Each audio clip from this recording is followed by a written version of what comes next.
The band disbanded, and upon returning to his hometown of Kbi from Tokyo, he resolved to take over the family business at seaside CF named Fanching. However, upon pushing open the door, he discovered that a new heir had already claimed the establishment. I will never relinquish the position of heir to a frivolous individual who abandoned the CAF without a shred of responsibility. With a cold demeanor, he confronted the indifferent girl who had left the CAF, a struggling newcomer in the world of manga residing there, and a mysterious girl who appeared during the rainy season. Additionally, his ex-girlfriend, a keyboardist, pursued him all the way from Tokyo to Kbi after their breakup. Thus began a romantic daily life intertwined with the inheritance of the CAF. 1. The CAF and the heir girl in the gentle spring evening breeze. As he stepped out of the hospital ward, it was already dusk. The contours of the buildings melted into the languid orange hue, merging into the night, which loomed over the cityscape. Masumi Mizuwa gazed up at the sky despite being near the central streets. The air was remarkably clear after nightfall, revealing faint twinkling lights above. This sight was a rarity compared to the haze of photochemical smog he had encountered along the circular line not long ago. This was Kbi, a port city nestled against Mount Rock, facing the Seto Inland Sea, a place famously linked to a renowned basketball superstar. It was also Masumi's hometown, which he had left 5 years prior. At 22, Masumi was currently unemployed. After graduating high school at 18, he moved to Tokyo to pursue what he deemed a musical dream, parting ways with his father after a heated argument about inheriting the family CAF. However, 5 years later, the band in Tokyo crumbled under the weight of reality, and Masumi's musical aspirations dissipated like a mirage. Seeing his father in good spirits on the hospital bed, still able to scold him, Masumi felt a sense of relief. "I thought you were on the verge of passing away. I assumed someone had to keep the CAF afloat." His words were cut off by his father's furious interruption. "You little brat. Is that how you speak? With your restless temperament, do you really think I would allow you to take over the CAF?" Cough, cough. After venting his anger, his father spoke in a low voice. "We no longer need you. There's already a new heir in the CF." "A new heir?" Masumi was taken aback. "Since when?" "This year. She is both diligent and earnest, and most importantly, she possesses a sense of responsibility 100 times greater than yours." His father's face beamed with pride when discussing the new heir, but he sighed deeply at the end. "If you have a heart, go lend her a hand. That would also be a favor to me." Reflecting on the conversation with his father, the night breeze brushed against Masumi's cheeks as he quickened his pace, ascending the stairs leading to the station. The headlights of cars formed a shimmering river of light, flowing endlessly down the street, reminiscent of a terrestrial Milky Way. The platform lay nestled between two rivers of stars, a railway that offered a view of the sea. As he passed through the ticket gate, the train arrived just in time. Masumi seated himself by the door. The train lurched forward heavily, and the neon lights outside painted vibrant lines in the carriage, blending with the delicate moonlight that spilled over the window. He couldn't help but gaze out at the scenery, the sea at night wrapping around the window, a familiar sight from his childhood. By day, the bright sky and azure sea shimmered under the sun, each reflecting its own colors, creating a refreshing sensation. Masumi thought to himself that the Sea of Kbi was far more beautiful than that of Tokyo. Upon alighting at the station, the ocean, previously confined to the window, now sprawled expansively before him. The gentle lapping of the Seto Inland Sea merged with the serene clamor of the night, as street lamps flickered to life, casting light that captured Masumi's shadow. He paused in front of CAF by the sea, gazing intently at the sign. This CAF, Fanching, was his father's labor of love, yet it was not Masumi's dream, which was why he had unhesitatingly abandoned it. Perhaps he should meet the heir his father spoke of. As he pushed open the door, the sound of wind chimes rang out, crisp and melodious.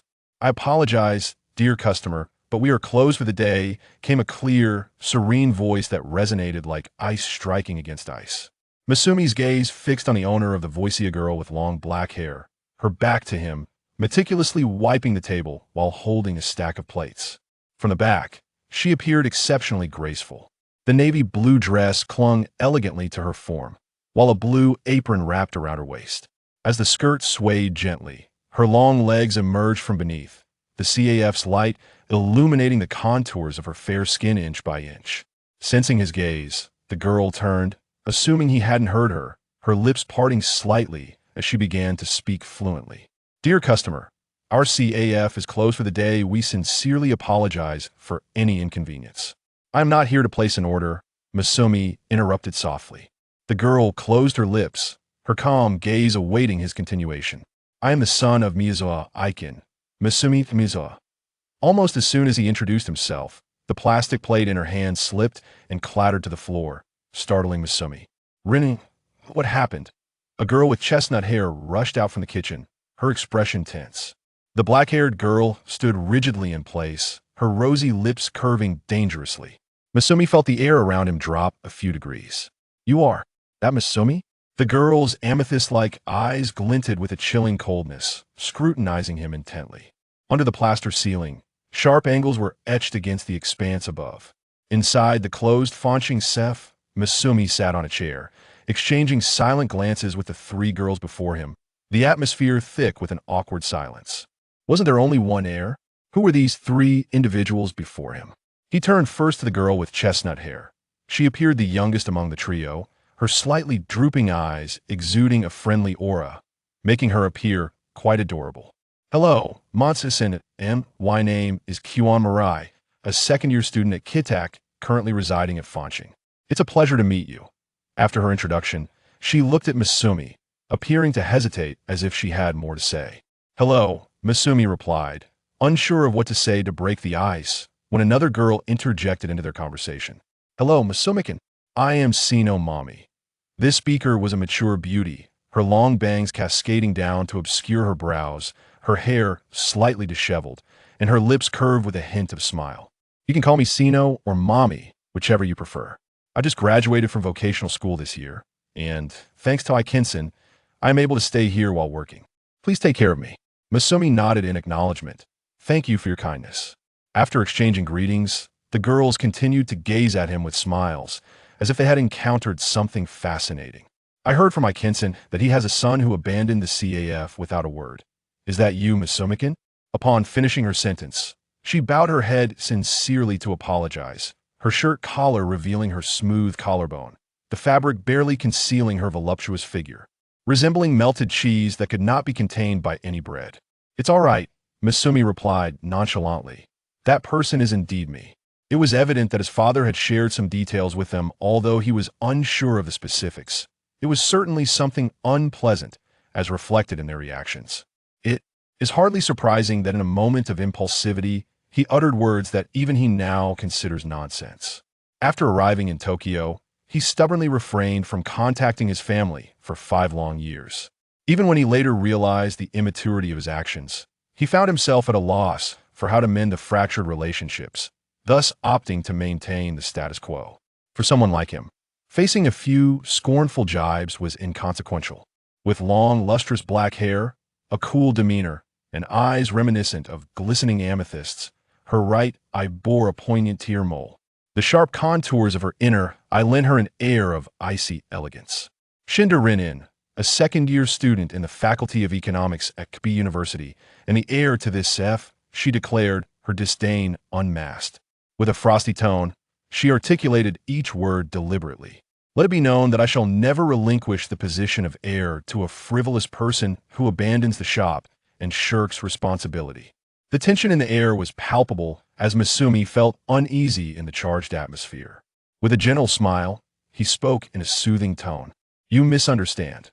Since there is already an heir, I have no intention of competing with you. This was not a morning drama revolving around the inheritance of a grand family estate. Hashizora was merely a modest CF run by individuals. With an heir in place, he was relieved.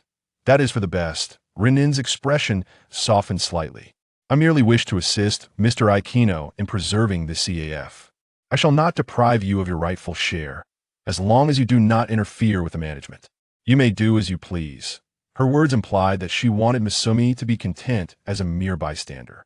That may not be possible, Masumi shook his head. I was asked to help out at the CAF before I came here. Upon uttering these words, he locked eyes with Rinin, their gazes colliding. In her beautiful violet eyes flickered a chilling glint.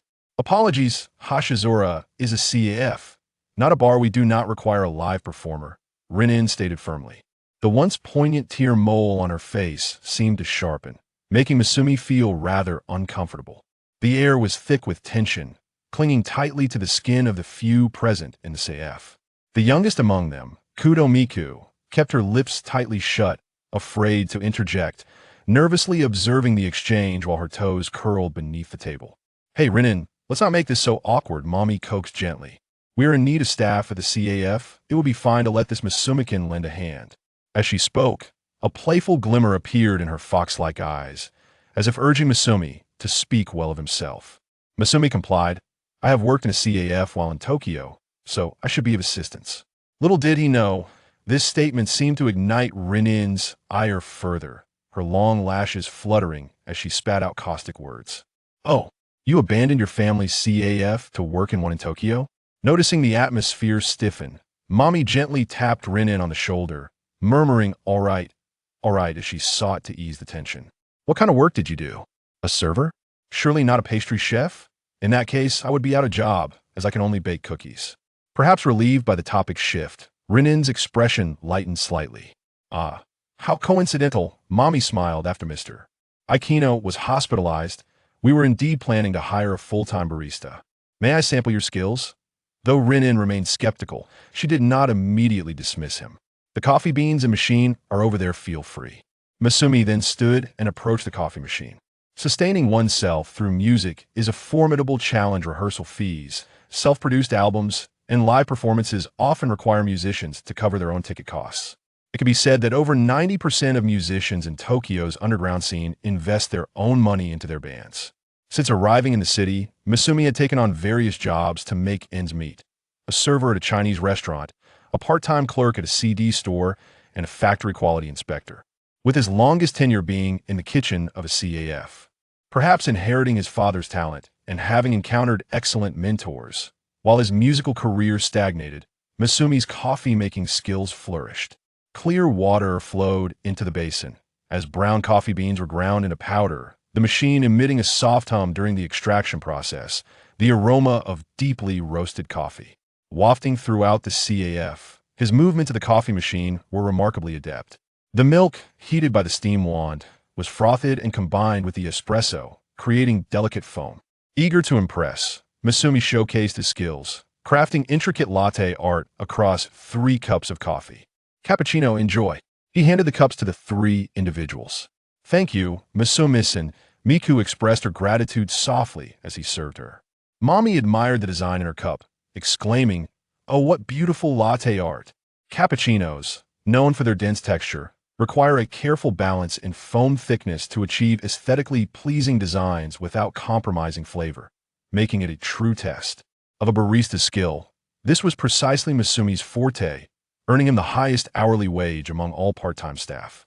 Rinin gently lifted her cup, the sweet aroma causing her throat to feel slightly parched. The warmth of the cup seeped through her fingers.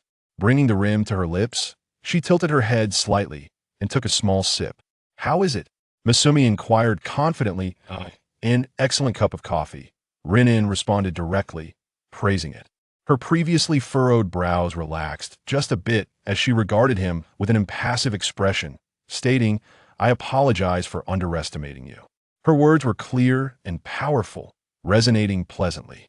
This caught Masumi off guard. His initial impression of her was not that of someone who would concede easily. Her candid apology threw him into a momentary confusion. Meeting his astonished gaze, her amethyst-like eyes were pure and sincere, devoid of any impurities. Masumi felt a twinge of surprise. It seemed that this girl named Shinder Rinin possessed a straightforward disposition, openly expressing her likes and dislikes without the burden of pride regarding her mistakes. However, her cold demeanor gave her the appearance of an ice princess. "Well then, I suppose I am qualified to stay and assist in the CAF?" Rinin nodded slightly. "The salary is 250,000 yen per month from 10 in the morning to 7 in the evening. Is that acceptable?" Masumi was taken aback. "What? Are you dissatisfied with the salary? It may indeed be low for your skills, but given Hashizura's revenue..." And oh no. Masumi quickly refuted, "It's not about that. I mentioned that I was merely asked to help out at the CAF, so I do not require you to work for free." Rinin calmly interrupted, I want you to understand that I am hiring you as a barista in my capacity as acting manager of this establishment. I respect your skills wholeheartedly, but that does not mean I condone your avoidance of responsibility. I do not wish to owe you that if there are no objections, let us sign a contract. Seeing her insistence, Masumi acquiesced and signed the contract. Rinin extended her hand. I look forward to working with you. I look forward to working with you, Masumi replied as he shook her hand briefly, quickly releasing it, the warmth of her touch lingering in his palm. Congratulations, Masumi-san. Upon hearing Kyuta-san, Miku's fair earlobes, peeking through her tousled hair, visibly flushed, and she hastily waved her hands, saying, "You are the senior, just call me Miku. Please do not mind." Kudos and as Masumi spoke, he suddenly felt a gentle tap on his shoulder. "Zenkinkin, you possess quite the skill. Your craftsmanship is worthy of competition in a barista championship." Rising to her feet, Sino Mami, nearly 170 centimeters tall, boasts a statuesque figure with long limbs. Her elongated hands, slightly larger than those of an average girl, lead Jinxing to believe that she could effortlessly press the D7 chord on the fretboard without needing to stretch her fingers. That he subtly adjusted the position of his shoulders, allowing her hands striking motion to fall short, pondering how adeptly this girl feigned familiarity. "Which CAF did you work at in Tokyo?" "Let me think, it was called Streamer." "Ah, isn't that an extraordinarily popular CAF? Their head barista was last year's champion." "You really know your stuff, Zenkinkin." Her hand continued to pat his shoulder several times before gradually coming to a halt, and then, unexpectedly, she shifted the topic. "I apologize, Zenkinkin. I hope you won't hold a grudge against Shaolinin." The abrupt change in conversation prompted Jinxing to turn his head to look at her, the long hair cascading over her shoulders obscuring her expression. Her hands were clasped behind her back, fingers intertwined, as her slightly upturned lips moved in idle chatter. "I know Shaolinin's reaction today was somewhat extreme, but please believe me, she is not an ill-natured person. Her straightforward demeanor is quite amiable, really. It's just that due to some unpleasant past experiences, she has become overly sensitive to any actions perceived as abandoning responsibility. With time, I believe we can all coexist amicably." Upon hearing this, Jinxing felt a curiosity about what kind of past could provoke such overt hostility and wariness from the young girl. However, it was not the right moment to inquire. He quietly listened as Mommy continued her narrative. "Because of Mr. Jingjian, Shaolinin holds this CAF in high regard and has made considerable efforts for it.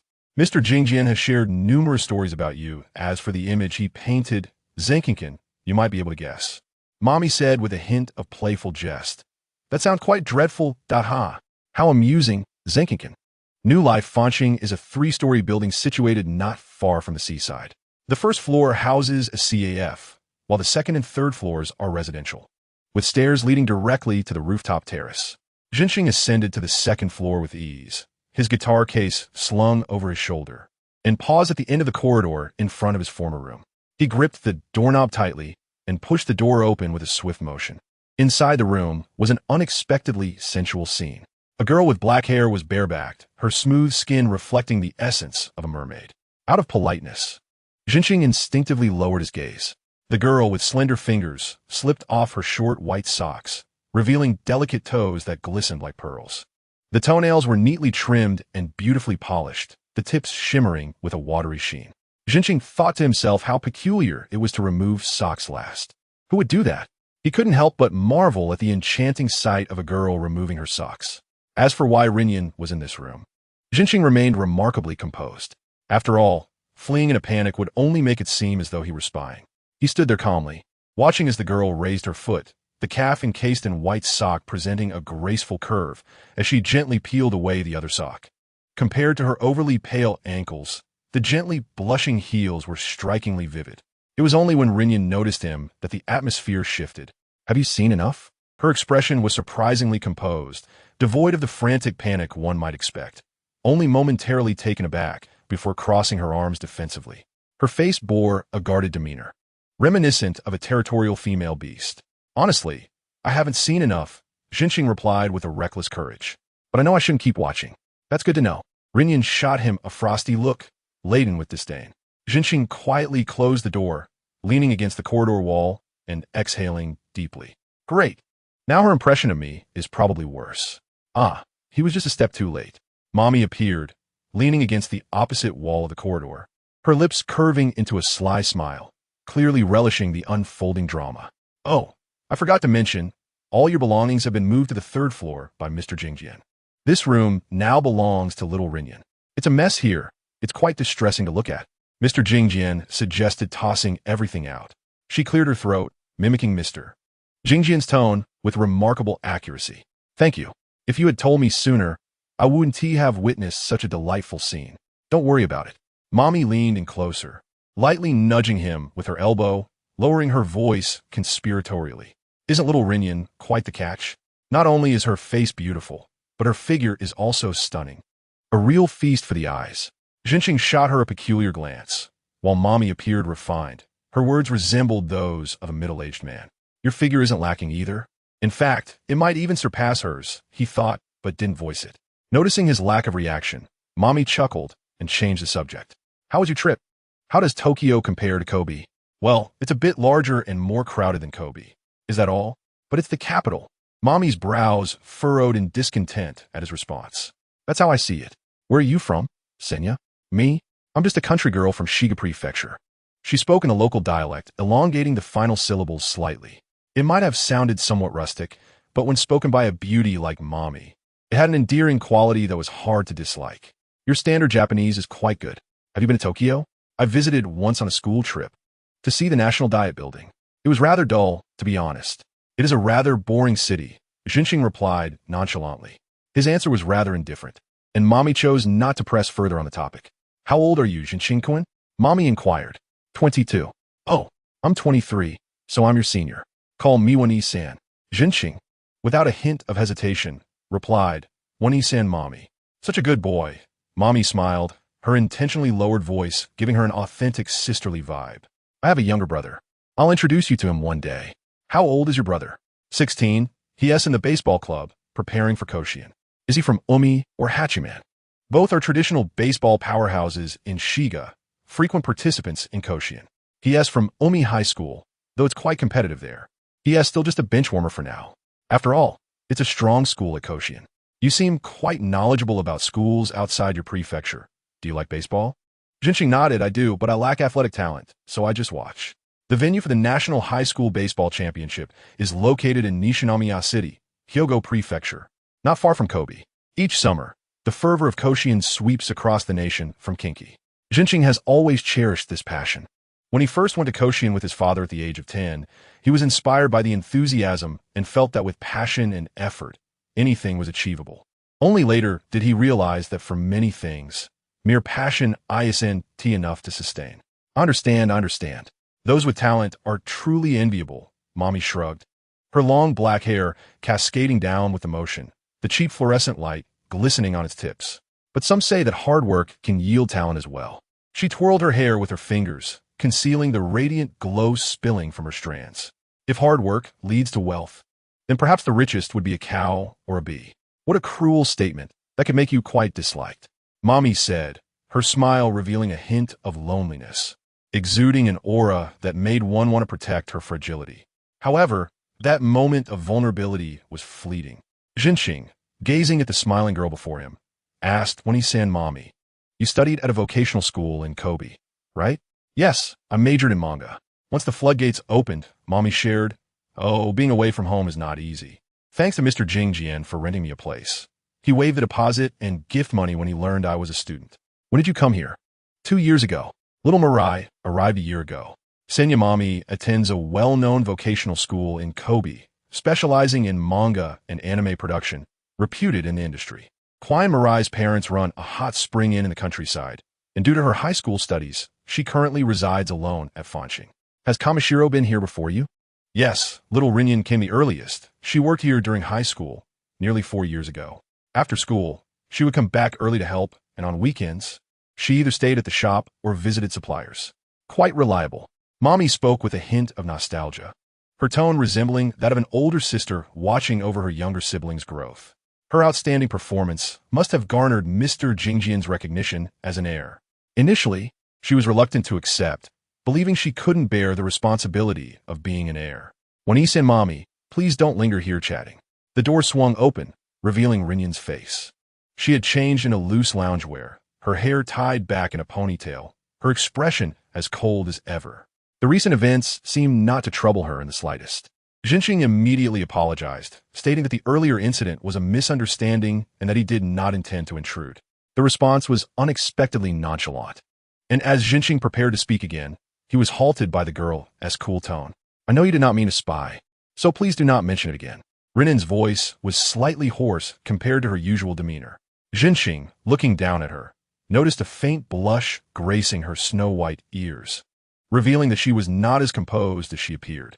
Jinxing reiterated his apology. All right. Mommy gently patted his shoulder. "It's fine."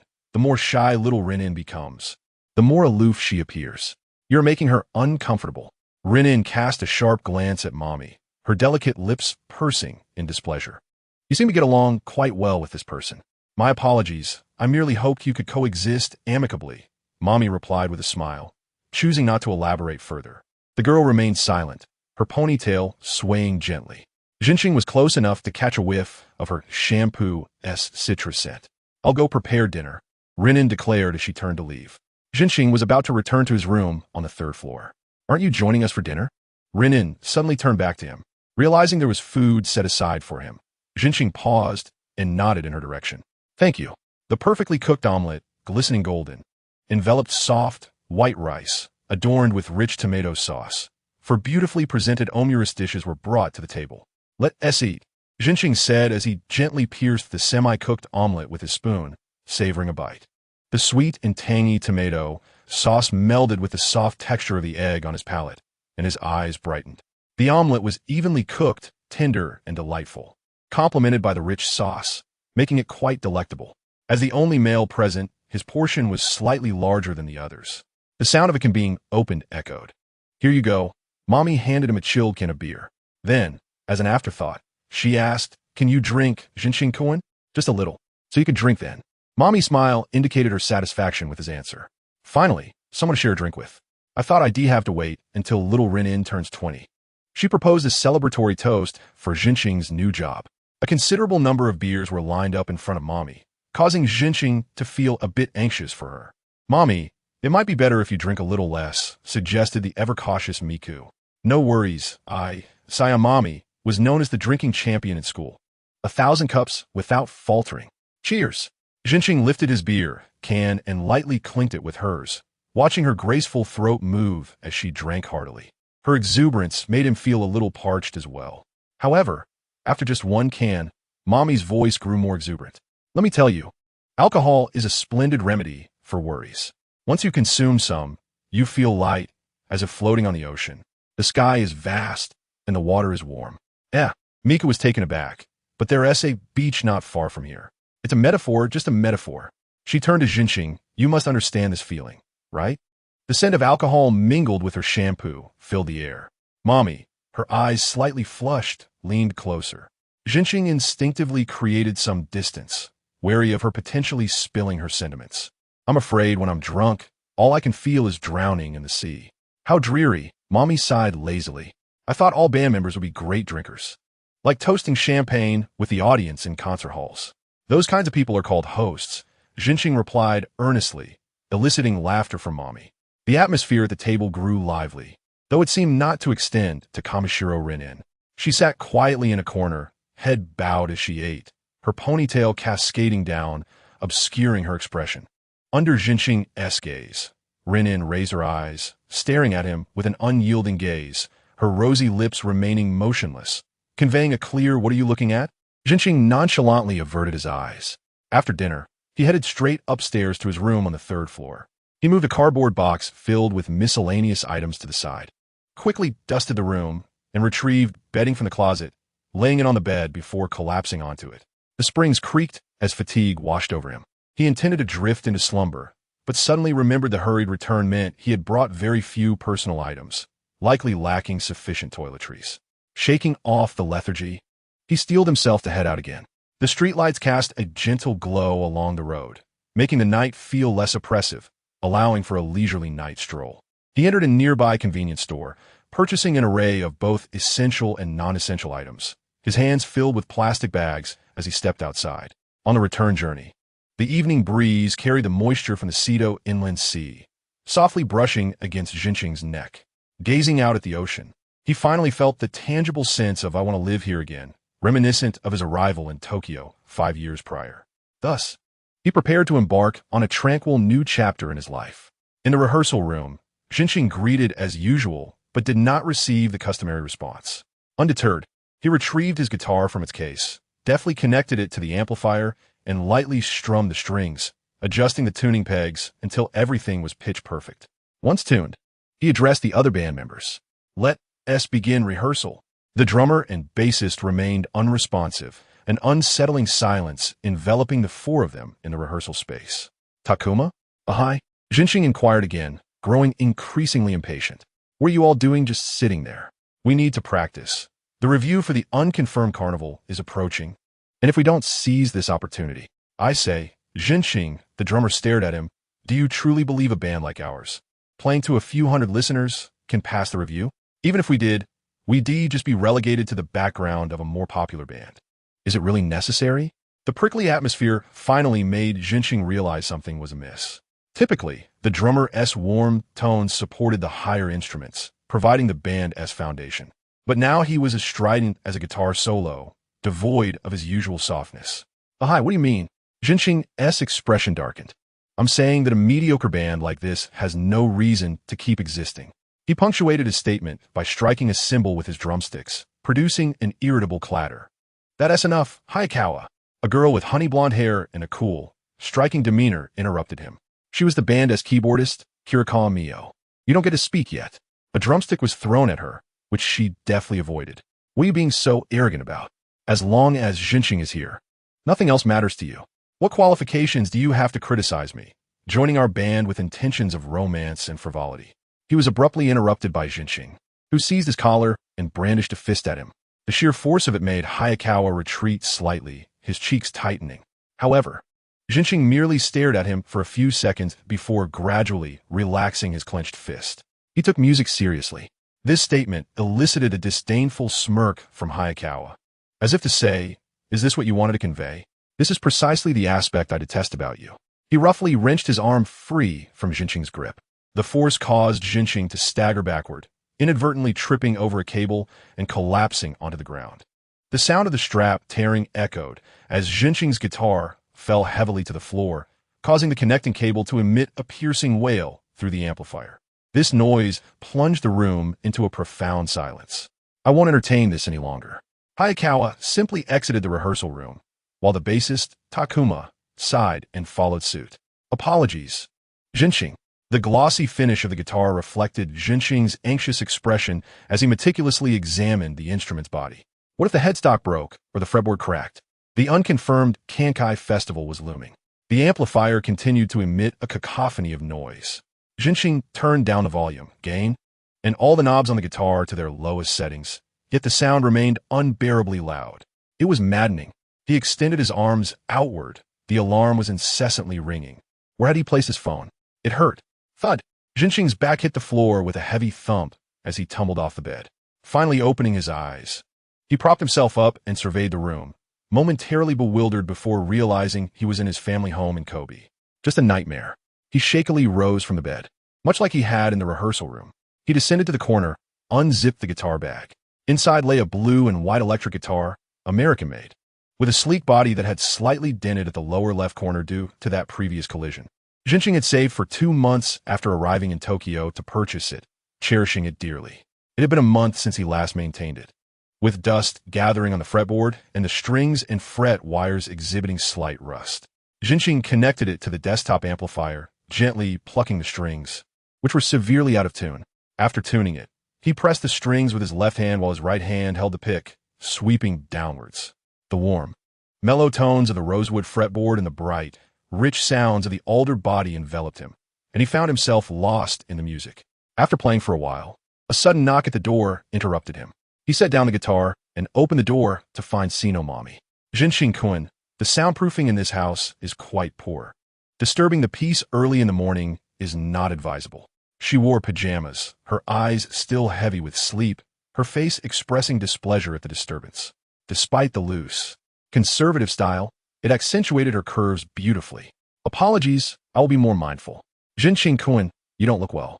Is that so? Yes, your complexion resembles that of a sky-high mackerel. What kind of comparison is that? It simply means you look dreadful. It seems Jinqing Kun doesn't watch anime at all.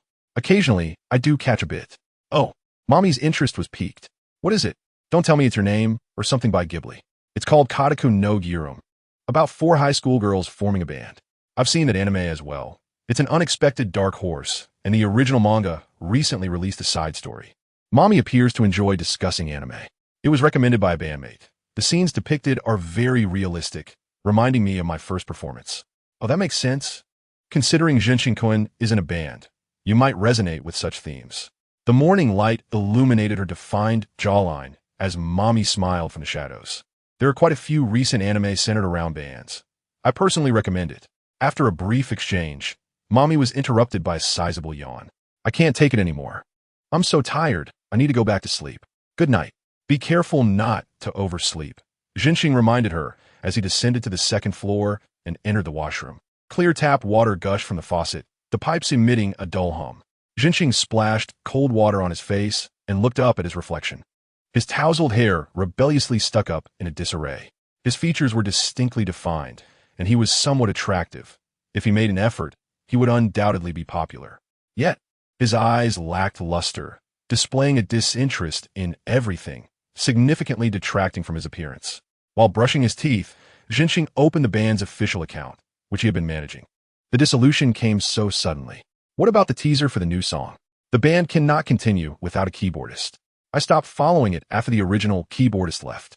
After scrolling through a few comments, he emotionlessly exited the app. The band Jinqing belonged to was called Chiku Baku, an underground group with merely a few hundred listeners. In Tokyo, such bands are inconspicuous, not even enough to hold a dedicated concert. Thus, their disbandment was not particularly shocking. Regardless of how precious and significant the musicians regard their music, performances are a tangible business. Without a sufficiently clear understanding of this, it is quite challenging to transition from underground to mainstream success. Naturally, many underground bands disdain such commercialism, scoffing at all things commercial, dedicated to producing their independent music while willingly remaining underground. The original keyboardist had left due to such disputes, resulting in a bitter parting. Jinqing had always been indecisive about whether to make his music mainstream and be heard by more people or to remain true to himself and create uncompromising music. Now, he felt an unexpected sense of relief. With his thoughts organized, Jinqing made his way downstairs. Good morning, Jinqing-sensei greeted Quan Mirai. Today is a school day. Her uniform jacket was impeccably ironed, with a red bow tied at the collar and a white shirt peeking through the jacket. Good morning. Is it just you? Rene is in the kitchen, and Mommy typically skips breakfast to sleep in. The aroma of cooking wafted from the dining table as Jinqing approached his seat. Breakfast consisted of a traditional Japanese meal, a rolled omelet, grilled mackerel, white rice, and miso soup with grated daikon. What a sumptuous breakfast. I shall begin. Sitting down, he muttered softly.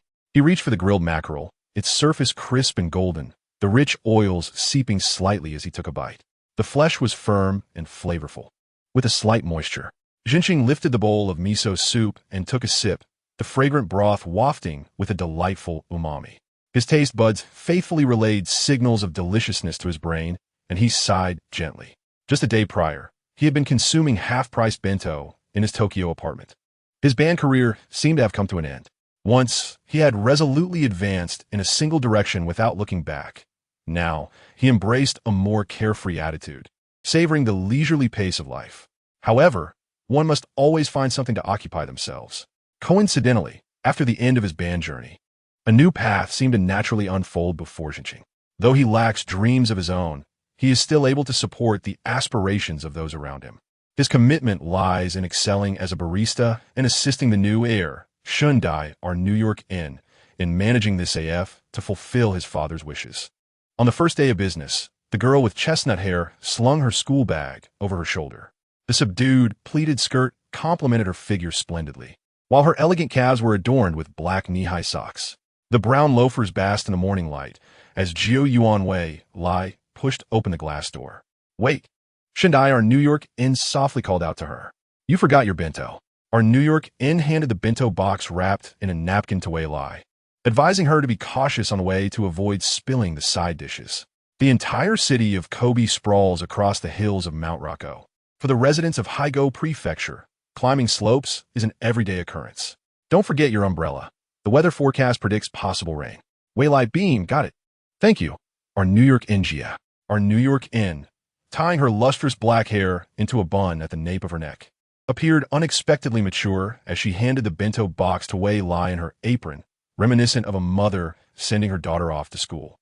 Casting a brief glance, Masakazu lowered his gaze again and resumed reading the unfinished manga on his phone. Sunlight filtered through the densely packed camphor leaves in front of the store, casting a warm glow on him.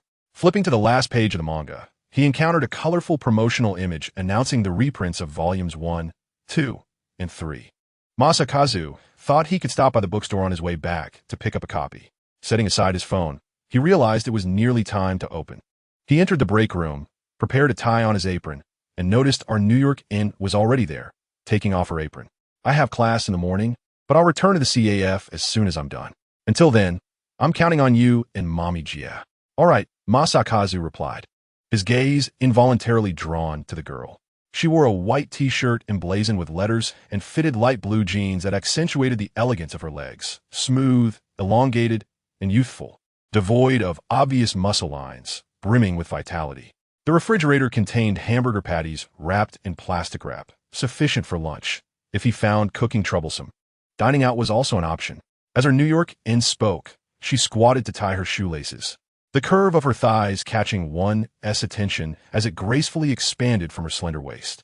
Masakazu discreetly averted his gaze and stepped outside, pushing open the door to flip the sign announcing the official commencement of business at Xingxing CAF. After our New York inn left, Masakazu settled into a seat at the bar, awaiting customers. However, after more than an hour with no patrons, he began to feel drowsy and idly tidied the CF. "Good morning, Masakazu-kun." A languid greeting rang out. Following the voice, he turned to see Sino Mommy stretching as she descended the stairs. "It's almost noon, and you're still saying good morning," Masakazu calmly retorted. "It's 11:24. If it gets any later, Miss Ju Yuan will already be eating her bento at school." "Ugh, I don't want to either. I felt so energetic after waking up from last night's drinking, so I watched an anime to pass the time." The plot, however, was utterly disappointing, and I ended up arguing with people online for hundreds of posts, which is why I didn't get enough sleep. Mommy defended herself, watching Masakazu clean with a slight smile, and teasingly remarked, "You're quite diligent on your first day, Masaka-kun, since there have been no customers."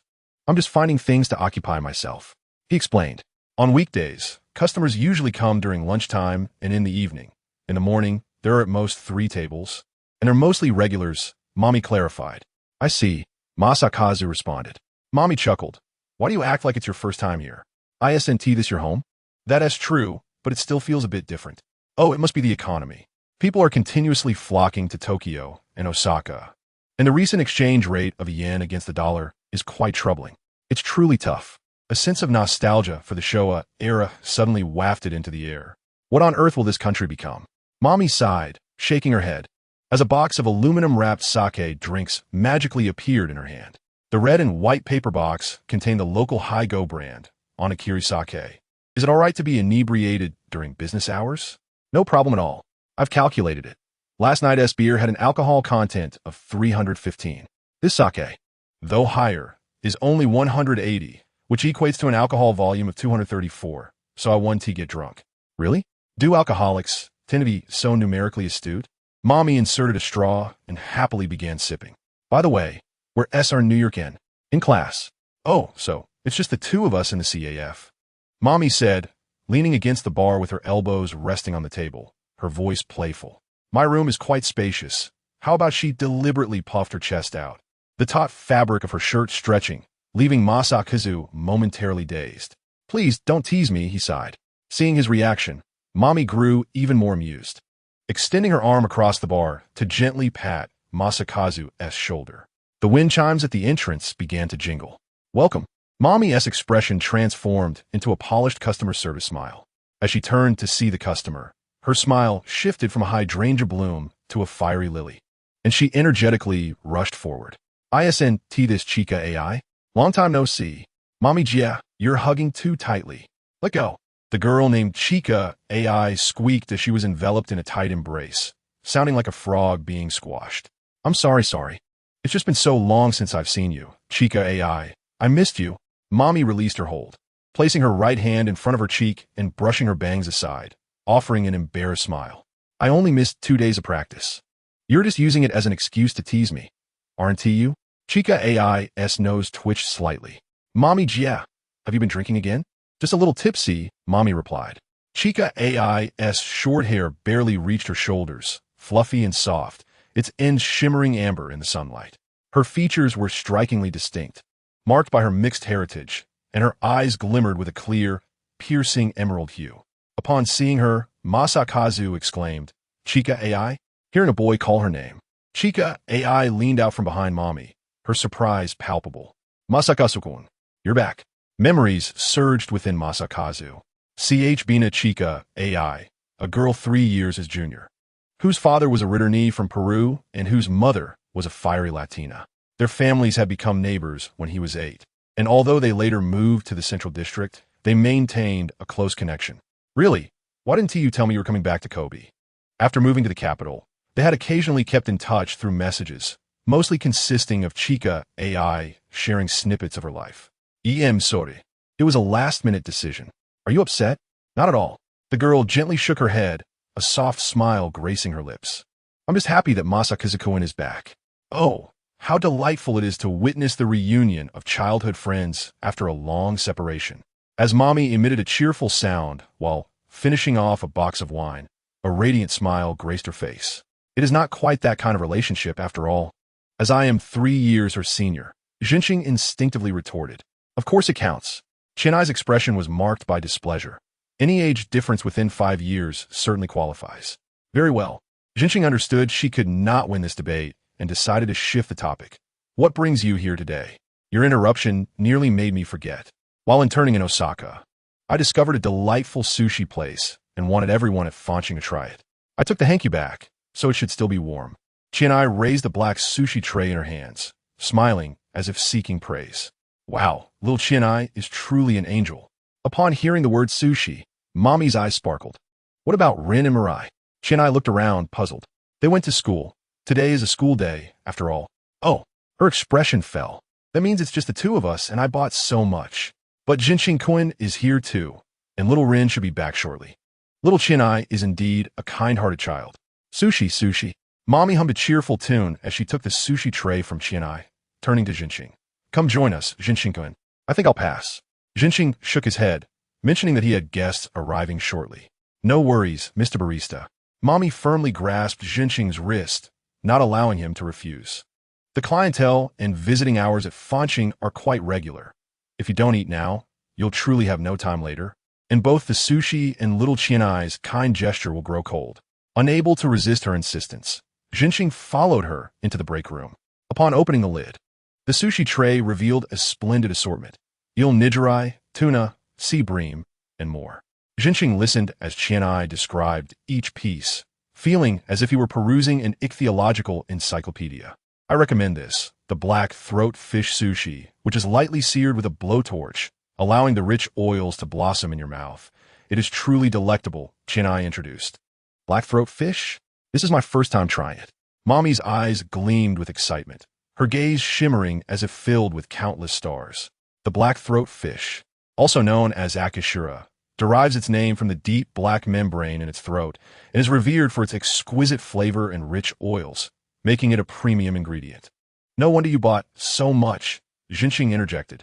Such remarks can be quite a killjoy at moments like this.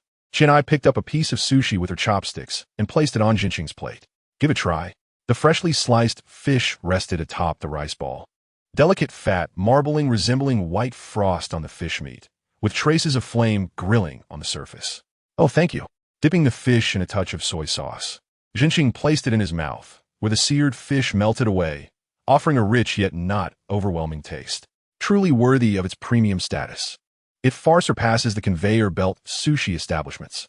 There was no hint of fishiness, only the luscious oils dissolving in his mouth, while the rice was soft and sweet, carrying a subtle hint of vinegar. Each flavor was gentle and harmonious. A fitting description would be delicate. It is indeed a pity that this restaurant is in Osaka, as Jinqing wished he could indulge in it daily.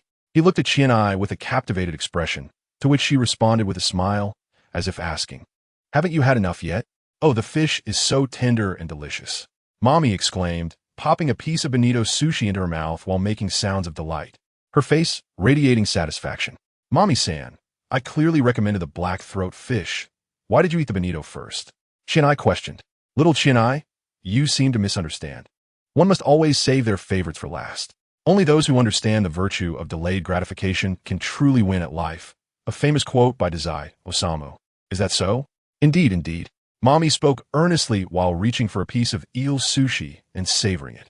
I may not grasp the essence of Dazai Osamu, but as long as Mommy-san is happy, that is what matters.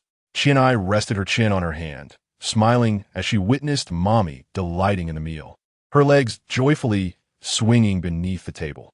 The sound of wind chimes rang out. "Ah, Rin is back. I brought sushi. Let us eat together." Qianai waved her hands at the newcomer. "Thank you for your generosity." Entering the break room was the black-haired, purple-eyed girl, Kamishiro Rin, returning from class. "It's no trouble at all. Everyone at Fanqing has always taken great care of me." Sitting down, Rin tucked her hair behind her ear, lowered her head, and picked up a piece of tuna sushi, flipping the rice ball over to dip the fish side lightly in soy sauce before bringing it to her lips. Quite delicious. Raising her gaze, she met the emerald-eyed girl's direct stare. "What's wrong? Do I have rice on my face?" Rin tilted her head in confusion. "It's nothing. I just find your eating style so graceful. It's a pleasure to watch a beautiful girl enjoy her meal." "How exaggerated." Rin sighed. "How was your internship?" "It was quite meaningful. Having experienced the work of a fashion designer firsthand, I feel a bit closer to my dream." "That's wonderful." After relishing the sumptuous sushi feast, noon arrived, and finally, the first customer of the day appeared. The visitor was a man in his 30s, his face etched with fatigue. Despite wearing loose, casual attire, he could not conceal the aura of a weary salaryman. "Welcome, Mr. Ida. You look rather unwell. Has something happened?" Mommy greeted the man with familiarity. "It turns out he is a regular customer. Nothing serious, just that my original artwork was all sent back by the supervisor for revisions. I haven't finished yet, and have only slept 3 hours since yesterday." Mr. Ida recounted his unfortunate predicament with a casual tone that belied its severity. The animation industry is indeed grueling. Under such heavy pressure, Mommy rarely displayed concern. "I would like a cup of espresso, please," Mr. Ida called out to Jinqing, and suddenly realized, "Oh, have you hired a new barista, Miss Sino?" "Yes," Mommy nodded, introducing him. "This is Jinqing-kun, the son of Mr. Inoue." Afterward, she turned back to Jinqing. "This is Mr. Ida, an original artist at Hariba Animation." Jinqing nodded in acknowledgement. "Ah, so you're the one Mr. Inoue often speaks of. My apologies, I'm just so exhausted. I must have been mumbling." Mr. Ida rested his head on his arm. Jinqing calmly approached the kitchen counter, weighing out the perfectly roasted coffee beans, grinding them with a grinder, then pressing them into a bowl, releasing a faint aroma of coffee. He operated the espresso machine, using high pressure to extract a rich cup of Italian coffee from the tightly packed grounds. "Here you go." "Thank you." Mr. Ida lifted the coffee, disregarding the steam rising from it, and gulped down a large mouthful, only to grimace as his cheeks contorted, declaring, "Ah, it's so bitter. Would you like me to add sugar or milk?" Jinqing inquired. No, this is just fine." Caffeine permeated the weary body, its rich, bitter flavor invigorating. This was precisely the stimulation that Yida required at the moment. With a natural exhalation, feelings of repression and discontent dissipated. "Thank you for the hospitality." The sound of wind chimes rang out in succession. Customers began to trickle into the shop, primarily local office workers. The lunchtime crowd amounted to approximately 5 or 6 tables. A stark contrast to the bustling atmosphere when Jinqing worked in Tokyo, rendering it relatively quiet. Thus, whenever a female patron arrived, he would deftly create charming latte art to please them, and the results appeared quite successful. "Jinqing-ji, your coffee looks quite impressive." As the afternoon wore on, the shop returned to a leisurely pace. Asahi Chai-ai, who had not yet departed, leaned over from the bar to engage Jinxing in conversation. Jinxing Ji, your coffee is all brewed using a coffee machine, isn't it? What else would one use to make coffee without a machine? Don't look at me with that "are you foolish" expression. Chai protested. There are methods like hand dripping, aren't there? I saw Uncle Jing Jian using a long silver kettle to make espresso in the shop. You must be referring to a mocha pot, Jinxing clarified. It is a tool used to extract concentrated coffee. And Jinxing's father preferred to craft espresso over an open flame with a mocha pot, claiming it allowed for a meticulous extraction of flavor over time. Exactly. Don't you need that? Not at all, Jinxing replied matter-of-factly. Those who drink espresso do so to pursue intense stimulation and rapid refreshment.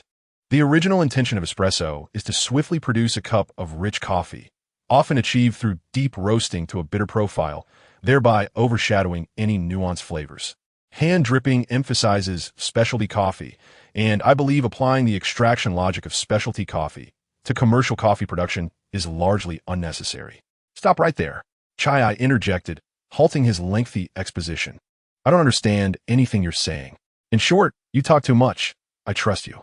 The first day of business is complete, Chai remarked, her delicate eyebrows arching slightly. Her emerald eyes fixed on Jinxing. I feel like you've changed so much. In what way? For better or worse? Certainly for the better. You seem more mature. I feel the same. During my time in Tokyo, there was an instance when I forgot to shave and was called uncle by a child. That's not the kind of maturity I meant, she chuckled, interrupting him. Jinxing Ji, could you tell me about your time in Tokyo? There's nothing much to share. It was all rather mundane. Jinxing initially intended to respond thus, but the sparkle in her emerald eyes and her hopeful expression made it impossible to refuse. He reluctantly nodded. He carefully chose his words, sharing a few tidbits he deemed interesting. They were merely trivial anecdotes from daily life, along with the commonplace routines of being in the city, working part-time, rehearsing, performing, drinking with bandmates at an izakaya, and eating half-price bento in a shared apartment. The initial excitement and enthusiasm would inevitably fade as one became accustomed to the surroundings. I always thought you would take good care of yourself.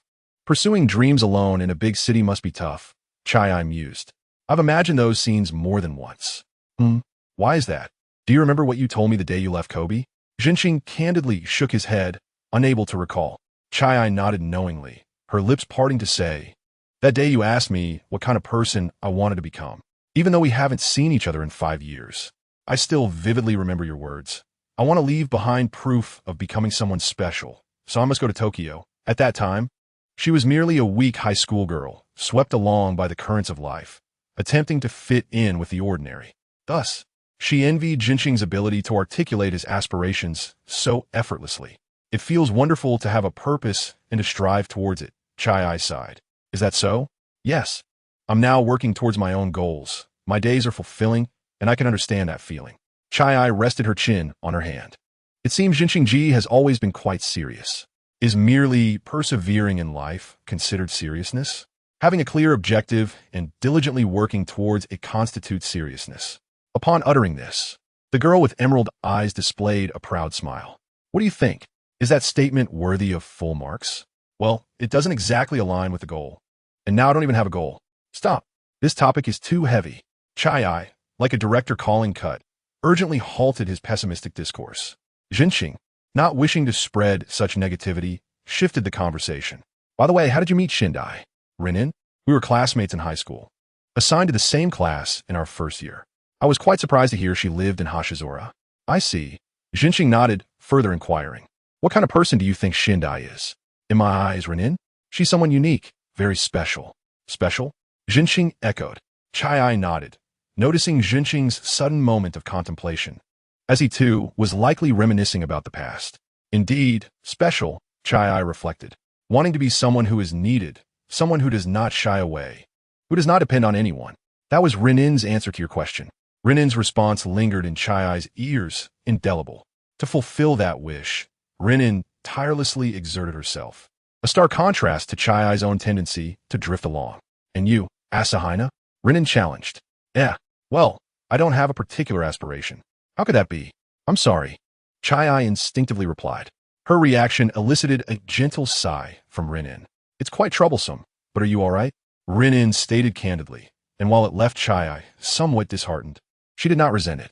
As if resolved, She took a deep breath and said, "Though I have yet to discover what I truly like, I wish to change.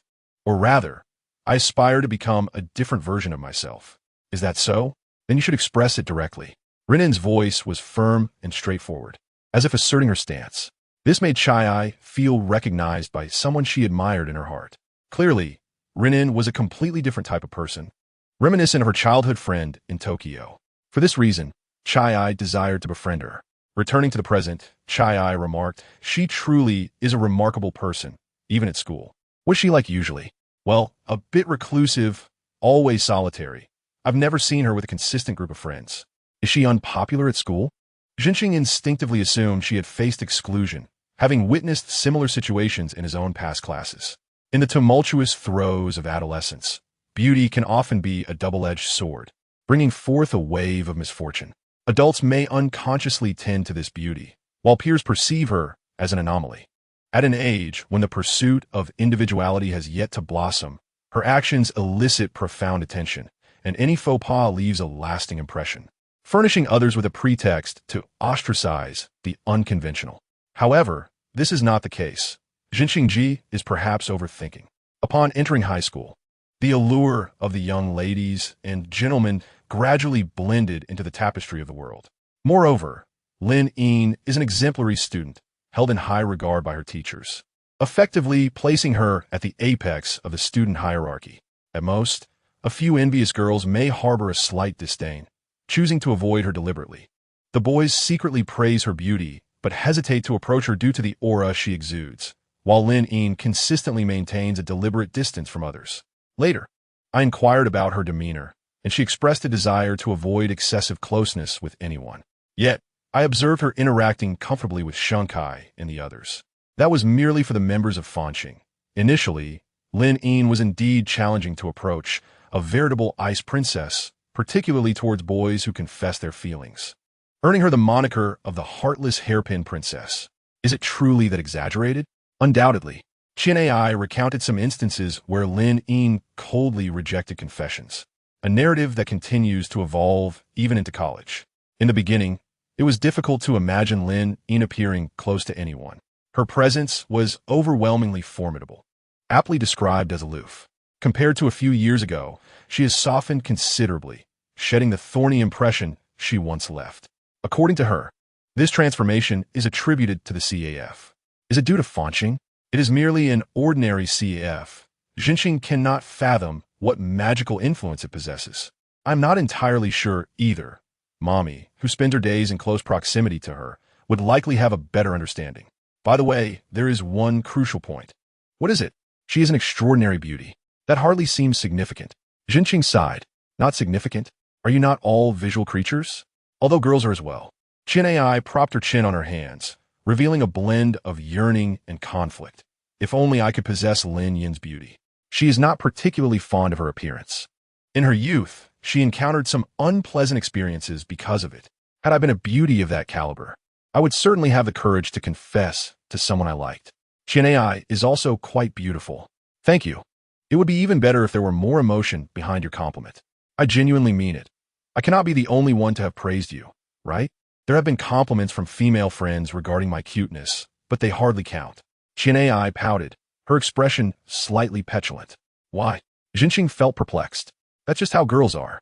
No matter what, they will say how cute or impressive you are. If you believe such words, you're rather naive. This indeed reflects Jinxing's lack of understanding of a woman's heart. Speaking of which, why did you suddenly ask me about Lin Yin? Could it be that? Chin Ai rested her chin on the table, lowering her voice. Jinxingji, you do not have feelings for Lin Yin, do you? Of course not. Jinxing denied without hesitation. Really? Chin Ai squinted suspiciously, akin to a cat circling around him, scrutinizing his expression, and upon noticing his consistently calm demeanor, she allowed a long sigh. That is a relief. The young lady softly murmured, though her voice was barely audible. Jinxing keenly caught it. It's nothing. I was merely afraid you might impulsively pursue her and, after facing rejection, fall into despair. Chin Ai offered an unassailable smile. Your imagination is quite vivid. Jinxing sighed. Her lips, quietly blooming with a smile, parted slightly, revealing a hint of white teeth, and her smile melted into the afternoon's glow. Jinxingji, I'm truly delighted to see you again. Jinqing responded with a smile. I am as well. Are you currently studying fashion design? Yes, I aspire to become a fashion designer. When she spoke of her dreams, Qin Ai's emerald eyes radiated determination. She candidly pursued her desires. Jinqing gazed at her and said, I will support you. Thank you, Jinqing Ji. Qin Ai beamed and glanced at her phone. I must take my leave now. I will frequently come to visit you and the others. Oh, is little Qin Ai leaving already? As she exited the lounge, Mommy handed her a transparent umbrella, cautioning her against getting wet in the rain. Thank you, Mommy. Goodbye, everyone. Opening the umbrella, the girl with emerald eyes disappeared from sight. The morning had been bright and sunny, yet rain began to fall by afternoon. Mommy gazed at the rain-drenched window, sighing. The weather forecast indicated it would rain until evening, suggesting a slow day for the CAF. Although, it rarely had many customers anyway. Is Fanqing's business struggling? Jinqing inquired. Indeed, it is quite poor. With 30 tables, it is rare to fill even half of them. Fortunately, this property belongs to the Miyazawa family, and with few employees, we can remain unperturbed. It appears the situation at the CAF is quite dire. After roughly calculating the CAF's revenue, Jinqing suddenly felt his salary was somewhat burdensome. His father had requested him to assist at the CAF, and it seemed that merely making a few cups of coffee would not suffice. He needed to devise a strategy to attract more patrons. Around 4 o'clock, Juchuan Miku returned from school to Fanqing. With no customers, she settled into a seat, studying quietly. The sound of her ballpoint pen scratching against the notebook was particularly pronounced. The gentle spring rain enhances the allure of the pot of violet silk. Passing by, Jinqing noticed Juchuan Miku opening her language textbook, which bore the imprint of this haiku, with the blank pages meticulously filled with notes. Truly a model student. Jinqing raised his gaze to the window. The light rain of the afternoon had intensified by evening, with droplets clinging to the glass, reflecting the glow of streetlights. The CAF's interior darkened abruptly. Even with the overhead lights turned on, a somber and chilly atmosphere enveloped the space. Jinqing realized the ambience had soured. It was subtle during sunny days, but became particularly apparent under dim lighting. Previously, he had been oblivious to this detail, a realization fostered through his experience working at the CAF. Generally, apart from establishments that prioritize table turnover, most CAFs strive to create a relaxing and cozy atmosphere for patrons, even on rainy days.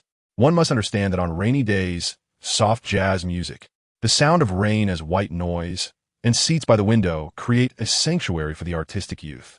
He began to form some ideas. By 6 o'clock, a customer, likely seeking refuge from the rain, entered the CAF, ordering a steaming mocha and an egg sandwich.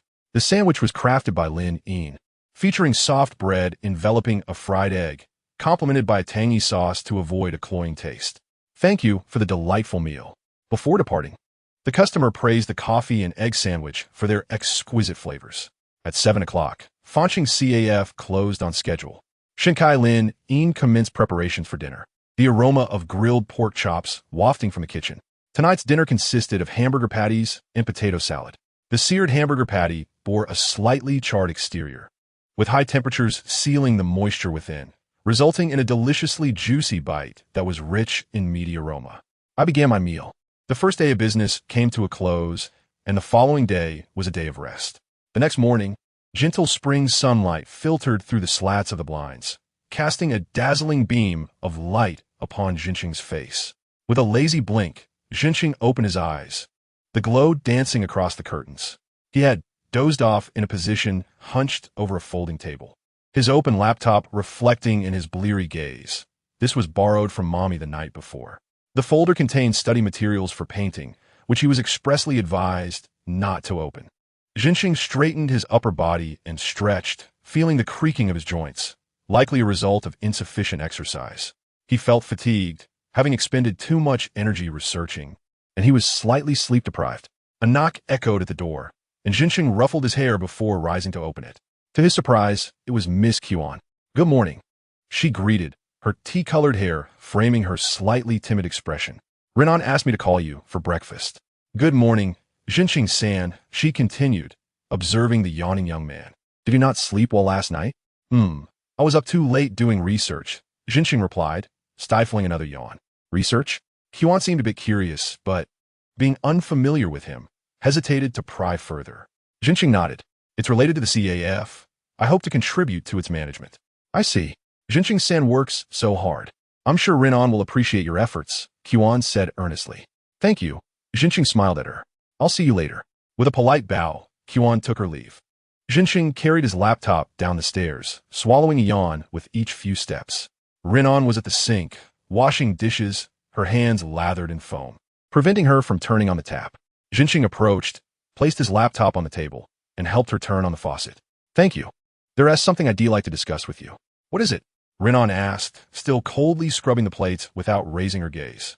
Her long eyelashes cast shadows, resembling a dense little fan that accentuated her delicate features, while a glimpse of her snow-white ears peeked through her dark hair. I have some suggestions regarding the management of Fanqing, he began. Renan paused momentarily, her slender hands faltering. She narrowed her eyes at him, resembling a cat whose territory had been invaded. You're already starting to dictate terms? The dark-haired girl stared intently at Jinqing, but her expression soon softened, her furrowed brow relaxing. Your complexion what? It's nothing, Renan replied dismissively, lowering her head, her tone still cool, yet losing its edge. Since it's about Fanqing, let us gather everyone to discuss it. I still have a few plates left to wash. Could you please call Mommy? Sure, Jinqing acknowledged, ascending to the second floor, where Mommy's room was diagonally across from Renan's. He knocked gently on the door. Mommy, are you awake? I need to discuss something with you. There was no response. Is she sleeping so deeply? Jinqing thought, casually pushing the door. With a creaking sound, it opened. The door wasn't he closed? The obstacle to the room vanished. Yet Jinqing hesitated to enter uninvited. He stood at the threshold, straining to hear any sounds within. There seemed to be some noise, a clicking sound, likely the sound of mechanical buttons. It appeared she was awake, and she must have dressed, right? Mommy? I'm coming in, Jinqing announced loudly, gradually pushing the door open. He wished to avoid a repeat of his previous intrusion into Renan's room. The door opened a third of the way before something obstructed it. Jinqing looked down to find a black messenger bag blocking the entrance. Beneath it lay a crumpled short skirt, and beneath that a blue shirt. The floor was a chaotic mess of discarded clothing, lingerie, light novels, and manga, creating a veritable obstacle course. It resembled the aftermath of a tornado. Jinqing was taken aback. Has it been a burglary? This was his immediate thought. He steeled himself and stepped into the room, finally spotting the familiar figure, his tension easing somewhat. Mommy sat cross-legged on the carpet, clad in a white tank top supported by straps, her delicately sculpted back glowing with a pearly sheen, the shoulder straps shimmering in the light. Her black shorts barely covered half her thighs, revealing a curvaceous silhouette, while her calves were straight and slender, reminiscent of a wine glass. Her long, pale hands gripped a white game controller, her fingers deftly maneuvering the joystick and buttons. As a flurry of blades flashed on the screen, a fearsome black dragon let out a defiant roar, teetering on the brink of collapse, ultimately succumbing amidst a shower of blood. As she emerged from her intense gaming trance and sensed his gaze, Mommy removed her headphones and brushed her hair back, allowing her lustrous black locks to regain their shape. I see you're already up. No, today is a day off, so I haven't slept at all, Mommy replied, her brown eyes slightly bloodshot, perhaps due to her recent gaming battle, yet she seemed invigorated. Turning to face Jinqing, her expression shifted to one of surprise. Wow, Jinqing-kun, you look dreadful. You didn't stay up all night too, did you? Pretty much, he admitted. Was the character you battled last night, Bayonetta, actually you? What? Jinqing repeated, still somewhat groggy, fumbling over the foreign-sounding name. She is a game character, but that is not important. What do you need from me? I have something to discuss. Let us go downstairs first. All right, I'll tidy up and come down. Setting the controller aside, Mommy languidly stretched. By the way, Jinqing-kun, you might want to look in the mirror first. Is it that bad? Jinqing walked to the washroom and glanced in the mirror, only to find his complexion indeed quite poor. His naturally dull eyes now bore dark circles, his face pale and slack-jawed. Feeling utterly drained from lack of sleep, his movements were almost ethereal. He resembled a zombie. No wonder the three girls reacted as they did. Jinqing splashed cold water on his face, finally feeling a bit more alert. After patting his cheeks, he descended the stairs. The three girls were seated around a table, enjoying breakfast while waiting for him. The morning meal consisted of traditional Japanese fare, steamed rice, pickles, and a slice of grilled salmon. Today's miso soup contained fried tofu, offering a soft and sweet texture. Under the comfort of the delightful meal, Xinxing regained some vitality and shared his thoughts with the trio. The atmosphere? Upon hearing him, Mommy wore a puzzled expression. What do you mean? Is the vibe in the CAF poor? Our customer service is fine. Isn't it? After all, we have 3 beautiful waitresses. Manga, do you not feel any embarrassment when discussing the notion of beautiful young waitresses? Quan Mirai retorted with a flushed face. Rinin did not rush to speak, patiently awaiting the continuation of his thoughts.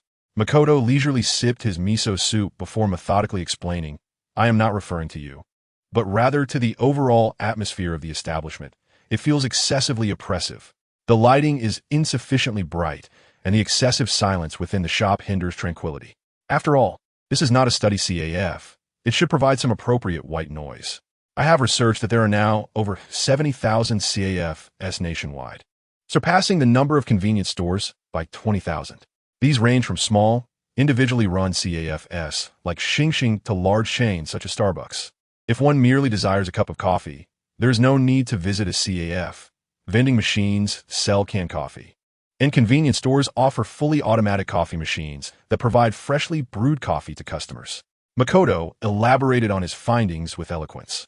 In such circumstances, those who still choose to visit the CAF either seek quality coffee or wish to enjoy the unique ambience of the CAF itself. For instance, Mr. Ida comes here to unwind after work, while others gather with friends or conduct business meetings.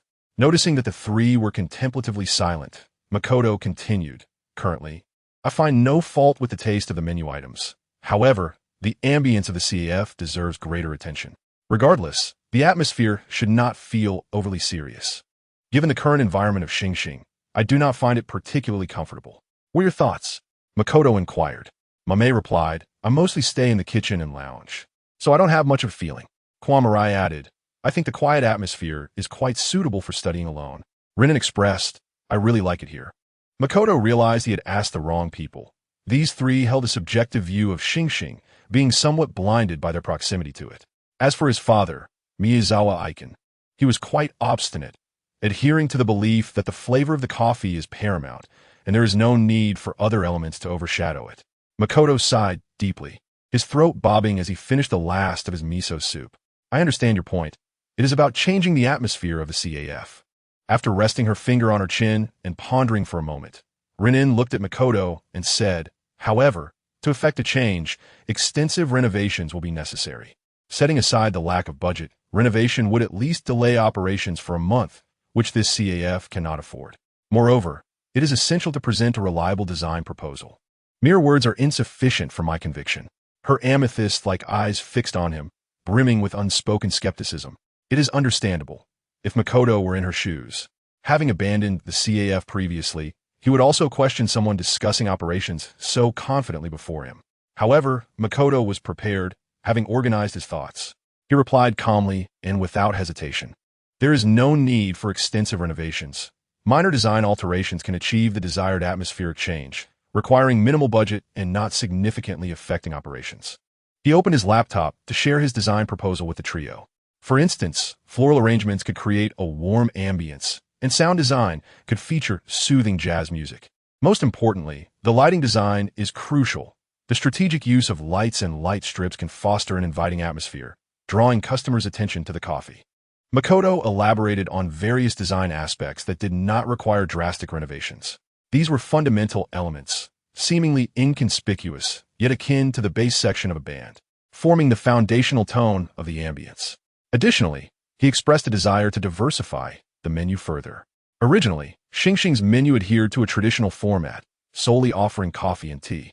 It was only after Rinin and Mame arrived that items like omelet rice, sandwiches, pasta, and simple baked goods were gradually added. As the CAF market has evolved, the scope of operations has expanded beyond beverages. To enhance competitiveness, it is commonplace to offer desserts and baked goods to attract non-coffee enthusiasts, which can lead to additional economic benefits. Furthermore, the pairing of desserts with coffee enhances the sensory experience. For instance, bitter tea and deeply roasted coffee can balance the sweetness of desserts, complementing one another harmoniously. Customers dining together can share different dishes, and the notion of sharing desserts with friends is indeed a familiar concept. Rinin pondered, placing her finger on her lips. Makoto glanced at her curiously, recalling what Chai had mentioned about Kamishiro being a solitary person. Now he witnessed this firsthand. "So what do you think?" Makoto inquired. Although this was his design, much of it was derived from his previous workplace and established online solutions, as he was not a professional designer. He provided a rough estimate of the budget. Then he observed the reactions of the three before him. "I think it sounds good." Mame was the first to voice her opinion. "However, I have a suggestion." "Please, go ahead. Can we play my playlist on the sound system?" "Do you enjoy jazz?" Kobe is the birthplace of jazz in Japan and has birthed a unique cultural scene known as Jazz Kisuten. The writer Haruki Murakami was active in Kobe's Jazz Kisuten during his high school years, later opening a CAF in Kokubunji, Tokyo. "No," Mame candidly replied. "My playlist consists entirely of anime songs. I believe they would be quite popular." Without a moment's hesitation, Makoto dismissed her suggestion. The purpose of background music is to blend with the environment and enhance the atmosphere. The music from anime is too prominent. "Oh, how boring." Mame rested her chin on the table, her expression one of dejection, reminiscent of a small dog abandoned on a rainy day. After a moment's hesitation, Makoto relented. "You may select a few soothing instrumental tracks. If I find them suitable, we can play them in the CAF." Mame's face brightened instantly. "Thank you, Makoto-kun. You're so kind." When their gazes met, Makoto thought to himself how he was not particularly kind. Yet he turned to the other two. "What do you think?" "I think it sounds great." "But," Kwan Mirai hesitated, seemingly concerned. "It's all right. This proposal is still somewhat rough, so please feel free to voice any opinions." Encouraged by Makoto, the girl hesitated for a moment, appearing to gather her resolve before finally managing to express. "The color of the curtains seems a bit too bright. It may become uncomfortable over time, especially since I frequently study at the CAF." Kwan Mirai spoke rapidly, as if fearing she would lose her courage to continue if she paused. "And also there." Makoto listened attentively while taking notes on the proposal, nodding appreciatively when she finished. "Miss Kwan, your suggestions are highly valuable. I am grateful for your assistance to Xingxing and to Mr. Makoto." In the distant future, Jiu Yuan let out a sigh of relief, a faint blush gracing her cheeks. Finally, Zhan Cheng turned her gaze towards Shundai Linin. Meeting his eyes, the cool girl with black hair and purple pupils slowly narrowed her eyes, lost in contemplation. Her gaze was fixed steadily on Zhan Cheng, her clear voice rolling from the throat beneath her snow-white neck. "I have no objections," she stated succinctly and clearly, causing Zhan Cheng to slightly curl the corners of his mouth, a sign of success. However, Linin suddenly changed her tone. "This matter cannot be decided by me alone. I must consult Mr. Jingjian." The sound of the car, tires groaning heavily, disturbed the air, the engine emitting a low rumble akin to a beating heart. Zhen Cheng, seated in the front passenger seat, fastened his seatbelt and watched Lin Yin proficiently shift gears, feeling somewhat surprised. "You could drive? Is that so strange?" Lin Yin replied matter-of-factly. "Mr. Jingjian works hard. He cannot always be the one to run errands, so I obtained my driver's license." Not strange at all, Zhen Cheng thought, recalling his own past intentions to acquire a license for driving the Band S equipment vehicle, which remained unfulfilled. He should find time to register at a driving school. The fee was approximately 300,000 yen, not even enough to cover a month's salary. "Be careful on the road," he said. Outside the window, May waved her hands at the two. "Zhen Cheng-kun, don't forget to bring me light novels." "I know, where are they again?" "Honestly, how forgetful can you be?" May furrowed her brows. "Remember, I need volume 6 of How Could I Possibly Become Your Lover? No, it's not possible. And volume 7 of the story of a girl who will conquer the notion that girls can't fall in love with each other within 100 days. Stop. Zhen Cheng hurriedly interrupted May, who seemed ready to recite an endless list. "Goodness, are light novel titles really that long these days?" May momentarily cut off, puffed out her cheeks in discontent. "Just write it down and send it to me. I can't remember such long titles." "What's this? You just want to take the opportunity to add me as a friend, don't you?" May suddenly perked up, smiling as she took out her phone. "Ryu Shinjimiku has added you as a friend. What kind of ridiculous name is this?" Zhen Cheng scoffed. "What do you think? It's quite cool, isn't it?"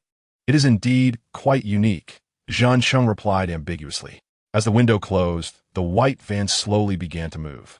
"You seem to get along quite well with May," Lin Yin remarked casually, her expression still as indifferent as usual. She is just a bit more outgoing, Zhen Cheng responded. Is that so? Lin Ying pressed her lips together. Light streaming in from the window, illuminating her skin. Zhen Cheng took a moment to admire her delicate profile. Her complexion was pale and porcelain-like, resembling an exquisite doll when silent. Thinking his response had created an awkward silence, he relaxed his mouth and attempted a natural tone. The weather is really nice today. Haha.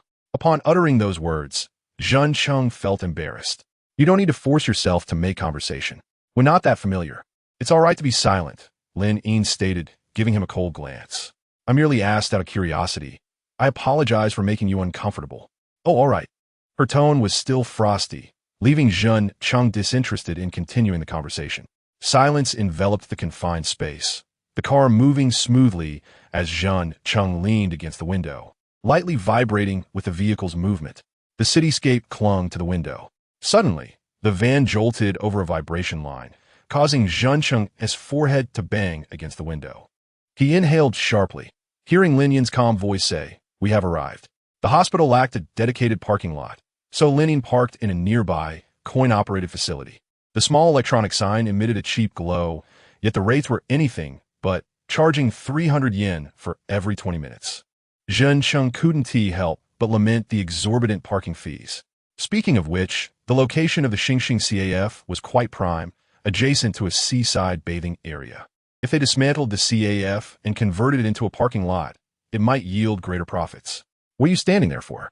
Lin Yin's cold voice snapped him back to reality, her brow slightly furrowed as she held a paper bag filled with fruit, observing Zhen Cheng standing in place. Oh, sorry. He quickly followed her as they entered the hospital, taking the spacious elevator to the 4th floor of the inpatient department. Stopping in front of the room marked Miyazawa, Lin Ying gently knocked before sliding open the door. Zhen Cheng's father, Miyazawa Jingjian, lay on a pristine white hospital bed, his arms and neck exposed beneath his hospital gown, looking as slender as willow branches. However, he appeared in good spirits, engrossed in a book. Noticing someone enter the room, he looked up and smiled upon seeing Lin Ying. Ah, little Lin Ying has come. Please sit. Uncle Jingjian, how have you been lately? I'm doing well. No need to worry. How are your studies? The CAF work can wait until I am discharged, he replied, his voice interrupted by a dry cough that sounded like two hard, dry stones grinding against each other. Everything at school is going smoothly, and the CAF is operating normally. But your health, Lin Ying gently patted his back, a hint of disappointment flickering in her eyes. She had hoped that with the passage of time, Uncle Jingjian's condition would have improved somewhat. There's nothing serious. The doctor said the radiation therapy is quite effective. Miyazawa Jingjian raised his head to reassure her. Then asked, by the way, have you seen my particularly headstrong son? I sent him to help you. Don't always be so strong on your own. It's all right to rely on others. Let that kid handle the dirty work, he said. Zhen Cheng had never witnessed such a gentle tone from his father before. After chatting amicably with Lin Ying, Miyazawa Jingjian finally noticed Zhen Cheng standing at the door and shifted his expression to a frown. What? So you're here? Zhen Cheng opted for silence. Has this kid caused you any trouble? Miyazawa Jingjian asked Lin Ying, regaining his smile, akin to a magician performing a trick. No. Zhen Chengquan is currently a barista at the CAF. He? A barista? Miyazawa Jingjian's expression turned incredulous, quickly shifting to a fierce glare directed at Zhen Cheng. Zhen Cheng braced himself for a scolding. He had previously refused to listen, insisting on pursuing his so-called musical dream, only to end up working at a CAF in Tokyo.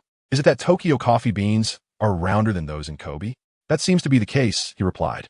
To his surprise, Miyazawa Jingjian merely stared at him for a moment, the tension in his facial muscles gradually relaxing as a deep sigh escaped his lips. He then lowered his gaze and said, in that case, do your best. Oh, okay. The anticipated storm of reprimands and lectures never came, leaving Zhen Cheng in a daze as he nodded. The room briefly fell into a subtle silence. Zhen Cheng immediately recalled the purpose of their visit and spoke again. I have something to discuss with you. He succinctly presented the renovation plan for Fanxing to his father. What do you think? Zhen Cheng glanced at his father, his palms slightly tightening, while the latter redirected his gaze towards Lin Ying. What is your opinion, Xiao Lin Ying? Sister Mommy, Xiao Weilai, and I all believe it is feasible. However, you are the manager, so the final decision rests with you. Gonzawa Iken squinted. remaining silent for a while before replying. I only know how to make coffee. I am not well versed in such matters. If young people think it's good, then go ahead. Then, looking at Lenine, he gently added, you are the heir of this shop. During my absence, you will be in charge of everything here. I understand. I will not disappoint your expectations, Lenine solemnly assured him. After exchanging a few pleasantries and noticing the weariness on Gongzawa Iken's face, the two prepared to leave the hospital room. Please take good care of yourself. I wish you a speedy recovery. Lenine slightly bowed, and Jinxing followed suit. Then we shall take our leave. Upon exiting the hospital, Lenine drove to a shopping street named Akamatsucho for supplies, a place Jinxing was quite familiar with, as it was where they sourced coffee beans for Fanqing. The van rolled into the parking lot and came to a halt. Jinxing unbuckled his seatbelt and suddenly heard a long, trembling breath beside him. Turning his head, he saw Lenine taking deep breaths, her well-developed chest rising and falling gently. Shinkai? A closer observation revealed that her fingertips, arms, and cheeks were slightly tense, suggesting a hint of nervousness. Lenine retrieved a makeup mirror from her bag, applied lipstick, and then pressed her lips together to blend the color. Jinxing blinked, finding her actions quite elegant, almost seductive. Typically, Shinkai Lenine did not seem particularly interested in makeup, often presenting a fresh-faced appearance. Her skin was fair and translucent, with distinct facial features, making her all the more striking after a touch of embellishment. Her soft, luscious lips glistened with a glossy sheen, resembling a delectable velvet strawberry cake. She pushed the corners of her lips upward with her fingertips, and the normally tight line of her mouth blossomed into a gentle smile, which she then fixed on her face. Shall we go? Lenine turned to Jinxing, presenting him with an impeccable business smile, radiating warmth and approachability. Her voice, reminiscent of melting ice and snow, was now soft and relaxed, a stark contrast to her usual frosty demeanor. Jinxing felt as though he were in a dream, staring at Lenine in astonishment. Hurry up. Maintaining this demeanor is exhausting. He heard her familiar cold voice again, and in an instant, the girl before him seemed to revert to her icy state, her sharp gaze piercing through him. Jinxing rubbed his eyes, and she once more revealed the smile she had shown earlier. Oh, all right. He quickly followed Lenine out of the car. The scenery of the shopping street unfolded naturally before them, unchanged from his memories 5 years prior. The presence of some constants brought a sense of reassurance. Jinxing silently trailed behind Lenine, her normally upright posture appearing somewhat diminished at that moment. The hem of her light orange dress fluttered before him, causing his gaze to inadvertently settle on her skin beneath the fabric, with hints of rosy thighs visible. Their first stop was the familiar bakery. The shopkeeper, Mr. Akai, had been a longtime friend of Jinxing's father. Excuse me, Mr. Akai. Oh, little Lenine. Welcome, welcome. I just received a new batch of coffee beans, and they're quite exceptional. I saved some just for you. Thank you so much. Thanks to you, Mr. Akai. Fanqing has been able to operate smoothly with your delicious coffee beans, Lenine replied in a sweet yet not overly saccharine tone. Her lips curled into a confident smile as she gazed at Mr. Akai. Bathed in the admiration of the beautiful girl, Mr. Akai chuckled heartily. Little Lenine, you always know what to say. As usual, I'll give you the best price. Wow, thank you so much. Mr. Akai, you are so generous. Lenine tilted her head slightly, her somewhat exaggerated smile endearing. Jinxing felt a mix of embarrassment and a flutter in his heart. Her usual display of calmness and maturity made him overlook that she was, in fact, younger than him. At that moment, Mr. Akai noticed Jinxing standing nearby. Oh, ISNT this Jinxing? You're back from Tokyo. I just arrived the day before yesterday.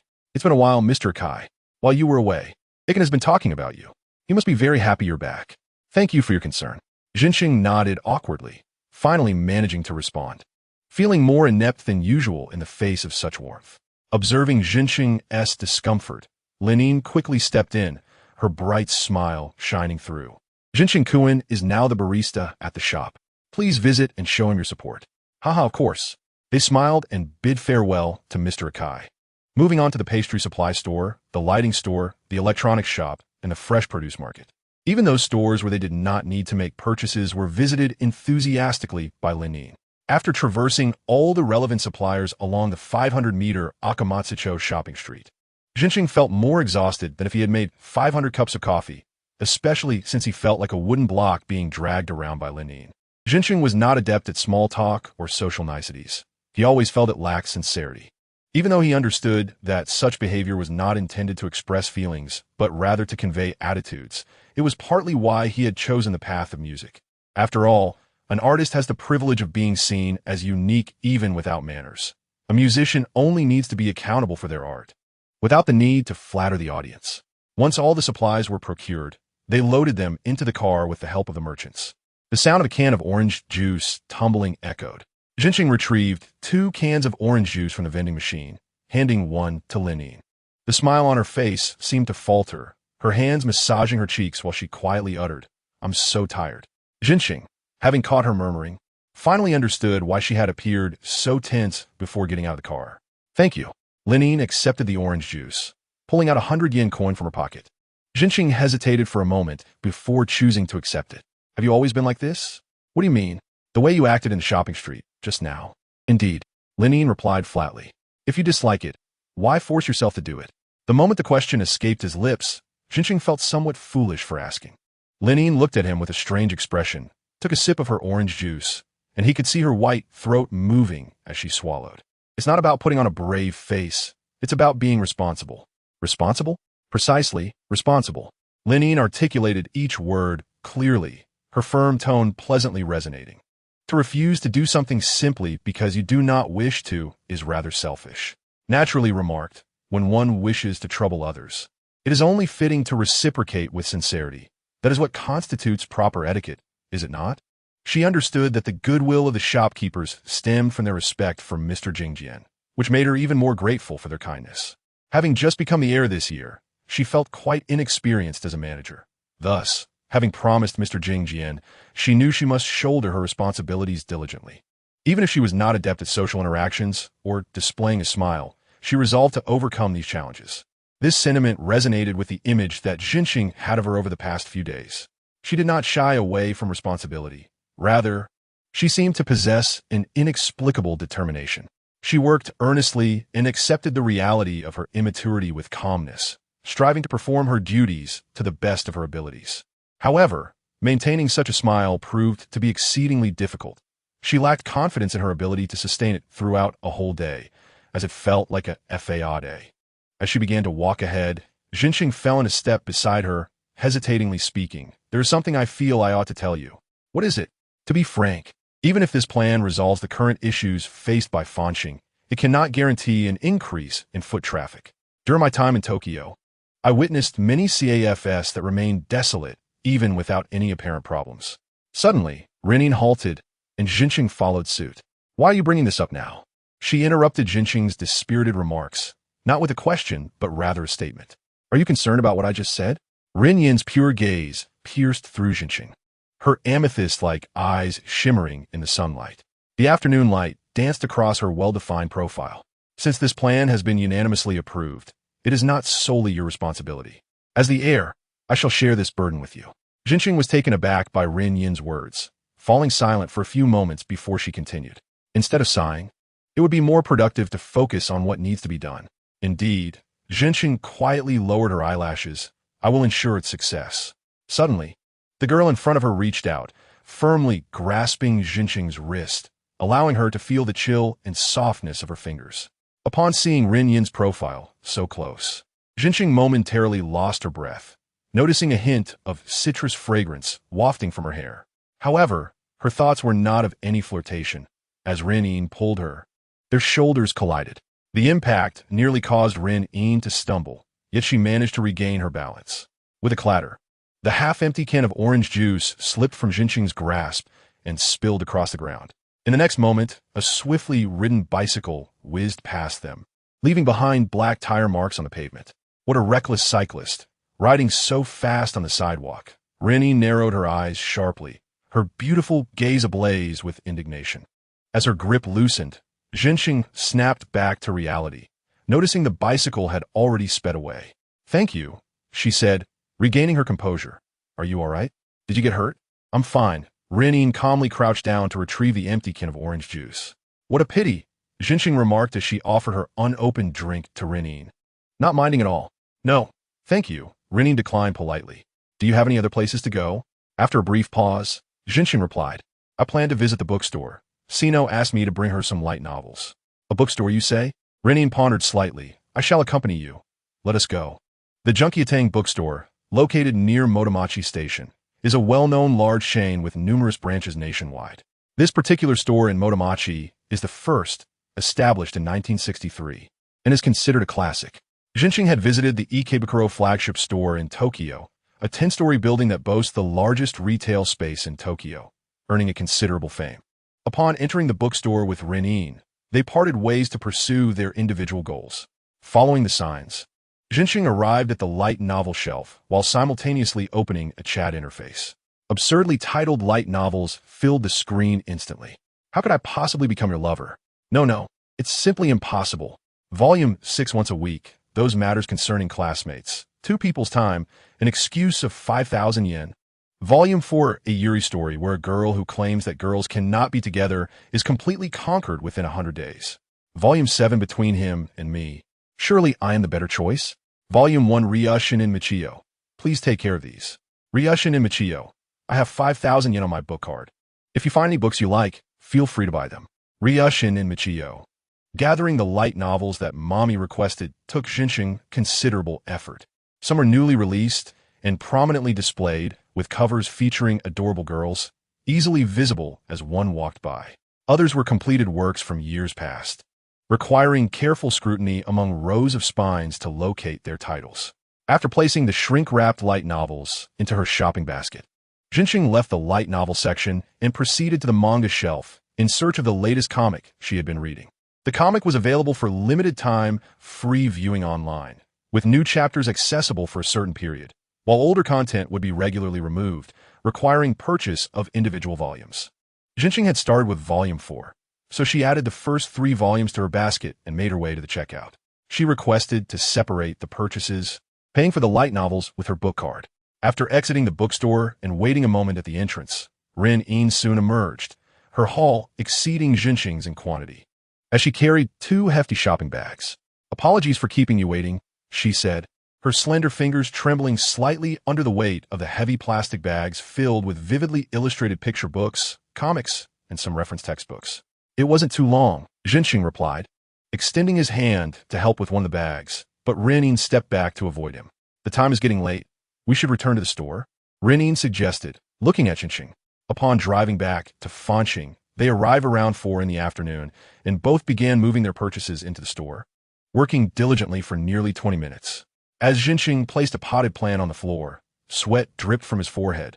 He straightened up to rest for a moment. The instant he straightened, a sharp, aching sensation radiated from his lower back, far more exhausting than moving equipment for a performance. He glanced at Rin-in, whose shoulders and arms trembled from fatigue, yet she continued the relentless cycle of lifting, transporting, and placing items as if she were a merciless moving machine. Feeling somewhat embarrassed, Jinshin quickly immersed himself back into the task. Finally, after everything was moved, he collapsed into a chair, panting heavily, and lowered his eyelids. A pair of long, fair legs swept past him. He lifted his gaze to see Rin-in walking outside with her bags filled with books.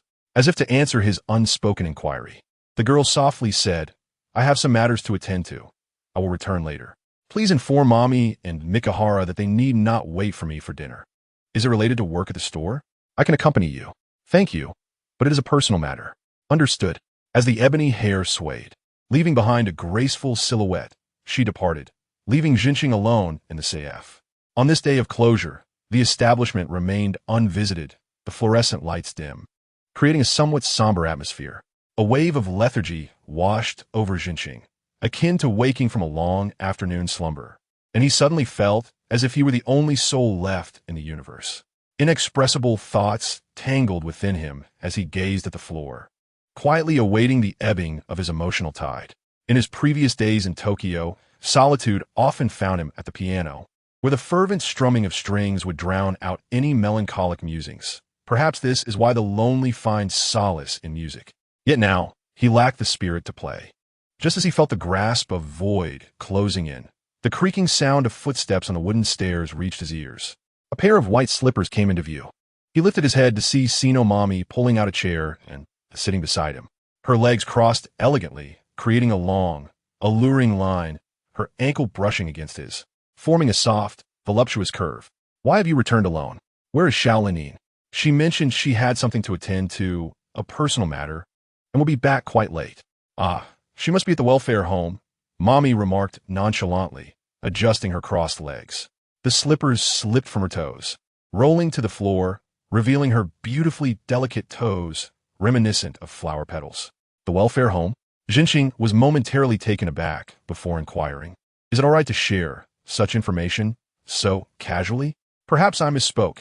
In romance manga, such matters are typically for the male protagonist to discover himself. You're speaking strangely again. I was merely jesting. Mommy playfully hooked the slipper with her toes, swaying it back and forth. It's no issue. Xiao Lining visits the welfare home weekly, and she has never concealed this from anyone. You would eventually learn of it by staying here. Oh.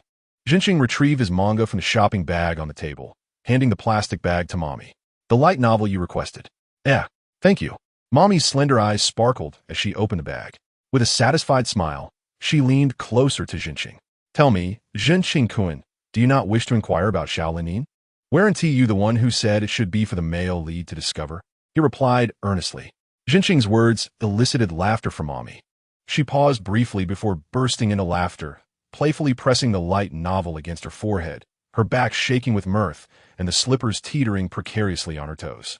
All right, I must admit, I am curious to hear your thoughts. Jinxing candidly expressed his desire.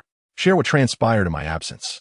He indeed wished to learn more about Kamishiro and the events that unfolded after his departure. That is more like it, Jinxing-kun.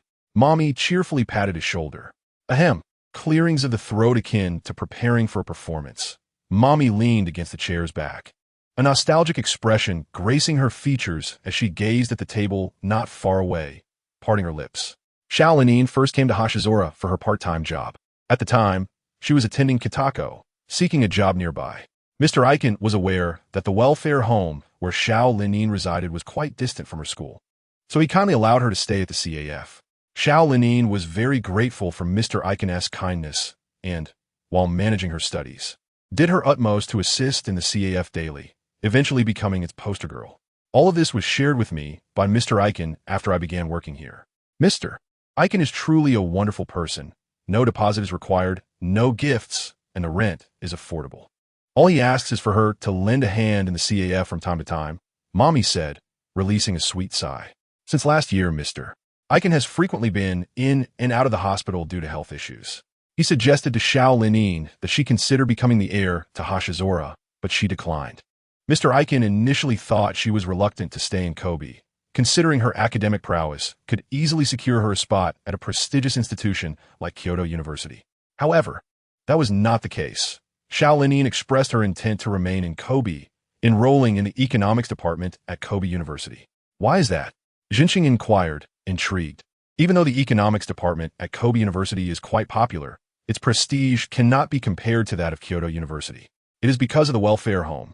Mommy lowered her gaze. The evening glow streaming through the glass window bathed the CAF in a crimson hue, the twilight reflecting in her eyes.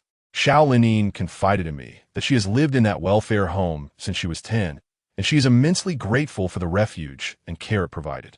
The recent municipal policies regarding social welfare determine the subsidies for welfare homes based on the proportion of children with disabilities. Xiao Lining's welfare home was classified as Level 2, leading to a significant decline in its conditions. For this reason, she has been unable to rest easy, visiting the director and the others weekly, which is why she is reluctant to leave Kobe. I see. It is due to her concern for the welfare home where she once lived. However, I believe there is now another reason, and that is the CAF. For Xiao Lining, she has likely come to regard this place as her sanctuary. Sanctuary? Jinxing pondered the term, finding it hard to imagine it emanating from Mommy, who seemed so frivolous. Indeed, a sanctuary. Mommy squinted her eyes, a mysterious smile gracing her lips. Do you know why Mr. Aiken is so adamant about finding someone to inherit Hashizora? Mommy inquired. The suddenness of this question caught Jinxing off guard. Still contemplating the previous statement, he took a moment to grasp its meaning, shaking his head honestly. Xiao Lining is aware that Mr. Aiken has a son, and she has consistently deflected any responsibility. To alleviate her burdens, Mr. Aiken embellished many stories about you. Upon hearing that you once expressed a desire to inherit the CF, but later abandoned it and left home, Xiao Lining was extremely upset. Last month, when Mr. Aiken was hospitalized, she finally decided to take over Hashizora, not wishing to let Mr. Aiken's efforts go to waste. Is that why she reacted so strongly when she returned to the CAF? Yes. Mommy tilted her head slightly, her soft, long hair cascading over her cheek and fall in her chest. I hope that you can coexist amicably. I believe Mr. Aiken desires the same. To instigate animosity between his chosen heir and Jinshin-kun might only be counterproductive. She ran her fingers through the ends of her hair, curling it into an arc. What transpired with Kamishiro before? Jinshin asked. Prior to her time at the welfare home. I am uncertain. Mommy shook her head. This is something the male protagonist must discover on his own. She repeated her previous jest, then suddenly tilted her head and asked Jinshin, "You do not harbor any dislike for your father, do you?" Not at all. To respond so promptly and without hesitation is impressive. Although he is quite strict, no one is kinder than he is. I am grateful to him and do not harbor any ill feelings. In that case, Jinshin-kun, do you enjoy working in the CAF? Why the sudden question? Jinshin gazed at Mommy in confusion, her gently swaying bangs obscuring her expression. Mommy awaited his next words, seeking a definitive answer. After a moment of contemplation, Jinshin replied, "I do not dislike it." I see. Then I believe my guess was correct. Mommy stretched languorously, speaking in a nonchalant tone. Mr. Aiken has been devoted to this CAF, likely because of you, Jinshin-kun. The sound of wind chimes echoed as I returned home. The dusk-laden air slipped into the room the moment I opened the door, and a girl clad in a striking indigo uniform stepped inside. Upon hearing the noise, Mommy lifted the curtain and emerged from the kitchen, noting that Kyuzin-san had returned quite late this time. I apologized for my tardiness. I had to prepare for the upcoming exams and spend a bit more time in the library with my classmates. I'm not blaming you. Go wash your hands and prepare to eat. All right. Setting down the backpack slung over her shoulder, Kyuzin-san approached, inhaling a rich aroma wafting through the air. Sister Rina, are we having curry for dinner? No. Sister Rina has gone to the welfare home. Today's dinner is prepared by Masakazu. Speaking of which, Masakazu's shadow appeared just in time. You returned just in time, Kyuzin-san. I made curry. On the dining table, Masakazu neatly arranged 3 servings of steaming curry rice. The beef, carrots, potatoes, and onions were diced and sliced, the curry sauce thick and delicate, seeping into the cooked ingredients and exuding a warm fragrance. Oh, I didn't know Masakazu-kun could cook, Kyuzin-san remarked with surprise. I wouldn't say I can. Curry is the exception. I know that. It's called danzi lioli, a dish that even a single man can easily prepare. Mommy added, as a beloved national dish, curry is both simple to make and delicious. One merely needs to throw in their favorite vegetables and meat, add curry cubes, and voil. A perfect meal for the lazy. Allow me to judge your culinary skills, Masakazu-kun, Mommy declared, her hands coming together in a theatrical gesture. I began to eat. The grains of rice were distinct, enveloped in a robust sauce as I took a bite. Mommy's coffee-colored eyes sparkled like stars. This is delicious. Even though it's simple curry, it's not easy to make it taste this good. The sautéed, translucent onion slices had lost their moisture, releasing a more pronounced sweetness and spiciness, while the tender potatoes added a delightful texture. It must be quite a feat to make curry taste bad, Masakazu mused, unable to envision anyone managing it. Mommy brushed her long hair away from her face, and, wielding her spoon, devoured her food with unrestrained gusto, her demeanor exuding a sense of carefree indulgence. It was evident that Mommy was not confined by her beautiful appearance. She could engage in actions that defied her image and speak her mind candidly. In contrast, Kyuzin-san's eating style conformed to that of a refined young lady, taking small bites with her spoon, delicately placing them into her mouth. Unlike adults, high school girls of her age tend to be conscious of their dining etiquette. After finishing her curry, she gently wiped the corners of her mouth with a tissue, thanked Masakazu, and ascended to her room. Thank you for the meal. The plate was cleared in a flash.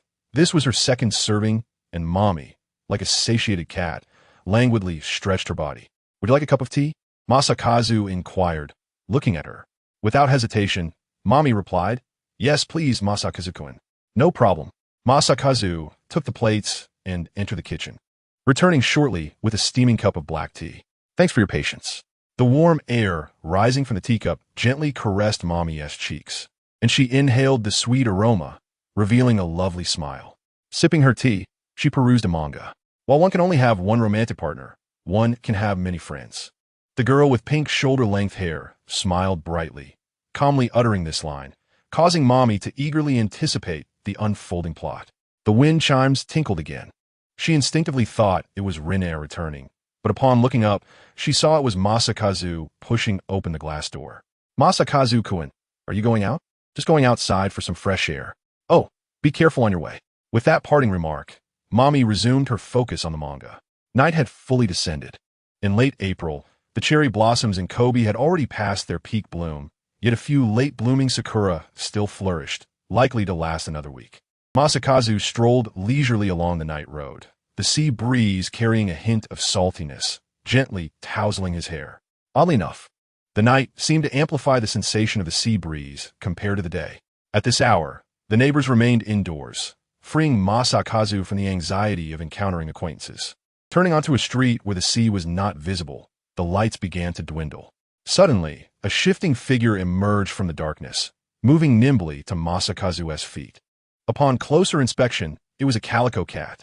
Is it a stray from around here? Observing closely, he noticed the cat wore a collar. It's for looking particularly clean and glossy. It must be a pet from a nearby home. Masakazu had a fondness for small animals. He crouched down to pet its head, but was met with the cat's swift avoidance. It called out to him and then turned, its form enveloped by the shadows, illuminated only by a beam of streetlight, resembling a guiding point of light, as if inviting him to follow. Masakazu trailed behind the light, his familiar surroundings taking on a different visage in the night. The calico cat skillfully navigated through the darkness.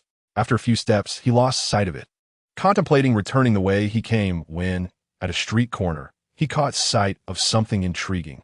Under the night sky, that figure was draped in vibrant neon lights, clearly reflected in Masakazu's eyes.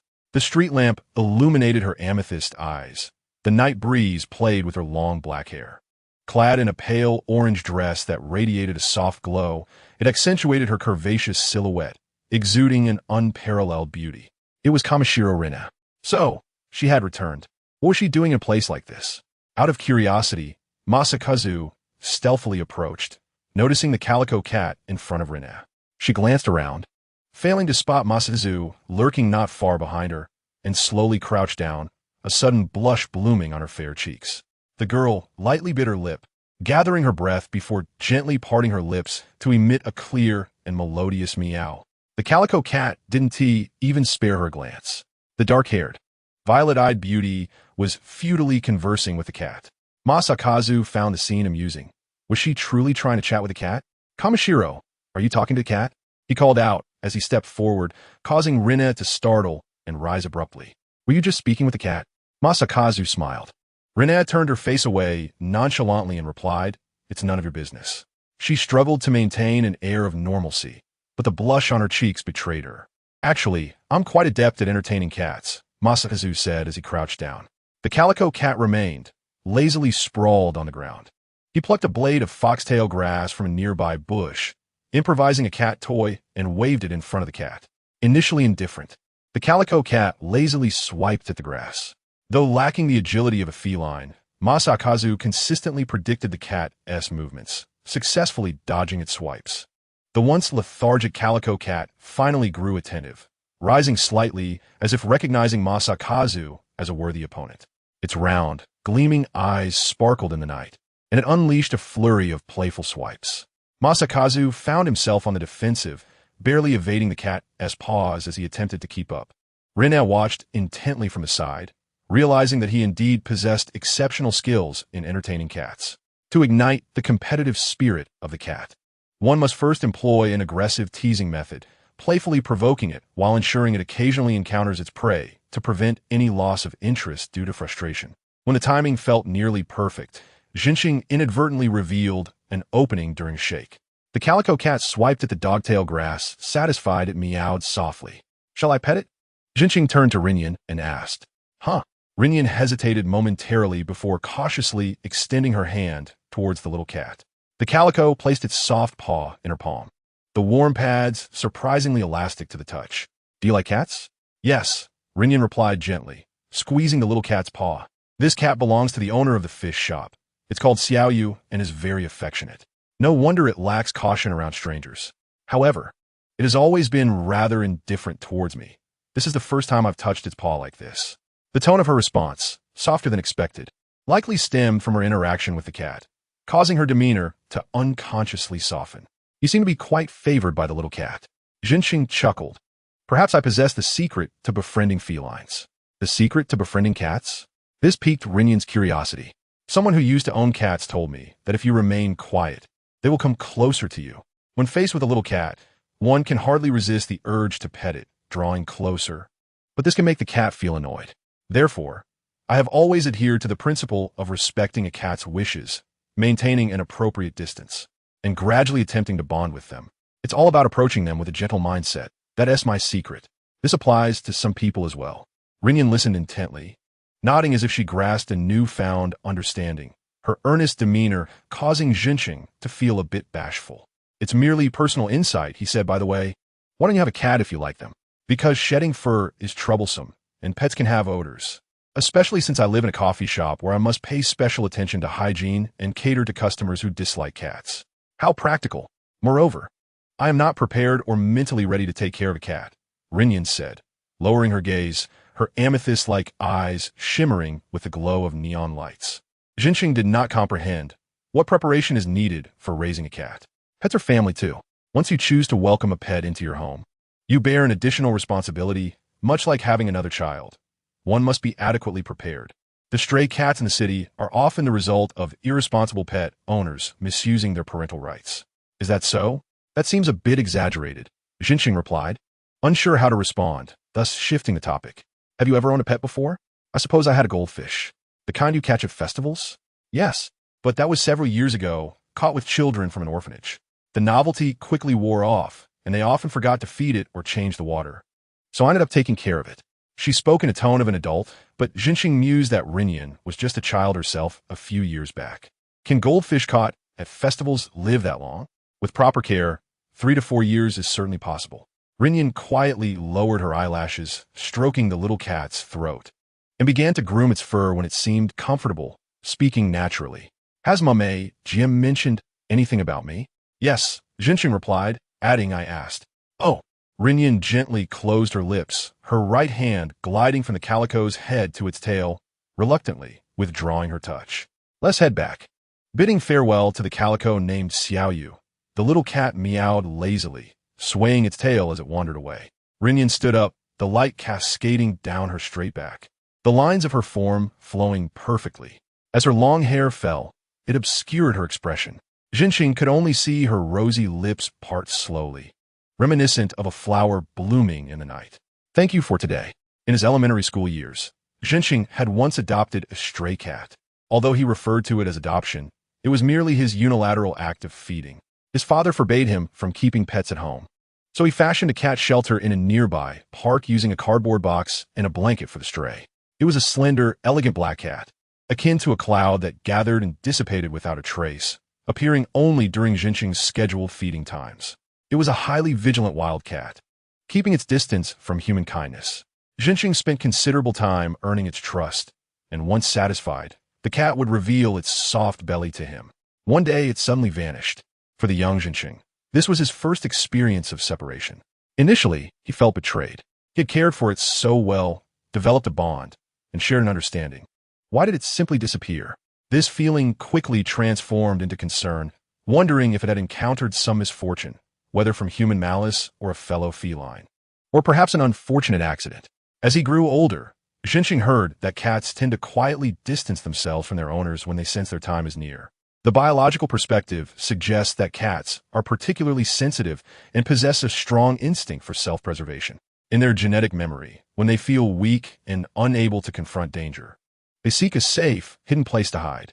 Jinxing could no longer recall whether the cat had shown any signs before its passing. Perhaps this was not the case at all, yet he still wished to believe this explanation. Playing with the calico, named Xiaoyu at the street corner with Rinyan inexplicably stirred these memories. On the way back to the shop, Jinxing and Rinyan remained silent. They returned to the bustling starry night without a word. Reflecting on the day's conversations and the girl's final ambiguous thank you, Jinxing felt that his interactions with Shundai had been relatively harmonious, devoid of the initial tension. After all, they were colleagues, sharing the same roof. Constantly being at odds would certainly be exhausting. But what did that thank you signify? The secret to teasing cats? Or perhaps accompanying her to the shopping street? Most likely, it pertained to the renovation plans for the coffee shop. Hopefully, it would go smoothly. Lost in thought, he realized he had soaked in the bathtub for too long. Feeling a bit dizzy, Jinxing stood, draining the hot water while cleaning the tub. While soaking was delightful, cleaning was a painful task. After tidying up, Jinxing stretched his back and grabbed a towel to dry himself. As he brushed his bangs dry, he noticed his hair had grown a bit long and difficult to manage. He estimated it was time for a trip to the barber by the end of the month. After using a hairdryer to dry his hair, he changed into clean clothes and exited the bathroom, heading straight to his room. It was around 9:30, still early, yet lying on the bed made him feel drowsy. Jinxing closed his eyes, breathing lightly. The events of the day played in his mind like a series of film frames, oddly consisting of trivial moments. As he exited the parking lot near the hospital, he brushed past a woman holding a bouquet, who likely regarded Rinyan and Jinxing as fellow beings. She nodded slightly in greeting, but Jinxing thought she was not addressing him and thus did not respond in time. For lunch, I purchased fried noodle bread from vending machine. The pickled ginger was excessively salty, and the bread was rather too dense. Had I known, I would have opted for the honey melon bun like Kamishiro. At the bookstore shelves, I found myself glancing at a light novel with an absurd title, drawn in by its peculiar charm. During my evening stroll, I noticed a loosely tied garbage bag on a trash can, which had attracted crows. The fragments of life swiftly coalesce into a fleeting cinematic experience, and at the conclusion, I unexpectedly glimpsed the figure of Kamishiro Rainon. I saw her profile as she tugged at his arm while passing by on a bicycle. I observed her silhouette under the streetlight, mimicking the meow of a calico cat. What does this signify? As Masazumi opened his eyes, the moonlight filtering through the curtains illuminated the ceiling. The image of Kamishiro Rainon seemed to reflect in the glass, fluttering toward him like a butterfly amidst blossoms. Masazumi was certain he had not developed any unnecessary feelings. Perhaps it was merely the profound impression left by his abruptly altered life. He closed his eyes once more, gathered his thoughts, and allowed his mind to empty as he drifted into a deep slumber. The following morning, Masazumi awoke early. As his cheek touched the chilly air of the room, he half opened his eyes and glanced at his phone screen. 6:22 a.m., April 20th, Friday. Though the holiday had ended, the week ahead was designated for renovations. So he was still free from work and could indulge in a leisurely morning until the workers arrived. However, Masazumi was the type who found it difficult to fall back asleep once awake. So he relinquished his attachment to the bed, tossed aside the covers, and dressed. He walked to the bathroom and gazed into the mirror, noticing that his complexion was considerably better than the previous day. His body, having enjoyed sufficient rest, brimmed with vitality. To fully harness this energy, Masazumi resolved to commit to morning runs starting today, setting a goal of 10 kilometers. He rummaged through a pile of clutter to find his high school gym attire. Although 5 years had passed, it still fit reasonably well, though he felt it somewhat peculiar to wear such clothing at his age. Nevertheless, he decided to make do. Masazumi zipped up his red sports jacket and performed some simple warm-up exercises. The crisp morning air seeped in through the collar, caressing his skin. The streets were nearly deserted in the early hours, and Masazumi sensed a stillness in the atmosphere, so tranquil that it felt as if he could hear the sound of the ocean waves. Until he passed a nearby park and spotted a few elderly individuals walking their dogs, which brought a sense of movement back to the otherwise stagnant air. As he approached the bus stop, he saw business people in suits standing in pairs on the platform, their heads drooping. At such moments, he often thought to himself how life was far from effortless. After running for approximately 20 minutes, Masazumi felt warmth emanating from deep within his body. His shirt clung to his skin due to sweat, his thighs felt heavy, and his calves were taut, causing him to shiver intermittently. He took a deep breath, his lungs expanding as he depleted the oxygen within, rendering his breathing labored. This was intolerable. He felt overheated and parched. Masazumi gasped for air, unzipping his jacket due to the relentless sweat. After intense exercise, he knew he couldn't immediately rest, so he leaned against his waist and switched to a slow walk. As he made his way to the seaside along a gentle slope, the vast Seto Inland Sea, illuminated by the morning light, shimmered with colors reminiscent of soda bubbles. Stopping at a vending machine, Masazumi stared at the newly released fruit and vegetable juices displayed alongside their promotional slogans.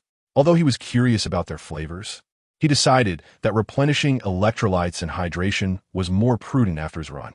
He purchased a bottle of Pocari Sweat, unscrewed the cap, and drank, feeling his parched body gradually absorb the moisture. Water trickled from the corner of his mouth, mingling with sweat as he contemplated the possibility of catching a cold, prompting him to zip his jacket back up. Sitting on a bench to rest, Masazumi rolled up his pant legs and gently massaged his calves. He had perhaps overestimated his abilities and decided to adjust his target from 10 kilometers to 5, as there would be plenty of time in the future. The Pocari Sweat bottle in his hands had warmed to a tepid temperature.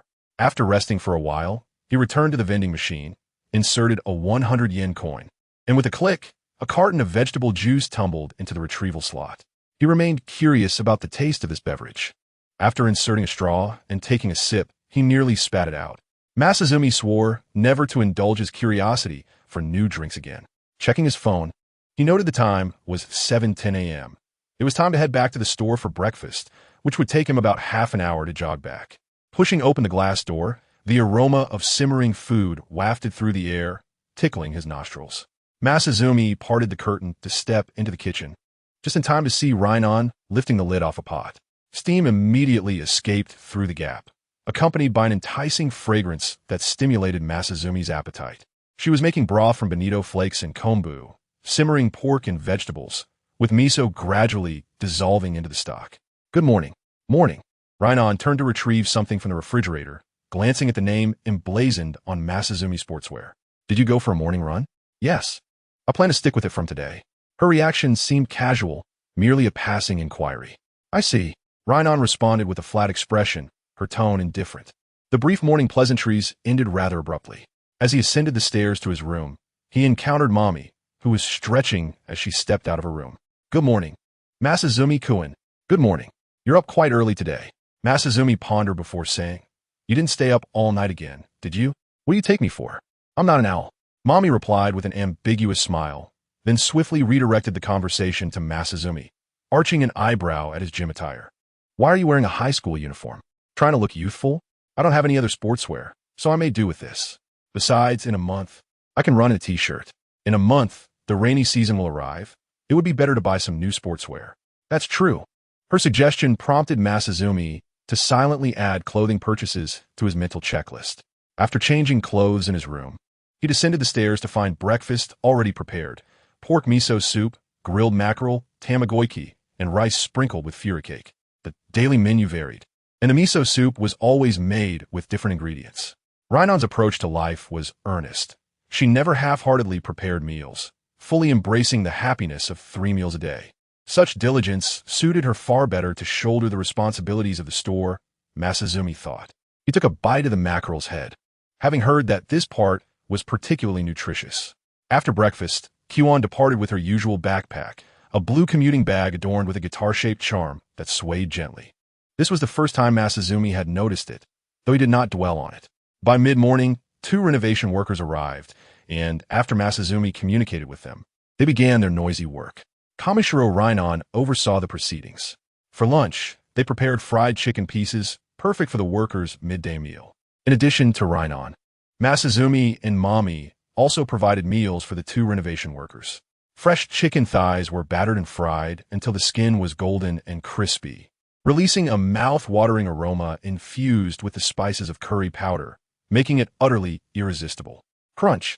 The golden battered fried chicken crackled enticingly, and with a single bite, the tender meat erupted with savory juices between my lips. Observing 2 construction workers at another table indulging heartily, Jinxing felt there was great potential to cultivate them into loyal patrons. Indeed, Shindai's culinary skills were exceptional. Had she been in a regular restaurant, she would undoubtedly be in high demand as a head chef. As the lunch break concluded, the renovations resumed, and the shop was once again filled with a cacophony of sounds. Time slipped by in a blur of clattering and hammering, the spring day lingering, with wispy clouds clinging to the sky, only to be whisked away by the afternoon breeze. The azure sky faded into a honeyed hue as dusk approached. The The construction workers departed with their toolkits, yet Jinxing noticed neither Rinyan nor Mommy in the shop. Venturing into the kitchen, she found Mommy fastening an azure apron around herself. The fabric gently wrinkled, the neckline slightly stretched. The kitchen was infused with the sweet aroma of vanilla extract. The table was adorned with scales, mixing bowls, frying pans, and various culinary tools. Rinyan, donned in her apron, tied her hair into a ponytail, securing loose strands with hairpins, and retrieved eggs, sugar, milk, flour, and other ingredients from the refrigerator. Jinxing inquired, "Are you planning to make desserts?" "Yes," Rinyan replied with her customary aloofness. "I wish to experiment with developing a new menu. You mentioned increasing the variety of dishes in the shop, and after some contemplation, I thought I would first try to add a few simple trending items. However, I have never made desserts, so I will consult Mommy for guidance." As the ingredients for the pastries were not inexpensive, Rinyan decided to prepare a small quantity initially, awaiting Mommy's input before finalizing the dessert menu. "To call me a pastry chef is quite an exaggeration. My expertise lies solely in baking cookies," Mommy remarked, tucking her hair behind her ears and gathering it into a neat bun.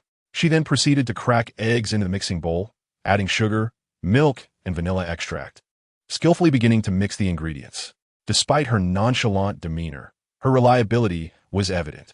Jinxing, impressed by her adeptness, asked, "Have you formally studied dessert making?" "No, but I was part of the culinary research club in high school. The upperclassmen who recruited me assured me that I could be a ghost member without any obligations." Only to discover that was far from the truth, Mommy sighed, revealing her story. The club was on the verge of disbanding due to insufficient members, so several upperclassmen desperately sought recruits. I was naive and was lured in with flattery.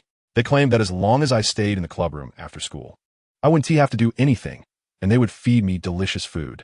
Yet, I felt guilty just loitering around, so I learned to bake cookies. This revelation added depth to Mommy's character.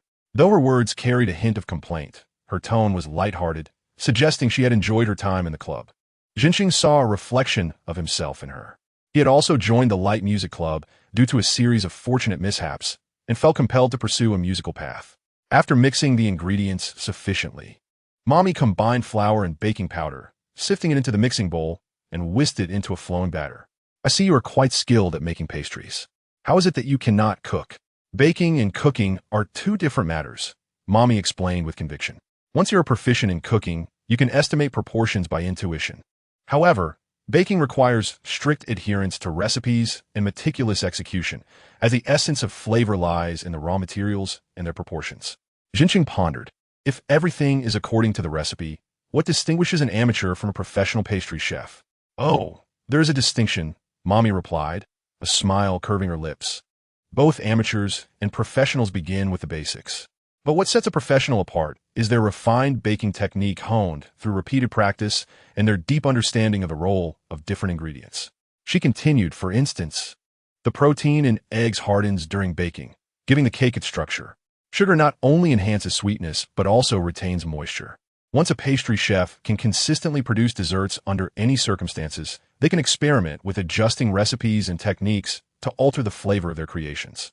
If a dessert is too rich, they might reduce the amount of heavy cream or adjust the whipping level to resolve the issue.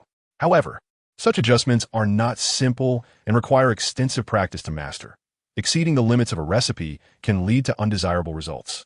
Jinxing listened intently, admiring Mommy's expertise. "How impressive, Sino.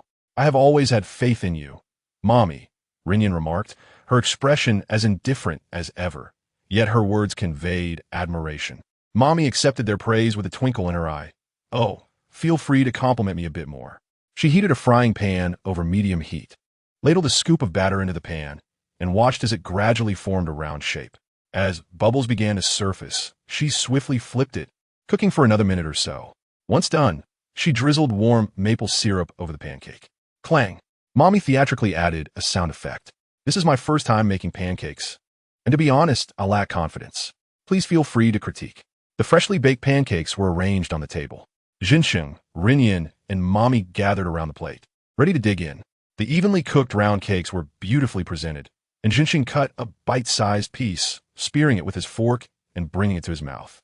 The texture was fluffy, and the flavor of maple syrup burst forth. "Quite good," Jinxing offered, "This is my first time trying something like this." "Really? Jinxing-kun, this is your first time?" Mommy exclaimed, her smile teasing. "It's rather unusual for a boy to enter a dessert shop alone to eat pancakes. Aren't boys in bands typically surrounded by girlfriends, those romantic scoundrels? They could have easily found a girl to share it with." "You are biased against bands," Jinxing retorted. "While many prominent rock musicians are indeed less than admirable, that notoriety only reinforces public stereotypes. However, someone like me, a lead singer in an underground band far off the radar, hardly has the opportunity to air. Even underground idols look down on performers like me," he thought, feeling compelled to defend himself. "How disappointing," Jinxing-kun, Mommy said with a pained expression. "I thought you were the type who doesn't care about others' opinions, just like me." The conversation began to drift, but Rinyan's critique brought it back on track. Could it be a bit too sweet? Is the sugar ratio off?" Mommy wondered, tasting a piece. "The sweetness seems fine to me." "Perhaps it's because I rarely eat sweets," Rinyan replied, unlike many girls her age who adored sugary treats. Her highest praise for desserts was that they were not overly sweet. However, Mommy concluded that this attempt at pancakes had not been entirely successful. Compared to those in professional dessert shops, this is probably at the level of a high school home economics class, she sighed. "Jinxing, is it really that exaggerated?" "Absolutely." Mamei stroked her chin, lost in thought, her delicate eyelashes fluttering as if recalling something, and then she exclaimed, "Ah, right, I know a delightful dessert shop. How about I take you there to experience the true taste of exquisite pancakes?" Ji-Yun Mirai returned today later than yesterday. It seems that periodic examinations are indeed quite stressful. Jinxing was not an exemplary student during her studies and could not relate to this feeling. After dinner, Lin Yin, Mamei, and Jinxing all ate less than usual, saving room for dessert. "We are heading to have pancakes soon. Mirai, you should join us," Mamei invited the girl. Sorry, Mamei, I still have homework to finish." This was a common excuse among students, but Mamei was not easily swayed. "Come on, Mirai. You always finish your homework in the library before returning to the shop, right? It's important to balance work and leisure. Go on, go on." Mamei persisted, playfully brushing her long hair against the girl's shoulder. Eventually, Ji-Yun Mirai capitulated. She had not prepared the courage to refuse a second time. There was no choice. Her personality was inherently timid. "I understand." Pleased with her compliance, Mamei's eyes crinkled into a smile. They took the train to the shop Mamei mentioned, arriving at the station after avoiding the peak hours, where the platform was rather empty. The shop was located in Sanamiya's central shopping street, the bustling heart of Kobe, not far from another shopping area, Motomachi. As the gateway to the west, Kobe is one of the earliest cities to open its ports, where Western culture gently landed between the mountains and the sea, nurturing a unique romantic charm that is distinctly different from the neighboring Keion region, which retains numerous exquisite European-style buildings. It was 7 in the evening, and the crowd in front of Sanamiya Station was bustling. Although it could not compare to the foot traffic in Tokyo, it was still overwhelming for Jinxing, who did not enjoy shopping. Various restaurants, shops, and entertainment facilities lined both sides of the street. The night was just beginning to come alive, with not only locals, but also many visitors from outside the region and even foreign tourists. As a native resident of Kobe, Jinxing was quite familiar with this area. On ordinary evenings, it was common to see junior high school students strolling here after school. By the time Golden Week in May arrived, it would likely be even more crowded. However, despite being a path she was accustomed to, going out with 3 girls she had only recently met was a first, especially since they were all youthful and beautiful. First was Sino Mamei, whose height was quite striking for a girl from the islands. Her white strap top perfectly accentuated her curves, and she wore fitted denim shorts that showcased her long, fair legs. Her long hair was styled smoothly and softly, contrasting with her usual wild demeanor. With a tall and voluptuous figure, every step she took was accompanied by the crisp sound of her white sneakers, exuding confidence reminiscent of a photo idol from the bubble era. Kamishiro Rinyan, on the other hand, had her black hair cascading down her shoulders, dressed in a navy blue dress that did not stand out, yet her slender shoulders and waist highlighted her ample bosom, with delicate features that exuded a cool, captivating charm. As for Ji-Yun Mirai, her delicate jawline retained a hint of childish innocence, but was edging closer to adulthood. Compared to the two strikingly charismatic girls, her enchanting youthful aura evoked a protective instinct in boys. Walking alongside the trio, Jinxing felt uneasy under the gazes cast their way.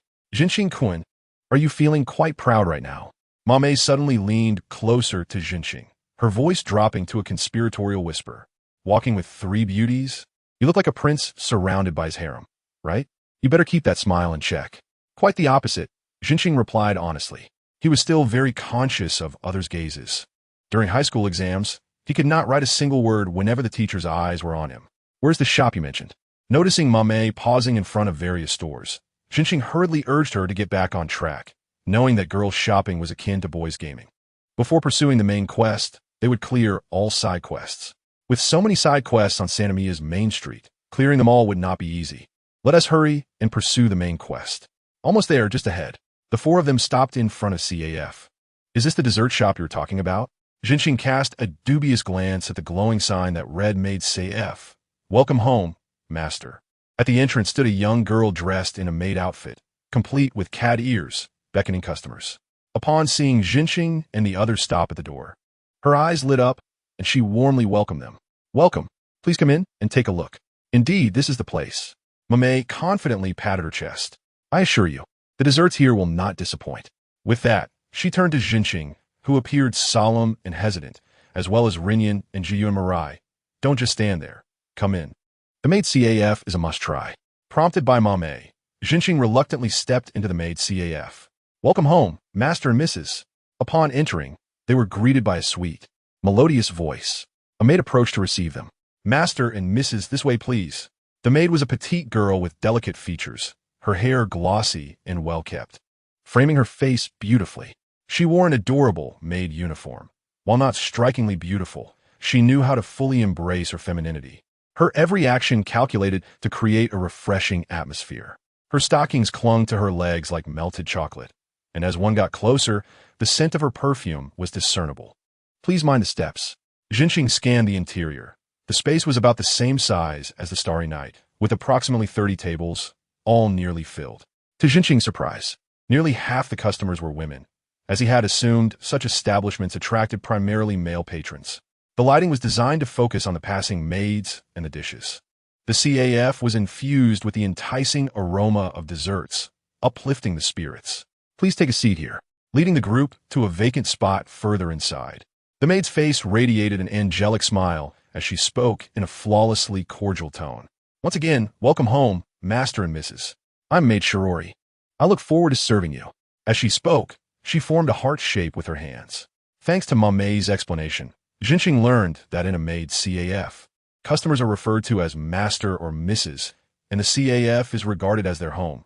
Thus the greeting is welcome home rather than welcome. Thank you for your service today, Shirori. Mame seemed to be a regular at this CAF, relaxing back in her chair as she greeted the maid with familiarity. We are as well. Thank you for your service. Following her lead, the other 3 responded somewhat stiffly.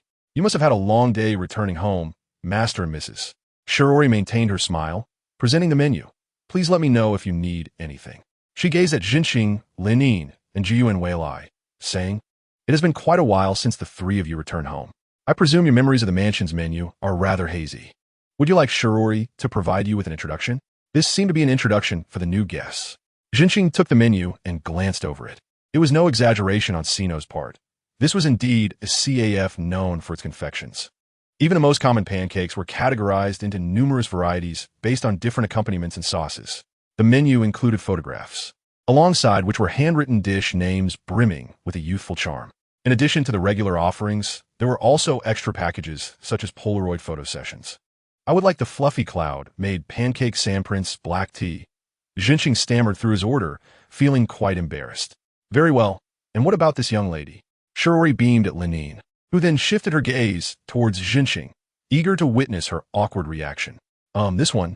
Kamishiro Linin raised the menu towards Shirori, her finger lightly touching the photograph of the dish she wished to order, her expression devoid of emotion.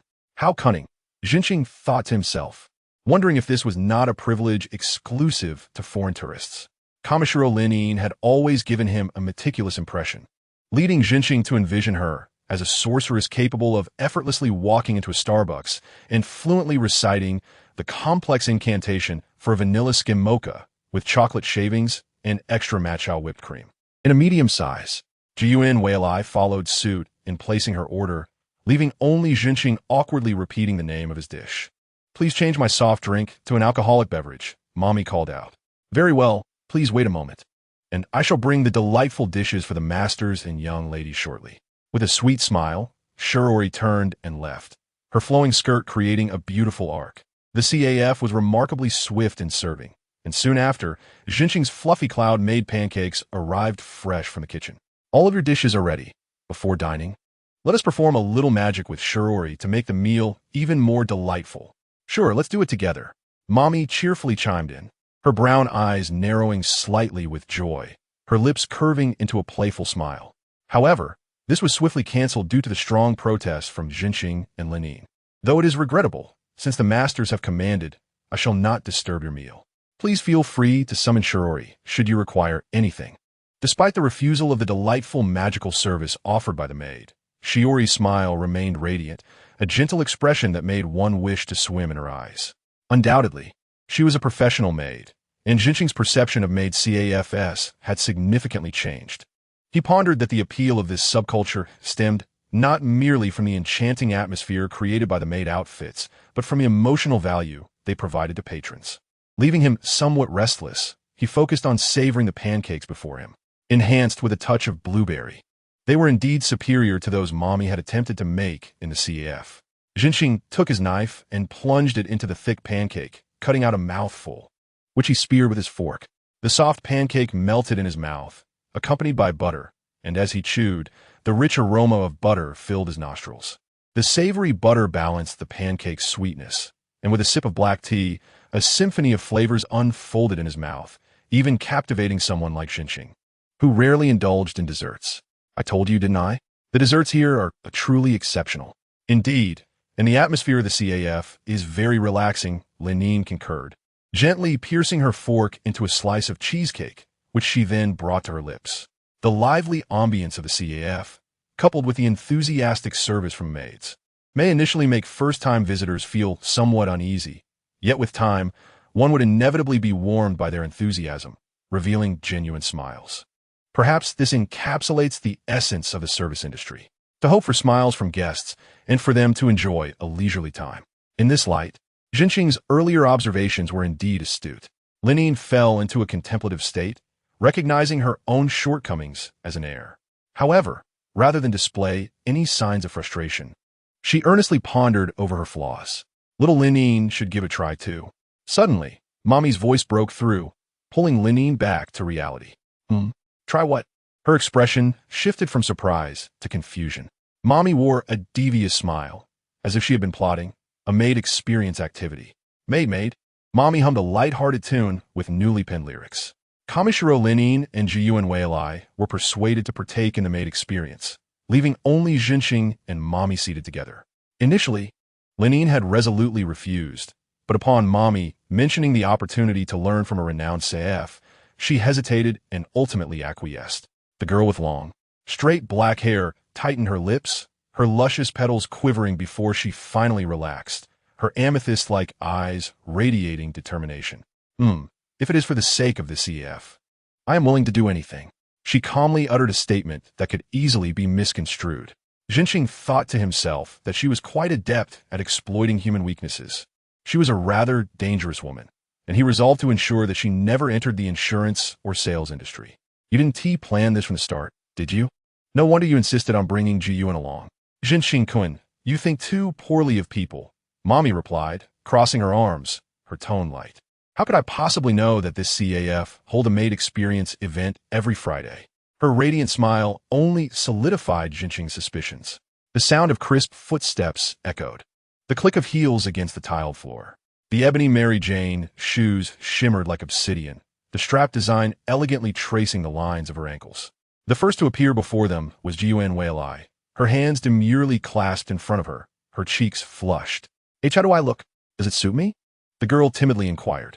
She wore a black and white maid dress, the cuffs and hem adorned with delicate lace, her pure white stockings reaching above the knee, the wavy edges reminiscent of a cake's whipped cream. It was not revealing, exposing only a hint of skin above the knee, exuding a subtle charm.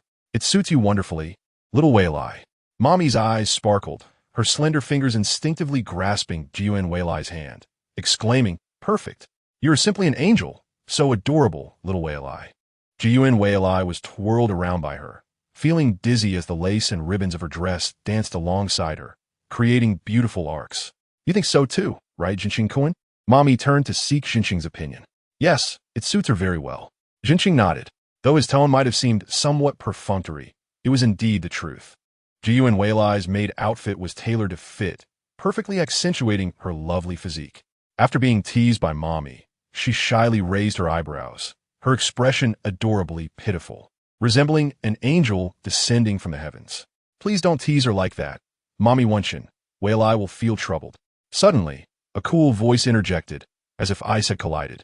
The three turned towards the sound, and a graceful figure emerged from the light. Unlike Jiyuan Wei-Lai's outfit, Kamishiro Linin wore a modest and reserved classical maid dress. The black dress exquisitely accentuated her figure, the slender waist cinched tightly with a silk ribbon, contrasting sharply with the flared hem, revealing a glimpse of her elegant calves. Enveloped in pristine white lace stockings, the glossy surface of her shoes shimmered like the night under the lights, the fluid lines outlining the graceful contours of her feet. Her lush black hair was elegantly gathered into a low bun at the back of her head, exuding a subtle feminine charm, her demeanor poised and dignified. Welcome, esteemed guest, intoned the black-haired maid with an unadulterated, cool voice that did not betray her beauty. If one were to perceive the distant future as a somewhat clumsy novice maid embarking on her first job, then Linin's graceful comportment seemed as if she had indeed emerged from the Victorian era as a professional maid. Lin Yinjie is truly remarkable. She feels like a genuine maid, remarked Jiyuan Wei-Lai, having finally escaped the clutches of Ma Mei, as she approached Lin Yin with delicate steps, the sound of her Mary Jane shoes tapping lightly against the floor. Her eyes sparkled with admiration as she gazed at Lin Yin. The duo of maid-clad maidens standing side by side resembled a living oil painting, their mere presence a work of art. Zhen Cheng lifted a teacup, still containing remnants of tea at the bottom, and drank it in one go, squinting in appreciation of the beautiful sight before her. Not quite, little Lin Yin. It should be welcome home, master. Please say it properly once more. Ma Mei encouraged the young maid with a pleasant smile, clapping her hands. Welcome home, master. Lin Yin replied with poise, though her expression remained decidedly unenthusiastic, as cold as ever. An ice-cold beauty of a maid, perhaps? Ma Mei mused, stroking her chin. If it were little Lin Yin, could you please lift your chin slightly and utter, with a harsher gaze and tone, you remember to return, you scoundrel, followed by an appropriate huff? Just as the maid Shindai Lin Yin prepared to comply, Zhencheng immediately intervened to halt Ma Mei's mischievous antics. Before Sei Yi could finish his sentence, Ma Mei abruptly turned her head, her sharp gaze piercing Zhencheng's face, her long eyelashes framing her coffee-colored eyes, narrowing slightly as she smiled with delight. Zhencheng inexplicably shivered. Oh dear, Zhencheng, would you like to experience it as well? In the dressing room, Zhencheng surveyed his reflection in a black tailcoat. Surprisingly, he looked quite well, at least not resembling an insurance salesman. With his slender and tall frame, he was indeed a natural clothes hanger, perfectly suited for such tailored attire. Thankfully, it was merely an experience as a butler, not in women's clothing, which relieved him, though he quickly recalled that he had no intention of agreeing to even this. Could this be what psychology refers to as the demolition effect? A certain literary figure who once studied in the Northeast had remarked, "This room is too dark," suggesting a skylight would surely be met with disapproval. But if you advocate for removing the roof, they would be more inclined to negotiate and agree to the skylight. Sei Ma Mei was a perilous woman adept at exploiting the weaknesses of human nature, a fact Zhencheng kept firmly in mind. Nevertheless, he resolved to pull Ma Mei into the fray, demanding that she also participate in the experience, thus reclaiming a measure of victory. Upon exiting the dressing room and returning to his seat, he found the other three waiting. So slow, Zhencheng. How could you take longer than a girl changing clothes? Apologies, it is my first time wearing such attire, he replied, lifting his head, his pupils suddenly widening as he saw Ma Mei not clad in the expected maid dress, but in a butler's outfit similar to his own. The meticulously tailored tailcoat accentuated her elongated form, her long black hair gathered into a neat bundle, without a jacket, casually draped over her shoulders, making her appear almost like a dashing gentleman.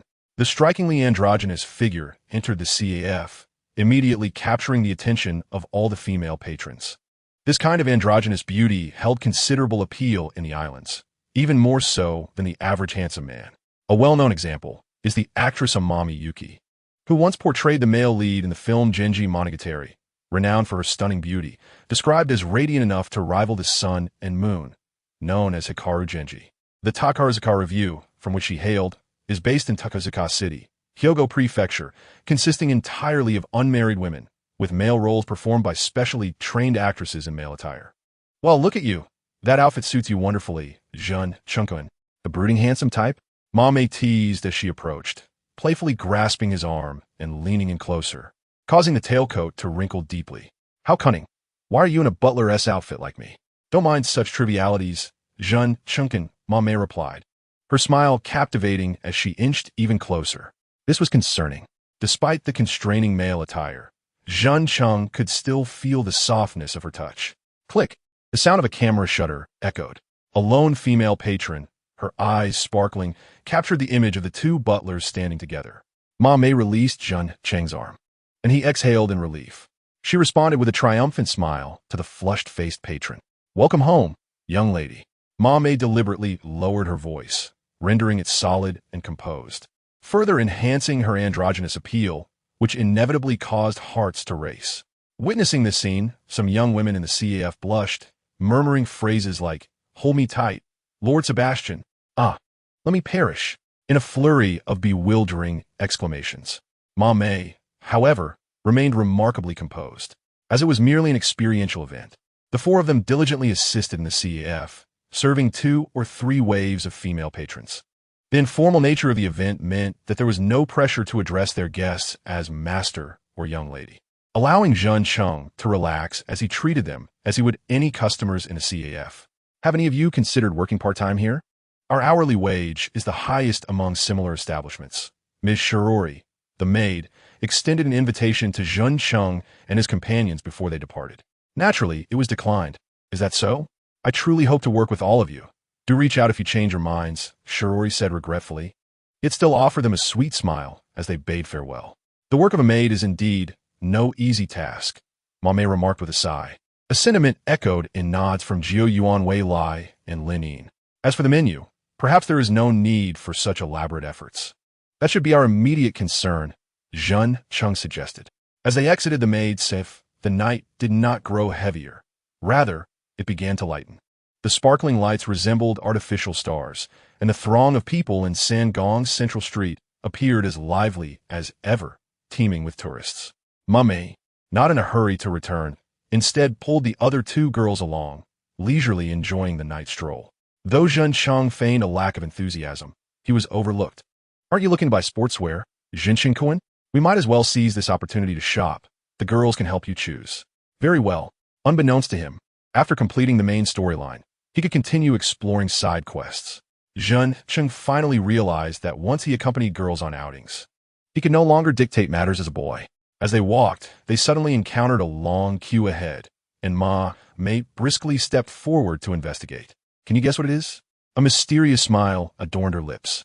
Absolutely no idea. The trio shook their heads in unison. It is well known that people from the island nation have a penchant for queuing, especially in bustling shopping streets where it seems as if time is frozen, with gift shops, bubble tea stalls, and snack stands all boasting long lines. Observing the lack of enthusiasm among the 3, Mame resignedly revealed the answer. It is malatang, which appears to be quite trendy of late. Have you ever tried it? Jiun Weilai replied that a classmate had invited him previously, but since he cannot tolerate spicy food, he declined. Eating malatang seems to have become a recent fad. If Mame wants to try it, I could attempt to make it, though some ingredients may be rather uncommon. I am unsure if the convenience store stocks them. Renan displayed a contemplative expression, mentioning items like duck blood. If we go to the Zhonghua shopping street, we might be able to find them. Malatang should be considered a form of Chinese cuisine, right? Jinqing remarked. So, Jinqing-kun has actually had it. You seem to keep up with trends quite well, Mame teased him. Not really, but I have tried spicy hot pot in Tokyo, which includes similar ingredients. There is something called duck blood, which has a texture that is neither like konjac nor tofu, but somewhat reminiscent of jelly, infusing its flavor into the hot pot broth. Can Jinqing-kun handle spicy food well? Jinxing gained a bit of confidence, asserting that domestic spicy dishes should be manageable. Quite self-assured, aren't you? Our little Rin-In can also handle spice exceptionally well. Shall we have a competition one day? After Mamei spoke, she glanced at the taciturn Rin-In, and Jinxing assumed she would refuse such a trivial challenge. However, to his surprise, the girl slightly nodded without changing her expression. I don't mind. Then it's settled. Mamei smiled, her lips curving upward. I know a place that serves spicy ramen, reputed to be the spiciest in Kobe. Speaking of Chinese cuisine, there's a restaurant in Sanamiya called Zuifeng, which receives quite favorable reviews from the foreign community living locally. Juyuan Weilai inquired if Chinese dishes are generally spicy. Not necessarily. Dishes like Tianjin rice and mapo tofu aren't spicy. Tianjin rice is actually unique to our country. Jinxing added, an authentic mapo tofu is indeed spicy. Really? Mamei seemed quite astonished. But isn't Cantonese mapo tofu not spicy? It only uses oyster sauce to bring out a mild, rich flavor. That's an adapted version from our country, Rin-In interjected. Guangdong does not have this dish. When our class's international students first heard of it, they looked utterly shocked. Oh, I see. After walking for a while, a tall figure suddenly obstructed their path. Excuse me, I'm lost. Could you please help me? The spoken language was quite stiff, each word pronounced distinctly. Jinxing looked up to see a tall young Caucasian male with curly brown hair and deep blue eyes, carrying a backpack, presumably a tourist. For a foreign visitor, his spoken language was relatively fluent. Jinxing deliberately slowed his speech. No problem. Where do you want to go? What? The man tilted his head. Did I speak too quickly? Jinxing slowed his speech once more, almost syllable by syllable. You want to go where? What? Jinxing felt a wave of frustration. It seemed this person had only learned to speak, but had zero listening comprehension. If that were the case, why ask for directions verbally? He took out his phone, preparing to launch a translation app. Let me handle this. Like a shadow, Rin-In with her long, dark hair stepped forward to converse with the man. The man stumbled through his broken Japanese, while Rin-In elegantly responded in fluent English, their nationalities seemingly reversed, creating an odd contrast. Without keen attention, Jinxing could hardly comprehend their exchange. After a while, the man bowed in thanks and departed. I didn't expect your English to be so good, Jinxing remarked to Rin-In. Islanders typically struggle with the rolled R sounds. Their English is often rendered phonetically in katakana, resulting in poor pronunciation, almost a language confined within the islands. In contrast, Rin-In's English pronunciation was exceedingly authentic, devoid of any trace of Japanese influence. Reflecting on Rin-In's impression, it was both unexpected and entirely logical. She had enrolled in an English-speaking course during her freshman year, anticipating occasions in cafes where she might welcome foreign guests. Yet, due to a lack of international visitors, it was only now that her skills found practical application. Impressive Rin-In. Jiyuan Weilai gazed at her with admiration akin to that of a fan adoring an idol. If you have any questions, feel free to ask me, Rin-In offered, brushing her hair back, the silky ends catching the colors of the neon lights. Is that all right? Then I will trouble you, Rin-In. Not at all. What did that foreigner say? Mamei inquired curiously. He said he was lost, tired from walking, wanted to relax, and asked how to get to Rongmaki. Pausing for a moment, Rin-In's cold demeanor flickered with a hint of emotion, and then she began to express her own wishes, stating she wanted money, a girlfriend, and to reap without sowing. How does one navigate such a life? What a thing to say. Mamei chuckled. So how did you respond to him? Before correcting that habit of daydreaming, I cannot find the way. Such assertive words are very much in line with Rin-In's style, causing Mamei to laugh heartily. Following the crowd, the four entered a shopping mall, heading straight for the counter selling outdoor sportswear. Jinxing-kun, how about this one? Mamei held up a piece of athletic wear for him to see. Isn't this a women's style? Indeed, I want to buy one too. Running is beneficial for health. Do you wake up early enough? Jinxing asked with a hint of sarcasm. How rude. She puffed her cheeks. The sportswear is quite comfortable to wear home as well. Mamei was undeterred and flipped the garment to show Jinxing the back, where the black sportswear was adorned with intricate embroidery of the characters Tianshang Di Xia, Wei Wuduo Zun, which means above heaven and below earth. I alone am supreme. What do you think? Isn't it's super cool? So that was her true intention. What is that again? Jinxing sighed inwardly at her sense of aesthetics. Turning his head, he noticed Rin-In and Jiyuan Weilai intently scrutinizing the clothing on the racks. How about this one? It was a simple and unadorned set of deep blue sportswear. The design was quite loose, suggesting it would be comfortable to wear. The two were genuinely helping him choose sportswear, prompting Jinqing to express his gratitude. Thank you. After finding his size, Jinqing stepped into the fitting room and donned the outfit, which fit perfectly. His body instantly accepted the new athletic wear. Glancing at the tag, the price was reasonable. It feels great. I'll take this one. After changing back into his clothes, Jinqing walked to the cash register, clutching the sportswear, while Mame, satisfied, also secured the Tianshan Dixia. Wei would duo Zun for herself. It was getting late. After purchasing their clothing, the four took the train back home. On the return journey, they managed to avoid the peak hours, with few people waiting at the station. The stainless steel benches on the platform were tinged with a night-s hue, their surfaces cool to the touch. The three girls, either in skirts or shorts, opted to stand while only Jinqing sat down. As the train approached the platform, bright light streamed through the windows. The doors opened, and they entered the carriage, with the three girls sitting together while Jinqing took a seat across from them. As the train gently swayed, it slowly departed, accelerating, weaving through the sprawling urban landscape towards the shimmering expanse of the starry sky. In the carriage, there exists a subtle murmur of tranquility, punctuated by the soft snores of an elderly man resting against the seat. A dapper gentleman speaks quietly on the phone with his wife, the faint sound of a child's cries audible from the other end. A group of boys in school uniforms huddles together, suppressing their laughter. Different individuals, all seated on the train heading home under the moonlight of this city, evoke a sense of closeness among people. The following morning, Jinqing awoke with the first thought that his body felt as though it had been run over by a bicycle. His legs ached terribly, a consequence of a long-standing lack of exercise, a fleeting impulse to engage in physical activity. Should he run today? Doubt crept into his mind. Yet upon glimpsing the newly purchased sportswear hanging on the wall, he felt a sense of obligation to justify the 176 yen spent the previous day on the outfit. Mustering his resolve, he decided to persevere with his morning run. The dawn was cloaked in a dense fog as Jinqing reached the shore. He gazed down at the sea, where the mist ebbed and flowed with the tides, and, given it was the weekend, the streets were nearly deserted. The new sportswear was indeed quite comfortable, crafted to wick moisture and maintain body heat. Overcoming his inertia and pushing through the discomfort, he completed his running regimen for the day, feeling a tinge of accomplishment.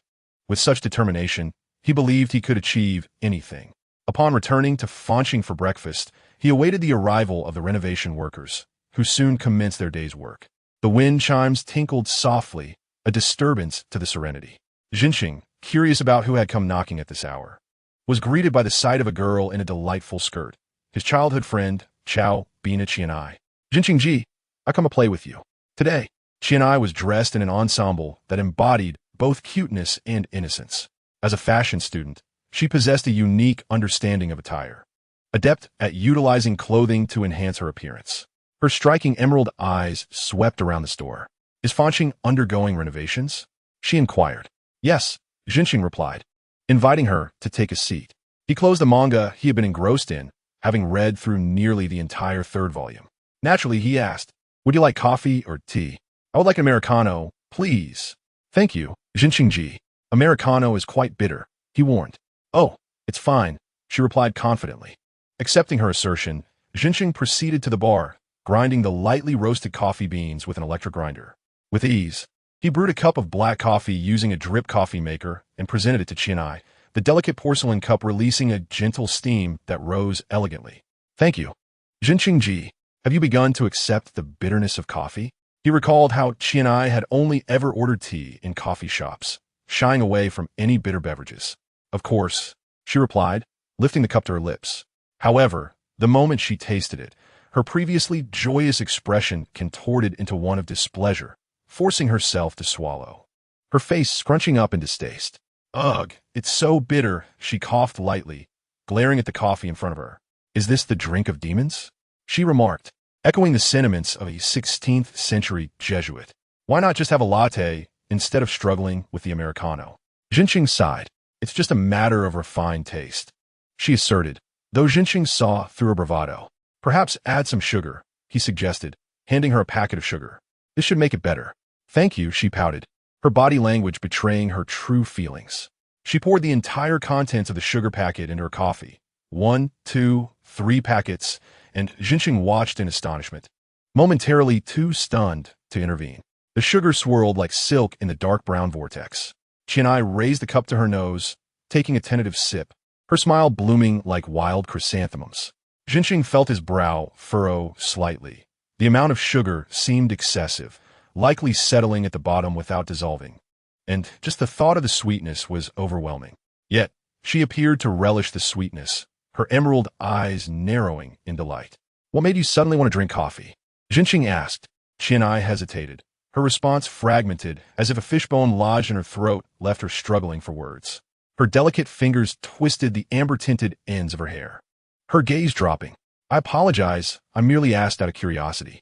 If you prefer not to share, it's nothing." Qianai lifted her face, a blush creeping in. "It's just a bit embarrassing." In truth, it stemmed from a moment yesterday at the vending machine when she had purchased a drink. "Class is about to start. Where are you going?" a friend queried as Qianai stood. "I'm a bit thirsty. I'm going to buy a bottle of water. Would you like anything?" "I'd like a can of black coffee. The one for 150 yen. "Oh wow, that stuff is super bitter. If you enjoy bitterness, you might as well drink herbal medicine. It has health benefits," Qianai's friend teased. She had never liked coffee simply due to its bitter taste. Her home country, Peru, was renowned for its delicious coffee beans, and since arriving in Japan with her father, her childhood friend's family operated a coffee shop.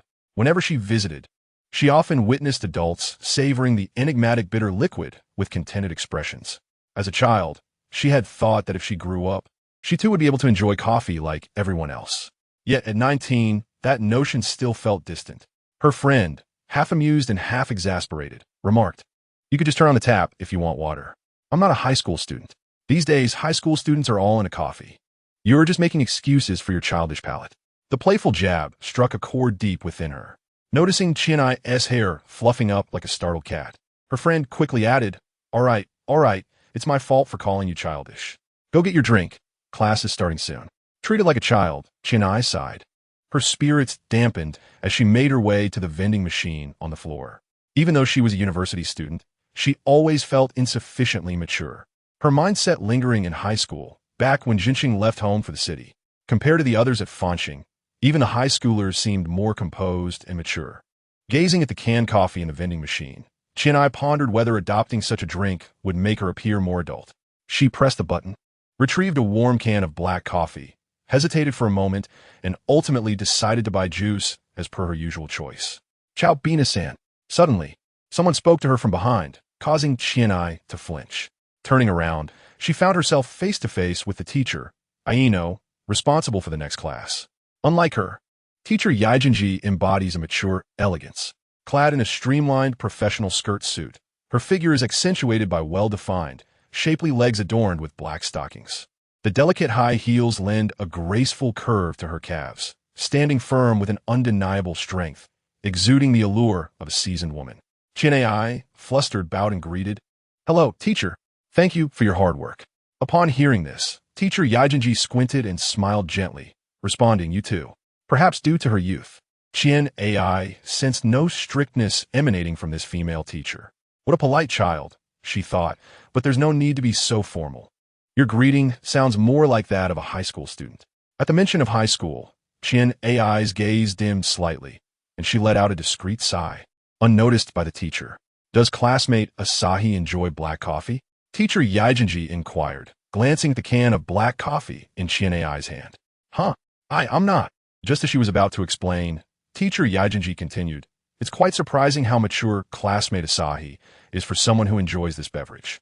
With only a light touch of makeup enhancing her delicate, striking features, the subtle eyeliner accentuated her eyes, framed by long, fluttering lashes that revealed a captivating smile.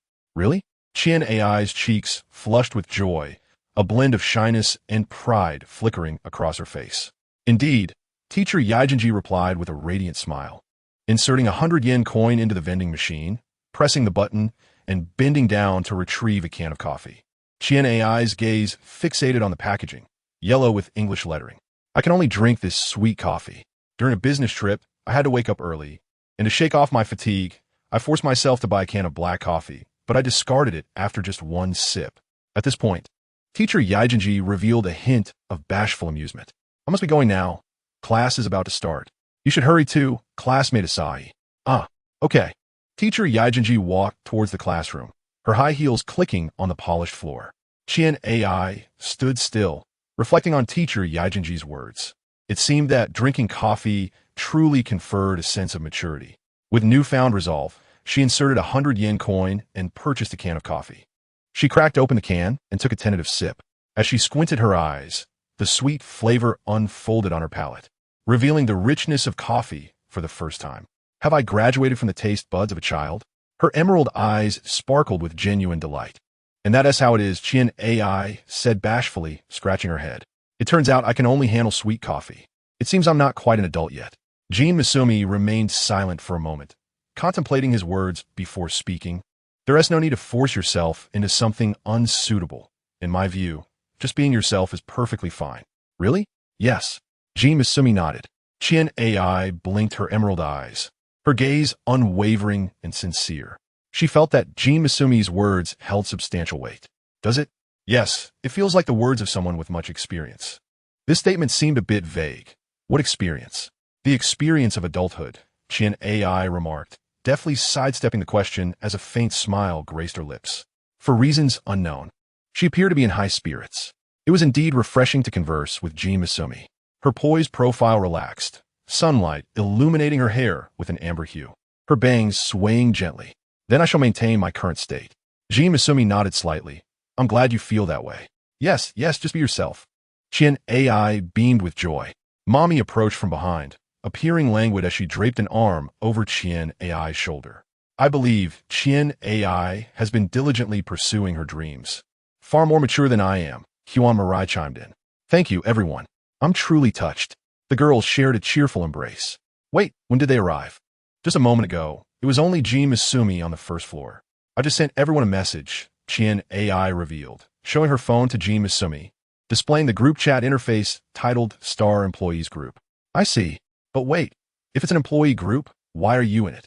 That is a fair point. We should add Jean Misumi too. Chien Ai had added him as a friend. AI-chan invites you to join the Star Employees Group. There were 4 others in the group besides him. The group leader's name was Rain, with an avatar of a yawning orange cat, presumably the account of Kamishiro Rain. Mirai adds you as a friend. This was the account of Huan Mirai. The girls clustered together, chattering animatedly when suddenly a voice came from above. Chien Ai, I made a parfait. Would you like to try it? Looking up, Chien Ai saw Kamishiro Rain emerging from the kitchen, holding a strawberry parfait. After returning to the shop last night, Rain had finally settled on a fruit parfait for the menu after careful consideration.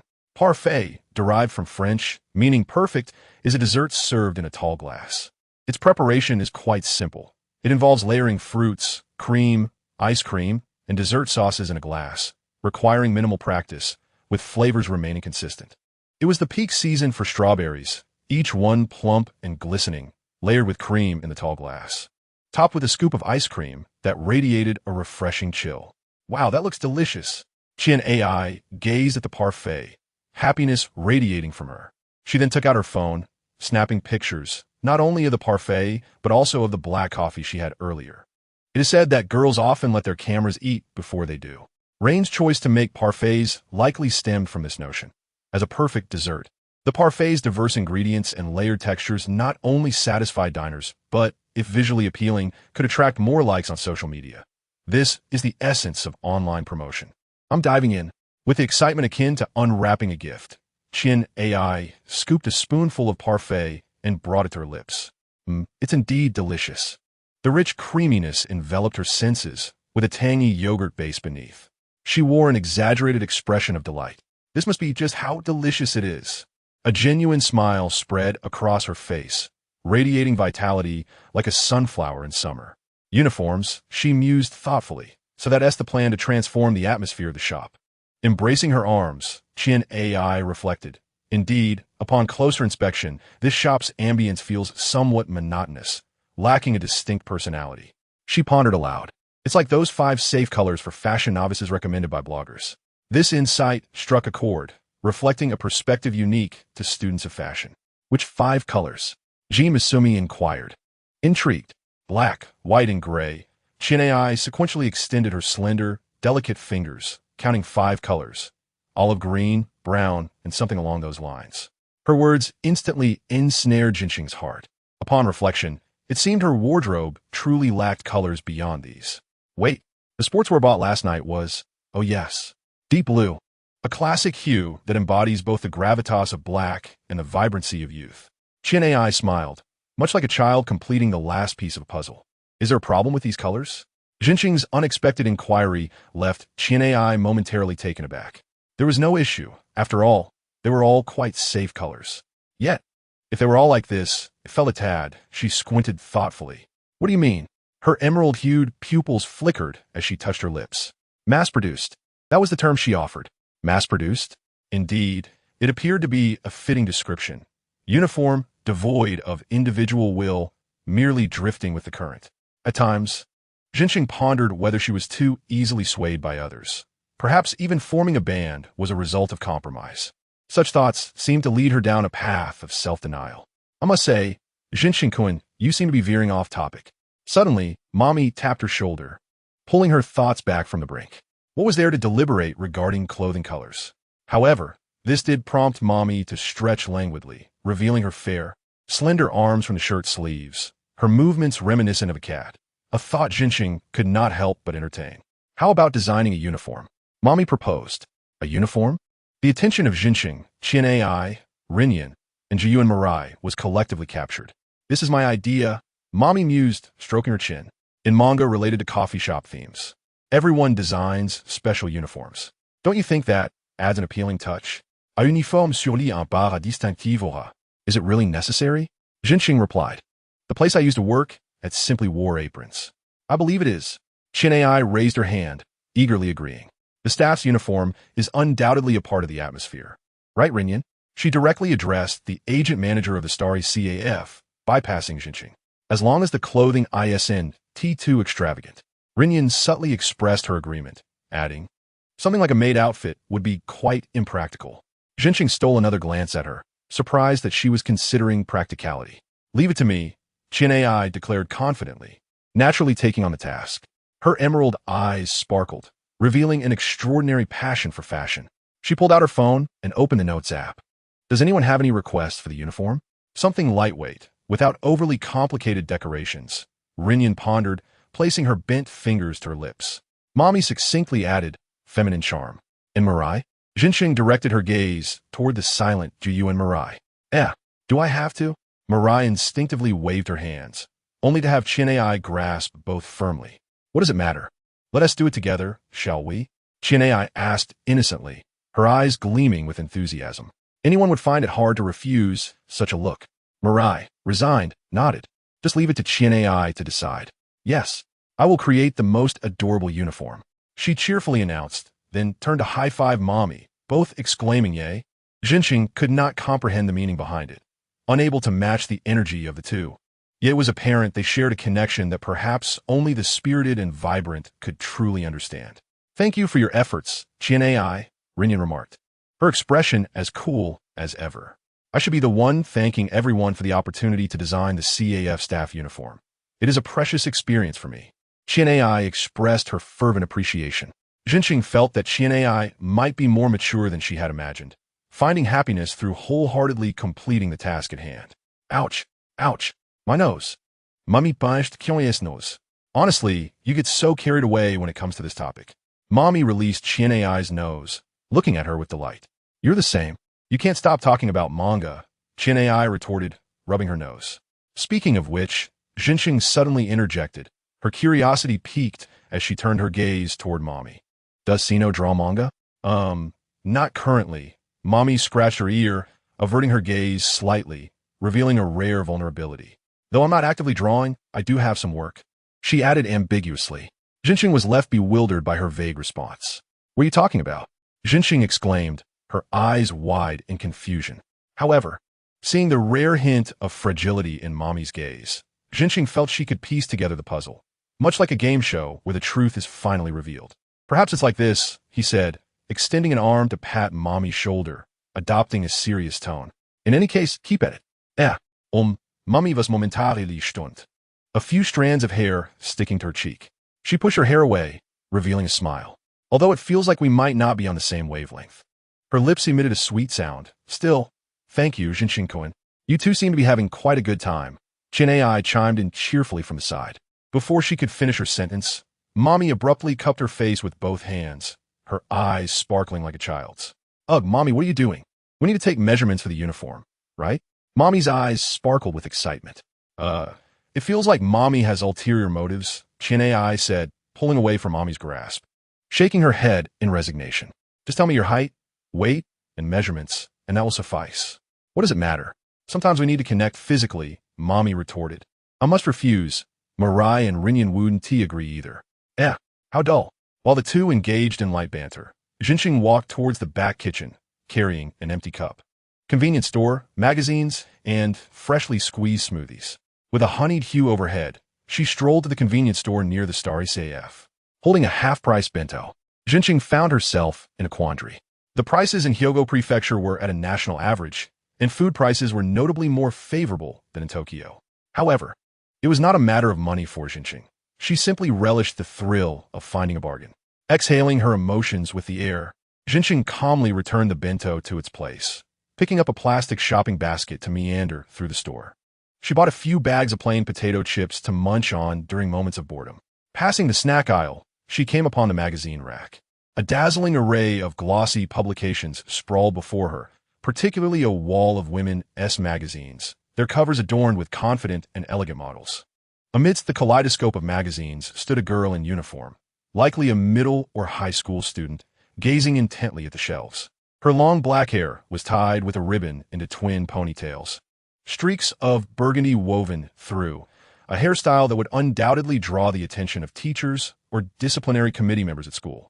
The adornments on her person were a dazzling array, giving her an air of formidable presence. One might refer to this style as the delay aesthetic. In any case, this was a character with whom Jinshin had never crossed paths.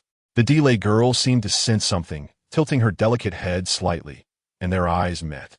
Her gaze was unkind, accentuated by wine-red contact lenses, and despite being an adult, Jinshin instinctively felt a twinge of trepidation. Fortunately, after merely staring at him for a brief moment, she turned away, as if bolstered by newfound resolve.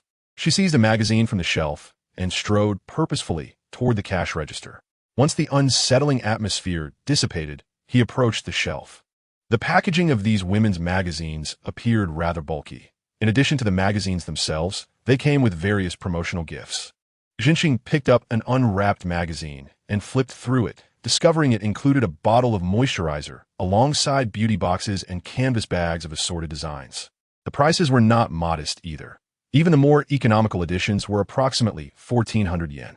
He recalled that during his time in Tokyo, the girls he knew were quite passionate about these beauty magazines. It was no wonder, as one could almost say they were purchasing gifts along with the magazines. Truly, the genius behind this marketing strategy was remarkable. Navigating past the women's magazine section, Jinshin extracted a recently released comic weekly and placed it in his shopping basket. After the band concluded their performance, he often spent his leisure time engrossed in comic books, recently becoming somewhat enamored with a particular series. It told the tale of a legendary assassin who, upon retiring, married and had children, transforming into a portly middle-aged man. He intended to lead a tranquil life managing a shop, yet was constantly besieged by various assassins, leading to a comedic narrative filled with battles. This theme of a top-tier individual in a specific domain seeking anonymity, only to be pursued by former adversaries, seemed to hold enduring appeal, manifesting in countless variations across novels, comics, and films. Jinshin had seen the latest installment and found reading on his phone to be quite taxing on the eyes. Hence his desire to purchase the magazine in the tankbon format. He occasionally fancifully mused about being the protagonist of a story where the lead singer of a world-renowned rock band suddenly announced his retirement and took a job at nondescript CAF, only to encounter a junior with musical aspirations, wishing to enjoy a leisurely life, while former rivals, teammates, and industry figures came knocking at his door. With a self-deprecating chuckle at his whimsical daydreams, Jinshin composed himself and continued aimlessly wandering through the convenience store. This convenience store was the largest near the Xingxing district, boasting a comprehensive selection of products. As he passed by a freezer, his attention was captured by the items within. Freeze-dried fruits, perhaps? Transparent plastic cups contained strawberries and banana chunks, resembling freeze-dried snacks, with calorie labels affixed. This strawberry banana variety was 102 kilocalories. Besides, it was a mixed fruit and vegetable option. As a source of vitamin supplementation, Jinxing thought it might be a commendable choice, particularly as he was not fond of vegetables. This is not for direct consumption. A voice, light as the flutter of butterfly wings, wafted through the air. Jinxing turned to see a petite young woman standing nearby, her gentle demeanor accentuated by her slightly squinted eyes. "This is a freshly made smoothie. You need to operate the machine over there," she pointed helpfully. "Ah, I see. Thank you," Jinxing replied, then hesitated before inquiring. "How did you know?" He paused, yet the girl understood his meaning, chuckling lightly, "Because you have quite the tourist vibe." "Tourist vibe?" he echoed, slightly bemused. "Apologies. Just a joke." With her flaxen hair brushing against her cheek, she tucked it behind her ear, smiled warmly, nodded, and turned to leave. In his hand, Jinxing held a glass of vegetable smoothie, a mere 69 kilocalories, rich in vegetables and dietary fiber, appearing quite wholesome. Approaching the machine, he scanned the QR code on the cup, unwrapped the packaging, opened the compartment, placed it inside, and pressed the button. A rumbling sound ensued, and after about a minute, a prompt chimed, indicating the smoothie was ready. Upon retrieval, he found the drink to be a slightly viscous green concoction. Sealing it with a lid and inserting a straw, he took a sip. The texture was overwhelmingly fibrous, and the sweetness was nearly non-existent. He grimaced but refrained from spitting it out in the store. This was Jinxing's second defeat at the hands of vegetable juice. Holding the smoothie, he had completed half of his exploration of the convenience store. Music began to play over the store's speakers, featuring a clean guitar tone that was quite captivating. Sun and moon, reflecting each other. Light is me, and I am light. The rare 58 beats per minute and repetitive phrases suggested a style of mathematical rock from a band Jinxing had never heard before. To savor the entirety of this song, he decided to linger a little longer in the convenience store.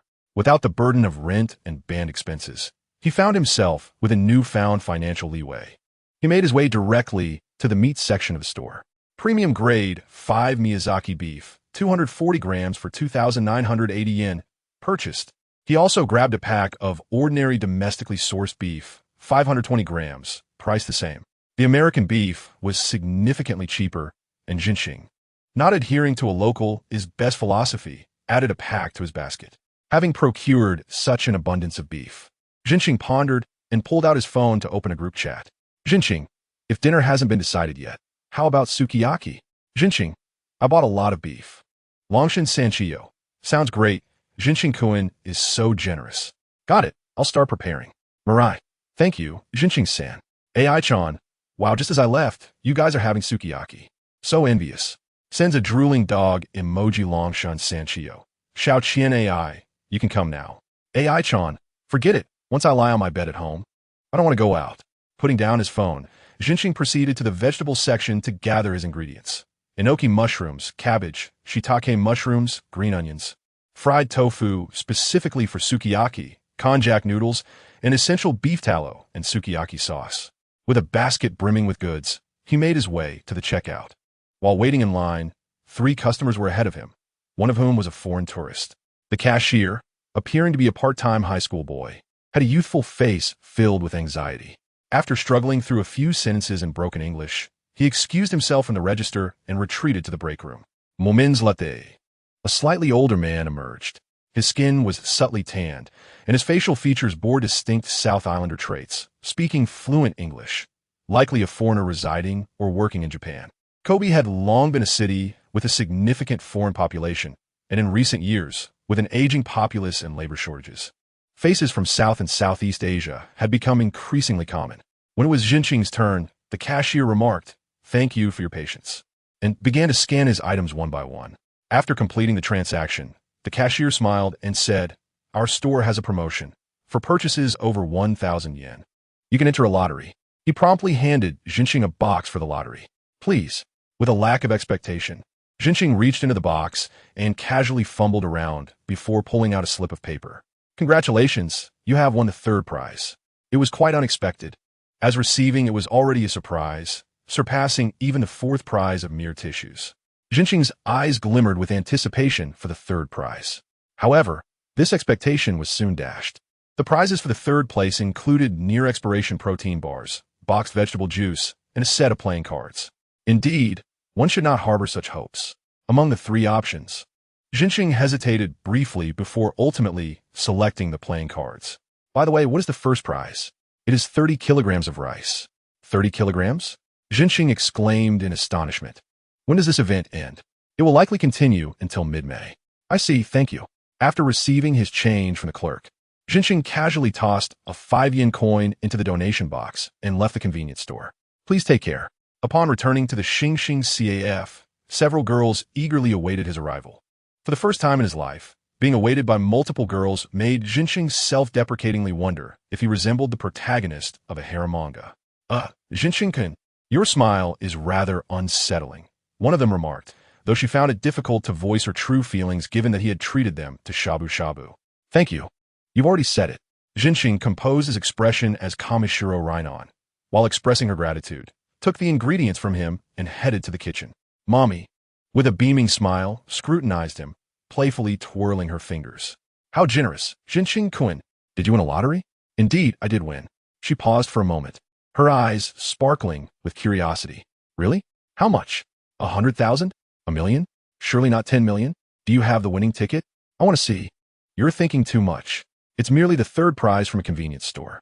Jinxing intended to show her the playing cards he had won, but as he held onto his half-finished smoothie, Mommy took notice. Her expression shifted from surprise to hearty laughter. No way. Jinxing-kun, you actually dared to buy this smoothie? I truly admire you. What is wrong with this smoothie? Miku Kyuan, standing nearby, inquired with confusion. The texture is horrible, Mommy explained. Not only is it overly fibrous, but the vegetable stems often remain chunky, which is absolutely dreadful. What I find most intolerable is the complete lack of sweetness. This entirely contradicts the very purpose of drinking a fruit smoothie. Mommy indignantly critiqued. If you want to drink something, I highly recommend the melon flavor. She appeared quite experienced. Oh, thank you. Engaging in trivial conversation, they entered the kitchen, assisting in washing vegetables and preparing ingredients. Upon entering, they found Rainon at the counter, deftly chopping cabbage, onions, and leeks with a knife that struck a lively rhythm against the cutting board. Water flowed steadily from the faucet, resembling a transparent waterfall, extending to Jinxing's hands as he cleaned the mushrooms, trimming their stems and creating delicate crosshatches on their surfaces. In his childhood innocence, Jinxing had believed mushrooms simply grew in such a manner. Midway through the task, the light before him was suddenly engulfed by shadow. Jinxing turned to see Mommy standing beside him, her face alight with mirth, holding a freshly washed vegetable, while the sound of crisp chewing emanated from her mouth. Is there something on your mind? Mommy shook her head and then nodded slightly, indicating she had good news to share. What is it? You'll find out tomorrow. In that case, there's no need to mention it now, Jinxing sighed. With everyone pitching in, the ingredients were soon prepared. The four gathered around the table, igniting the gas stove to heat the pot, adding butter, and evenly coating the bottom. Rainon held a bottle of soy sauce and cooking wine, pouring them into the pot before adding the leeks, tofu, konjac noodles, mushrooms, enoki mushrooms, chrysanthemum greens, and cabbage, akin to squeezing vibrant colors onto a palette, before covering the pot with a lid. The beef and konjac noodles were kept separate, as it was said that the components in konjac could toughen the beef, diminishing both its presentation and texture. This was the authentic Kanto style. In 1869, the first shabu-shabu specialty store opened in Motomachi, Kobe, initially serving simple beef dishes. Over time, it evolved into two distinct styles, Kanto and Kansai. For instance, in Kansai, shabu-shabu involves grilling the beef first, then cooking it with water-rich vegetables, utilizing different ingredients such as green onions, white tofu, and mizuna. Noticing Jinxing's expression of confusion, Rainon naturally explained, the leeks, tofu, and cabbage you bought are all ingredients typical of Kanto flavor. I see. Jinxing realized that, after living in Tokyo for 5 years, he unconsciously adopted certain habits from his friends due to his personality. Moreover, my mother hails from Gunma Prefecture, and when I was young, we always prepared shabu-shabu this way. So I feel quite confident in it. Rainon stated casually. Jinxing's interest was piqued. It was the first time he had heard Rainon speak of her personal background. No problem. I love both Kanto and Kansai equally, Mommy declared cheerfully, bringing her hands together. I have a big appetite. I can fit all the flavors from the entire nation within me. Are you training for a weightlifting competition? Jinxing calmly retorted, pouring a sterilized raw egg into his bowl. He stirred it precisely 9.5 times with his chopsticks, maximizing the sticky texture created by the egg whites. After a few minutes, a gentle boiling sound emerged from beneath the pot lid, while steaming heat wafted through the gaps. Can we eat now? Mommy swallowed hard. Just a moment longer. Rhinon, expressionless, focused on her phone screen. Jinxing glanced over and noticed she was timing it with her phone's timer. Was such precision necessary? In the past, at the Welfare Institute, there were cases where children were hospitalized due to consuming undercooked food, she explained calmly. Pausing the timer just before it reached 0, her slender fingers lifted the pot lid. The steaming aroma of shabu-shabu wafted towards everyone's noses. It's time to eat. I'll begin. The familiar sound of can being opened echoed. Mommy's chopsticks immediately targeted the beef. The high-grade Miyazaki beef, with its evenly distributed marbling, was exquisite. As it cooked in the pot, it absorbed the rich flavor of soy sauce, and when dipped in the egg, the temperature cooled just enough to be palatable, releasing an explosion of delightful flavors in the mouth. This is delicious, Mommy exclaimed, pressing her cheeks in delight. Indeed, good food must be accompanied by this. She grabbed a nearby beer can, her fair throat bobbing as she gulped down a hearty swig, followed by a sound that left Jinxing slightly dumbfounded. However, it was quite refreshing and appetizing. I wish I could eat this delicious food every day. Mommy took a bite of meat, sipped her drink, and then let out an ecstatic gasp. Jinxing felt her demeanor resembled not that of a sake enthusiast from Omi, but rather that of the great demon king from nearby Tamba. Hey, if the Xingxing CAF succeeds after renovations, let us host another shabu-shabu party. This time I want to eat Kobe beef and Omi beef. You're thinking too far ahead, Jinxing sighed. We haven't even finalized the new dessert menu yet. No need to worry. She spoke with an unintentional tone, saying, regarding this matter, I've already found a formidable external aid to assist in the store. Suddenly, Mommy declared, catching everyone by surprise. The three individuals at the table paused their enjoyment of the sukiyaki, staring curiously at the tip of her nose. I had intended to surprise you, she added. On a Sunday morning, after a gentle rain the previous night, Masakazu awoke to a sky so clear it was astonishing. The ground retained a subtle dampness, the gravel compacted by moisture, creating a tangible sensation underfoot, producing a soft sound as his shoes brushed against it. Nevertheless, this did not hinder Masakazu's plans for a morning jog. The air was invigorating. White lines were evenly marked on the paved road, and Masakazu gazed intently at these lines as he jogged along a path that was becoming increasingly familiar to his body. This lifestyle unexpectedly instilled in him a subtle sense of happiness. Although he was unaware that this satisfaction stemmed from the physiological and psychological effects of exercise and a structured life, he recognized his fondness for this way of living. Reflecting back, he remembered arriving in Tokyo, filled with anticipation for a new life. On his return journey, he made a special stop at the convenience store from the previous day, heading straight to the smoothie counter. He recalled that yesterday, Sino had recommended the melon flavor. It was surprisingly priced a bit higher than the other flavors, surely a sign of its worth? With his thought in mind, Masakazu grabbed the freshly blended melon smoothie and exited the store. Inserting a straw, he took a sip. The sweetness exploded in his mouth, and Masakazu recently discovered that he had a greater tolerance for sweets than he had imagined, deeming this level acceptable.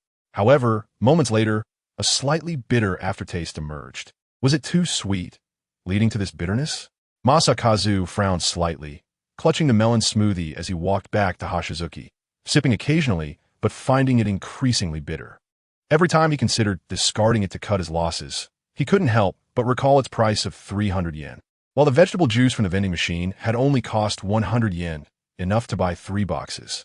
Yet, the bitterness of this melon smoothie far exceeded threefold. Therefore, upon returning to Hashizuki, when Sino Mommy lazily descended the stairs after stretching, Masakazu confronted her. This is undoubtedly a misunderstanding. I did not intend to tease you this time. Mommy quickly defended herself. Her soft, plump lips tightened slightly, emphasizing the phrase this time. Crossing her arms, Mommy fell into deep thought, then swiftly revealed an enlightened expression. Extending her arm and pointing her index finger at the tip of Masakazu's nose, exclaiming, I understand. Understand what? He asked. Milk. There must be some unknown chemical reaction between the melon and the milk. Such drinks need to be consumed quickly after blending. Otherwise, they turn bitter like black coffee. Is that so? Masakazu inquired skeptically. It must be, Mommy asserted confidently. Think about it. Did you not drink it immediately after it was made? Upon hearing her words, Masakazu recalled that the smoothie cost 300 yen and to reach the 1,000 yen required for a lottery ticket. He had first purchased a pack of gum and then intended to buy 2 magazines from the comic shelf. Although he was trying to meet the minimum requirement, he couldn't just buy any magazines he wouldn't read. Thus, he had chosen carefully before deciding. Unfortunately, he didn't even win the 4th prize of tissues.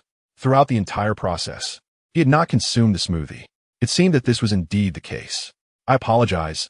It appears I mistakenly accused you. No worries, Mommy waved dismissively. But after this incident, you should understand my keen intellect, right? From just a few words, I was able to deduce the truth of the entire matter. Oof. This is what we call daily deduction, she declared proudly, her lips curling into a smile. I am surprised. Are you a fan of daily deduction? Masakazu asked. I suppose so, she replied, her gaze slightly evasive. I see. He continued, Kitamura Kuru, Keikei no Hima, egrets, and snow. Masakazu recited, his eyes reflecting the cheap light emanating from his phone screen. Were those? Mommy asked. They are daily deduction novels I found online. I had no idea such a category existed. Mommy said, somewhat taken aback. Indeed, the daily deduction novel is generally believed to have originated in the late 20th century in the island nation. In 1989, Kitamura Kuru published his debut work, Keikei no Hima, which revolves around mysteries such as why did the mechanical horse in front of the grocery store mysteriously disappear at night only to reappear the next morning? And why do 3 girls at the tea house repeatedly add a spoonful of sugar and take a sip of tea? This unique blend of everyday warmth and deductive reasoning was quite novel at the time, and upon publication, it garnered considerable acclaim from readers. After the bubble economy burst, with readers' incomes drastically declining, the detective fiction industry suffered a severe setback. The shift in societal thought also led to a decline in the popularity of traditional detective novels among certain readers, resulting in unsold stock. Consequently, daily deduction novels entered a phase of rapid development. The plethora of terms spilling from Masakazu left Mommy feeling dizzy. Stop, spare me, she pleaded. I only learned this term from Hayuka and Shomin.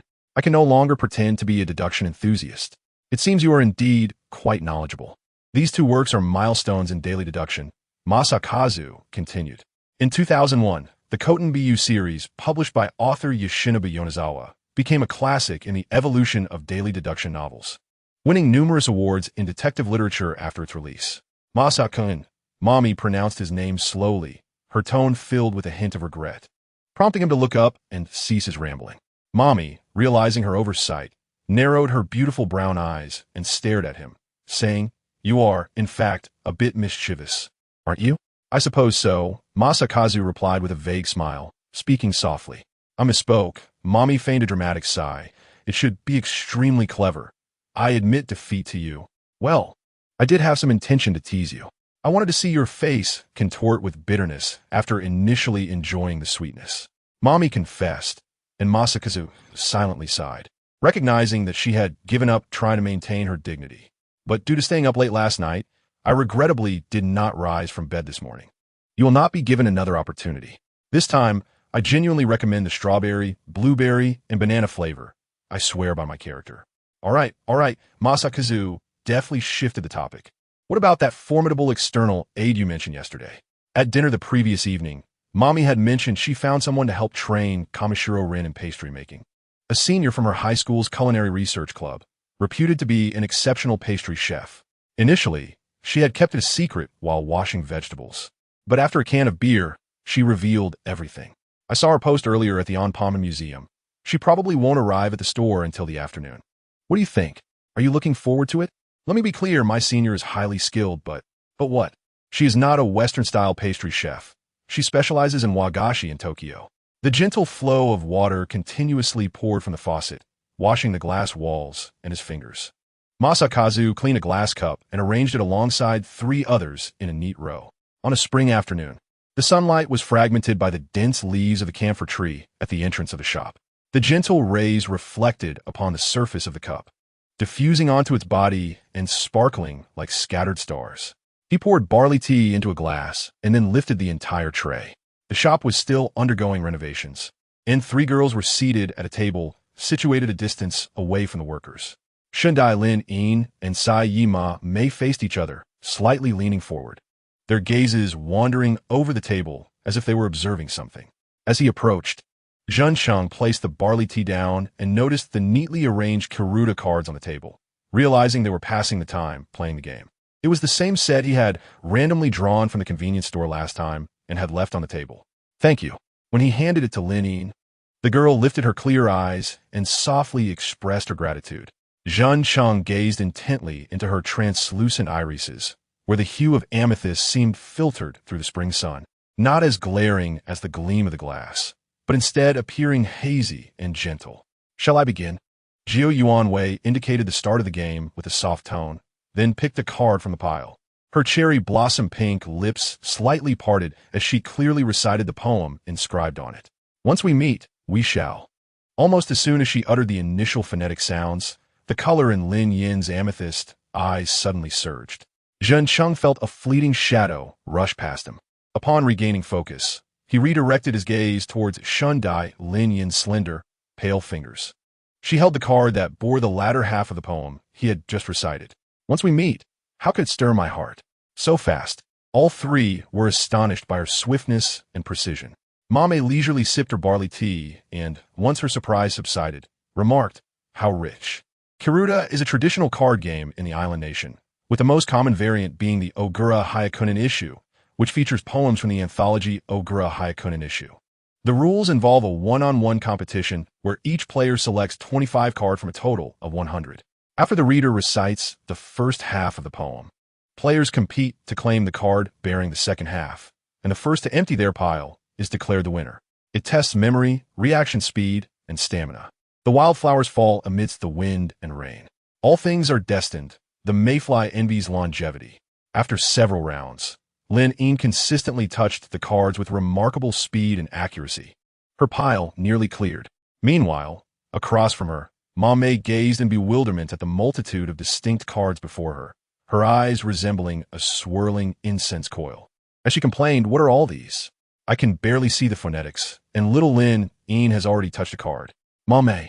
Jiu Yuanwei gently placed the card she had just finished reciting onto the table and sighed.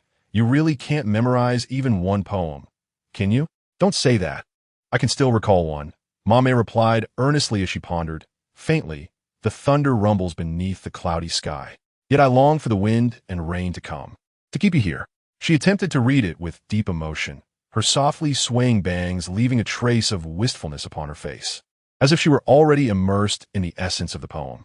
Zhen Cheng recognized this poem as well. It seemed to be called Raijin no Tanaka. Remembering the next line, faintly, the thunder rumbles beneath the cloudy sky. Even if there is no rain, I shall remain here. After finishing, Mame proudly raised the corners of her lips and looked at the 3. "What do you think?" To her surprise, all 3 stared at her with blank expressions. "What is this expression? Are you all in awe of my talent?" Mame, Jiu Yuanwei responded in a sommevat el pliston. This poem is called Draijin no Tanaka, and it's from a Manny SH, not the Ogura Hyakunin issue. Is there a difference? The Manny SH should encompass the Hyakunin issue, right? After all, 1,000 is greater than 100. Zhen Cheng found himself at a loss for words. The trio's speechless stares caused May's brow to slightly droop as she gazed forlornly at the Kiruda cards on the table. "Shall we continue?" Jiu Yuanwei inquired. "Just one last time." Continuous defeats had already dampened May's enthusiasm. Jiu Yuanwei cleared her throat, slowly extended her hand to take a card, glanced at May once more, took a deep breath, and recited, "On the rocky stream, fragments fall." "I know." The sudden exclamation startled Zhen Cheng. Even Jiu Yuanwei and Shundai Lin In froze in place. "I really remember this one. Let me see." Mame frantically lowered her head to search for the target card, leaving her own pile in disarray, and excitedly shouted, "I found it." She tightly gripped the card, lifting it triumphantly like a gold miner holding a nugget, her smile radiating joy. Her neatly trimmed pale pink nails reflected the afternoon light as May recited the content.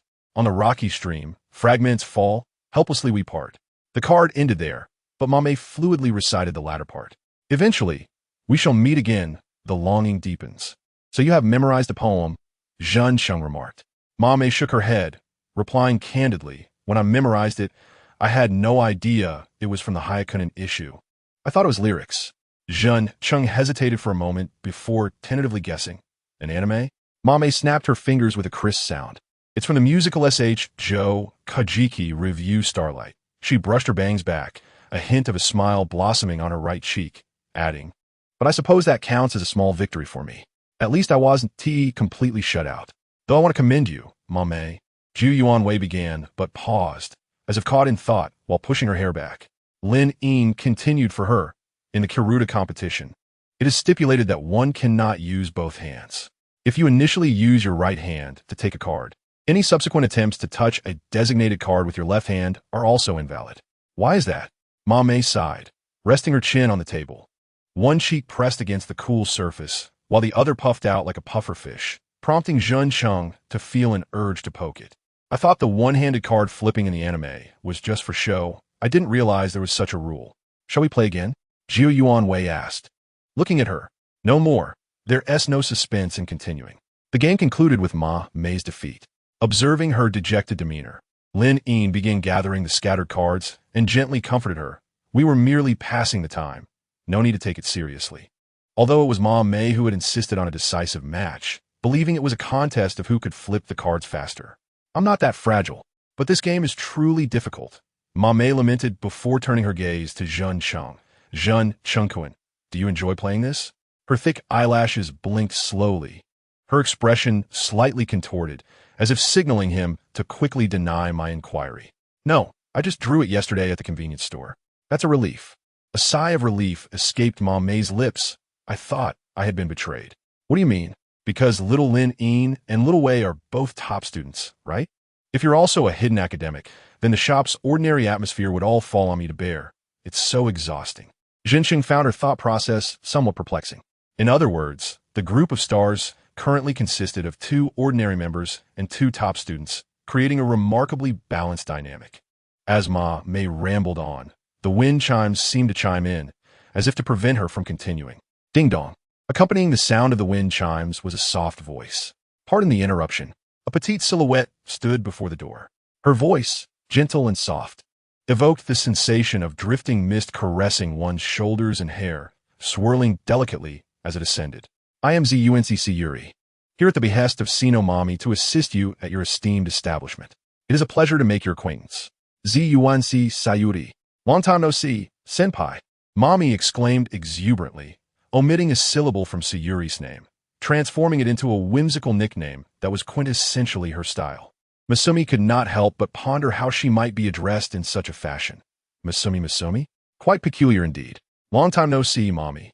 It's been ages since anyone called me that, Sayuri replied, her stature barely reaching Mommy's chest.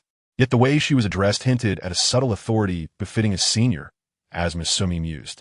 Shaking her head to dispel her fanciful thoughts, she approached to greet Sayuri. I am the barista, Miyazawa Masumi. Please treat me kindly. Upon catching a clear glimpse of Sayuri's features, Masumi's expression shifted slightly in surprise. What a coincidence that this was the girl who had reminded him at the convenience store. Sayuri, identifying herself, also recognized him, her eyes narrowing into a smile. Ah, so you're Masumi-kun. Do you know each other? Mommy inquired suspiciously, surveying the two. Masumi explained succinctly about their prior encounter. Ah, I see, Mommy nodded, her focus shifting to an odd detail. The strawberry banana smoothie is delightful, even as fruit freeze-dried. Turning to Sayuri, she posed a question. What brings you here, senpai? I reside not far from here. Yesterday, I took a stroll along the beach to watch the sunset and ended up here. It's south quite close to Santa Mia. So after it got dark, I took a bus directly to Maya Mountain. Quite the coincidence. ISNT it. She tilted her head with a smile, adding, it must be fate. Then, with a leisurely demeanor, she looked at Masumi and said, I was merely jesting. The familiar tone resonated with Masumi, recalling that the Culinary Research Club at Shiga Prefecture High School was indeed a gathering of quirky individuals. Sayuri, as Mommy S. Senior in the culinary department, was currently employed at a wagashi shop in Tokyo. She had come to Kansai for a vacation and was invited by mommy. The night view from Rocco Mountain is truly beautiful, deserving its title as one of the 3 great night views. It surpasses even what I have seen in photographs, Sayuri remarked, narrowing her eyes in admiration, before glancing at 2 other girls approaching. I am Kamishiro Rainon. I sincerely appreciate Ms. ZUNC for taking the time to guide us. Please treat me kindly. The girl with black hair and purple eyes bowed graciously, displaying impeccable manners. Kyuan Miku followed suit. Hello. No need for such formality, Sayuri replied with a warm smile, exuding an approachable demeanor. If you're mommy's friends, then you are also my friends. Consider it a small favor for a friend. Despite her diminutive stature, Sayuri lifted her gaze, her wide eyes sparkling with enthusiasm, and continued, Time is of the essence. So let us commence without delay. Foregoing pleasantries, she followed the group into the kitchen. Though her speech was somewhat languid, her actions were decisive and efficient. The necessary tools were set upon the work table, and the ingredients for the confections were stored within the refrigerator. Sayuri surveyed the kitchenware with a nod of approval, revealing a satisfied expression. Everything is well prepared. It seems you have put in considerable effort. As she spoke, she gracefully tied her apron and approached the refrigerator to examine the ingredients, her movements exuding an elegant poise akin to a queen surveying her domain. I apologize for troubling you during your vacation, Ms. ZUNC. No need for such restraint. I genuinely enjoy guiding others in confectionery making, she replied amiably. To be honest, I was a bit taken aback when mommy approached me. It felt somewhat desperate since I primarily make traditional Japanese sweets. Among those I know, you are the only one who can make sweets and has the time, mommy candidly expressed, her straightforwardness revealing a sense of intimacy. I believe that the combination of a CAF and traditional Japanese sweets may indeed be well received, Masumi ventured, narrowing his eyes in thought before summarizing his impressions in a single phrase. It has a distinctly Kobe feel. Upon hearing this, Sayuri paused momentarily, then nodded in comprehension, a faint smile gracing her lips. What an intriguing analogy. It truly is. The 3 major cities of the Kaihenshin region, having endured centuries of trials and tribulations, have each developed their own distinctive memories. If Kyoto, steeped in history, were to be likened to a dignified, noble lady of high birth, adorned in splendid 12-layered garments, gracefully traversing the Ninenzaka in wooden clogs, her presence as radiant as cherry blossoms in the spring breeze, then Kobe, the first to open its ports and heavily influenced by Western styles, would be akin to a young lady of aristocracy, wielding a lace parasol, dressed in a kimono with small sleeves, paired with a hakama and a bao, embodying a romantic blend of Eastern and Western aesthetics.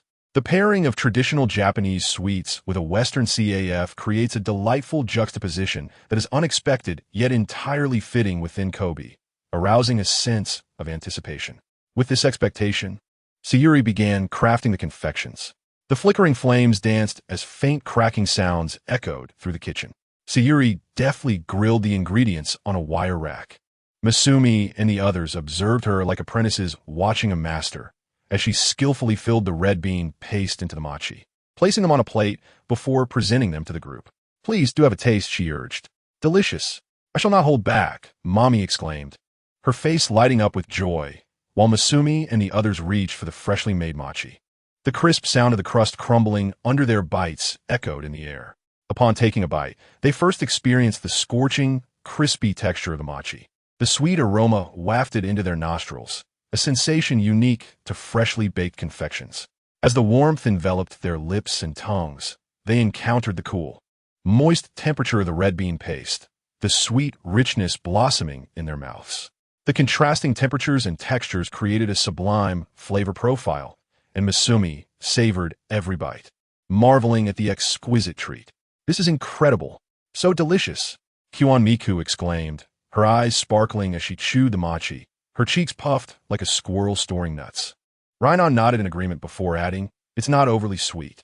For someone who dislikes sweets, this was perhaps the highest form of praise. Observing the contented expressions of the 4 as they indulged in the handmade confections, Sayuri subtly curled the corners of her lips. This sweet must be enjoyed while hot to truly appreciate its best flavor. Most customers at the wagashi shop usually take theirs to go, making it quite suitable for dining in a CAF. Thank you for your effort, Rainon said politely after swallowing her bite, expressing her gratitude. Let me now guide you through the method. First, we must attend to the glutinous rice flour, the foundation of our rice cakes. When adding water, it should be done gradually, with careful attention to moisture levels. As she spoke, she delicately kneaded the flour mixture with her fingers, her movements graceful and natural. Is there a particular secret to achieving the right moisture, senpai? Asked the inquisitive listener. Ziyuan Si Sha Yi smiled, responding that the secret lies in the sense of touch. It should neither be too wet nor too dry. She handed the prepared dough to Ma Mei, demonstrating its softness without being sticky. Next comes the red bean paste. Although store-bought, Ziyuan Si Sha Yi instructed them on how to enhance its flavor, suggesting the addition of a pinch of salt during steaming. Just a little, she advised, as salt can elevate sweetness without overpowering it. While Lin Yin and Ma Mei immerse themselves in the delicate art of confectionery, Zhencheng busied himself by inquiring about everyone's tastes, operating the coffee machine to prepare 4 servings of coffee. He first handed 1 cup to the studious Quan Marai, who graciously accepted it with a soft thank you. Her thick notebook gently swaying in her grasp, the iridescent flashcards trembling slightly. Upon entering the kitchen, he was greeted by an array of Japanese confections artfully arranged on the counter. Thanks to Ziyuan Si Sha Yi's timely interventions, all were deemed delicious and ready to serve throughout the upcoming week. Ma Mei was diligently attempting to craft the pastry skin, occasionally glancing at Ziyuan Si Sha Yi in search of inspiration for her movements. The seriousness of her endeavor starkly contrasted with her usual playful demeanor. Zhencheng approached her with a teasing remark. "Oh my, Sa Yi, this expression is quite rare." Ma Mei paused, taken aback for a moment, before a smile crept onto her lips as she replied, "Yes, because I'm not adept at this. I must concentrate more." The entire afternoon slipped away quietly in the practice of confectionery, and by 6 o'clock, Ziyuan Si Sha Yi politely declined the invitation to stay for dinner, bidding farewell to everyone. "I apologize, although I would love to remain and sample the culinary skills praised by little Ma Mei. I've already purchased my ticket for the Shinkansen back to Tokyo this evening," she said with a tone of regret. "Thank you very much, Ms. Ziyuan Si. Please do visit our shop when you have the chance." Lin Yin expressed her gratitude, her long black hair swaying gently as she bowed. "Additionally, if you do not mind," she offered a neatly wrapped bento box to Sha Yi. Inside was a hastily prepared simple meal, featuring rice balls enveloped in seaweed, filled with salted cod roe and pickled plums, generously made and hearty in texture. "Oh my, thank you, Ms. Kamiyama," Ziyuan Si Sha Yi replied with a beaming smile. "When I next have a day off, let us visit the Onpaman Museum together." "Absolutely." Seemingly satisfied with the response, Ziyuan Si Sha Yi smiled radiantly. "Farewell, everyone. I wish your shop great success. I shall return to intrude on your hospitality during my next holiday." She gently nodded to everyone before gracefully pushing open the glass door, with Ma Mei saying, "I'll see you to the station," and following her out. In the shop, Lin Yin prepared dinner, as usual.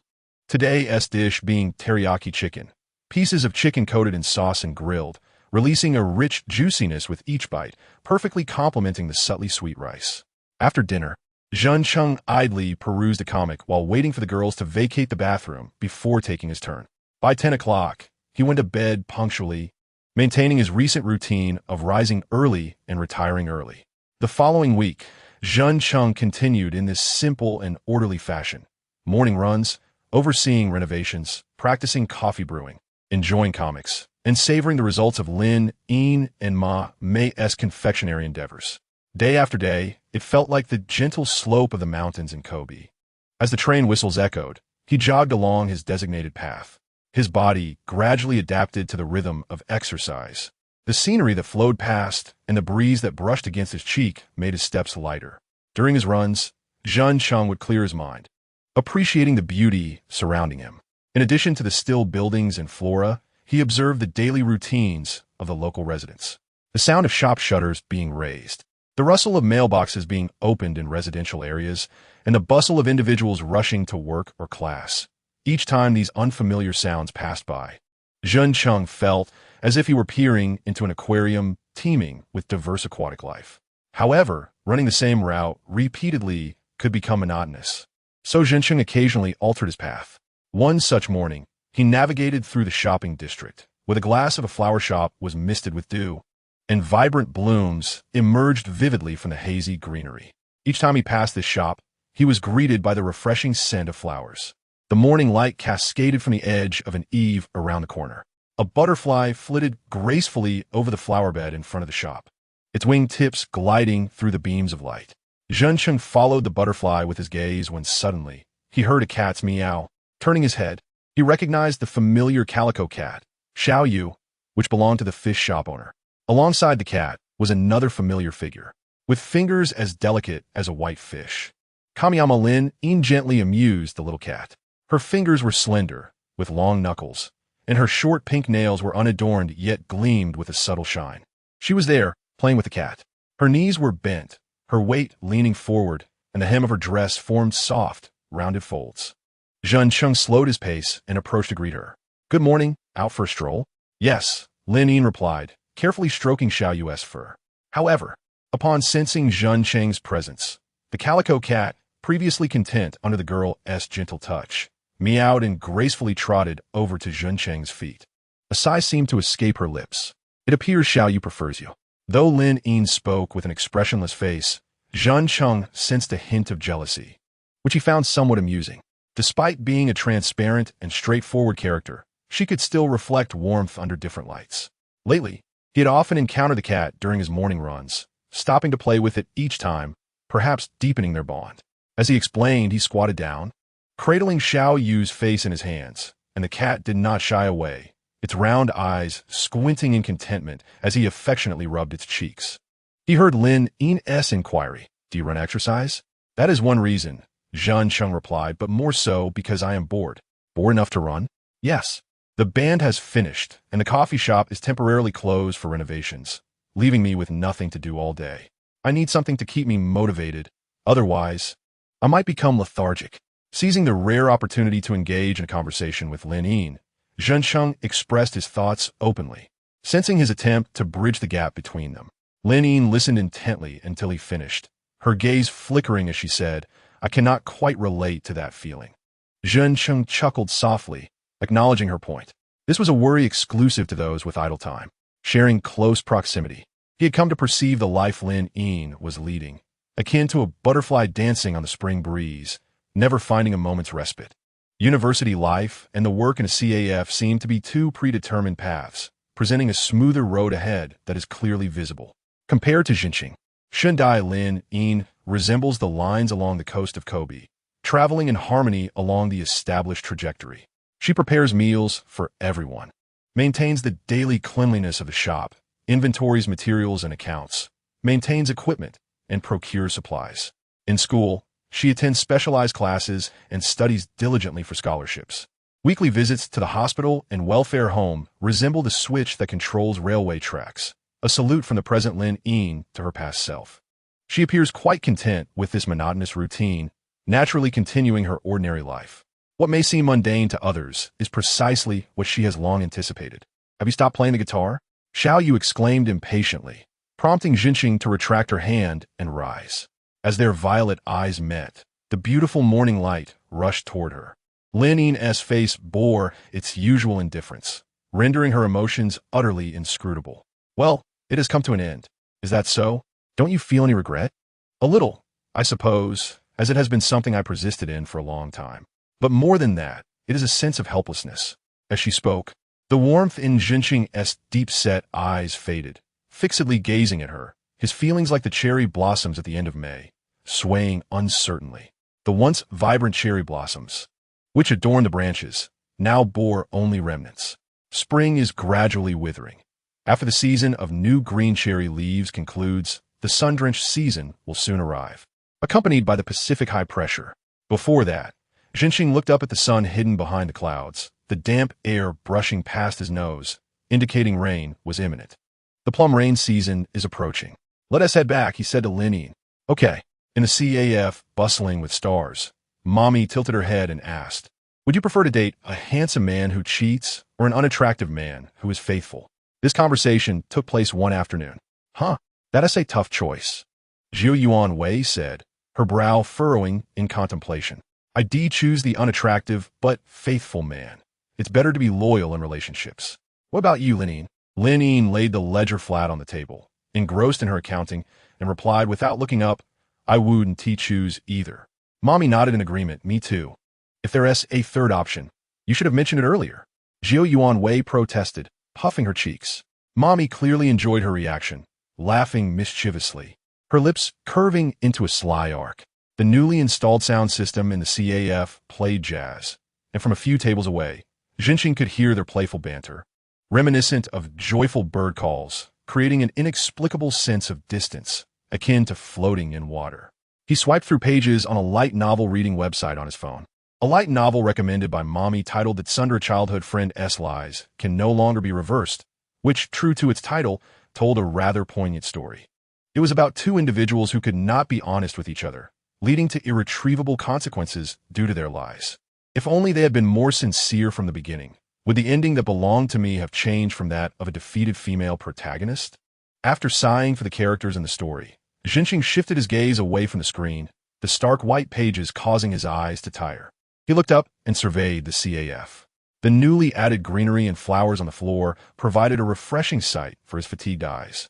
After a week of renovations, the previously tense atmosphere had dissipated entirely. The light was bright, the atmosphere cheerful, and the seating was divided. The gentle afternoon sun flooded the entire interior, creating a unique charm typical of CAFS. Even the familiar street outside, viewed through the glass window, seemed to be cloaked in a soft, beautiful filter. What do you think, Jinqing Kuan? Mommy's voice broke into his thoughts. I'm sorry, but I'm not interested in men, Jinqing replied coldly. It's obvious you weren't listening closely, Mommy sighed dramatically. Our topic has changed long ago. The current discussion is about two boys. One is strikingly handsome, but has a peculiar personality, while the other is not conventionally attractive, yet is cheerful and charming. Who do you think would be more popular? That's an excellent question. Jinqing answered without hesitation. Of course, it's the third boy who is both handsome and cheerful. Jinqing Kuan, that answer is invalid. If that is the case, what is the point? Mommy said, narrowing her beautiful brown eyes contemplatively. I believe appearance is merely a bonus. It does not define a person entirely. A splendid answer. You must have been quite popular in high school, right? Why do you say that? Because high school boys easily develop crushes, especially on gentle girls. For instance, if a boy drops his eraser and a girl picks it up for him, he might immediately fall for her. Really? That happens? Mommy responded enthusiastically, then turned to Jiu Yuan Wei, saying, Did you hear that, Xiao Wei? Never pick up an eraser for a boy you're not interested in. I understand. She then directed her gaze back to Jinqing, her lips curving into a smooth line. You speak so confidently. This isn't your self-introduction, is it? Mommy scrutinized his expression, attempting to glean some insight. Sorry. But I'm not interested in gentle girls. Oh, then what do you prefer? Lowly or one-san? Sundra or the indifferent type? It seems that the recent manga trend is about high-powered, paper-defensive, pure-hearted girls. Just as Jinqing wished for someone to interrupt Mommy's barrage of questions, his wish was granted. Everyone, a bright voice rang out, preceding the sound of wind chimes, as a girl with emerald eyes entered the CF. I returned with everyone's expectations. Clinking sounds accompanied the mixed-race girl named Asa Hinachai, who shook a paper bag in her hand. Mommy's attention was finally diverted. I've completed your uniforms. She distributed the outfits to the three girls, each in a different color. Jinqing Kuan, I made one for you too. Is it also a skirt? If I had known you liked it so much, I would have made one, but unfortunately, it isn't this time. Hearing you say that, I'm relieved. The girls entered the lounge to change, while Jinqing took his outfit upstairs to change. As he pulled the clothes from the paper bag, he noticed they were encased in a plastic covering. He found the opening of the plastic bag and tore it open with his fingers. Emerging from a bag was a houndstooth-patterned Western-style blazer, a mocha brown shirt, and loose black culottes. The relaxed fit of the uniform made it easy for his body to accept it. The overall style was retro, exuding an aura of an artistic youth. After changing into the new uniform, he descended the stairs back to the first floor, where the girls had yet to emerge from a lounge. After a brief wait, they finally sauntered out. Hey, this feels nice, Jinqing Kuan. It has a literary vibe. Your outfit resembles one from an animation about a literary master, especially with your hairstyle and complexion. Mommy smiled charmingly, and Jinqing was momentarily captivated by her uniform. The girls' uniforms also reflected a Taisho-era style, Mary Jane shoes, Long pleated skirts resembling lantern hakama, bow belts, striped shirts, and topped with a heori. The only difference lies in the colors. Mommy's is a light turquoise, complementing her tall stature and giving her an appearance reminiscent of a member of the Shinsengumi. Jiu Yuanwei's is a vibrant lime green, while Kamishiro Rhinon's is a striking vermilion, all vivid and cheerful hues designed to create a relaxed atmosphere devoid of any sense of oppression for the guests. With a Western-style CF, Japanese confections, and a fusion of service styles, it truly embodies the essence of the Taisho era. The Taisho, romanticism, a fleeting yet dreamlike period described by literary giants, derives its name from Natsume Seiki's initial use of the term romance. Tea houses, jazz music female students, and steam locomotives. Western culture flooded in, profoundly impacting the traditional culture of the island nation, which manifested a Wayuu blend in fashion. Traditional Japanese kimono collars were reformed into Western-style lapels, with kimonos paired with Western hats and canes, while women's short sleeves were combined with hakama skirts and bows, alongside high-heeled shoes. Since my recent project happened to focus on this very theme, and I believe the Taisho style harmonizes splendidly with tea houses, it may well be quite popular. Thank you, Chai-ai. Rhinon, with her usual cool demeanor, expressed her gratitude to Chai-ai. Although her expression might easily be misinterpreted as displeasure, fortunately, everyone at the Hashizora understands the sincerity hidden beneath her frosty exterior. The atmosphere of the CAF has been revitalized, with new uniforms crafted and a wider variety of options added to the menu. Next comes the revival of Hashizora's operations. Oh, splendid. Delicious coffee, Japanese sweets, and new uniforms, along with beautiful female staff. Hooray! This is fantastic. More customers are bound to arrive. Mommy raised her fists in jubilation. Let's hold a celebration dinner tonight. On the night of May 2nd, after the celebration party concluded, it was already 9 o'clock. In early spring, the skies had completely darkened by this hour. As Asahina Chai bid farewell to everyone, Masumi offered to accompany her to the station. Kobe, unlike the bustling Osaka next door, enveloped this almost deserted street in silence. The Seto Inland Sea, which had been lively during the day, seemed to harbor something stirring within the dark waters at night, instilling a slight sense of unease. The sound of the tide and the moisture carried by the sea breeze brushed past her ears, reminiscent of the warm breath of some colossal beast. This is far enough, Chai said as they turned a corner. There's still a distance to go. I've heard that there have been more ruffians lately, and it's dangerous for a girl to be alone at this hour. It's all right. Chai tucked her hands behind her back and, like a child playing hopscotch, hopped a few steps forward before unexpectedly turning back, prompting Masumi to mimic her and halt as well. I will walk home while singing loudly. I've been tone deaf since childhood, so if any ruffians do appear, they'll be frightened and won't dare to approach. All right, to prevent any ruffians from being scared off by you, I will keep watch by your side. Masumi-kun, wouldn't it have been nice if you had been this considerate before? Her words seemed to brighten her mood, and her emerald eyes narrowed into a crescent-shaped smile.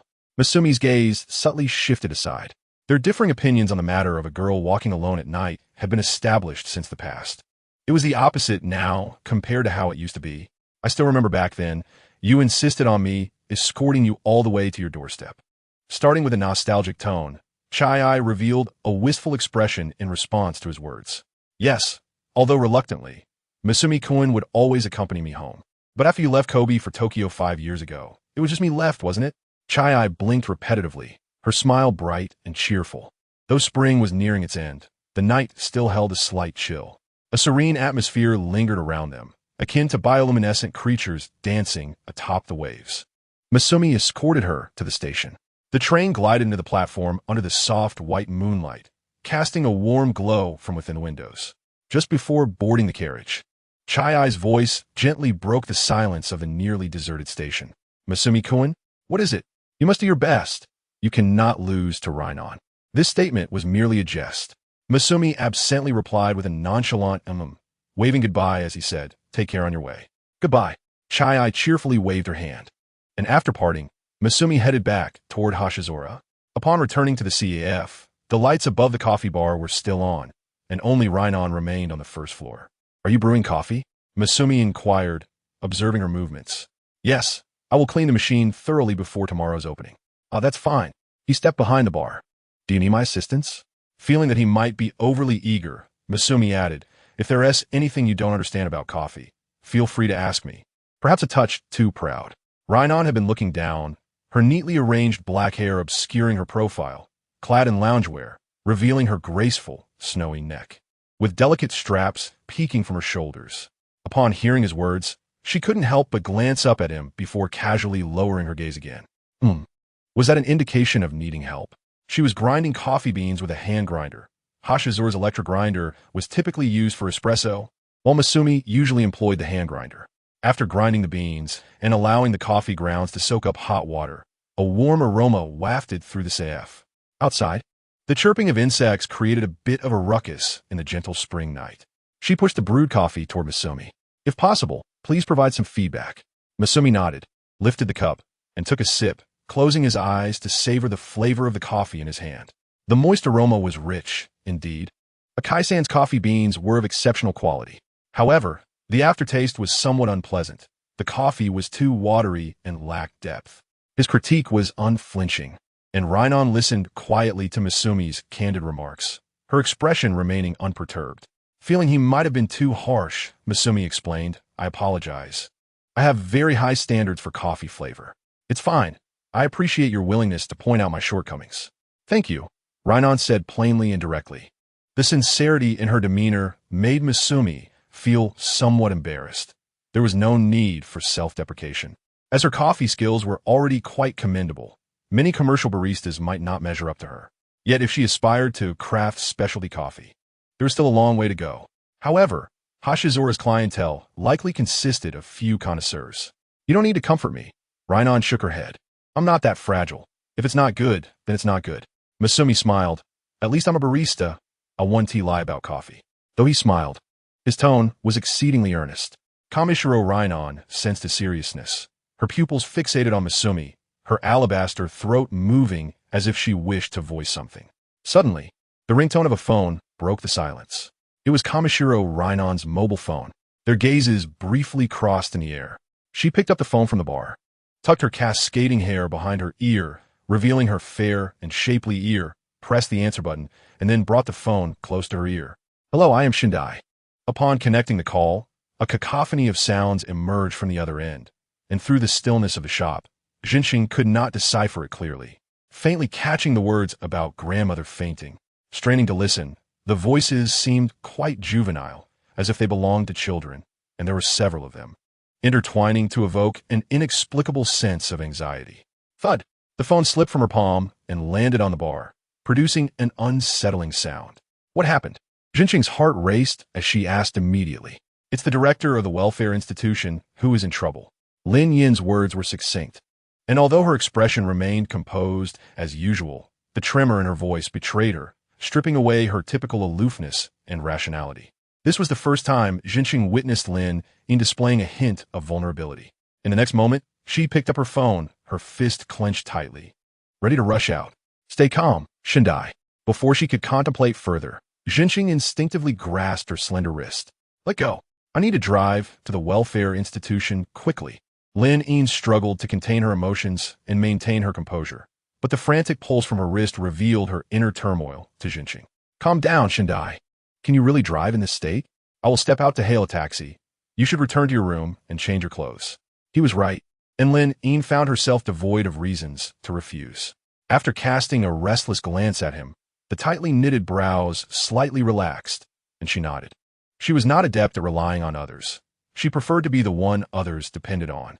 Yet at that moment, overwhelmed by the distressing news, she exposed the fragility hidden deep within her, instinctively yearning for something to lean on, much like a drowning person grasping for a piece of driftwood. Jinshin finally exhaled in relief and naturally released her wrist. Spring arrives every year. Up until now, Shindai Lin Yin has experienced fewer than 20 springs. Each time, it felt like bidding farewell to the cherry blossoms that bloom and wither in an instant, a fleeting goodbye. However, there was one that stood apart. It was perhaps the coldest spring of her life. In Gunma Prefecture, cherry blossoms were in full bloom, with Shidorazakura and Yamazakura, an array of blossoms bursting forth in vibrant clusters. Yet, why did such vivid flowers evoke a stark black and white imagery in her memories, rendering them unapproachable? Just like her mother. Normally, She would greet her daughter's return from school with a gentle smile. Yet now, she was confined within the narrow bounds of a photograph, still smiling. The house was filled with many adults clad in black mourning attire, their expressions solemn. Several monks surrounded her mother, rhythmically shaking their heads. How pitiful she was! Merely 9 years old. Yet look at that child, not shedding a single tear. How cold-blooded. Is there truly someone who can be so indifferent to their own mother? The adults nearby whispered among themselves. I'm not a strange child. Lenin longed to voice this to the adults around her. However, the murmurs multiplied, first resembling the buzzing of mosquitoes, then escalating into a cacophony akin to the chanting of monks, ensnaring her. If only her mother were here, she would surely understand. But where was her mother? Lenin stepped onto the tatami and ran to her father, who sat with his head bowed at the front, tugging at his wide sleeve. Father, where is mother? Initially, he remained silent, offering no response, until she repeated her question incessantly. Finally, seemingly exasperated by her persistence, he lifted his gaze at her, his expression contorted with anguish, as if he had reached his limit. Lenin, have you ever truly listened to me? What? His cold words widened her eyes, causing her to retreat uneasily. I have told you countless times that your mother has passed away. Why can't you simply listen to me? You always cause me worry. Why can't you behave like other normal children? His voice grew louder, and the other adults ceased their hushed conversations, falling silent, while the monks continued their recitation, their voices growing increasingly oppressive. Your mother too. This family too. I left my hometown to succeed and came to Tokyo to strive. Why in the end? Am I stuck in a desolate place, less prosperous than my hometown, guarding a rural shrine that has yielded no success, alongside a woman I do not love, and raising a strange child who is ridiculed by others? Without this shrine, without this family, without you, I could have lived the life I desired long ago. Lenin could no longer recall her father's expression as he uttered these words. Perhaps out of fear, she could only tremble and curl into herself. Resembling a small insect, her frail body engulfed by her father's imposing shadow. In the ever-fading spring, she felt only the chill. When she next opened her eyes, she beheld a vast, azure expanse of water, the sea she had never witnessed before.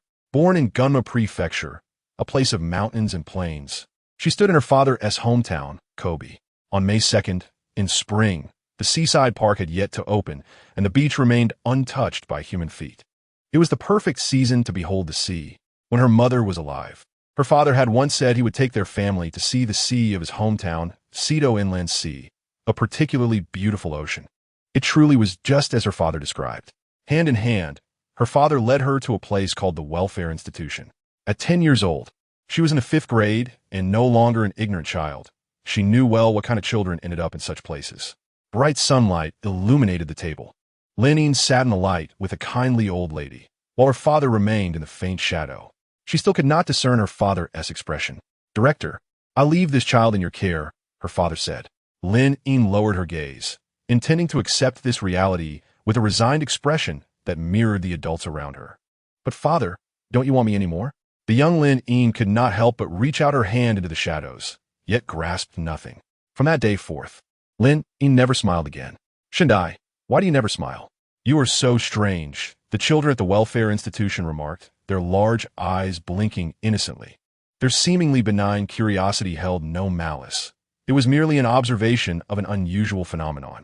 Yet, paradoxically, it only accumulated feelings of shame, embarrassment, and powerlessness within her, amplifying her sense of being an outsider. Why could she not smile? Perhaps it was because on the day of the funeral, her mother's smile in the photograph left an indelible, unsettling impression in her heart. While she could force her lips into a semblance of smile whenever she did, the kind old lady Sato at the welfare institution would smile and say to Lenin, "There is no need to force yourself to smile. It is perfectly all right." Granny, am I truly so strange? Lenin asked in a feeble voice, as though squeezed out. Not strange, but special. Special? The unexpected response piqued Lenin's curiosity, causing her eyes to widen in wonder. This is a truly enchanting word, one that evokes a sense of being extraordinary and unique. Its connotation is neither positive nor negative, entirely dependent on individual interpretation. Were the thoughts of the grandmother? I, as the grandmother, have a fondness for the exceptional Lenin. Is it because of her uniqueness that I cherish her? She inquired cautiously and sensitively. If one were to lose their specialness, would they be cast aside once more? For I am a burden, an individual deemed unnecessary. Yet, deep within, there seems to be an anticipation for a certain answer. What exactly am I waiting for? No, that is not it. With a gentle smile, the grandmother shook her head. It is because of love that one perceives the special. Under the starry sky of the late night, Lenine hugged her legs tightly, resting her forehead against her knees, curling up into a small ball, reminiscent of a pitiful watermelon bug nestled in a corner, silently reciting the grandmother's words from earlier. Her mood resembled the tranquil Cedo inland sea at night, where beneath the calm surface lies an unfathomable depth. A special person. Time seemed to drift by, and Lenine wiped her eyes with her fingers, the cold touch of the night almost causing her tears to spill over. However, she must not cry, for I have no place left to weep. The only sanctuary for my tears lies in my parents' embrace. From this moment forward, I am alone in this world. I must cultivate strength within myself. Lenine lifted her head as if resolved by a newfound determination. I despise my own weakness. Having endured the pain of abandonment, I aspire to become someone who is needed. I shall become a person of confidence and strength, living candidly without seeking to please anyone. Now, esteemed classmate, might you introduce yourself? The spring breeze was gentle, the shadows of the camphor leaves swaying as sunlight stretched them toward her feet. At a seaside café named Starry Night, the amiable shopkeeper, Mr. Miyazawa Aiken, emanated a warmth reminiscent of that of Grandma Sato.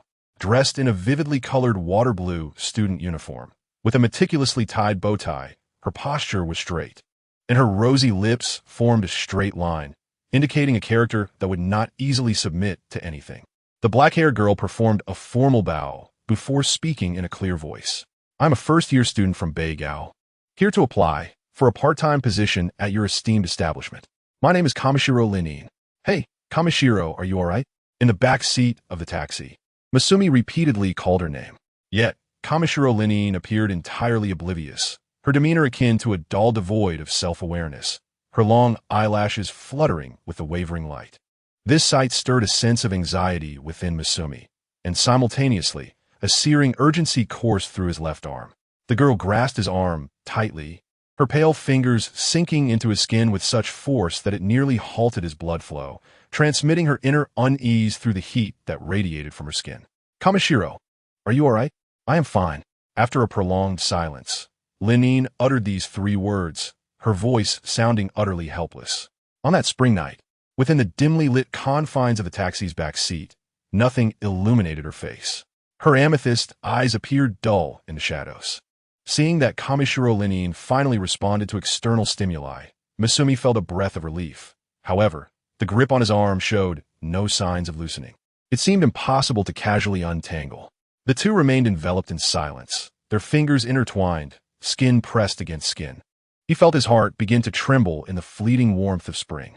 Through this most simple and primal contact, their emotions seemed to connect. If this could alleviate her fears, then so be it. Outside, the wind howled and the rain poured. Holding on her arm provided a semblance of comfort. The taxi halted by the roadside, situated on the mountainside of Kobe, amidst an aging infrastructure in a town on Mount Rocco. Before Masumi stood an aged complex, surrounded by appealing white wall adorned with children's graffiti. The sign at the entrance read, Yurujiku Welfare Institute, its sheen dulled. He frowned slightly. Does such a place still exist in Kobe? The great Hanshinawagi earthquake had devastated the city, leaving it particularly ravaged. Before the overwhelming force of destruction, the concrete jungle was easily torn apart, reduced to rubble. In the aftermath, resilient individuals rebuilt the city from the ruins, which is why Kobe's urban landscape appears remarkably new. This neighborhood seemed to have miraculously evaded the earthquake's wrath, yet consequently, it missed the opportunity for revitalization. In the night, the shadows of the buildings appeared to undulate as if alive, curled up in a lonely corner of Mount Rocco, akin to an abandoned child. Kamishiro Lenine retrieved a key from her pocket, standing before the iron gate of the Welfare Institute, trembling fingers aimed at the keyhole, only to discover that the door was not locked. Masumi pushed the door open, following Lenine into the yard, where a row of well-tended potted plants lined the wall, blooming with flowers whose names he did not know. The space within the Welfare Institute was modest, filled with a plastic slide, sandbox, and swings, creating a somewhat cramped atmosphere, all bearing signs of repeated use. Is this the place where Kamishiro once lived? Upon entering the brightly lit room, he found a 6 tatami mat, Japanese-style room. The clean tatami exuding a scent of rush. A dozen children sat quietly around the room, heads bowed in silence, resembling little Jizo statues along a rural roadside. Masumi was startled by the heavy atmosphere akin to a vigil, causing him to tread slightly harder on the tatami. The few children seated closest immediately turned their heads at the sound of his footsteps, their youthful faces lighting up upon seeing Kamishiro Lenin, exclaiming in unison, "Lenin's sister. Lenin's sister has returned. Lenin's sister, you must listen. Just now, Grandma suddenly fainted. What should we do, Lenin's sister?" The anxious cries of several children overlapped, rendering their words inaudible. "Shoo, shoo." A slightly older girl furrowed her brow and shushed them. "Do not disturb Dr. Maeda while he treats Grandma." Upon hearing her words, Masumi noticed the middle-aged doctor in a white coat kneeling beside the bed, attending to the elderly woman. Her hair was a mix of gray and white, and her face was lined with wrinkles. Masumi observed her sleeping face, the wrinkles conveying a warm impression, suggesting a gentle disposition. Simultaneously, the older girl slowly rose and stealthily approached Lenin, providing her with a detailed account of the situation. Around 9:20, while preparing breakfast for the children in the kitchen, Grandma Sato suddenly collapsed without warning. Upon realizing this, the children were frantic and instinctively called Kamishiro Lenin, and then an older child recalled Dr. Maeda from the nearby clinic. Even though it was past consultation hours, the urgency of the situation prompted Dr. Maeda to rush over without delay. Dr. Chintian, at the age of 40, runs a small clinic that is well known among the residents of this neighborhood. He is a conscientious and compassionate physician. Kneeling before the bed, he leaned forward to attentively examine Grandma Sato's condition. First, he placed the stethoscope on her chest to check her heartbeat, then used the palm of his hand to feel for a fever, occasionally lifting her eyelids. The onlookers, including Lenin and Masumi, held their breath in silence, and before they knew it, the young girl had quietly tightened her grip on his arm. The weight felt as though it stretched for a century. After completing the examination, Dr. Chintian removed the stethoscope and turned to address the two adults in the room with his diagnosis. "Do not worry. The situation is not serious." Lenin's heart, which had been in suspense, felt a slight release as her grip relaxed. The diagnosis was overwork, compounded by her advanced age and frail constitution, along with a touch of anemia. Rather than fainting, it was more accurate to say she had simply fallen asleep. The elderly woman lying on the bed was indeed breathing evenly. Upon hearing the doctor's words, the tense atmosphere in the room gradually dissipated. Although it was not a grave illness, it could not be overlooked. Nevertheless, the news that Grandma Sato was not seriously ill brought a noticeable sigh of relief from Lenin, who quietly released her fingers. Thankfully, it was nothing serious. However, recalling the commotion it had caused, Lenin remembered how she had clutched Masumi's arm tightly in the taxi. Feeling the warmth of his skin through her fingertips, her face burning with embarrassment. It turned out to be merely a false alarm. The lack of sleep had significantly contributed to it. With age, one's spirit can become frail. You must ensure that Grandma takes good rest and does not overexert herself. Otherwise, it could lead to serious issues. Yes, I understand. Thank you very much. I will take my leave now. If anything arises, do not hesitate to contact me. Thank you for your hard work, Dr. Chintian. I will see you out. The scene of two adults and a group of children expressing their gratitude to the doctor was quite a spectacle. Dr. Chintian chuckled softly, scratching his nose as he left with his medical bag, while Lenin accompanied him to the door. Masumi also stepped out into the corridor, intending to find Lenin and ensure that the elderly woman could rest well. But he was soon surrounded by a few young boys. "Uncle, who are you?" asked a boy with a crew cut, looking up at him with curiosity. "Hey, Rio," at his height, calling him uncle will definitely earn you a beating. "You should call him Big Brother," whispered a bespectacled child beside him. However, in the hushed corridor, every word was crystal clear. "Oh," the boy named Rio said, somewhat dazed, and then asked, "Big Brother, who are you?" Masumi's lips twitched slightly. "Are you Lenin's boyfriend?" How mature these children are. Masumi shook his head honestly. "No." "Are you a friend?" "A friend?" Was his relationship with Shindai a friendship? Perhaps it should be considered more of an acquaintance? Masumi pondered before responding. "Well, I work at the same CAF as Shindai." "Is it Hashizora?" Ryo's youthful face suddenly lit up with excitement, interrupting Masumi. Yes, it is. How did you know? Linine told us that she is now the acting manager of Hashizora and can earn 600,000 yen a month. Is that true? 600,000 yen? Masumi chuckled in disbelief. What a joke. Could Hashizora really generate such profit? Although Shindai Linine was indeed his father's designated successor, like him, she received a fixed salary. He earned 250,000 yen, and Shindai earned even less, only 200,000 yen. Yet, under the innocent gaze of the child, Masumi couldn't help but avert his eyes, sighing as he said, No. Huh? Ryo was taken aback, then flushed with indignation, retorting, You're lying. Linine told us so. Uncle, you are a big liar. The bespectacled boy quickly tugged at Ryo's sleeve, warning him, Be careful, you might get hit. It is indeed not 600,000 yen. Masumi shook his head and added, It is actually 1,000,000 yen. 1,000,000 yen. Ryo's voice trembled. Though he was still young, he understood how significant that number was. That's right. The salary will increase, right? It started at 600,000 yen. And because of excellent work, it is now 1,000,000 yen. As expected of Linine, how impressive. Ryo's face brightened again, easily believing Masumi's words. So, the CAF makes so much money. I want to be a barista too. Do you have dreams at such a young age? Masumi smiled. What a coincidence. I'm a barista at Hashizora. Liar. Ryo pouted. Linine told us that the barista at Hashizora is a nice uncle, just like Grandma. That was the previous barista. I just started last week. Really? You're tricking me. Ryo squinted his eyes and pondered for a moment before nodding slightly, and then lifting his face to ask, Can you teach me how to make coffee? Ryo looked at him with eager eyes. Do you want to be a barista? Yes, he nodded vigorously. Being a barista means I can earn a lot of money like Linine. I can buy whatever toys I want. Masumi secretly smiled at the innocent wish. However, Ryo's next words made him involuntarily suppress his smile. Also, if I have money, I can pay off my dad's debts. So he won't have to hide from those scary uncles and put me in the orphanage.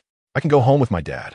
At this point, Ryo's mood seemed to dip slightly, filled with a mix of disappointment and a faint hope for the future.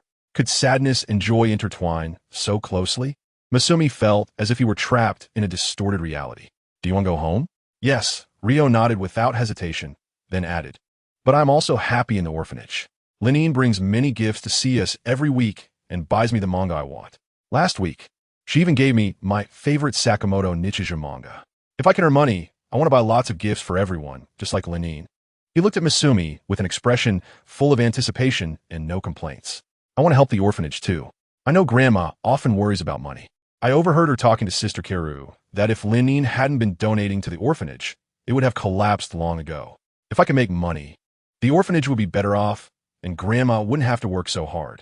Masumi fell silent, realizing that Linine had been donating to the orphanage all along. It made sense. Yabaroji Orphanage was classified as a Level 2 facility, receiving minimal welfare grants from the local government, making it difficult to sustain without assistance. So, can you teach me how to make coffee? This time, Ryo's tone carried a hint of cautious inquiry. After a moment of silence, Masumi softly replied, I'm sorry. I cannot teach you. Why? Because you called me uncle just now. Huh? But you are an adult. How can an adult hold a grudge against a child? Liang Jie was instantly filled with indignation, disregarding even the earnest cautionary words of the bespectacled boy beside him, imploring him to watch out for a beating. However, he did not succumb to sheer petulance. Instead, he puffed out his cheeks like a fugu fish and stared intently at Jinxing for several seconds. Finally, he sighed softly, as if deflating like a balloon, and murmured, Petty. If it were Rinyanjijia, she wouldn't be so stingy. All right. Jinxing feigned an exaggerated sigh. Seeing your persistence, I shall grant you an opportunity. Once you enter middle school, I will permit you to work at our CAF, where I will personally teach you how to make coffee. Really? Indeed. Jinxing nodded and bent down, extending his pinky finger towards him. Let's seal our promise. All right.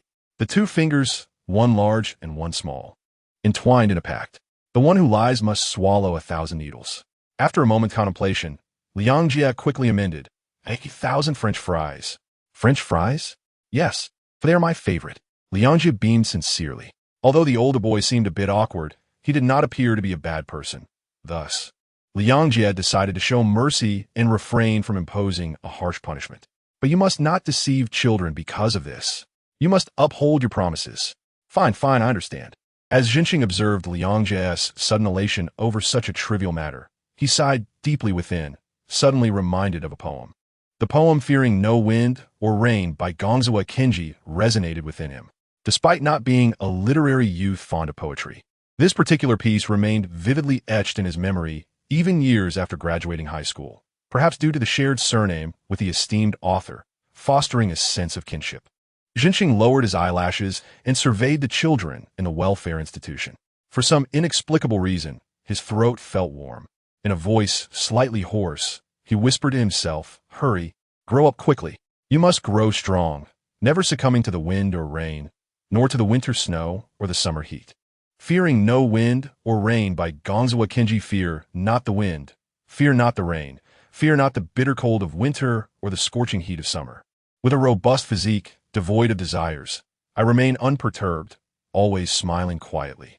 Each day, I consume merely some brown rice, miso, and a few vegetables, indifferent to all matters, including myself. Merely hearing and witnessing is sufficient, and I shall not forget the humble thatched hut beneath the pines in the mountains. If a child in the east is ill, I will visit. If a mother in the west is weary from work, I will help her carry bundles of straw. If someone in the south is dying, I will reassure them not to be afraid. If there is a dispute among those in the north, I will patiently mediate. When the sun blazes and drought strikes, I will weep with sorrow. When summer heat meets a cold front, I will be anxious, though all may call me a fool. I seek no praise, nor do I harbor my troubles. I aspire to be such a person. From the heights of Rocco Mountain, overlooking Kobe, the neon lights shimmered above the city, resembling artificially crafted stars. After finally liberating himself from the clutches of the children, Jinxing lost sight of his companion, Kamishiro Rinyan. He inquired of several children who had seen her and learned that Rinyan is alone in her secret base, the place closest to the stars. It sounded like a child's secret code, and Jinxing suppressed his rational desire to delve deeper, resolving to seek answers with a subtle disposition.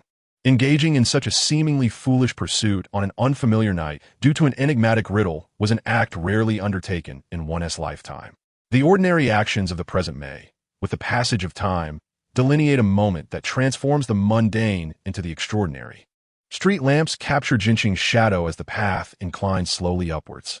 He lifted his gaze to the nameless hill before him. This must be the place, the highest point nearby. If it is indeed the location closest to the stars, then here it is.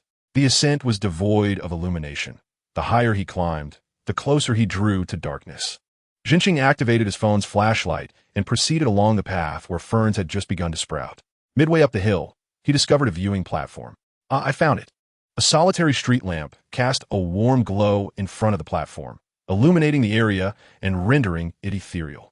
Within that radiance, the dark tresses of hair shimmered, flowing gently in the night breeze. He steadied his uneven breath and approached, spotting Kamishiro Rinyan curled up on the bench, her voice softly descending into the tranquil half-light. "So, you are here." Jinxing sat beside her, the scent of citrus wafting in the air, still sitting so childishly. Her sneakers lay askew on the ground. The girl's posture resembled that of a curled-up bug, hugging her knees and burying her face within them, her raven locks completely obscuring her profile. Could she be crying? With that thought, Jinxing blurted out, "Are you crying? Don't paint me as so pitiful." The voice emanating from her small frame sounded unlike her usual tone, as if it were being choked out, causing concern to arise within him. "Let me see your face." Upon hearing his words, Rinyan remained silent for a long while before finally lifting her head slowly. Even at such close proximity, her skin appeared flawless, devoid of any pores. The street lamp's soft light gently illuminated her exquisitely defined features, her long eyelashes fluttering like butterfly wings. The beautiful irises were slightly reddened, accentuating the tear mole that rendered her all the more poignant. "So you have cried after all. My apologies for inadvertently witnessing your vulnerable side." Although he had not gazed into a mirror, Jinxing was certain that his current smile was rather unseemly. Fortunately, the girl did not seem to hold it against him. Strands of hair clung to her damp cheeks as Rinyan bit her lower lip, her voice husky and low. "I had no intention of crying. Is it fear that leaves you unsettled?" Her smooth black hair swayed slightly in response. I was frightened by my own weakness. The tremor in her throat betrayed her unease, her words fading gently into the serene spring night. Upon hearing of my grandmother's predicament, I was utterly flustered. I had always thought I had become strong enough. Yet it turns out I'm still a person who constantly seeks to rely on others, a weakling. She lowered her eyelashes, her gaze fixed on the ground as her eyelids quivered slightly. It is only natural to feel anxious. Jinqing spoke softly. What does it matter? If you wish to cry, then cry. There will come a time when you wish to weep but cannot. I refuse, Rinyan declared, clenching her jaw.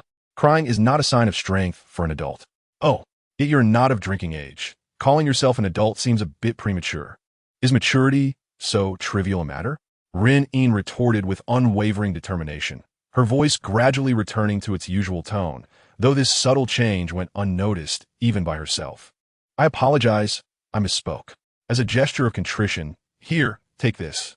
After conceding defeat, Masakazu revealed an expression that seemed premeditated, performing a sleight of hand to produce a can of beverage, offering it to Rin-yin. If you cannot drink alcohol, why not try this? It was a can of health green tea. Rin-yin hesitated briefly before accepting the green tea, and Masakazu noticed the crescent-shaped scar left by her fingernail on the soft palm of her hand, causing an inexplicable tightening in her heart. Thank you. As she pulled the tab on the can, she cradled the green tea as if to ward off the cold, her lips lightly brushing the rim before sipping and gazing intently at Masakazu. Was that intentional? Masakazu smirked mischievously. It must be quite bitter, right? The girl's face retained its usual aloof expression, yet upon closer observation, one could detect her brows furrowing as if struggling to endure the bitterness. How dull. Rin-yin dismissed it nonchalantly, turning her head away. Masakazu felt the weight on her heart lift and spoke casually. Sayano and Kuyu just contacted me. I assured them there is nothing to worry about. MHM. Rin-yin nodded slightly, whispering an apology. Rather than an apology, I would prefer you to express your gratitude to me. Thank you, she replied. Apology again? Masakazu chuckled. When we first met, I said some rather harsh things to you. I apologize. Kamishiro Rin-yin tilted her head, gazing earnestly into Masakazu's eyes. That matter has passed for 2 weeks. I truly do not mind. No, some matters, if not properly articulated, can form a knot in one's heart. The candid and earnest words were indeed characteristic of Kamishiro, and Masakazu nodded, playfully replying, all right. Then return the position of the agency manager to me. Originally intended as a jest, she was taken aback when the girl earnestly agreed. MHM, that was indeed my intention. Huh? Masakazu looked at her in surprise. I only took it over to preserve Mr. Aiken's hard work, Rin-yin explained. Initially, I thought you were the kind of person who always evades responsibility. I did not want you to ruin this effort, which is why I said those things. What do you think of me now? Rin-yin's violet eyes, glistening with moisture, reflected Masakazu's face. You're somewhat cunning, Masakazu chuckled, realizing that Rin-yin still harbored feelings about the earlier prank. But you're also quite serious and talented. The girl candidly continued. I believe you are more mature, more composed, and thus more suited to be the manager. Therefore, the position of heir should be returned to you. Masakazu did not respond directly but placed her palm on her knee, casually remarking, is it all right for me to just have my salary of 600,000 yen returned like this? That was merely a kind lie, right? Masakazu completed her thought. However, I believe the children in the welfare institution might not need such lies at all. They're incredibly strong. Yet beneath this strength lies a vulnerability that is double that of ordinary individuals, much like the girl beside her. Kamishiro Rin-yin's lips quivered slightly. I have always known that everyone in the welfare institution is alone, thus they must become strong. In this country, the interests of biological parents are prioritized over those of children. The abuse of parental rights is quite common. As long as parents wish to send their children to a welfare institution, they can easily do so. She spoke of a heartbreaking reality. So, you were abandoned by your father? Masakazu asked cautiously, her words carefully chosen. Yes, he abandoned me. The words from Rin-yin's lips were chillingly stark. But it's all right. I do not wish to have any ties with such a man. Really? Don't you feel lonely? No, the girl replied resolutely. Masakazu gazed at her for a moment before shifting her gaze away. I see. Masakazu nodded, feigning a look of having been deceived. A subtle silence hung between them. Rin-yin suddenly lifted her head, and Masakazu followed suit, both gazing up at the same night sky. The moonlight was bright tonight, rendering the stars dim. The girl reached out toward the sky, her cherry blossom pink nails reflecting the streetlight, as if attempting to grasp them. Her rounded teeth nestled against her lower lip, seemingly entangled. Her rose petal-like, full lips bitten repeatedly, turning an even more vivid crimson. After a long pause, she murmured softly, "I was born in the countryside of Gunma Prefecture, where my family runs an ancient shrine called Kamishiro Jinja." Her gently swaying bangs concealed her expression, and the shadows cast from them imprinted a trace of melancholy on Rinyan's face. "Since our family only has daughters, a son-in-law is needed to inherit the shrine. My parents married under such circumstances. My father moved from Kobe and met my mother." Rin spoke intermittently, her tone devoid of her usual confidence, yet Masakazu kept her lips sealed, unwilling to interrupt. For these were heartfelt words, and sharing such sincerity requires courage, a courage that must not be interrupted. But if he did not love my mother and me, why did he marry her in the first place? Why bring me into this world?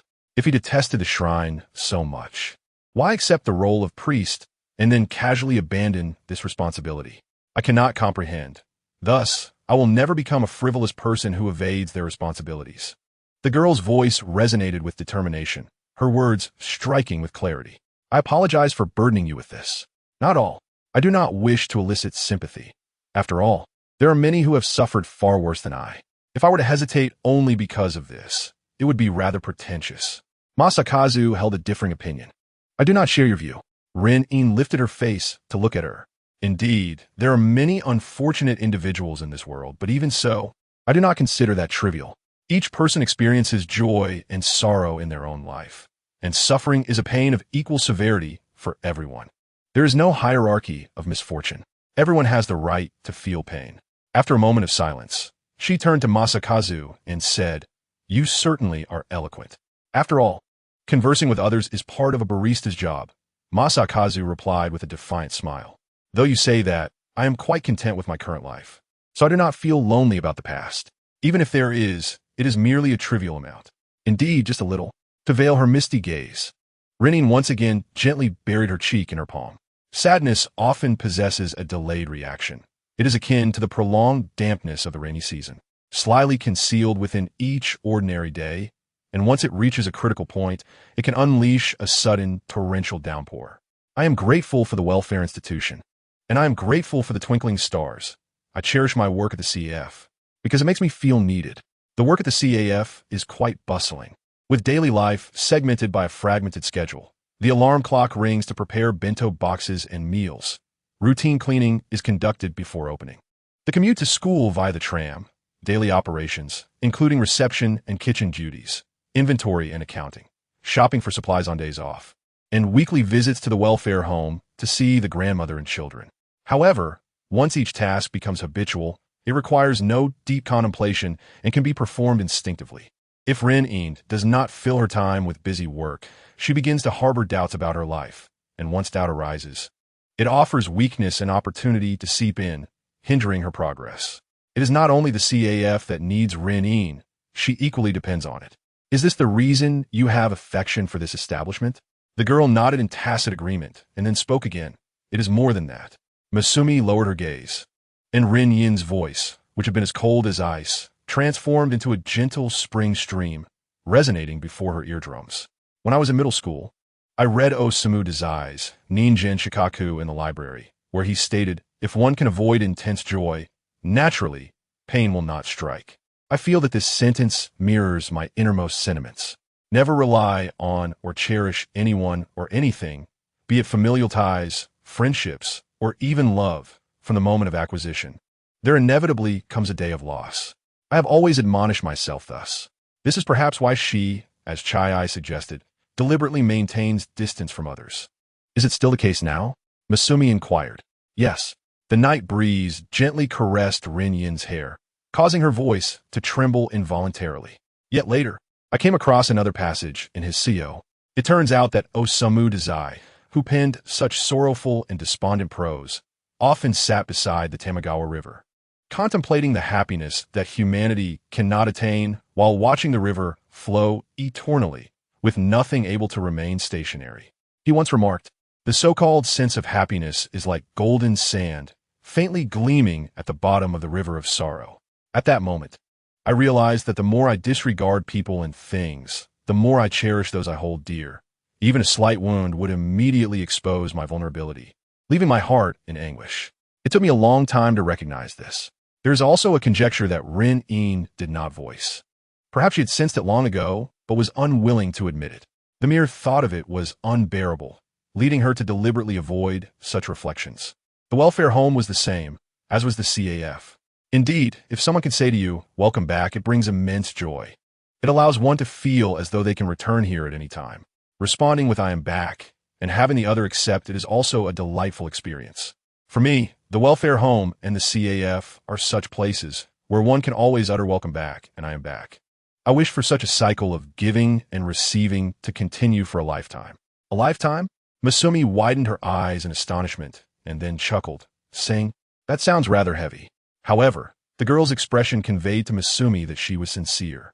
After a moment of silent contemplation, Masumi suddenly exclaimed, "All right, I've made up my mind. I will turn the CAF into a star establishment that earns a profit of 600,000 yen. The girl tilted her head in confusion. "Therefore, until the goal is reached, you shall perform the duties of the heir for me." Masumi squinted, revealing a smile. "After all, 2 jobs are truly exhausting. I still have my barista work. When will I earn enough to hire a senior barista to replace me before returning the heir position to me? How about that?" The amethyst-like eyes focused on Masumi for a moment, and Rin gently nodded in acknowledgement, saying, "I understand, thank you." Just before she could utter the words "thank you," Masumi interjected, "It's a deal." He clenched his fist slightly in the air, signaling to the girl. Rin paused momentarily, then slowly clenched her fist as well, lightly tapping against his, their skin briefly touching before she withdrew her hand, quietly lowering her eyelashes. "It's a deal." The way she averted her gaze made Masumi feel a twinge of loneliness. To escape that solitude, he turned his head away, wearing a slightly cunning smile. Masumi played a little trick. He had never specified the time frame for that 600,000 yen profit, whether it was 1 year, 1 month, or even 1 day. "It's getting late. Let us return," Masumi said to Rin.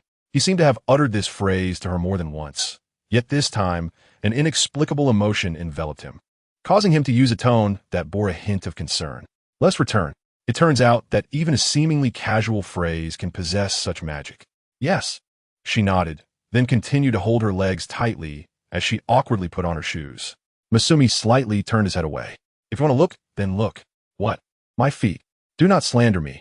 I am a gentleman. But on the day you returned, you kept staring at my feet in the room. That was because looking up would reveal even more inappropriate sights." "Scoundrel." Rin concluded the conversation with a succinct and clear word. Masumi blinked, seemingly sensing a fleeting smile at the corner of the girl's lips, which quickly vanished. Was it merely an illusion? "Let's go." Once she had donned her shoes, Rin and Masumi walked side by side along the mountain path. I must say, for a girl, climbing this high in the dark at night is quite impressive. "Can you see the path clearly?" "I can see it clearly." "Really? Then you're like a cat." "Are you mocking me?" "I am complimenting you." "How boring." Rin turned her head dismissively, puffing her delicate nose with a huff, resembling a proud wildcat. Masumi chuckled and then caught sight of something intriguing, prompting his curiosity. "What is that?" "Where?" Masumi pointed to a small grave among the mountains, illuminated by the flashlight. It was a small wooden sign with what appeared to be hastily painted characters, already faded and unclear. Rin recalled for a moment before responding. "It should be the place where the children from the welfare home buried a stray cat many years ago." "A stray cat?" "Yes, it has probably been at least 10 years. I was not yet at the welfare home then, but I heard others talk about it. At that time, a child found a cat that had its leg crushed by a car. They took care of the kitten for a while, but it still died. So they buried it here with the other children. It is said that this can turn the cat into a guardian spirit, protecting everyone at the welfare home." 10 years ago? Masumi's heart skipped a beat. What color was that cat? Was it a black cat? His fingers unconsciously tightened on his clothing. What color? Rin fell silent, her brow furrowing slightly. It was strange. Her memory was usually quite good, yet she could not recall the description of that cat. She shook her head. "I cannot remember. Perhaps it was a black cat." "How far is it from here to the CAF?" Masumi asked. "It is about 10 kilometers. Maybe a bit farther, as the uphill mountain path is not easy to traverse." The distance of 10 kilometers in a bustling city is indeed considerable. Each cat has its own established territory, which must seem quite distant for a stray feline, lacking any compelling reason to travel such a length. The question of whether it is the same cat may remain unanswered for a lifetime. What prompted this sudden inquiry? Lin cast a curious glance at him. It's nothing. Masumi shook his head. He inhaled deeply several times in the spring night, gazing blankly at the tombstone, before finally allowing a faint smile to grace his lips. His fingers, which had been nervously clutching the edge of his garment, relaxed unwittingly, akin to a bird taking flight. Volume 1 Special Edition after that. On a certain day, off Juncho Bookstore, one of the most renowned bookstores in Kobe, welcomed a male and female guest today. As Miyazawa Masumi strolled past the manga section, he noticed prominently displayed recommended titles. The meticulous arrangement and promotional slogans within the bookstore evidently reflected the passion of its staff, much like the girl beside him. Masumi-kun, look. This manga is being adapted into an anime soon. Did you know? Sino Mami eagerly lifted a manga volume to show him, squinting as he read the title, Blooming Flowers. Like Shura. The name piqued his interest. What was it about? Let me think of how to describe it. High school students, broadcasting club, national competition. With just these few keywords, Masumi felt a surge of youthful energy. Ah, high school. The most splendid, yet perhaps the most perplexing time in life, where one wavers on the brink of adulthood while striving ardently towards dreams, unburdened by other concerns. He had experienced both the Koshien and the wind orchestra competitions during those formative years. Masumi-kun, why are you just standing there? Let us go. Mami beckoned him toward the light novel section, where an entire shelf was dedicated to Yuri-themed works, exploring the delicate emotions between girls, not strictly limited to romance. The most popular titles lean that way. This one is also getting an anime adaptation soon. I'm both excited and worried about its quality, Mami remarked, holding up a book that Masumi recognized as the one he had bought for her previously, titled How Could I Ever Become Your Lover? No, it's not possible. This one, general correspondence is not required. I highly recommend it, she added. It tells the story of a once prominent voice actress nearing 30 and a current popular high school voice actress who co-host a radio show together. Mami flitted about the shelves like a butterfly, eagerly collecting her literary sustenance in the form of light novels.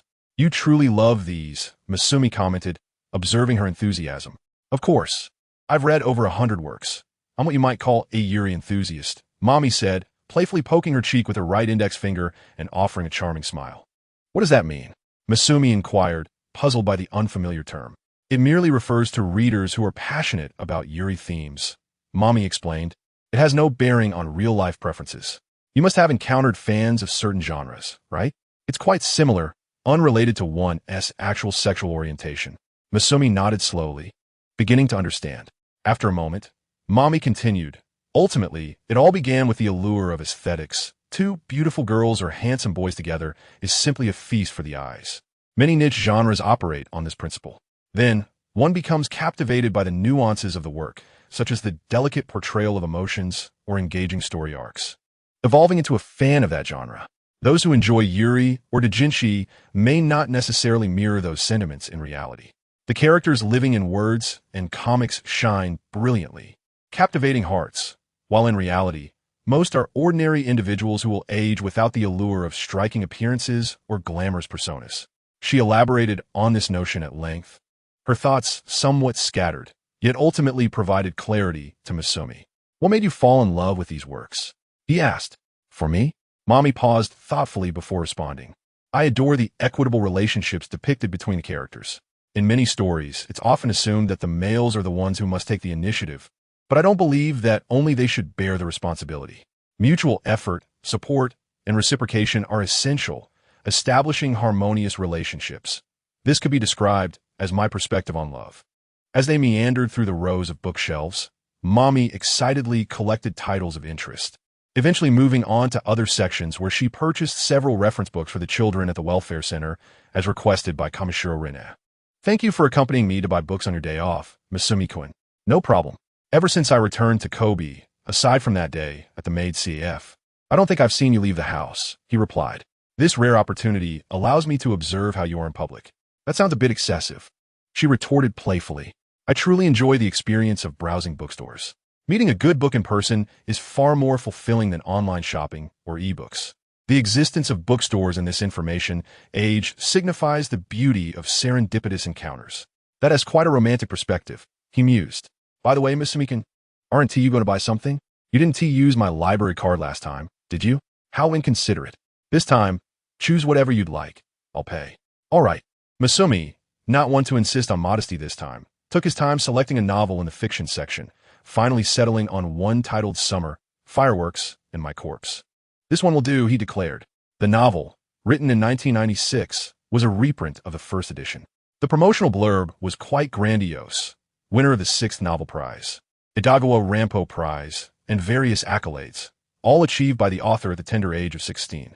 Such remarkable talent, achieving fame at such a young age. This one, for 10 years I thought my son or childhood friend really hated me, also seems intriguing. No thanks, Masumi shook his head. This one is sufficient. Then let us buy both. Mommy insisted, thrusting the second book into his hands. After all, I'm paying.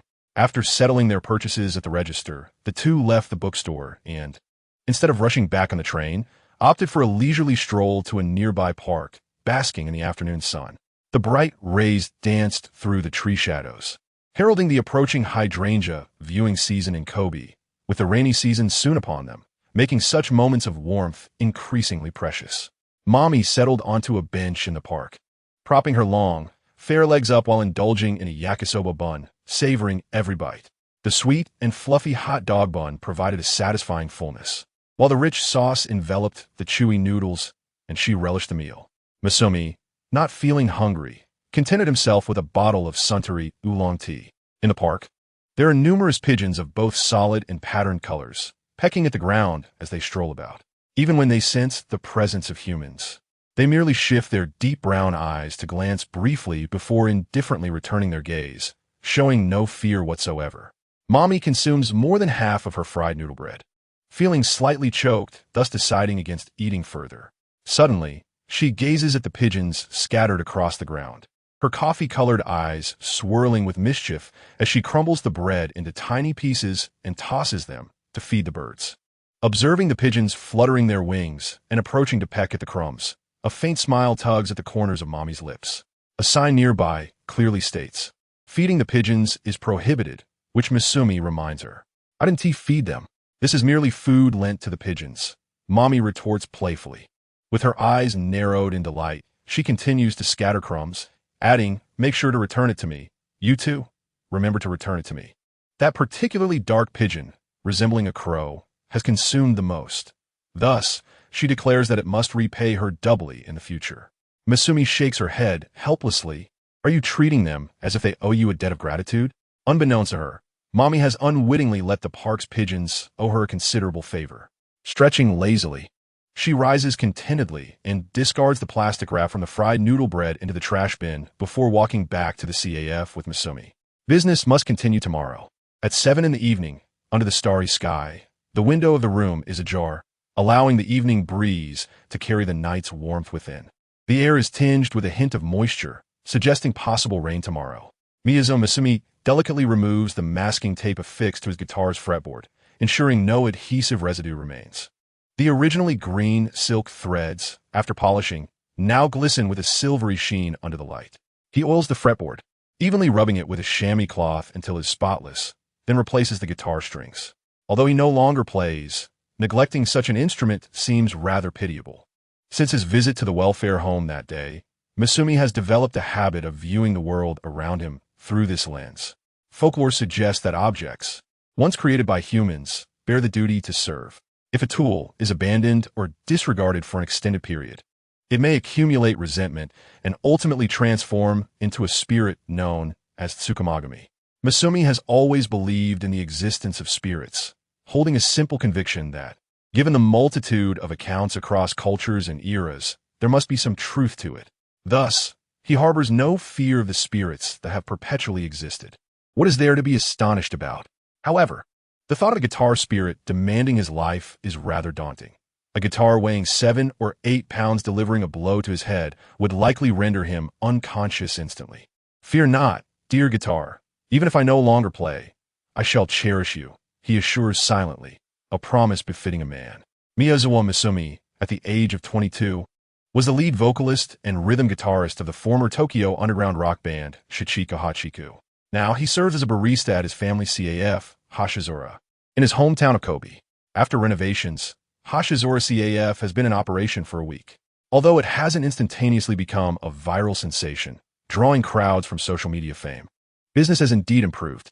The first 3 days were rather lackluster, yet by the fourth day, a noticeable increase in returning customers began to manifest, culminating in the CAF nearing full capacity during the peak hours of the weekend. This change invigorates Misumi, signifying that his efforts have been acknowledged and rewarded.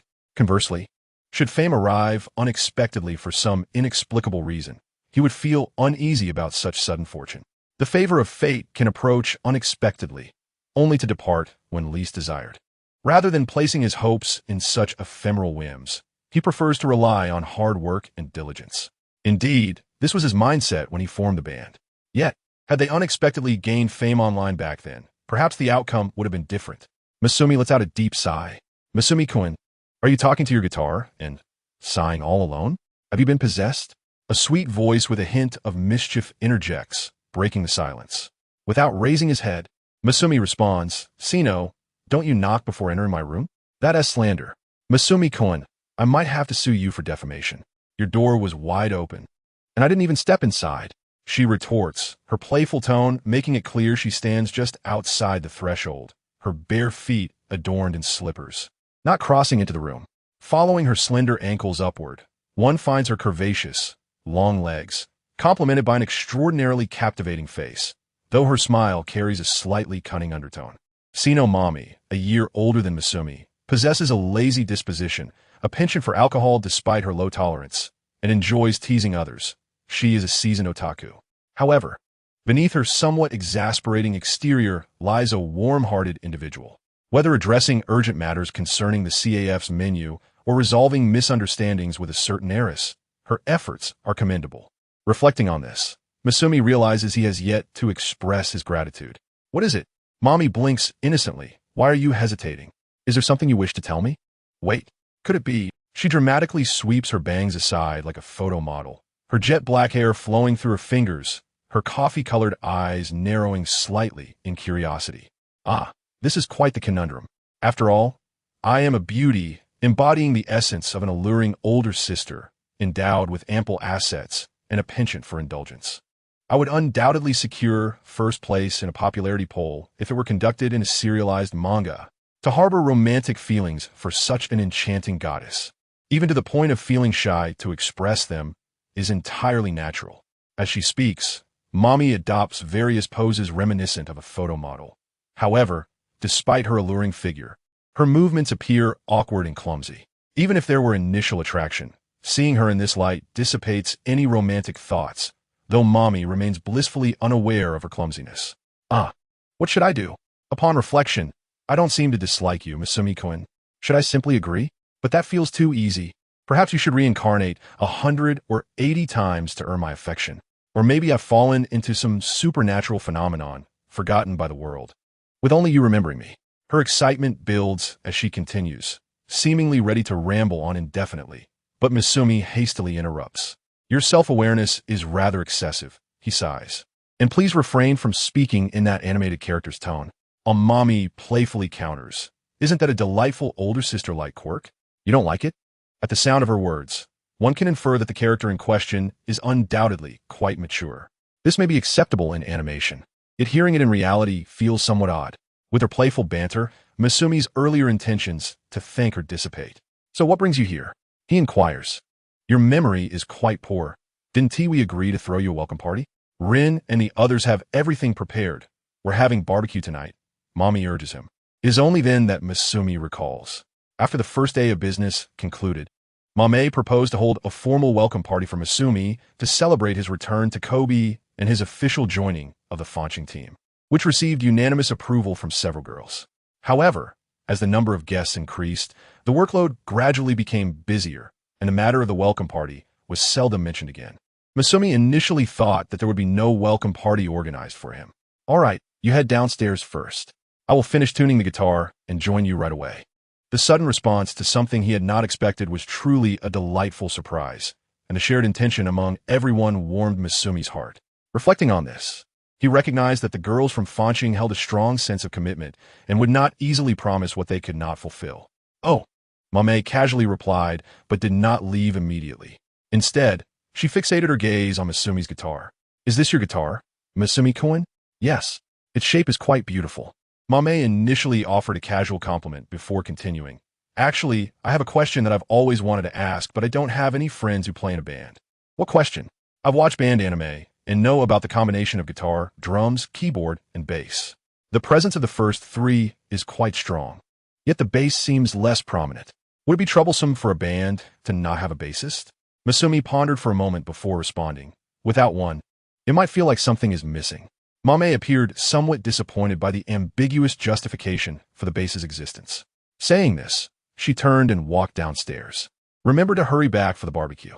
After adjusting the strings on his guitar, Misumi tuned it and placed it in its case.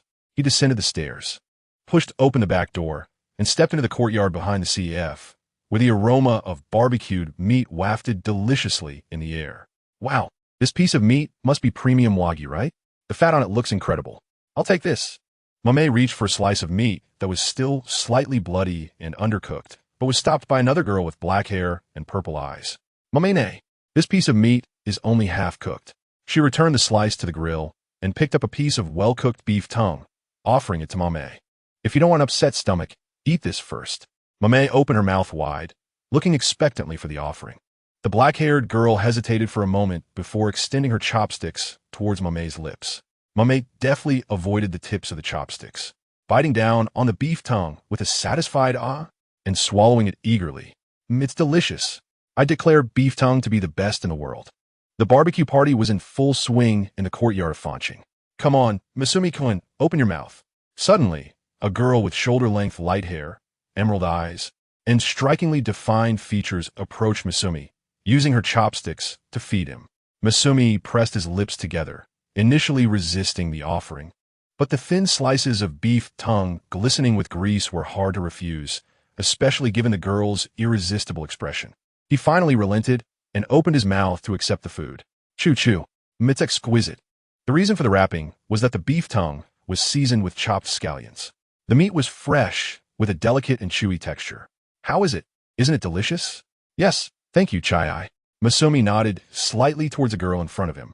Chobina Chai-ai, his childhood friend 3 years younger than him. Thanks to her, the uniforms for Fanqing were redesigned, earning high praise from guests, especially female customers. "It's nothing much. I enjoyed the process of designing the clothes, and just thinking about the beautiful girls wearing what I designed, especially Rin-in." As she spoke, Chai-ai's gaze drifted towards the distant figure of Kamishiro Rin-in, who was focused on grilling meat. Kamishiro Rin-in is the heir and acting manager of the CAF, and ever since their shared experience at the orphanage, their relationship had grown significantly closer. "The beef shoulder is ready." Rin-in flipped the meat over with tongs and spoke softly to the group. The beef shoulder was a relatively expensive cut, sourced from a high-grade black-haired Wagyu from Hyogo Prefecture, with beautifully marbled fat. Before grilling, Rin-in brushed it with a layer of sauce and sprinkled some sesame seeds, carefully controlling the heat to ensure a fragrant sear, while keeping the meat tender and juicy inside. Mame eagerly grabbed a piece, savoring the delightful flavor that quickly filled her mouth. "I declare beef shoulder to be heavenly," she exclaimed after devouring a piece. This is how the power dynamics in manga and novels get skewed. "Eat more, Misumi-kun. You look so frail." Mame picked up a slice of beef belly, which should be done by now. "Come on, pass the plate." "Wait, Mamine, that piece of meat is only cooked on one side. The other side is still dripping with blood." Chai-ai swiftly intervened. "I have this piece that is fully cooked. I'll give it to you." Rin-in, with an expressionless face, took the grilled meat and gently placed it onto Misumi's plate. "Misumi-kun, try this. It's prepared in a Peruvian style." This barbecue was not extravagant enough to exclusively feature Wagyu. Instead, they used imported beef from South America as a substitute. "Oh, thank you." Misumi's plate quickly piled high with a mountain of beef. What is this enthusiasm all about? He glanced at the 3 girls before him, with Rin-in maintaining her usual aloof demeanor, Chai-ai smiling charmingly, and Mame appearing to enjoy the show. "Well, this is fine as well. If the relationships among us are harmonious, the CAF will run more smoothly. All right, let us toast. Mame raised her glass. To commemorate today's barbecue party, she had specially taken out a treasured bottle of Junmai Daijinjo sake. According to her, this bottle was prepared by her father at the time of her birth and had been buried for 18 years along the shores of Lake Biwa before being unearthed and preserved ever since.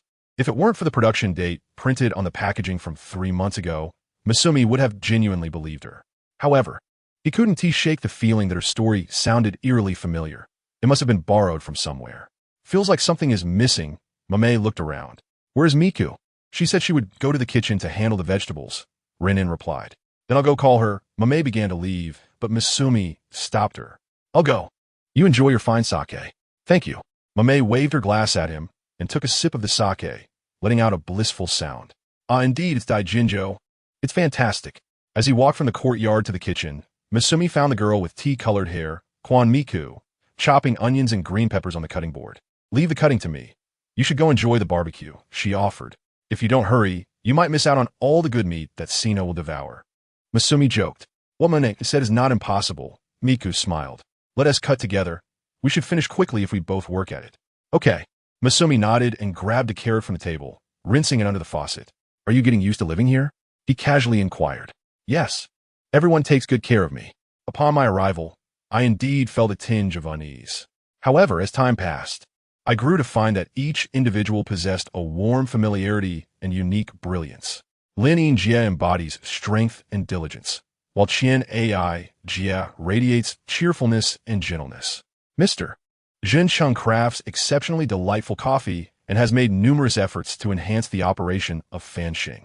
Furthermore, Ma Mei Jie is undeniably beautiful. Zhen Cheng blinked and began slicing carrots, the knife creating a lively rhythm on the cutting board. Soon, they prepared an array of ingredients including green peppers, onions, carrots, shiitake mushrooms, and corn, all elegantly arranged on a tray as they returned to the venue of the barbecue gathering. At this moment, everyone from Fanxing had gathered in the courtyard. Mame raised her beloved Junmai Daijinjo to propose a toast. The other girls followed suit, lifting their juice beverages. Although Zhen Cheng could drink alcohol, he typically refrained, disliking the prospect of appearing inebriated. Thus, he opted for orange juice. Cheers echoed as glasses clinked. The barbecue featured an impressive array of cuts: beef tongue, beef ribs, brisket, and tenderloin. It was as though an entire cow had been disassembled into various components, with even the offal being included. The aroma of grilled beef liver wafted from the grill, while Lin Yin diligently fanned the charcoal. The sizzle of fat could be heard intermittently. Zhen Cheng picked up a slice of brisket and savored it. The salty flavor combined with the richness of the beef fat danced upon his palate. Indeed, it was quite delectable. However, he preferred his grilled meat slightly charred. Unfortunately, it seemed that opportunity was lacking. Observing the other participants of the barbecue, he noted that Lin Yin, serving as the barbecue master, was intensely focused on cooking, frequently flipping the meat to ensure even cooking. She appeared to be the type who, when dining with friends, would take the initiative to manage the grilling, often neglecting to eat herself until everyone else was satisfied. Jiu Yuan Wei had taken a few bites of meat, but opted for vegetables, perhaps finding the beef too rich. In stark contrast to Qian Ai, who preferred tender textures and only required the surface to be grilled for thicker cuts. Zhen Cheng had previously teased her with a nickname Inuit, which earned him a swift kick from Qian Ai. Compared to, say, Yi Ma Mei, however, Qian Ai's preferences seemed trivial. Ma Mei was evidently indifferent to the degree of doneness. Thus, Zhen Cheng found himself facing a rather serious dilemma. He could not indulge in the slightly charred meat he craved. What's wrong? Why are you staring at me? Ma Mei, noticing Zhen Cheng's gaze, tilted her head in confusion before a look of realization crossed her face, and she smiled, extending her chopsticks toward him. If you want some, just say so. Here. No, you should eat it yourself. Zhen Cheng firmly declined the piece of medium-rare beef she offered. Oh, are you perhaps shy? Ma Mei teased, chewing on her beef with a light laugh, her pink lips glistening with juices. Ma Mei Jie, don't worry about him, Qian Ai interjected playfully, puffing out her cheeks in a mock pout. Zhen Chenggu prefers his meat well done. He used to mock me with the nickname Inuit for my tastes. Zhen Chengkuan, how disappointing. I look down on you. That was hundreds of years ago, Zhen Cheng sighed. It's only been 6 years. A convoluted dispute with a girl was hardly appealing. Oh my, That remark truly infuriates me. Qian AI fumed, her emerald eyes burning with ire. Seeing her reaction, Zhen Cheng immediately softened, placing his hands together in apology. I understand, it's all my fault. Please, have mercy and forgive me. That is more like it. Qian AI replied, her chin held high. She was quite easy to appease. In the past, whenever they quarreled, an apology would swiftly earn his forgiveness. This should suit your taste, Lin Yin said, offering a plate of perfectly cooked meat that Zhen Cheng favored. Oh, thank you. Zhen Cheng glanced at the girl before him. Her usually loose black hair tied into a ponytail, donned with an apron, her expression serious yet somewhat aloof. However, her unpretentious dedication to grilling and distributing the cooked meat and vegetables exuded warmth and care, reminiscent of a newlywed wife. Is it overcooked? Lin Yin asked, noticing his silence. No, it's just right. Good. She nodded lightly before returning to the grill. Meanwhile, someone nudged Zhen Cheng's elbow. Zhen Chengkuan, would you like some ice cream? May inquired, holding a bowl of ice cream. No, thank you. Zhen Cheng shook his head, remarking, your eating habits are quite healthy. You would understand. Eating ice cream in the midst of a barbecue resets your palate and rekindles your enthusiasm for the grilled meat. May often espouse peculiar theories that, upon first hearing, seem somewhat reasonable. Wait, she suddenly changed her expression to one of dismay. Oh no, this box of ice cream has expired. What should I do? Then don't eat it. I believe this is the divine reminder for you to return to the right path. What kind of deity is that? Ma Mei frowned. The god of barbecue. Oh, then where does this deity reside? Who knows? Perhaps in the Shushuyuan, Zhen Cheng casually fabricated. Then the staff at Shushuyuan must be priestesses. Indeed, and the manager is the head priest, while the supervisor is the shrine maiden. The more Zhen Cheng spoke, the clearer his thoughts became. The process of eating barbecue is akin to worship. The delectable flavors and the nutrients from the protein are gifts from the deity. Mame was taken aback, surprised by the coherence of his words, and sighed as if defeated. That truly is a mischievous deity. Mame Jia, allow me to buy you ice cream, suggested Jiu Yuan Wei, who had remained silent until now. No need to go through so much trouble. I don't have to eat it. It's fine. I have something I need to buy as well. Oh, thank you. Seeing her persistence, Mom May proposed, then let Zhen Chengkuan accompany you. After all, we can't let a girl walk alone at night, can we? She looked at Zhen Cheng, who nodded slightly. All right. Together with Jiu Yuan Wei, they set out towards the nearby convenience store, the neatly aligned utility poles along the roadside observing them with disinterest. Zhen Cheng casually remarked, you seem a bit too indulgent towards Sei. Jiu Yuan Wei smiled softly at this observation, as if it echoed some familiarity. Familiar? Yes, mister. Jing Jian used to tell me the same thing. Truly a case of like father, like son. Zhen Cheng did not comment further as the girl continued reminiscing. When I first arrived at Fanxing, I felt uneasy due to being an outsider. After all, Mr. Jing Jian commands great respect, and Lin Yin Jia has an icy demeanor, creating a palpable sense of pressure during our initial interactions. Only Mom Mei Jia, with her carefree nature, approached me without any distance, and it was through her that I gradually became acquainted with Lin Yin Jia and Qian Ai Jia. She is indeed a very warm-hearted person. Isnt she? Jinjing nodded, acknowledging that without Seino's assistance, he might not have forged such swift camaraderie with the others. Engaging in trivial conversations, they soon arrived at the convenience store. Jinjing and Jiyuan Mirai each procured items of their choosing and proceeded to the checkout. The clerk on duty today was the foreigner Jinjing had encountered when he won third prize. Upon inquiring, he learned the clerk hailed from the Philippines. The lottery event had yet to conclude, and Jinjing, as usual, reached into the box, drawing forth a white slip that read thank you for your patronage. You should give a try as well, he suggested to the young lady behind him.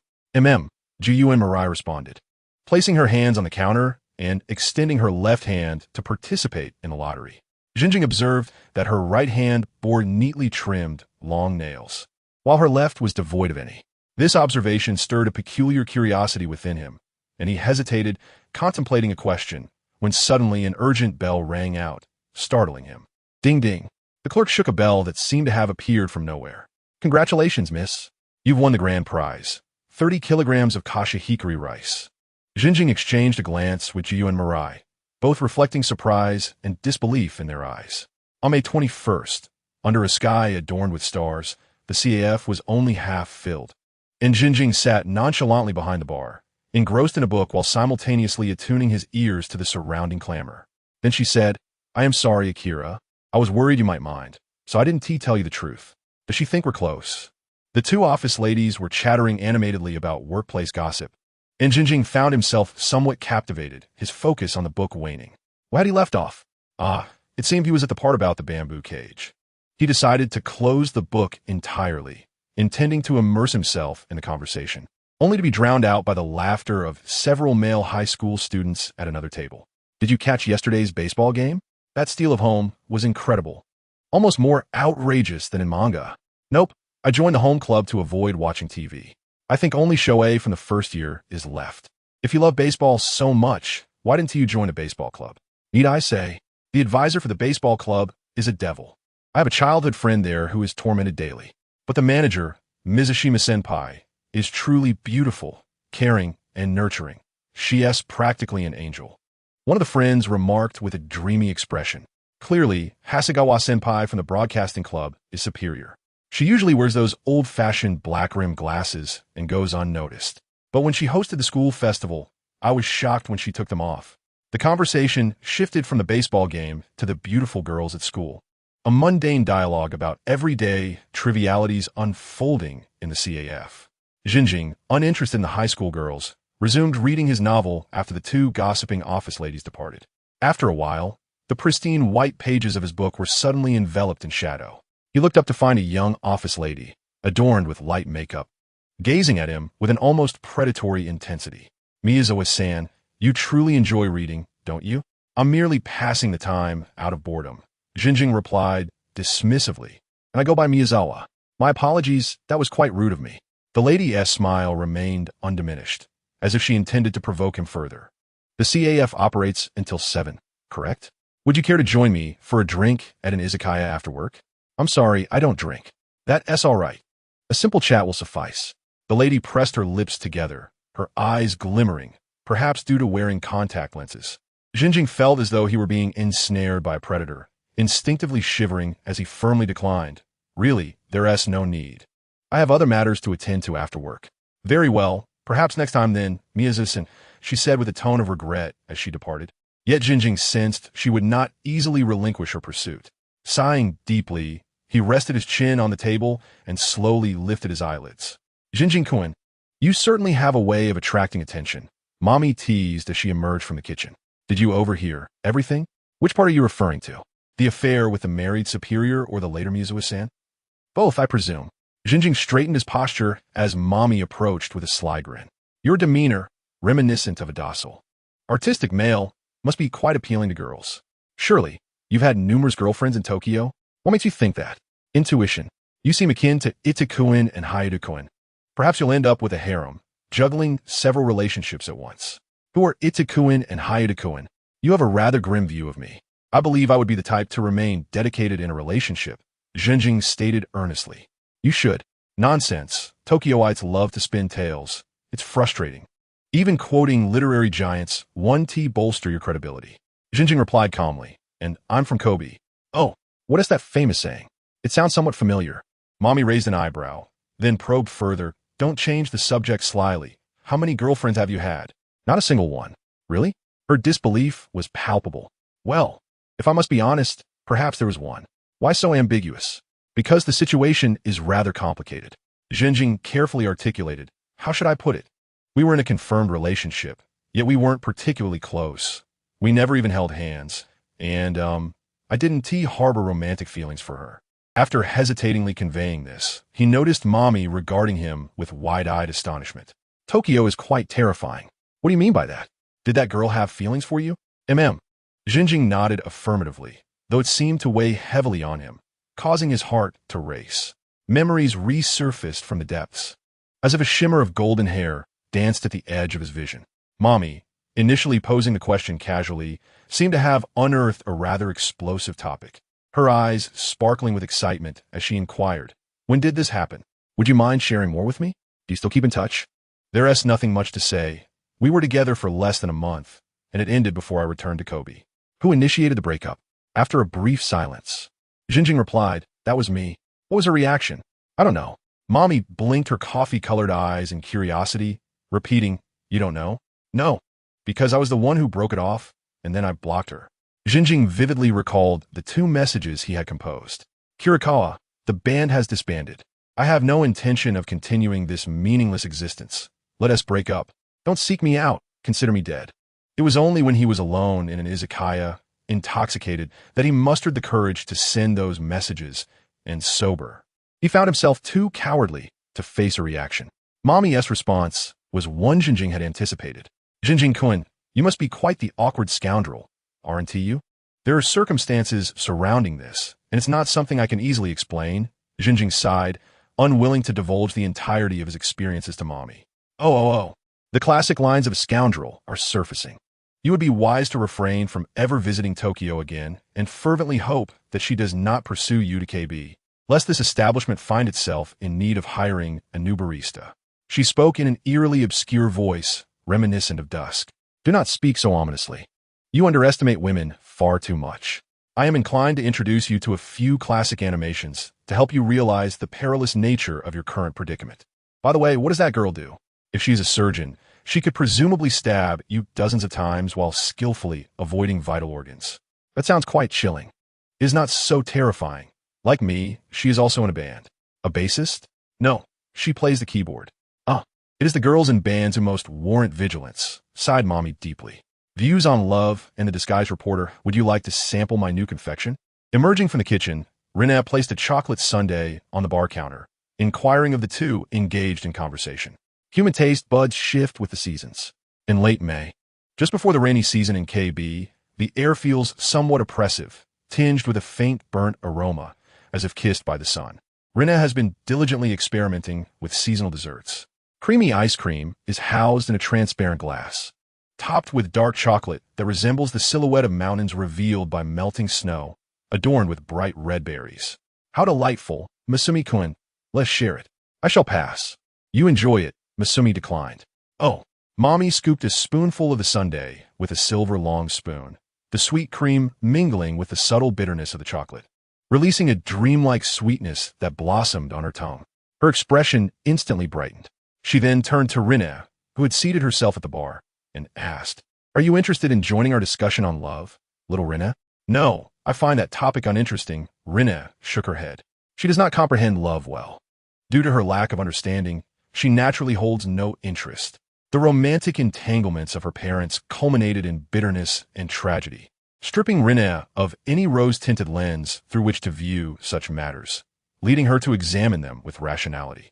Even without the seasoning of romance, Rina feels quite content with her current life. Thus, she has never contemplated engaging in love simply for its own sake. Will you not wish to find someone to share your life with in the future? I have never thought about it. Rina's response was unequivocal. In truth, after marriage, I find myself confined within a cage, yet it seems the lid remains ajar. The child born will ensure that the lid is firmly sealed. Masumi lowered his eyelashes as he read, speaking in a tone devoid of emotional fluctuation. Is this your personal insight, Masumi-kun? Mommy inquired. Masumi closed the book he had been perusing, intending to check the author's name on the cover. But before he could, Rina's cold voice interjected. It is by Ikenzaber. That remarkable memory is somewhat astonishing, he thought, casting another glance at the dark-haired girl. As if to elucidate his astonishment, Rina clarified. The book you hold is the one I read 3 days ago. These two are exceedingly awkward. Mommy feigned a sigh, lamenting how the literary giants of our nation only write such things.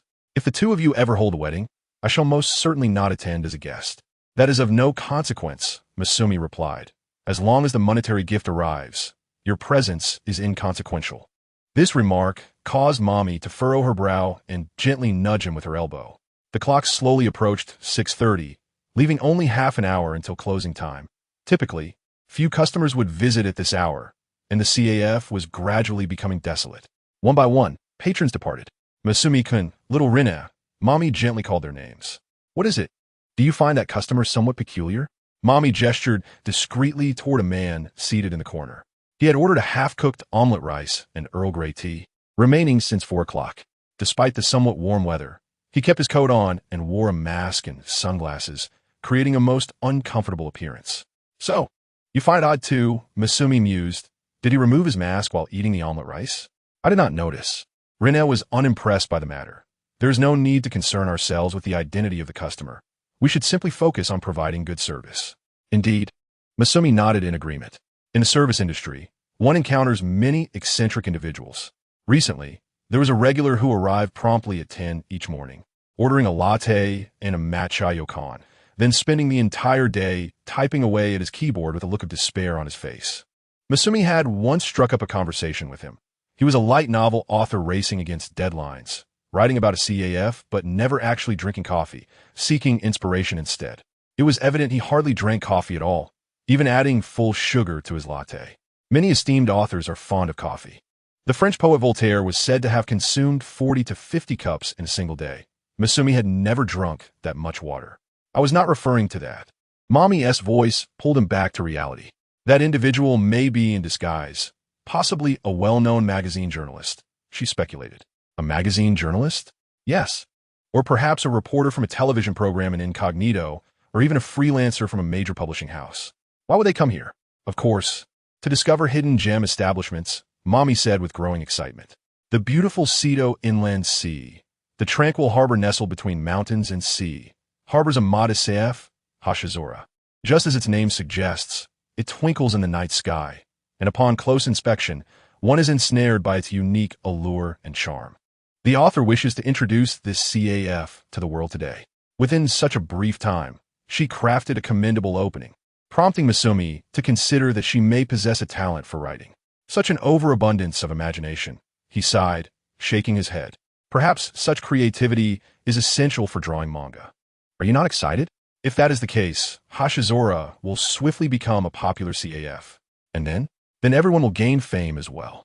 The coffee sage Masumi, the culinary deity Rinne, and as for myself, what sort of resounding moniker should I adopt?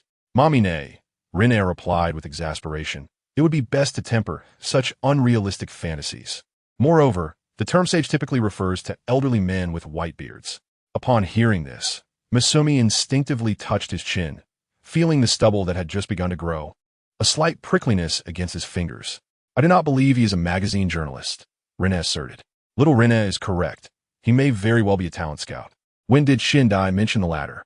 Masumi suppressed the urge to retort. It is quite challenging to interrupt someone lost in their fantasies. He shook his head and suggested to Mommy, if you are so curious, why not inquire directly with him?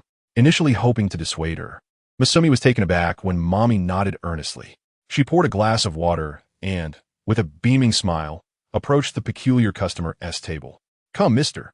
Talent scout and journalist, have a glass of water. Thank you. The man accepted the cup she offered, and, as he began to express his gratitude, an unexpected realization dawned upon him, causing confusion. Actually, I am neither a journalist nor a talent scout. His voice was husky, and seated in the distant corner, Jinxing and Linine could scarcely discern their conversation. The sunglasses and mask obscured his expression, yet his body language betrayed his disquiet. After a brief exchange, Jinxing observed as the man abruptly rose, hurriedly called out, "Thank you for your hospitality," and dashed out of the establishment.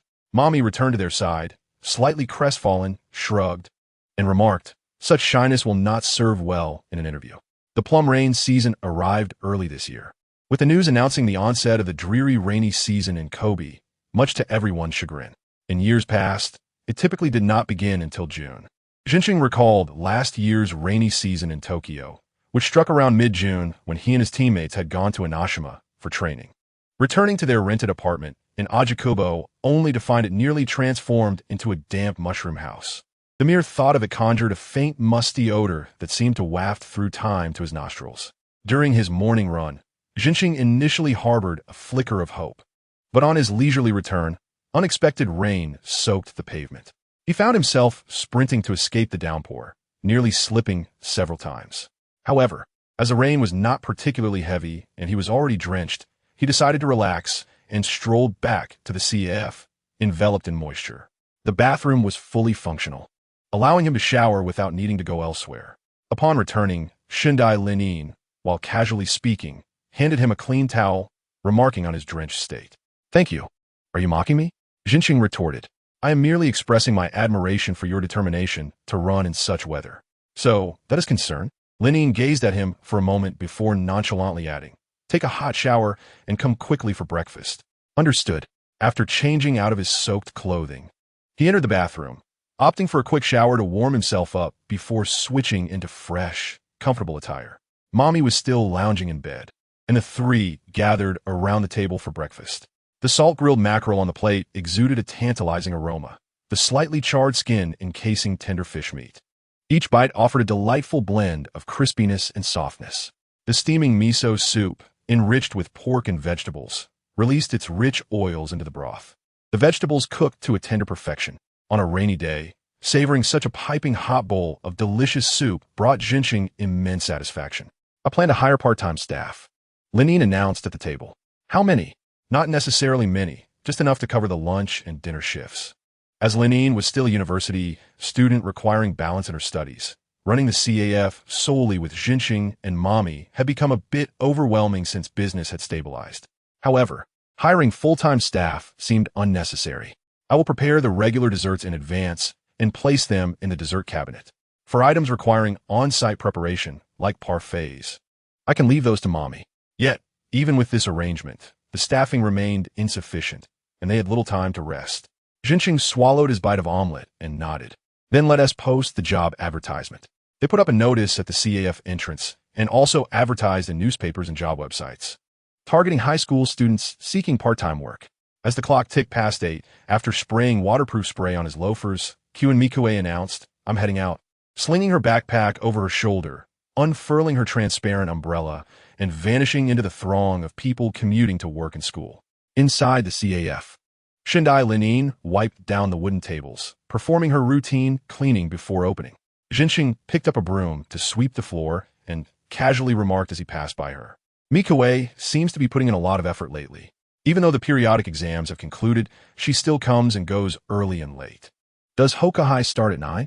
"Yes," Linine replied succinctly, affirming both statements. After polishing the table to a shine that faintly reflected her beautiful profile, she straightened her back, revealing her fair side profile through her dark hair. "Mikue has always been diligent. Hokuhai has quite strict regulations, doesn't it?" Jinxing recalled that Linine was also from Hokuhai. After all, it was a school focused on advancement, and they never skimped on the annual cultural festival. Students needed a space to unwind and relieve stress. With Hashizora so close to Hokuhai, have you considered applying there? "I could never gain admission to a school with such high standards," Jinxing replied with self-deprecation. "Really? But I heard from Mr. I that your middle school grades were quite good." Jinxing was taken aback. "I thought he only told you how much of a troublemaker I am." Linine, maintaining her expressionless demeanor, nodded slightly and stated. His next remark was, once he joined the light music club in high school, he became restless. He should have been encouraged to apply to Hokuhai back then. "That is hardly surprising." Jinxing chuckled. He paused from sweeping, slightly squinting in contemplation before adding, "I suppose it's because I wish for a fresh start." The reasons for choosing a high school were manifold: commuting distance, academic standards, club activities, school regulations, or even simply the allure of a senior one admired. For me, it was simply to attend a high school where I knew few people and start new.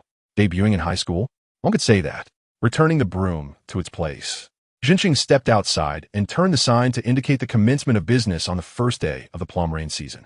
The glass windows fogged with rain obscured the view outside. Since the rain began, its intensity had not waned, and the sound of raindrops striking the buildings resembled a rhythmic, ethereal xylophone, harmonizing gently with the jazz music playing within the CAF. Even in such weather, a few patrons braved the rain to enjoy their leisurely moments, such as the light novel writer hurriedly working on his manuscript. "Mr. Huju, I have always wanted to ask, are light novels published in volumes?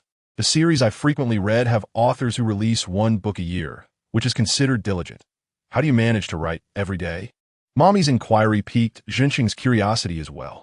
He often passed the time reading manga, light novels, and general fiction. Light novels, being easily digestible with illustrations at pivotal moments, held great entertainment value and were particularly favored by Jinxing. The only critique was that, as serialized literature, the pace of creation was often disheartening. A diligent author might manage 3 to 4 volumes a year, but many fell short, with instances of 2 years passing between volumes being common. In contrast, mystery novel authors frequently produced works at an astonishing rate. The renowned writer Kuru Nishimura, known for the Inspector Tatsukawa series, published over 600 books throughout his career, with peak periods seeing him release 3 works in a single month.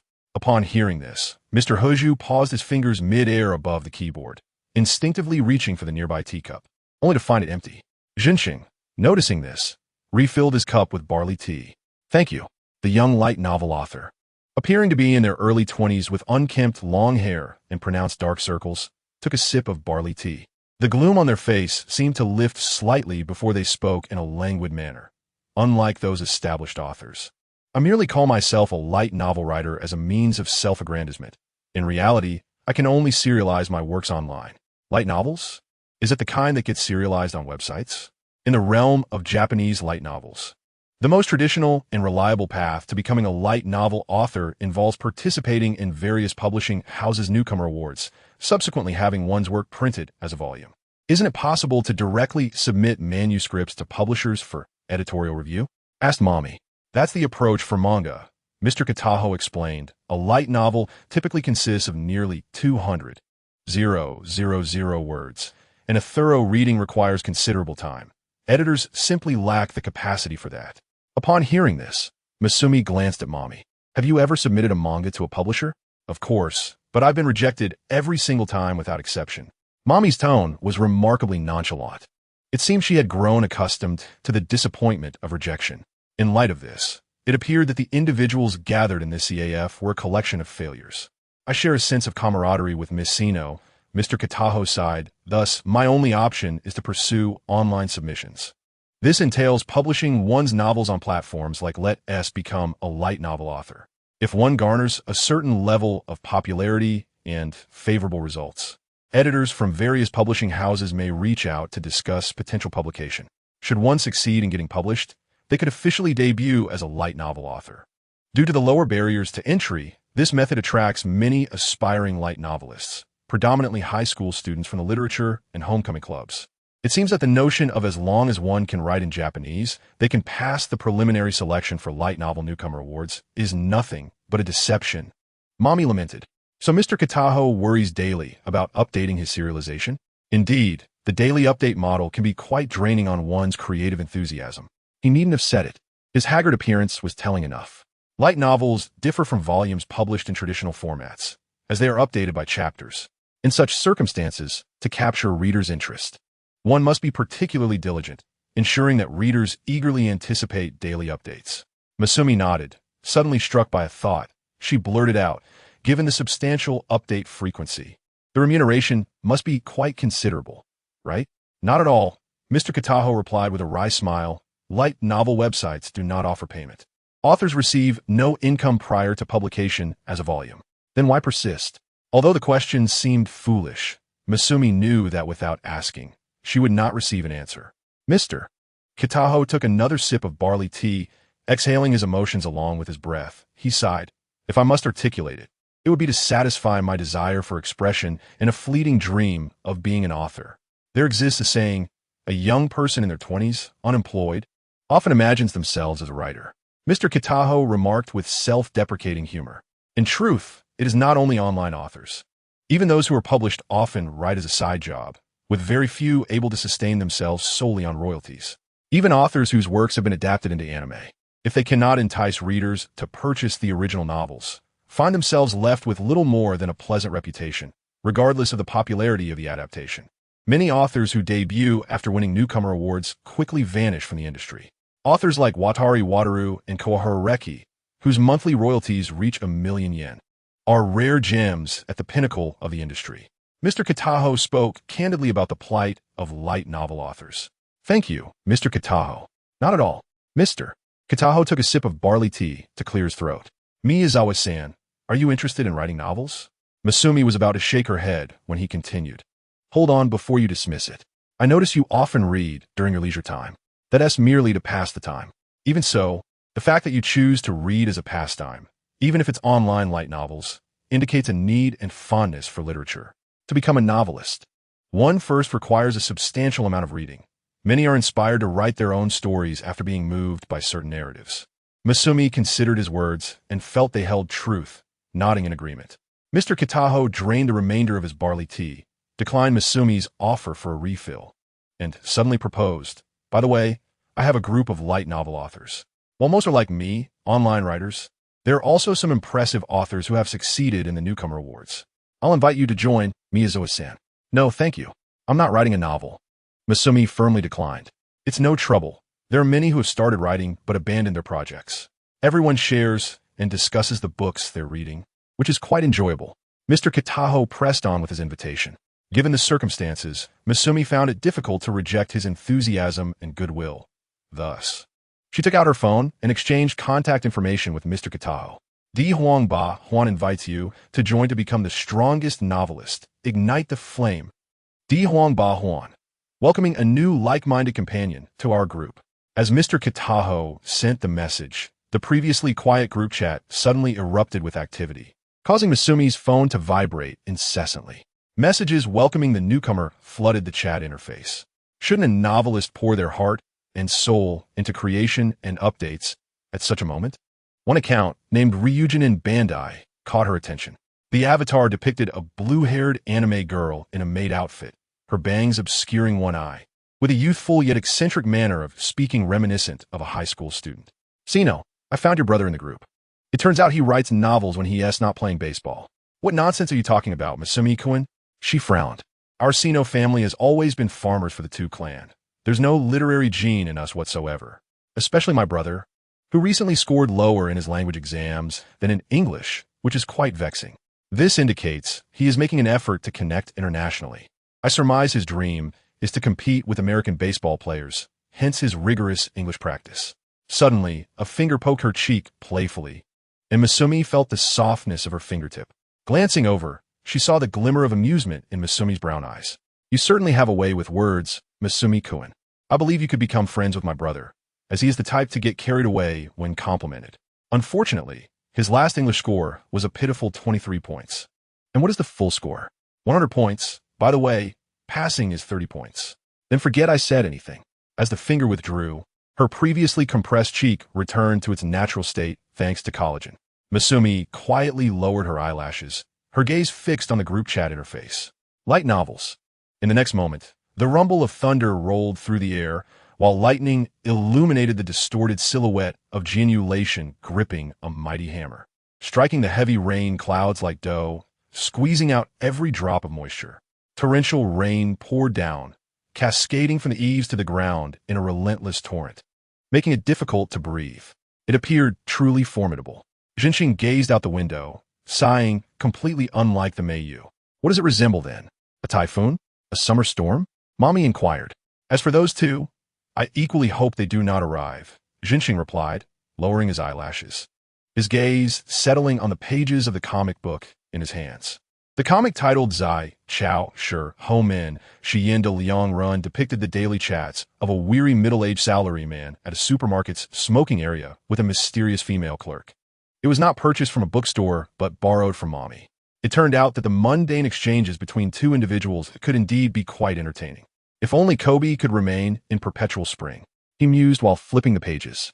Such a place seems non-existent in this country, came a cold and stern voice in response. Kamishiro Rainon opened the dessert cabinet and retrieved a plate of delicacies, placing it between the three of them. The translucent, half-spherical sweets, resembling frozen streams, lay on the plate, their clear skin enveloping a red bean filling, looking quite delightful. The red bean water dumplings, with their transparent skin made from kudzu starch and syrup, encased sweet red bean paste, were a rather common type of wagashi. Mommy picked one up and placed it in her mouth, chewing while asking, "Jinshin-kun, do you not like summer?" Because it is too hot." "Is that really such a shallow reason? Summer is filled with many enjoyable things, is it not?" "Like what?"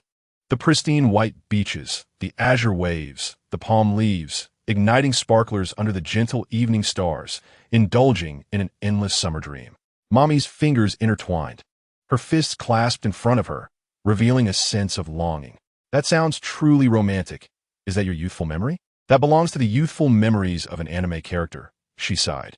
"My summer memories consist of eating flowing cold noodles with my family in the yard. The countryside cicadas driving one to distraction. And despite being family, no one would yield when it came to the noodles. After all, that is one of the joys of eating cold noodles. It's fine, The first type of memory has little to do with most ordinary people. After a moment's contemplation, Jinxing added, and flowing cold noodles are quite delicious. His words, though reasonable, seemed to deflate Mommy's spirits. Her coffee-colored eyes narrowed slightly. Mommy felt a bit powerless, letting out a soft breath between her lips. At this moment, shouldn't you say, "It's all right. Leave it to me. This summer, let's create more beautiful memories together." She listlessly picked up another red bean water dumpling. The stormy weather was unlike the kind of gentle rain that might entice even the most literary of souls to venture out, for fear that their meticulously styled hair and outfits would be ruined. Consequently, on this day, the CAF saw no customers. The three of them, with the sound of rain and jazz music as a backdrop, each immersed in their comics and light novels, engaged in casual conversation. Mommy, although I do not wish to dampen your spirits, I must inform you that summer will be our busiest time, leaving us no opportunity to create such memories. Rhinon delivered this rational statement, shattering Mommy's dreams without mercy. For the service industry, the time when ordinary people rest is precisely when we work to earn money. Every summer arrives, and Jinxing, during his student days, always felt summer was fleeting due to the existence of summer vacation. However, after having to work for a living, summer began to feel prolonged. Are you not going to Miyako Island to see the dolphin show? Too far away. And besides, doesn't Kobe's aquarium have dolphin shows as well? But there is a beach nearby.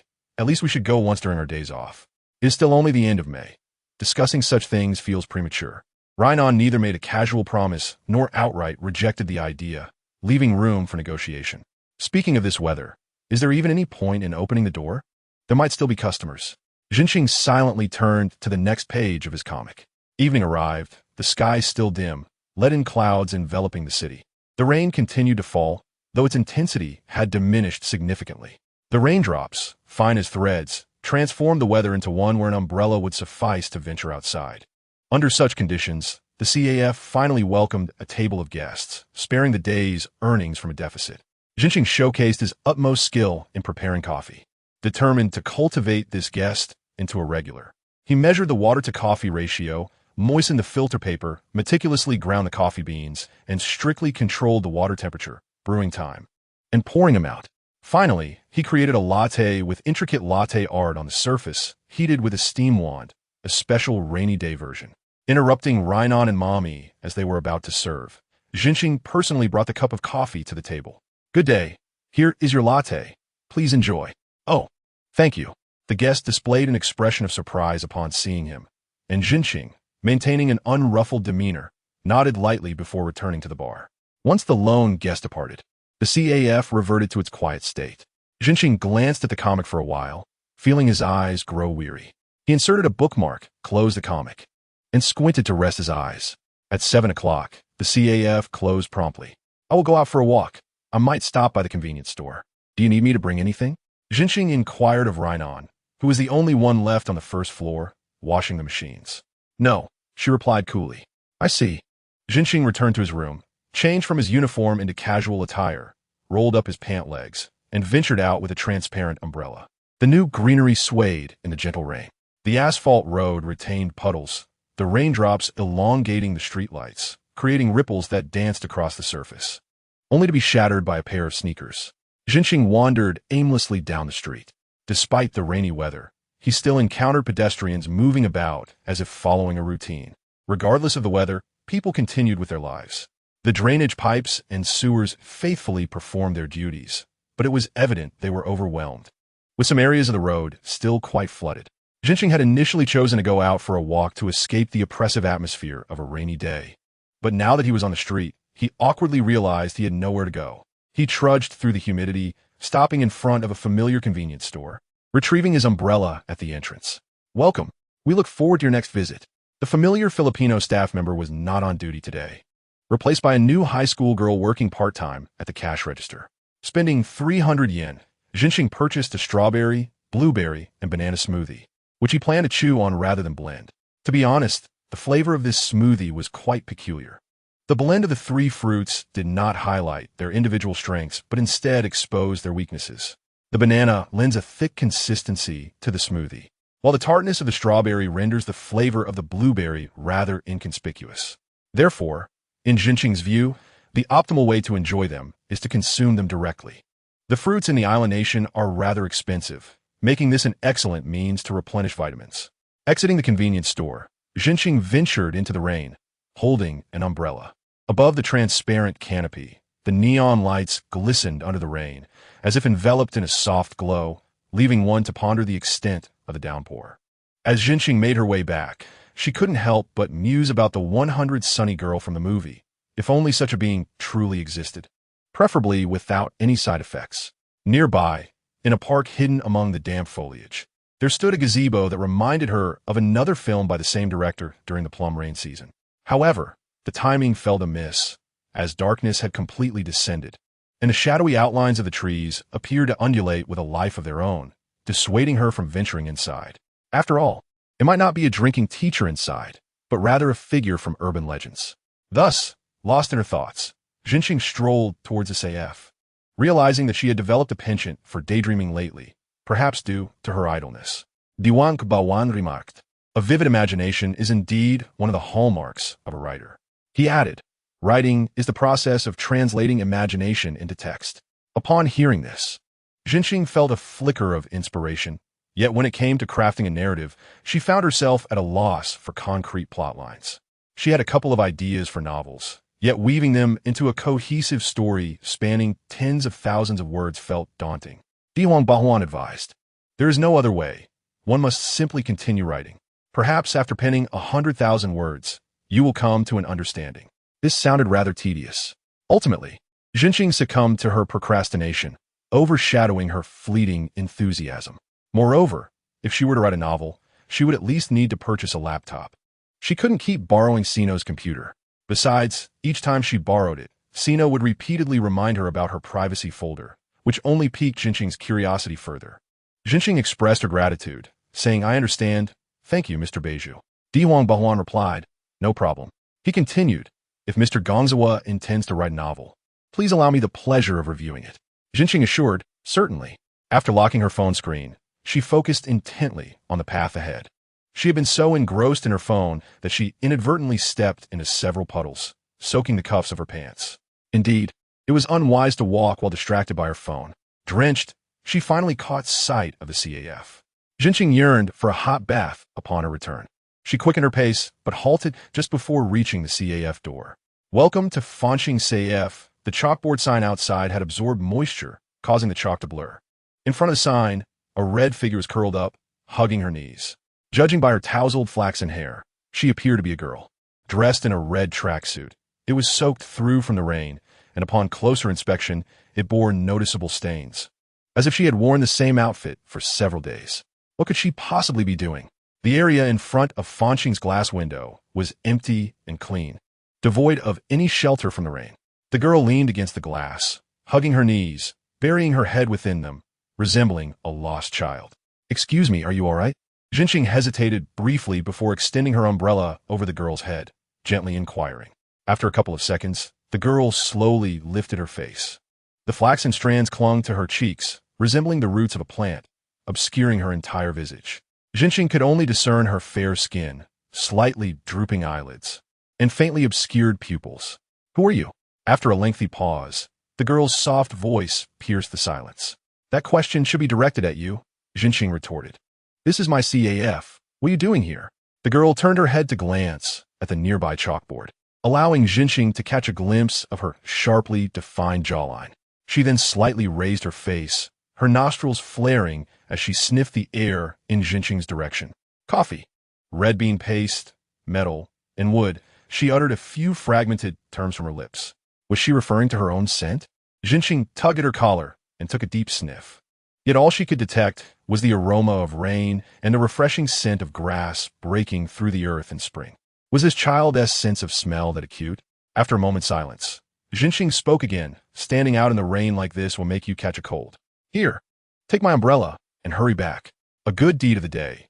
The next time she returned to the CF, she might even order a cup of coffee, ultimately becoming a regular, an exceptionally perfect plan. As she offered the umbrella to the girl, intending to step inside the CAF, the girl remained crouched, not accepting it. "Please take the umbrella and go home," she reiterated. The girl remained silent, her lips pressed tightly together. She reached into her clothing, revealing a pale hand from her sleeve, slightly tensed as if gripping something tightly. For reasons unknown, Jinqing felt an unsettling premonition. The sound of wind chimes interrupted her thoughts. What are you doing standing at the door? Suddenly, the door swung open to reveal Shindai Rinne, her expression as indifferent as ever. She had changed out of her work uniform and donned an apron, yet even the simplest attire looked refined on her. Her gaze fell upon the girl, crouched on the ground. Who is she? She inquired, looking at Jinqing, who gently shook her head. Is that so? Rinne's attention returned to the flaxen-haired girl. Staying here will only cause trouble. You should hurry home, she stated coldly, extending a 300 yen transparent umbrella from the rain umbrella section. There's no need to return the umbrella, and here is a towel. Dry yourself off before you leave. After a moment of silent hesitation, the girl stood up with the towel perched atop her head. Previously curled up, Jinqing had subconsciously assumed the girl was petite. But now standing tall, she realized the girl was rather tall, even slightly exceeding Rinne's height, falling somewhere between Rinne and Sino. The girl approached Rinne like a small dog, causing Rinne to slightly retreat, her delicate nose twitching in the air. Coffee, red bean paste, and a child. This time the latter part of her utterance differed.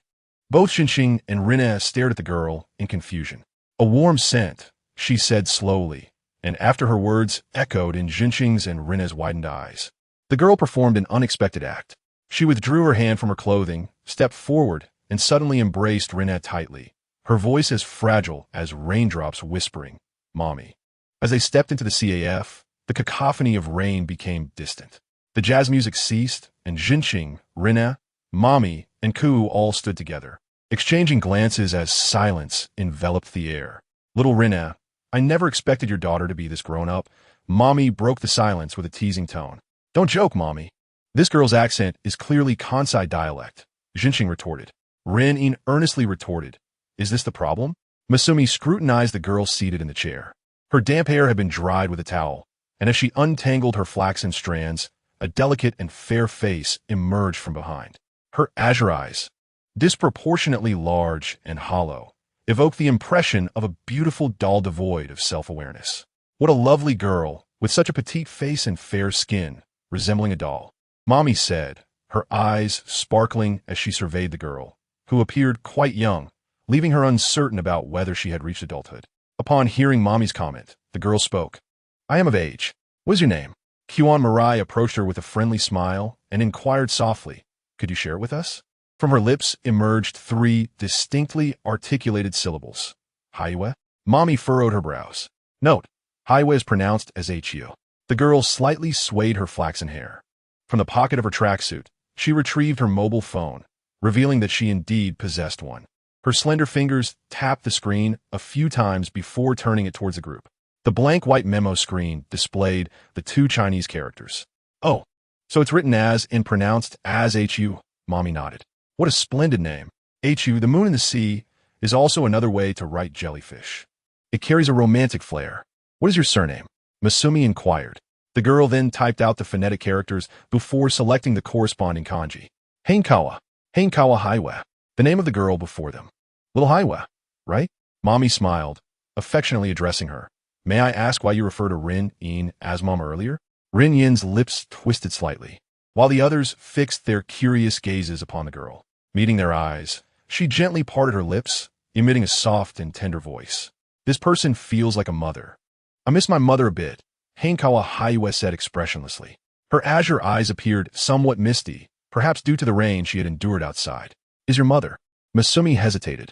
Anticipating his question, the girl gently shook her head, replying, No, my mother is back home.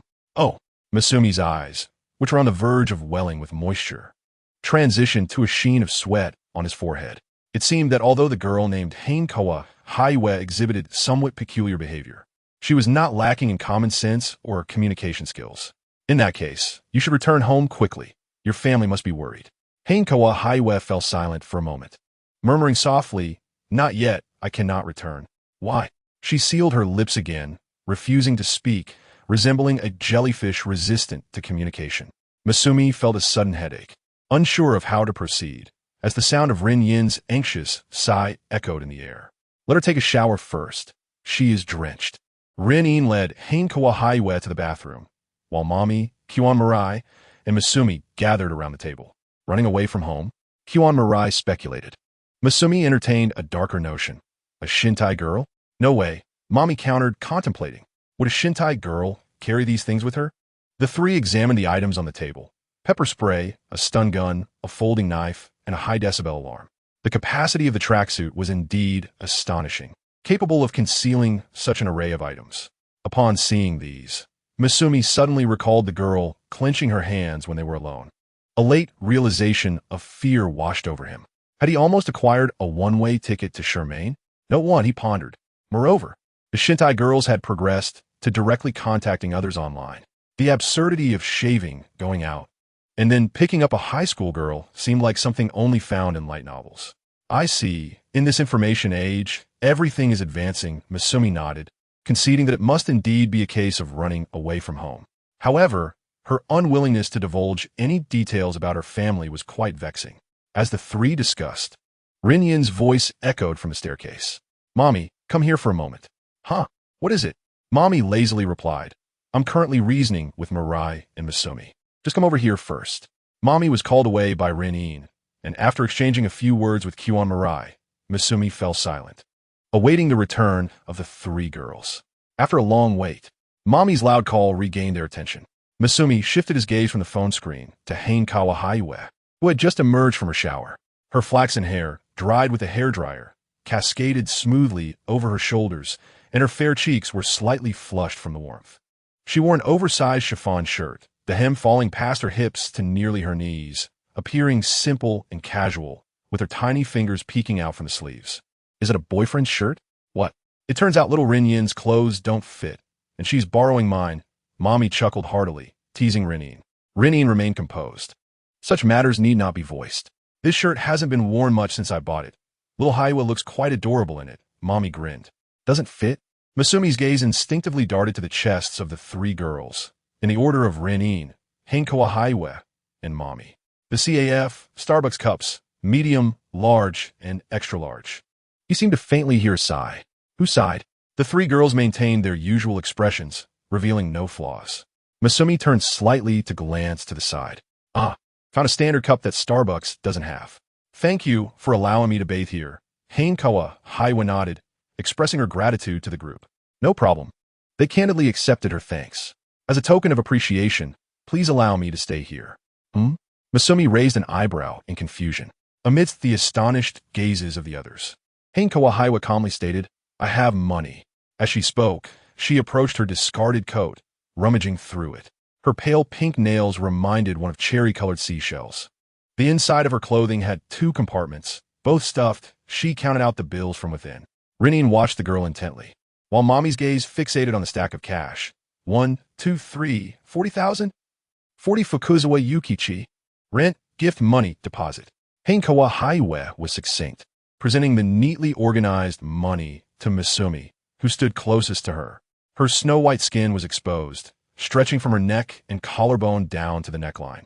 On Hainkawa Haiwe, a leisurely morning at the CAF, Mommy's cheerful laughter echoed throughout the establishment. Masumi shot her a disapproving glance, wondering why she was laughing so exaggeratedly. Because it truly is amusing. She cleared her throat and recited a joke she had just read. An advertisement from a German travel agency. Travel to Poland. Your car has been waiting for you there for 3 months. After suppressing her laughter to finish, Mommy erupted into another fit of giggles, her back shaking with mirth. Jinjing took half a second to comprehend the joke, another half a second to smirk, and then a full second to compose her smile before exclaiming, This must be a regional joke, right? But who cares as long as it brings laughter? People from the island nation also seem to enjoy such humor.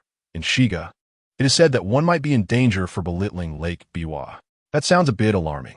What about Haigo? Let me look it up. Upon searching, she discovered many renowned places, yet her mind drew a blank, eliciting a series of hearty laughs that once again curled Jinjing's lips. Laughing so heartily at regional jokes could earn her a beating.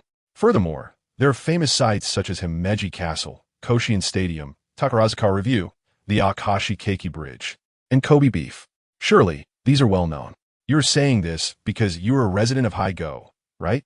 Yet when it comes to naming specialties of Shiga Prefecture, Apart from Lake Biwa, she truly couldn't recall any. Not a very competent Shiga native? Huh? What about Linine? What kind of place is Gunma Prefecture? Mommy lightly touched Linine's shoulder with her slender fingers. It's akin to the Amazon rainforest, Linine replied, without lifting her head. Jinjing pondered for a moment and recalled that Akina Mountain from Initial D is located there. Yes, the inspiration is from Mount Haruna in Gunma. Oh, that sounds far more intriguing than Shiga. Miss Mommy rested her chin on her hand, seemingly lost in thought. She then turned to the perpetually silent girl beside her and asked, "What about Utsukawa? Where are you from?" The enigmatic girl, named Utsukawa Kaizuki, who had appeared at the store entrance yesterday, was currently assigned to an empty room on the 3rd floor. Jinjing did not collect her rent, nor did he intend to let her stay for an extended period. He resolved to contact her family soon and expeditiously returned this hot potato. Although he could easily disregard her, his innate kindness prevented him from doing so. Moreover, he worried that this extraordinary girl might unleash a flurry of self-defense moves on anyone who approached her. "You're not being too kind. Your actions speak volumes, Jinjing-kun," Mommy remarked on his decisiveness, and Kyuan agreed with a nod, while Kamishiro Linine remained noncommittal. In the context of a light novel, he would be akin to the gentle male protagonist. Mommy smiled with her eyes narrowed. "Don't label me as gentle," Jinjing sighed. "Being nice to others doesn't equate to gentleness." "You're really awkward," Mommy shrugged in recollection of yesterday. "Let us hope we don't encounter any more trouble." After all, the act of sheltering a girl was trouble in itself. He sighed quietly as he heard Utsukawa Kaizuki respond to Mommy in a detached tone. "I am from Kyushu." No, that is clearly a Kansai accent. "I've heard Kyushu dialect. It's quite rustic," Mommy remarked, her commentary on regional stereotypes flowing as naturally as breathing. "It's a disguise," Kaizuki explained nonchalantly. This explanation was equally unconvincing. However, the possibility could not be entirely dismissed. With his indirect approach failing, Jinjing decided to ask directly, "Why did you run away from home?" "They don't want me anymore," Kaizuki replied with an expressionless face, her calm tone suggesting complete detachment from matter. "Oh no, could it be that, Kaizuki?" Mommy gently covered her mouth with her palm, while Jinjing displayed a contemplative expression. Kamishiro Linine glanced at her, but said nothing. After a moment of silence, as if to assert her presence, Kaizuki volunteered, "I can cook. I can help in the kitchen." "Oh, what can you cook?" "Curry," Kaizuki said, twirling a strand of hair around her finger while blinking. The faucet hummed with a dull sound as clear water flowed into a hemispherical iron pot. Kamishiro Linine donned rubber gloves, grasped a brush, and vigorously scrubbed the charred surface of the pot. When adding curry cubes, do not use high heat, otherwise they may not dissolve completely, leading to burnt food. Despite her usual cold demeanor, one could sense her frustration from the slight frown on her face. "SH told me that curry is prone to burning," Kaizuki stated matter-of-factly. "That was meant to comfort you," Jinjing instinctively retorted, then belatedly inquired, "Who is SH? "A friend." After uttering those words, Kaizuki sealed her lips, unwilling to speak further. She often behaved this way, leaving Jinjing with no choice but to abandon the topic. He mentally noted the name SH. The four of them had curry for lunch that day. Aside from the unevenly cut ingredients and slightly excessive seasoning, the dish's flavor was quite satisfactory, undoubtedly aided by the inherent excellence of curry itself. To Jinjing, it was comparable to a high school home economics class, or perhaps the standard of a forest school. However, it was clearly not fit for sale as a formal dish. The plan for Kaizuki to assist in the kitchen had evidently fallen through. She remained expressionless, leisurely toying with the ends of her hair. "I can also make bread." "No need for that." Jinjing and the others had lost the courage to let her near the kitchen again. "Before you head home, you can occasionally handle the reception duties." Utsukawa Kaizuki nodded quietly. In the afternoon, fine rain began to fall again. Due to the early arrival of the plum rain season, the air still carried a coolness. When June arrived, the heavy, humid heat would truly be a torment. With such thoughts lingering, Jinjing methodically poured coffee into ice water, preparing an iced Americano, which Kamishiro Linine then served to the customers. He stared blankly at Linine's figure, the bow on her waist gently swaying with her steps, reminiscent of a butterfly poised to take flight as the filtered light from the rain danced upon the folds of her skirt. The coffee cup landed on the table with a solid sound. Jinjing's gaze returned to the pages of the book spread across the bar counter, when suddenly, a familiar scent of shampoo wafted through the air. the fragrance of citrus. It must be the brand Kamishiro frequently uses. He lifted his head to glance at Lenine, who was taking orders from customers not far away, then turned to the girl beside him, who was staring intently at him, and softly inquired, "What is it, Miss Utsukawa?" Utsukawa Kaizuki remained silent, her flaxen bangs swaying gently, then pointed her gaze at the book in front of Jinjing. "What are you reading?" Kaniko-sen. Jinjing turned the cover for her to see. It wasn't a deliberate purchase. To enhance the CAF's artistic atmosphere, a bookshelf was set up in front of the counter, filled with various books for patrons to browse. "Would you like to read it?" Utsukawa Kaizuki gently shook her head, then turned her phone horizontally.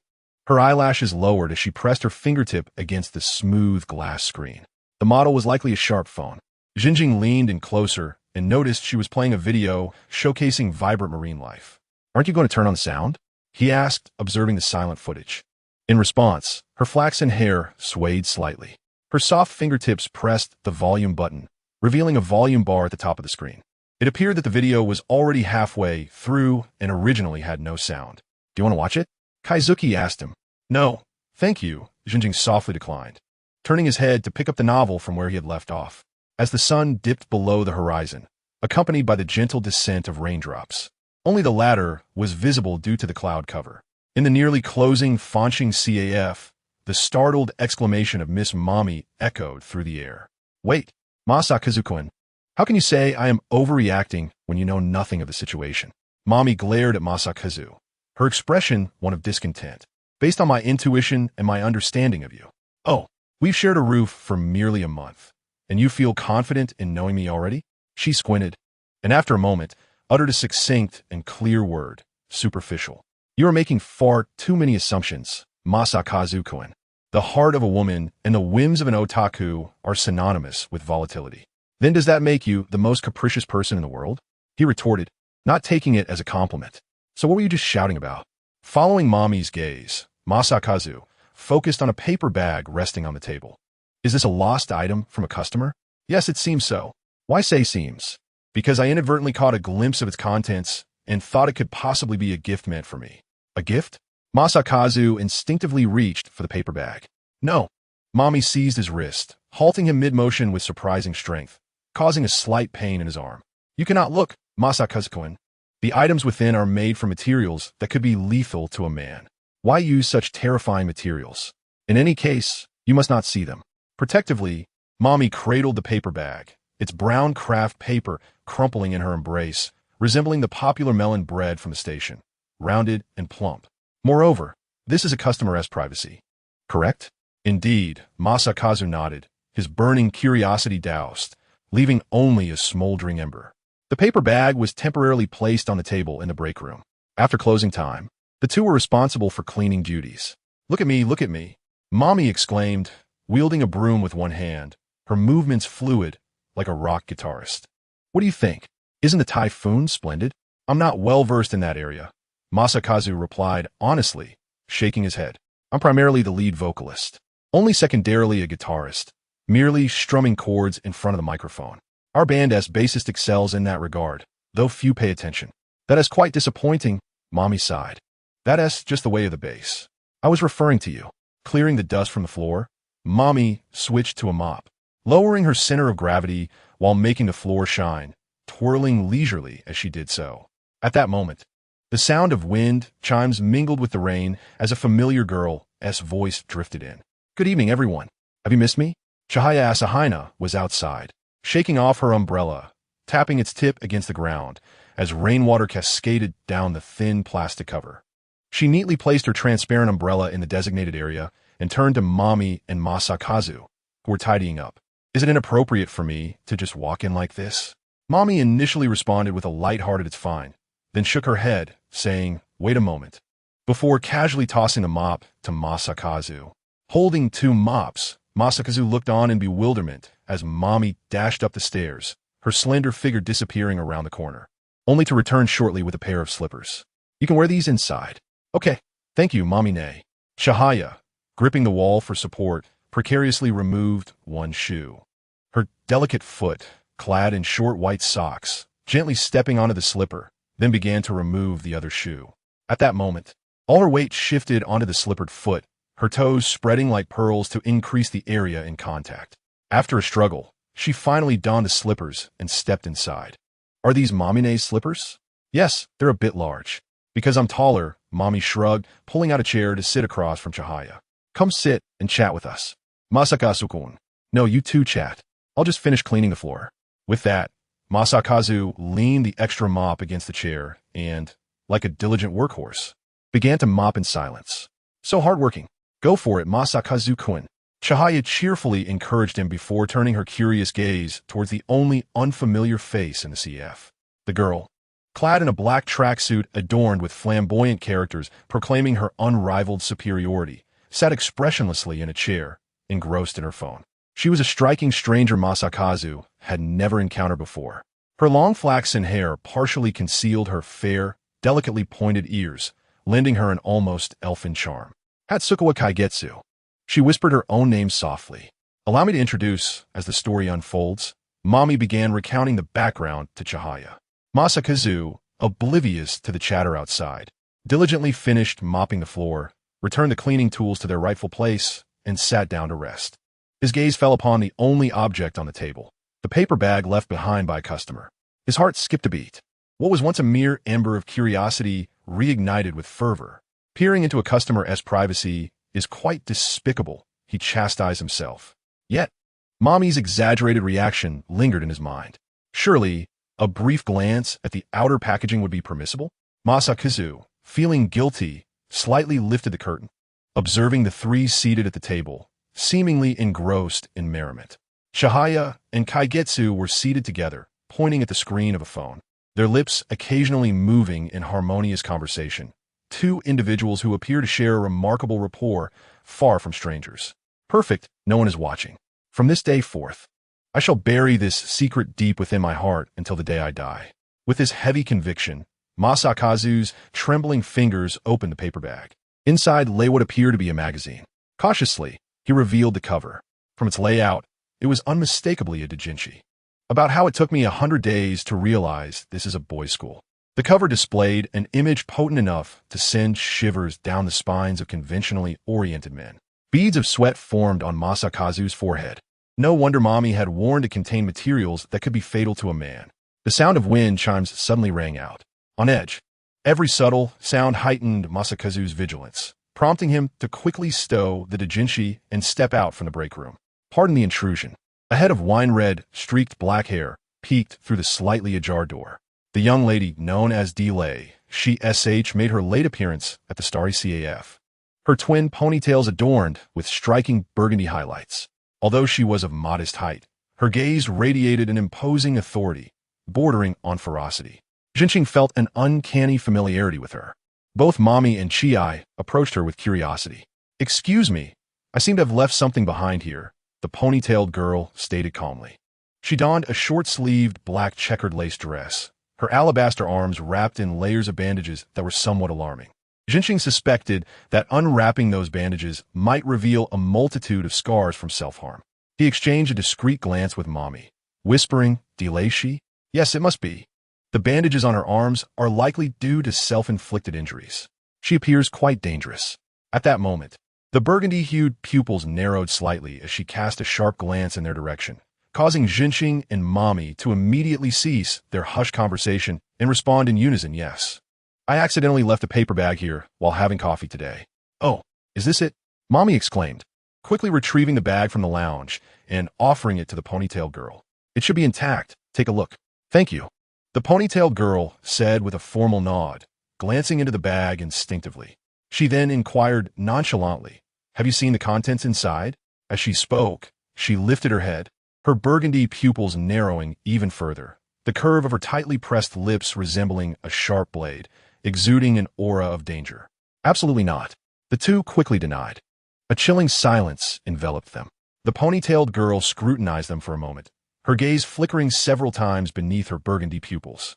Just as Jinqing felt cold sweat threatening to trickle down his chin, she spoke again. "I have a favor to ask of you."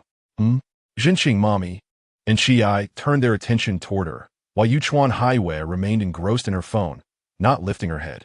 "Your CAF is currently hiring part-time help, correct?" "Allow me to introduce myself.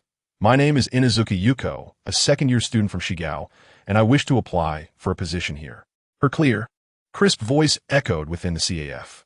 Seated across from her was the interviewer for this session, the acting manager, Shundai Rina, alongside the barista, Jinxing, who were the CAF's top two figures. Mommy and Chi sat at another table, listening intently, while Yuchuan Haiwe had quietly returned to her room at some point. Jinxing felt slightly taken aback. He had not expected this seemingly dangerous character, the Dileishi girl, to be applying for a job. "Miss Inazuka," Rina began, resting her chin on her hand, "could you share why you wish to work at our CAF?" "Certainly," Inazuka Yuko replied, sitting upright and taking a deep breath. "My school is not far from here, and in the evenings, I come to savor the exquisite coffee and omuris. I also noticed the recruitment notice at the entrance and thought it would be delightful to work in such a CAF. Additionally, there are financial considerations. I have been eyeing several magazines lately, and my allowance is simply insufficient." She spoke candidly about her reasons for wanting to work, a hint of distress surfacing in her voice at the mention of magazines. As she mentioned the magazines, Jinxing suddenly recalled encountering the girl named Inazuka Yuko at the magazine rack in a convenience store. No wonder she seemed familiar. Indeed, Kobe was quite small, despite being the 7th most populous city in the country. "May I ask a question?" Mommy raised her hand. Inazuka Yuko nodded. "Please do. You mentioned coming to the CAF in the evening, correct? However, I have no recollection of serving you," Mommy remarked, furrowing her brow. Regarding this, Inazuka Yuko paused for a moment, her bandaged hand suddenly reaching up to grasp her burgundy-highlighted hair. After a few twists of her fingers, she revealed that the burgundy was merely a hairpiece. She removed the hairpiece entirely and placed it on the table, then retrieved a pair of black-framed glasses from her pocket, putting them on neatly. Jinxing stared in astonishment at her transformation. The portion of her appearance above the neck had instantly shifted from that of a Dileishi girl to that of a literary girl. Behind the lenses, her fierce gaze seemed to soften, her eyes widening slightly, with the burgundy pupils occasionally glimmering alluringly under the light. "Ah, it feels much better with the glasses on," Inazuka Yuko sighed. "I was in such a rush to leave that I mistakenly wore the wrong contact lenses. The squinting and glaring were merely due to my nearsightedness. At school, I typically look like this. It's only when I'm outside that I dare to dress in that manner." Her demeanor transformed from an unapproachable coldness to a gentler warmth. "How remarkable!" Mommy's eyes sparkled. She displayed her student ID to the others. Rinette calmly redirected the topic back to the interview. "Miss Inazuka, do you intend to apply for a position in the kitchen or the dining area?" "The kitchen," Inazuka Yuko exclaimed at once. Then her expression suddenly dimmed, and her voice softened. "Or perhaps the dining area. I am not very skilled in cooking." "Are you interested in cooking, Miss Inazuka?" "Yes," she replied with a slight nod. Then openly expressed her concern, sighing, "However, my culinary skills are quite poor. During home economics class, neither my friends nor my teachers would allow me near knives or pots. I could only assist with minor tasks." "Were they worried that you might accidentally injure someone?" Jinxing asked directly, recalling how Yuchuan Haiwa looked when she cooked curry. "They were concerned that I would accidentally harm myself," she replied, loosening the bandages wrapped around her arm. Jinxing instinctively squinted, then slowly opened his eyes wide. On her fair, slender arms, several healed cuts bore pink scabs, alongside scars from hot oil splatters, likely recent additions. This was not self-harm, but rather injuries sustained during cooking. Thus, it seemed she merely enjoyed the Dileishi style of dressing and was, in fact, a regular high school girl with a passion for dejinshi. Jinxing felt a wave of relief wash over him. If she was not adept at using kitchen utensils, perhaps she could consider making cookies or wagashi, which would not require contact with high temperatures or sharp knives. Rene remarked, "If you are willing, you may observe and learn during the intervals when we serve meals." "Really? Is that allowed?" Inazuka Yuko clasped her hands together, a radiant smile blossoming on her face, only for her expression to suddenly falter as if she had realized something. In a hushed tone, she asked, "Are you implying that I've been hired?" Her voice trembled, and she cautiously suppressed her excitement. "Indeed. Welcome to Starry CAF." Shindai Rina extended her hand toward her. "Yay, now I can afford to buy magazines." On the last day of May, it was a weekday. Jinxing arose early as usual, donned her sports attire, and commenced her morning jog around 6:30. After more than a month of persistence, her body had acclimated to this rhythm. During the plum rain season, the park in the early morning was still bustling with individuals seeking to pass the time. Elderly folk leisurely walked their pet dogs, while in the spacious open areas, some engaged in radio calisthenics to invigorate their bodies. The flower beds by the roadside were adorned with blooming hydrangeas. From deep within the foliage, the resonant sound of brass instruments wafted through the air, prompting Jinxing to speculate that a high school student from a brass band club was diligently practicing. The Haigo Prefecture brass band competition, if memory served, was scheduled for late July or early August, meaning there was still over a month left. Keep it up. She silently cheered for the unseen stranger, forming a fist as she jogged past the park. Upon returning to the CAF, she rushed up to her room on the third floor to change her clothes before heading downstairs for breakfast.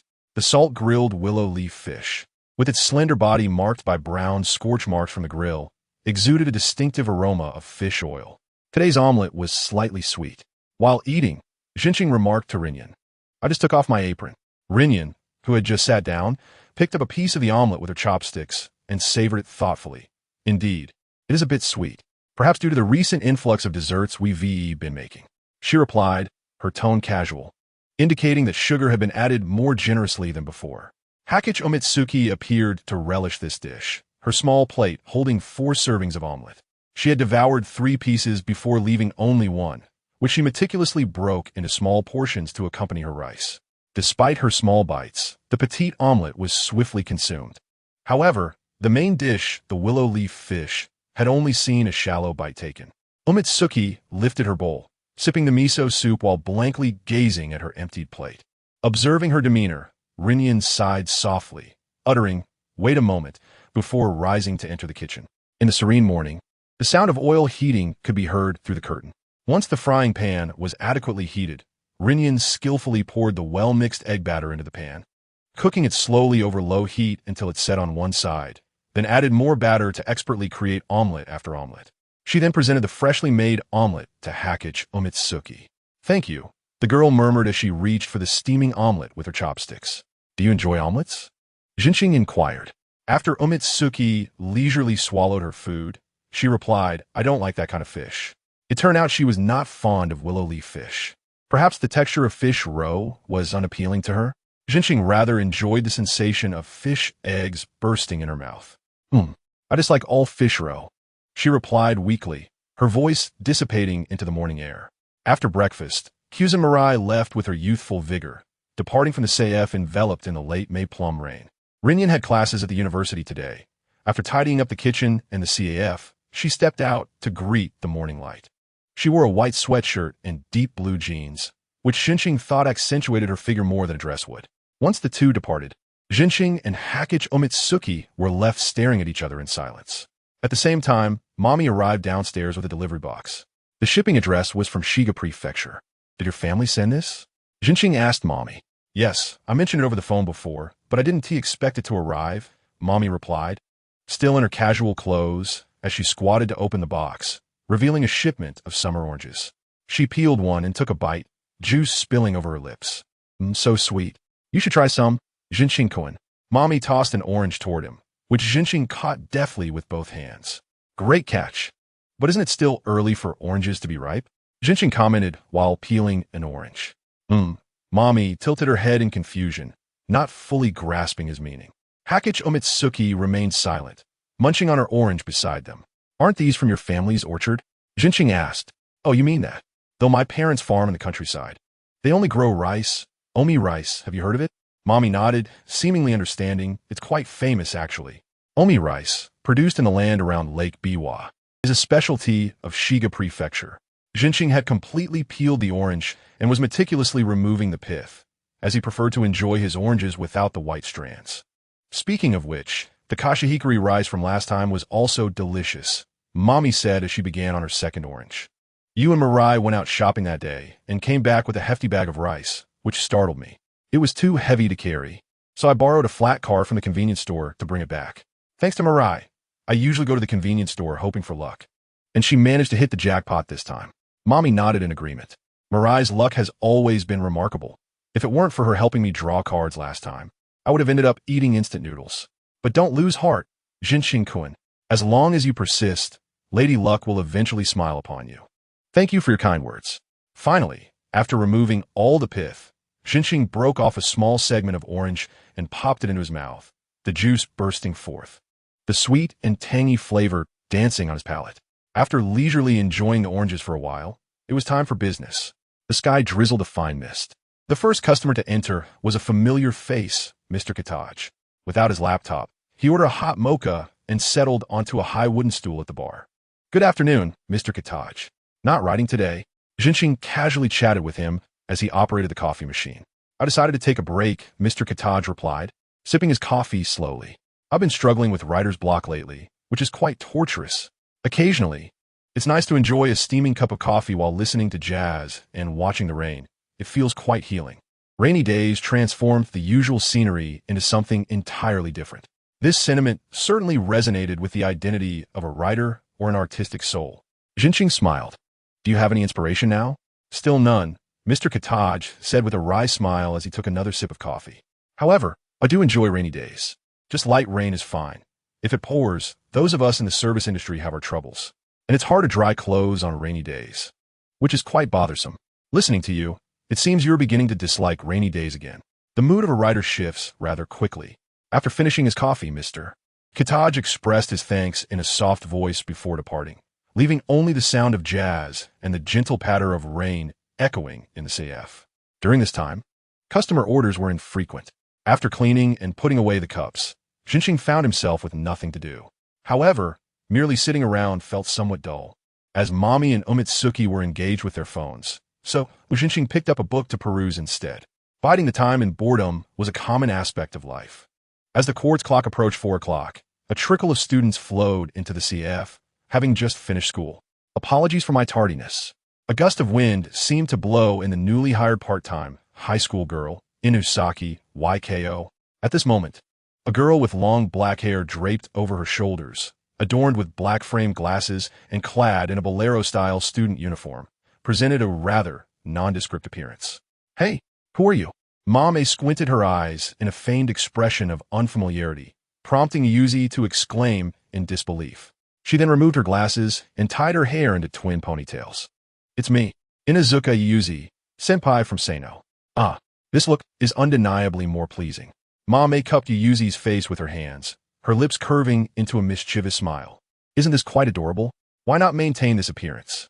She added, "Just call me Mom Meijia," referring to me as senpai feels too distant. "All right, Mom Meijia. Could you please let go of me?"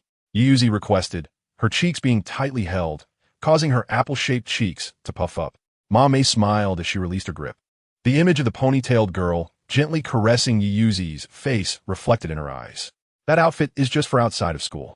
It would be too embarrassing to wear it there, and I would definitely attract the attention of the discipline committee."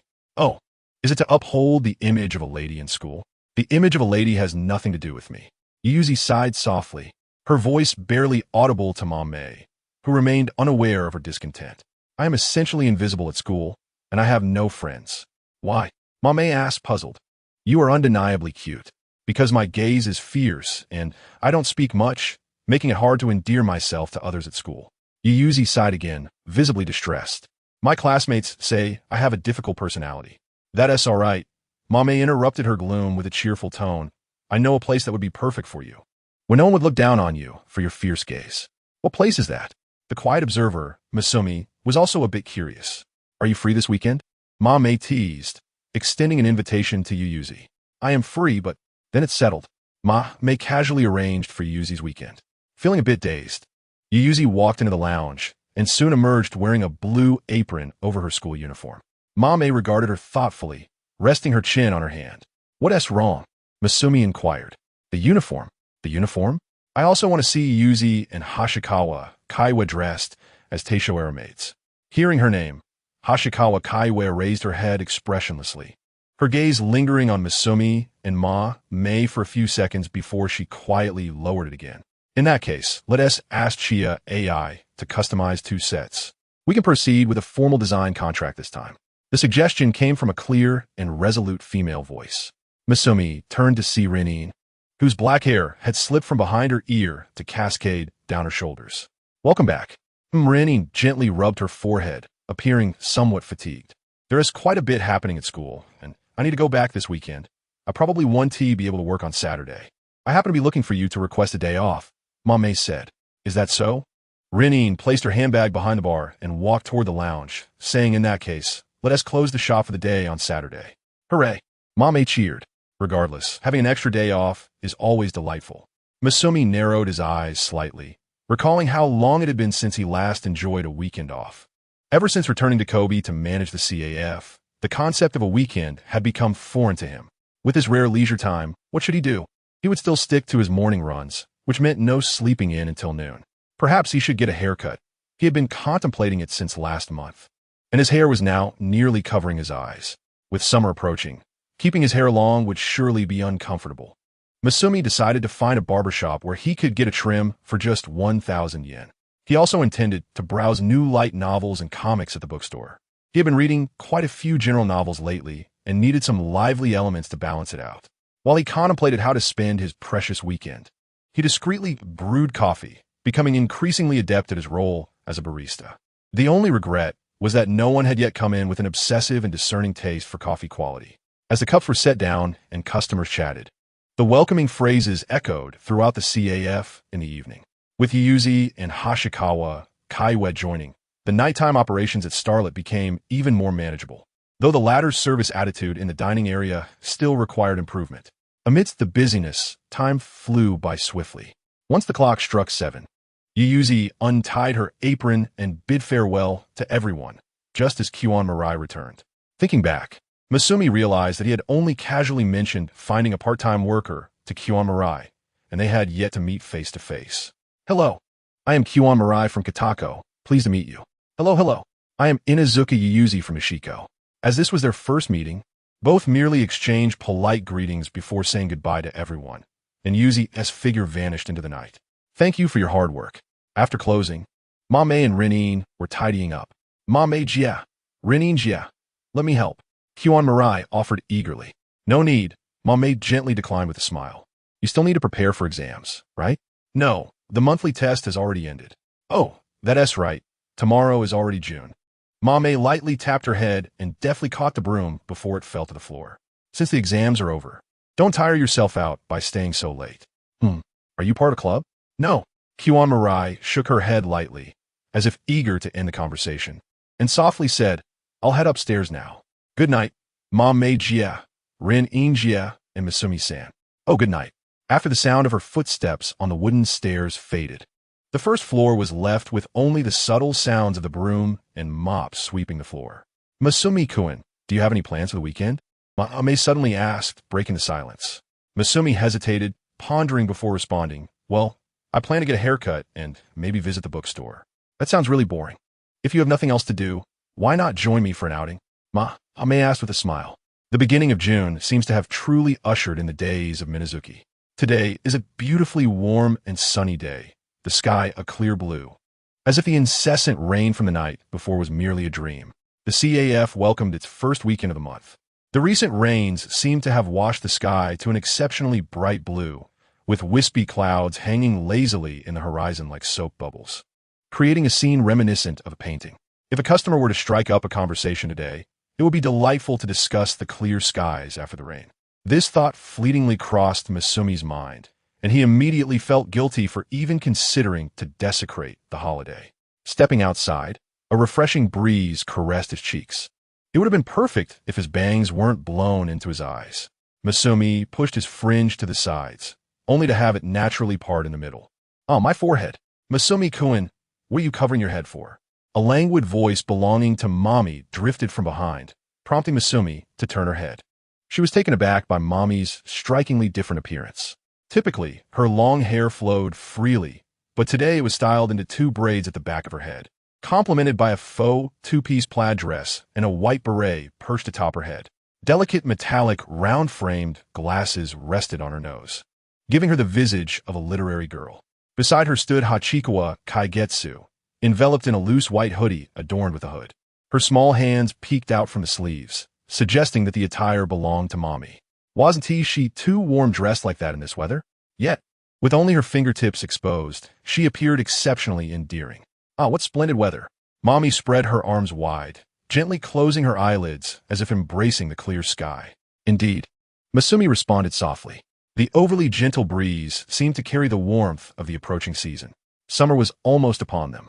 In other words, it was the season for swimming and wearing swimsuits. Masumi-kun, if you wish to see girls in swimsuits, feel free to express it. I do not possess such a leap of thought as you do. You do not deny your desire to see swimsuits? Mommy smiled with squinted eyes, suggesting that during this time of year, one could openly admire girls' bodies without hesitation. Normally, many girls would feel shy merely exposing their navels and thighs. Yet at the beach, even in swimsuits that resembled underwear, there would be no sense of discomfort. Such is the enchantment of summer by the sea. Mommy's eyes sparkled with excitement as she spoke. Little Kaigetsu must also yearn to don a swimsuit and frolic by the sea, right? She turned to the girl with flaxen hair. Not all. Kaigetsu, without a hint of hesitation, shook her head expressionlessly. I dislike exposing my skin. So, she was the type who was unaccustomed to revealing her skin. Mommy lamented, elongating her tone. This is a rare opportunity to showcase one's figure. Masumi calmly interjected. Your usual attire already exudes a summer vibe. What does that mean? Mommy abruptly halted mid-sentence, clutching her chest in surprise. Does this imply that Masumi-kun has been secretly observing me all along? I apologize, Masumi-kun. I have always regarded you as a kind colleague without any romantic feelings. If I have caused any misunderstanding, I am truly sorry. She spoke in one breath without pausing. Please refrain from dramatizing. Masumi sighed, and also, do not mimic the speech patterns of light novel protagonists. Cough, cough, cough, cough. Perhaps due to her lengthy monologue. Mommy stopped to cough lightly several times, followed by a hurried breath for a while, her ample chest rising and falling repeatedly until her breathing gradually steadied. Indeed, voice actors are extraordinary, managing to speak so fluently without a change in expression. If you cannot do it, do not force yourself to imitate. With another sigh, Masumi redirected his attention to Mommy's attire. Why are you dressed like this? From now on, Masumi-kun, please call me Ri-jin-in or Maya-kyo. Why? You shall find out shortly. A mysterious smile graced Mommy's lips. However, I must ask Masumi-kun, are you going out in that outfit? A white short-sleeved shirt, black casual pants, and sneakers. What is wrong with this? Masumi felt no issue with his appearance. It is quite suitable for the weekend.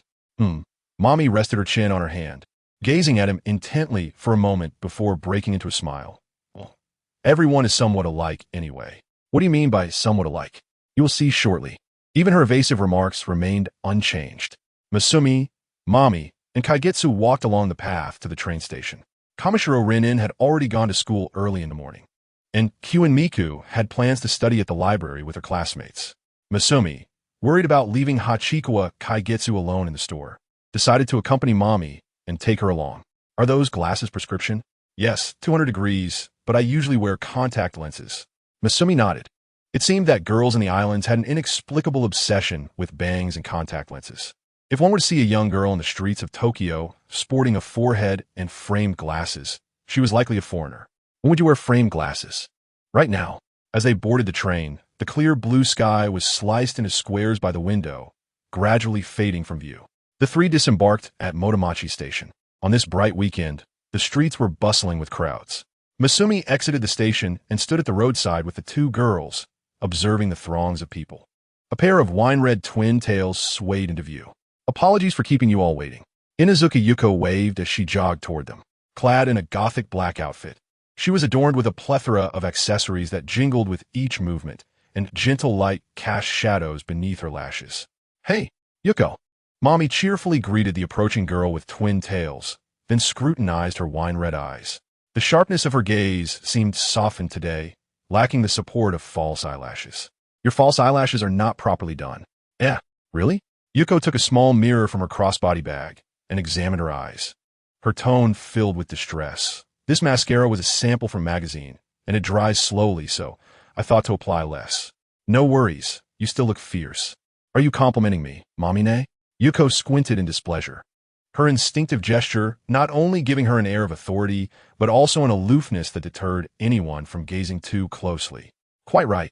This is precisely the effect I desired. Delighted by her reaction, Mommy beamed and snapped her fingers. Follow me, everyone. So, Momine, where are we headed today? Yuko inquired, having been left unanswered earlier when she was only told to apply her makeup properly. You will find out shortly. A muscle in Misumi's forehead twitched, if he remembered correctly. This was the third time Sino had repeated that phrase today. The Riddle Master should leave Kobe. 17 Demaru Department Store. After traversing the throng from Motomachi Station for a few minutes, they arrived at the location Mommy had mentioned. The shadows of the four were engulfed by the towering edifice of the department store. Before them stood a European-style stone building. Daimaru Department Store, a renowned chain in the Kansai region, with this branch in Motomachi being a direct store. Misumi recalled that there was also one in Suma. However, he rarely ventured into such shopping malls. Are you here to take us shopping at the department store? Misumi asked. Indeed. Mommy's face was radiant with a smile, proudly puffing up her chest. Within this grand building, a magnificent festival is currently unfolding. Festival? Misumi frowned in confusion, assuming she was speaking nonsense again. Upon entering the building, Yuko was immediately captivated by the cosmetics counters. The counter for X was surrounded by a throng of women, all gazing down at their phones as they awaited the sluggish advance of the line. It appeared they were hosting some sort of discount promotion. All right, Yuko, do not be dazzled by these. We're merely looking. Yuko gazed longingly at the array of lipsticks on display, which to Misumi appeared indistinguishable, her tone forlorn. After all, my allowance for this month is nearly depleted. Wait, isn't it's still the beginning of the month? Misumi exclaimed in surprise.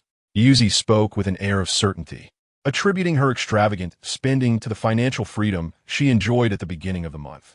I understand you, Yuzi, Mommy said gently, patting the young girl on the shoulder. It's all right. Haven't you found a part-time job? As long as you work diligently and receive your wages, you will have money to spend. Yes, Momine. Yuzi immediately perked up, eager to dive into her work. It was evident that she was the kind of employee her boss adored. Mako shook her head helplessly, and her gaze fell upon a store named. It was a specialty shop selling coffee-making machines, tools, and coffee beans. This looks promising, she mused, extending her finger to lightly caress the smooth exterior of a coffee dripper, feeling the chill from the air conditioning seep through the metal to her skin. Excuse me, sir. Are you interested in this coffee dripper? There is a discount promotion going on. A cheerful shop attendant approached, reciting a series of numbers that piqued Mako's interest. Just as the impulse to splurge was transmitted from her brain to her hands, about to pull out her wallet, a voice interrupted the moment. Mako-kun, honestly, why are you running around like this? Mommy, with a furrowed brow and a perplexed expression, noticed the wrinkles in her dress. What do you mean by even you? Mako retorted. Who else is there? It's Hikari. She disappeared without a trace. Upon hearing that Hikari was missing, Mako felt a slight headache and abandoned her shopping idea, leaving the store with Mommy. Found her. Momine, Hikari is over there.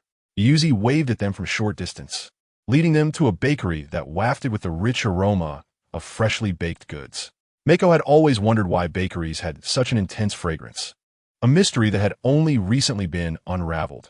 It was typically achieved through the use of scents that mimicked the smell of bread. Furthermore, not only bread, but even coffee could be artfully imitated by fragrances. Gathering his thoughts, Mako saw Hikari crouched in front of the display case, her fingertips pointing through the glass, her soft, full lips moving as if whispering to herself. She seemed entirely unconcerned with the gazes of passers-by, her flaxen hair cascading down, and her azure eyes radiating an ethereal charm. Do you want some bread? Mako approached her and asked softly. Upon hearing his voice, Hikari raised her head in silence.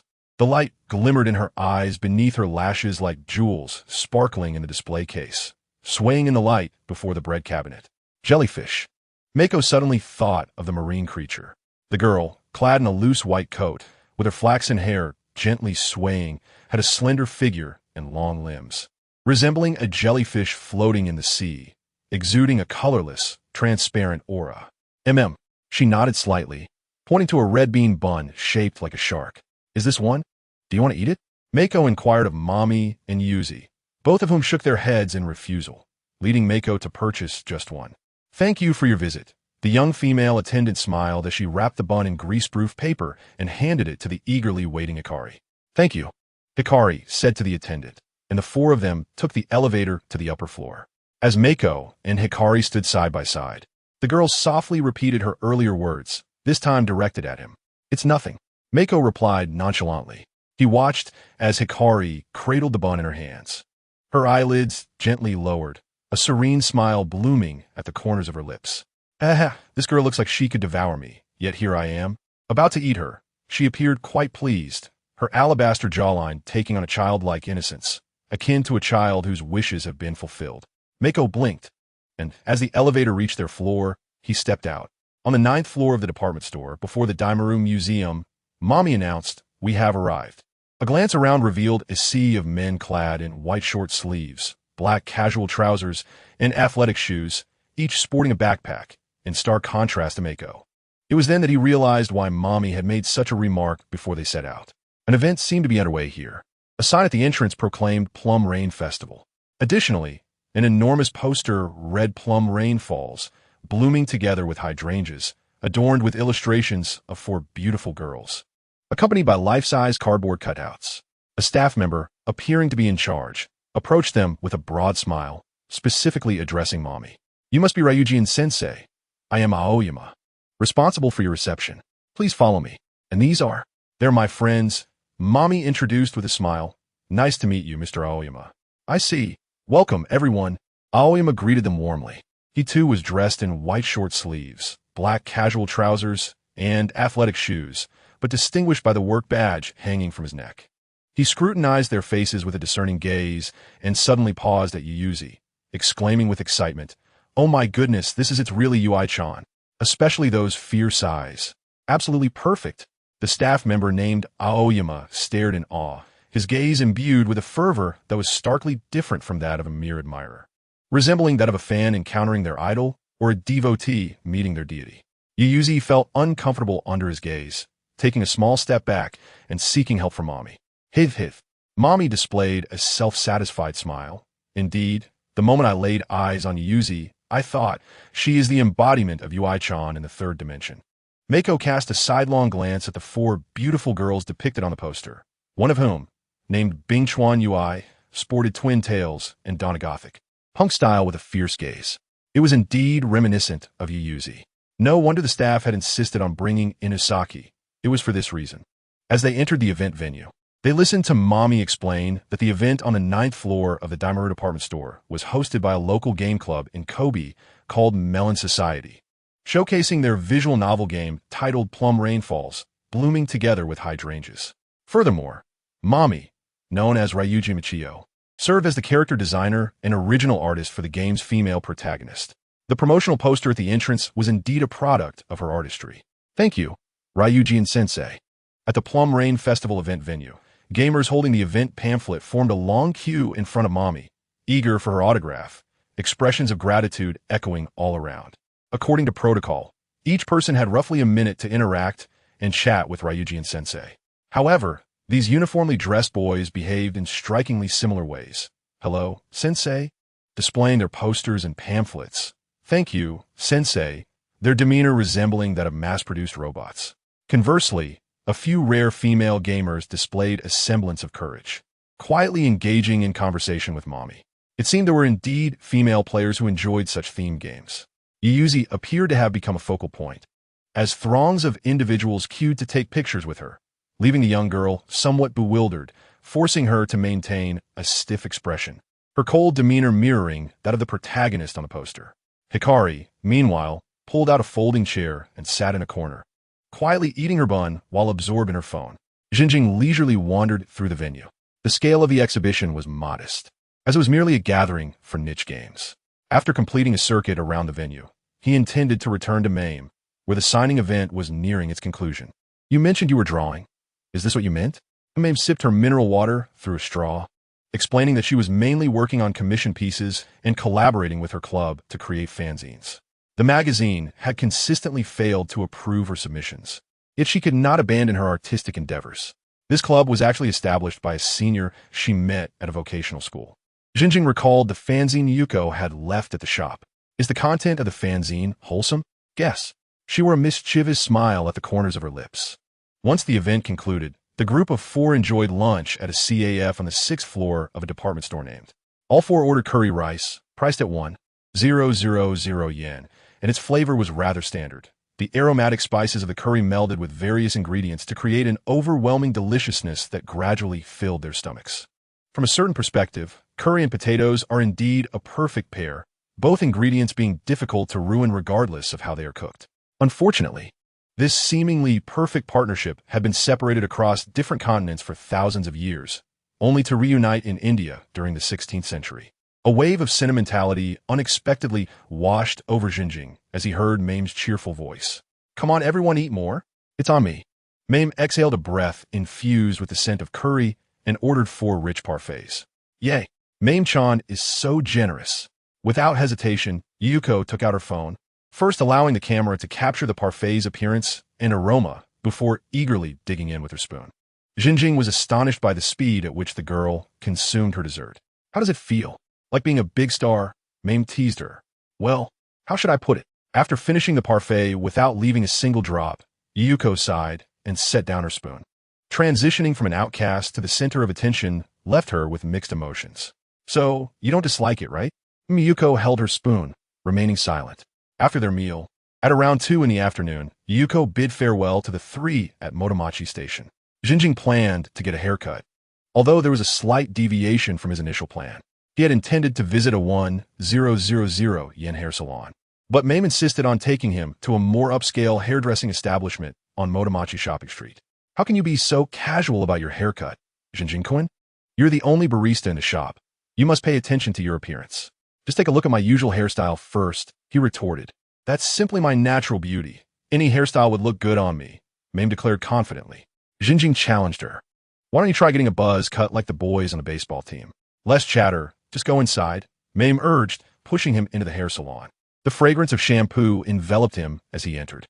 The service at the professional salon was naturally attentive, encompassing everything from washing and cutting to facial grooming and eyebrow shaping. After the warm gust of the hairdryer, Jinjing gazed at his reflection in the mirror, feeling rejuvenated. His long-neglected hair was now neatly arranged, appearing fresh and tidy. The contours of his ear bones were visible through the gaps in his short black hair, accentuating his fair and elongated neck. "This feels great, Jinjing-kun," Mame remarked, her eyes sparkling. "Wallet, 4,000 yen lost." Exiting the salon, Mame lazily inquired, "Shall we go to a bookstore?" Jinjing glanced at Hayakawa Kaiduki, who was walking unsteadily like a jellyfish, her cerulean eyes half closed, seemingly weary. He shook his head, saying, "Let's pass today. There's a music store nearby. I want to buy some guitar care products." "A music store? I've never been there. Let's go." Mame nodded enthusiastically. The trio traversed Motomachi and stopped in front of a 2-story instrument shop. The once bright sunny sky had now been veiled by layers of clouds. Hopefully, it wouldn't rain. Jinjing checked the weather forecast on his phone, relieved to see it indicated cloudy skies. "Wow, it's my first time in a music store, and seeing so many guitars is quite spectacular," Mame exclaimed, rubbing her fingers together in awe. Jinjing shot her a sideways glance. "Those over there are bass guitars. Were you doing that on purpose?" Mame burst into laughter at his words, her coffee-colored eyes crinkling into crescent shapes, with her plump, adorable under-eye bags accentuating her charm. Jinjing shook his head, convinced she was indeed being playful. "What other differences are there between bass and electric guitars aside from the number of strings?" Mame inquired, curious. "Actually, there are also 7-string electric guitars." "Oh, really?" she exclaimed in surprise. Resting her chin on her hand, Mame's expression turned contemplative as memory surfaced. "Oh, I remember now. In the girl band anime I've been watching, the lead singer uses a 7-string electric guitar, while the bassist plays a 5-string bass. I thought it was an animation error. I didn't know it was real." "Indeed, bass guitars are longer and slimmer, making them easy to distinguish," Jinjing replied casually. His gaze caught sight of Hayakawa Kaiduki staring intently at a bass guitar. "You don't want that bass guitar, do you?" he asked, recalling her earlier behavior before the bread display. Kaiduki gently shook her head, indicating that this bass was the same one as the one belonging to S. This was the second time he had heard her mention the name S. "Is your friend named S a bassist?" he inquired. Kaiduki responded with a non-committal sound. Jinjing sighed, abandoning his inquiry. As he casually surveyed the interior of the music store, he spotted a familiar silhouette. The delicate contours of her jaw and her slightly drooping, friendly eyes, along with her chestnut hair neatly tied into a ponytail, made her unmistakable. "Is that Jiu-Yuan? K-Mira?" Mame, who had originally been engrossed in her competition with the electric and bass guitars, followed Jinjing's gaze. "Wow, it's really K-Mira. Wait, Jinjing-kun, we should hide." Mame suddenly grasped Jinjing's arm, pulling him behind a rack filled with guitars. "Wait, what are you doing?" Jinjing exclaimed, bewildered by her sudden action. "Shoo, Jinjing-kun, you need to keep your voice down. You'll get us caught," Mame hissed, placing her finger to her lips and shushing him forcefully. Unbeknownst to him, she had also grabbed the hood of Hayakawa Kaiduki's sweatshirt, pulling her along as if she were a wildcat. "Huh?" Hayakawa Kaiduki blinked expressionlessly, dragged behind the rack. "Why are we acting so sneakily?" Jinjing queried, glancing at Mame's intense gaze. Ultimately, he instinctively lowered his voice and said, "Since we've seen them, we should just go greet them." His words halted before reaching his tongue, and he swallowed the remainder of his sentence. He then realized that Jiu Yuan and Kei Mira were not alone. Accompanying Jiu Yuan was a slender, medium-height boy with short hair, fair skin, and a well-defined profile visible through the strands of his dark hair. He carried a rectangular black guitar bag on his back, presenting the image of a handsome youth. Jinjing and Mame gazed at the retreating figures of the two until they vanished at the foot of the staircase leading to the first floor. It was only then that Mame exhaled slowly, returning to her usual tone, and remarked to Jinjing, "Jinjing, this is undoubtedly a date, a rendezvous between high school sweethearts." Perhaps, Jinjing thought, he would refrain from hastily concluding until he grasped the full situation. "It most certainly is," Mame exclaimed excitedly. "Little Mirai clearly told us she was going to the library to study. Yet here she is, on a date with a boy. This feels rather unsettling." "What seems unsettling?" Jinjing replied nonchalantly. "Kuyuin is already a second-year student. Isn't it quite normal for her to be in a relationship?" He recalled the phrase from the third-place song card. "In the spring boudoir, love blossoms quietly. May we avoid the prying eyes of others." If it were indeed a beautiful and shy first love, concealing it from others would be perfectly reasonable. "What feels unsettling is that boy," Mame sighed. "He was carrying a guitar case, suggesting he plays in a band, right? The case is rather oddly shaped. Could he be a bassist? They say girls should steer clear of 3 types of boys: bassists, barbers, and bartenders." It seemed to Jinjing that this was merely a prejudice against musicians. After a moment's reflection, he concluded that it could not solely be labeled as such. Do not rush to conclusions. Perhaps they are not a couple. After squinting thoughtfully, he added, "I believe Kiyuin is likely playing the guitar." Jinjing recalled observing Mirai's hands during their last visit to the convenience store. Her right hand bore neatly trimmed long nails, while her left hand's nails were cut short. Typically, those who play guitar would have such a distinction: short nails on the left hand for pressing strings, and longer nails on the right for strumming, with exceptions for left-handed players. "Yes, I know that," Mame nodded lightly. Jinjing was somewhat taken aback. After all, he had shared a roof with her for a year. Although she had never played in front of him, if he could notice such details, how could someone as astute as she be oblivious? Mame flashed a bright smile, placing her hands on her hips, puffing out her chest with pride. "Moreover, recently, little Mirai has been returning home quite late. I suspect she's been practicing at school. Since you are so aware, that boy must simply be a member of the light music club." No, it's still quite suspicious. There must be more members in the light music club, right? How could it be just the 2 of them together? And ISNT, the light music club, predominantly a girls' group? What is a boy doing mingling in there, Nishihara-kun? Pause for a moment. Quickly apologize to the male members of light music clubs nationwide. Right now, that is not the case. I was part of the light music club in high school. That is utterly irrelevant, Mame dismissed nonchalantly. Jinjing felt ignored, stammering to say something, when suddenly Mame tightly grasped his wrist. "All right, Jinjing-kun, let us hurry after them." "After whom?" "Certainly those 2. If we don't move soon, we will lose sight of them. I have yet to purchase my guitar care products. I will accompany you next time. Let us move," Mame interjected, pulling Jinjing along with her, along with the quietly compliant Hachowa Omitsuki, as they exited the music store. Upon reaching the street, the clouds that had enveloped Motomachi had drifted away, and the evening sun blazed overhead. Jinjing scanned the street, observing how the Motomachi shopping district on a weekend afternoon resembled a deep-sea thoroughfare, with holiday-goers flowing like schools of fish along the street. The trio drifted with the throng. Yet amidst the multitude, locating Kiyuin and her companion proved to be a daunting task. Let go. Having dallied for so long, they must have already departed. With a sigh, Jinjing prepared to return to the music store they had just left when suddenly, a finger jabbed his cheek. Startled, he turned to see Mame narrowing her eyes in displeasure. "Jinjing-kun, it is far too early to concede defeat. although the crowd is large. That boy's guitar case remains quite conspicuous. Jinjing considered her words and nodded in agreement, sighing, "Very well, let us make another attempt." Thus the two of them, along with the drowsy Hachikawa Omitsuki, began their search through the bustling streets of Kobe, a city nestled between mountains and sea, where the locals distinguish between the mountainside and the seaside. The rectangular guitar case likely contains an unusual electric guitar, Jinjing speculated. Aside from the commonly recognized rounded body resembling a gourd, electric guitars come in various shapes, such as the fork design often wielded by rock musicians. "Found it." Mame's voice rang out through the air. "That boy is over there." They've separated. Following Mame's pointing finger, Jinjing traced her gaze. "In the bustling shopping district," she exclaimed, "over there, in front of the crepe shop." The boy, carrying a rectangular guitar case, had his head lowered, rummaging through his pocket for change as he prepared to purchase a crepe. "Go up, Jinjing-kun." "Go up to what?" Jinjing replied helplessly. "We do not know him." Approaching him directly would be rather abrupt. Casually inquire about his relationship with Little Mirai, utilizing your seniority as a band member. "Do you truly believe what you are suggesting sounds plausible? If we do not approach him now, Little Mirai will return," Mame urged.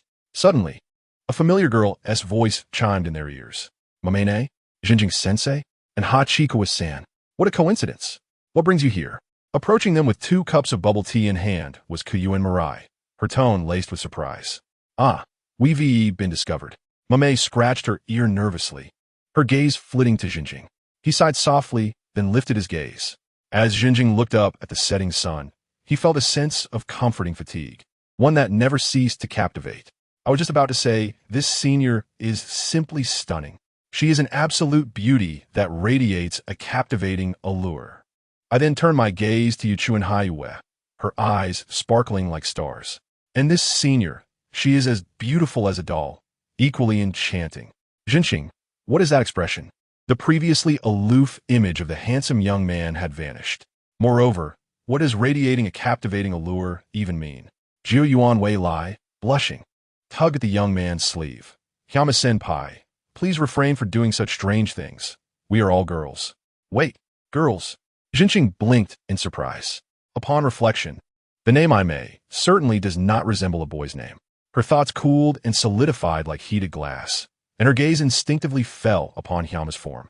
Despite her androgynous attire, her soft, cat-like limbs and subtly curving figure were undeniably those of a girl. "Are you a girl?" he blurted out.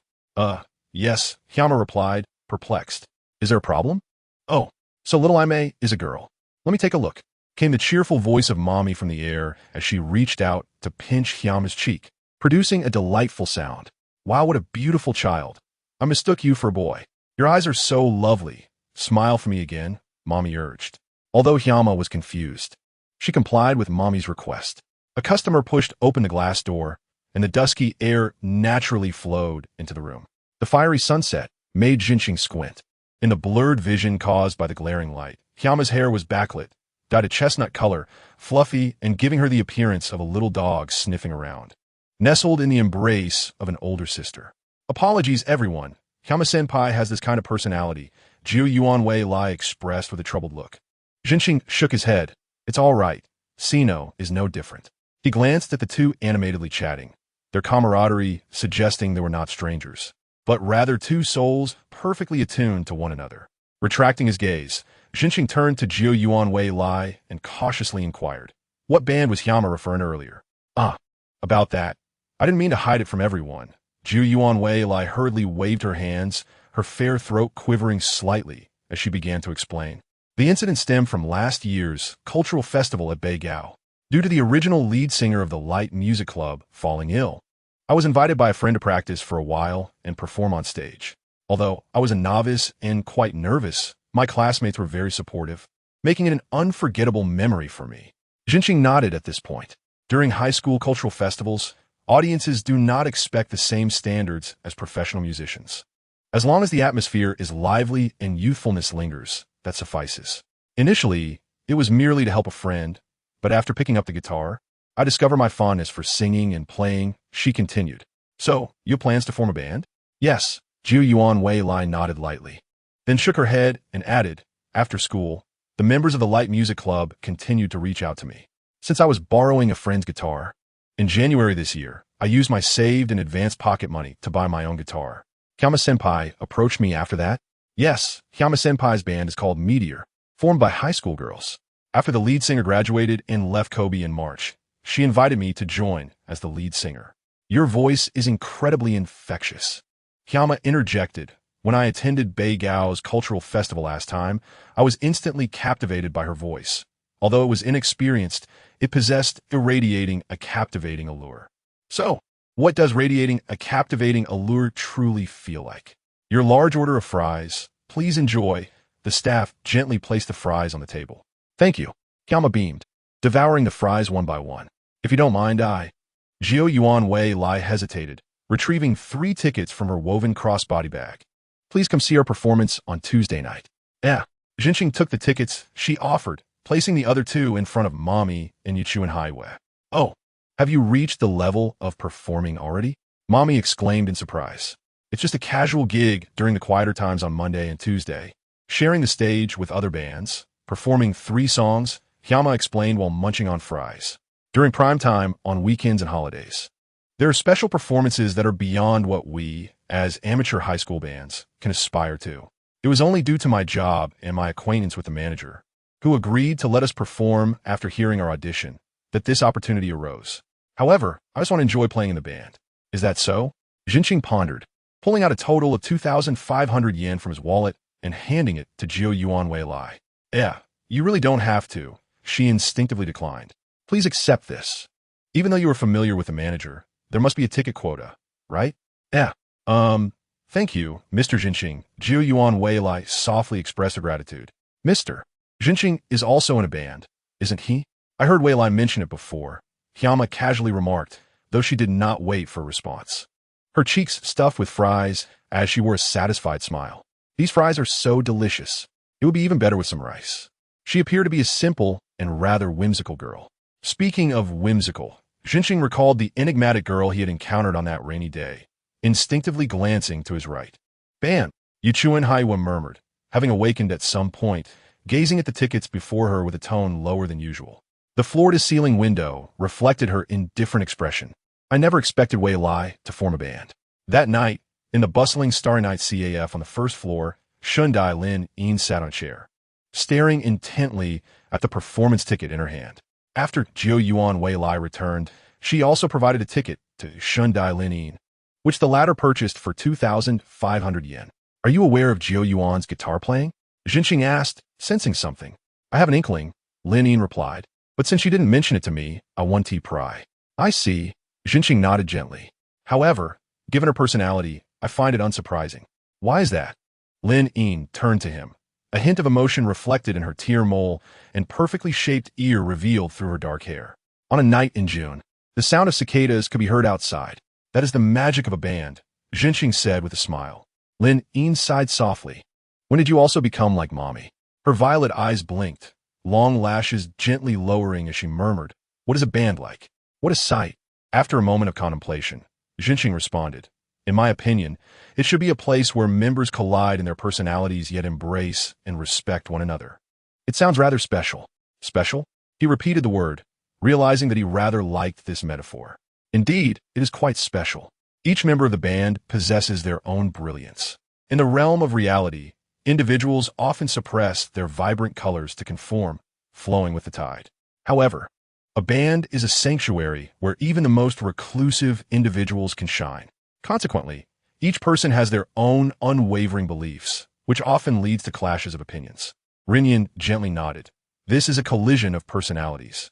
Yet, the band is a community of destiny, much like the 4 corners of a room, supporting not only each other's dreams, but also your own.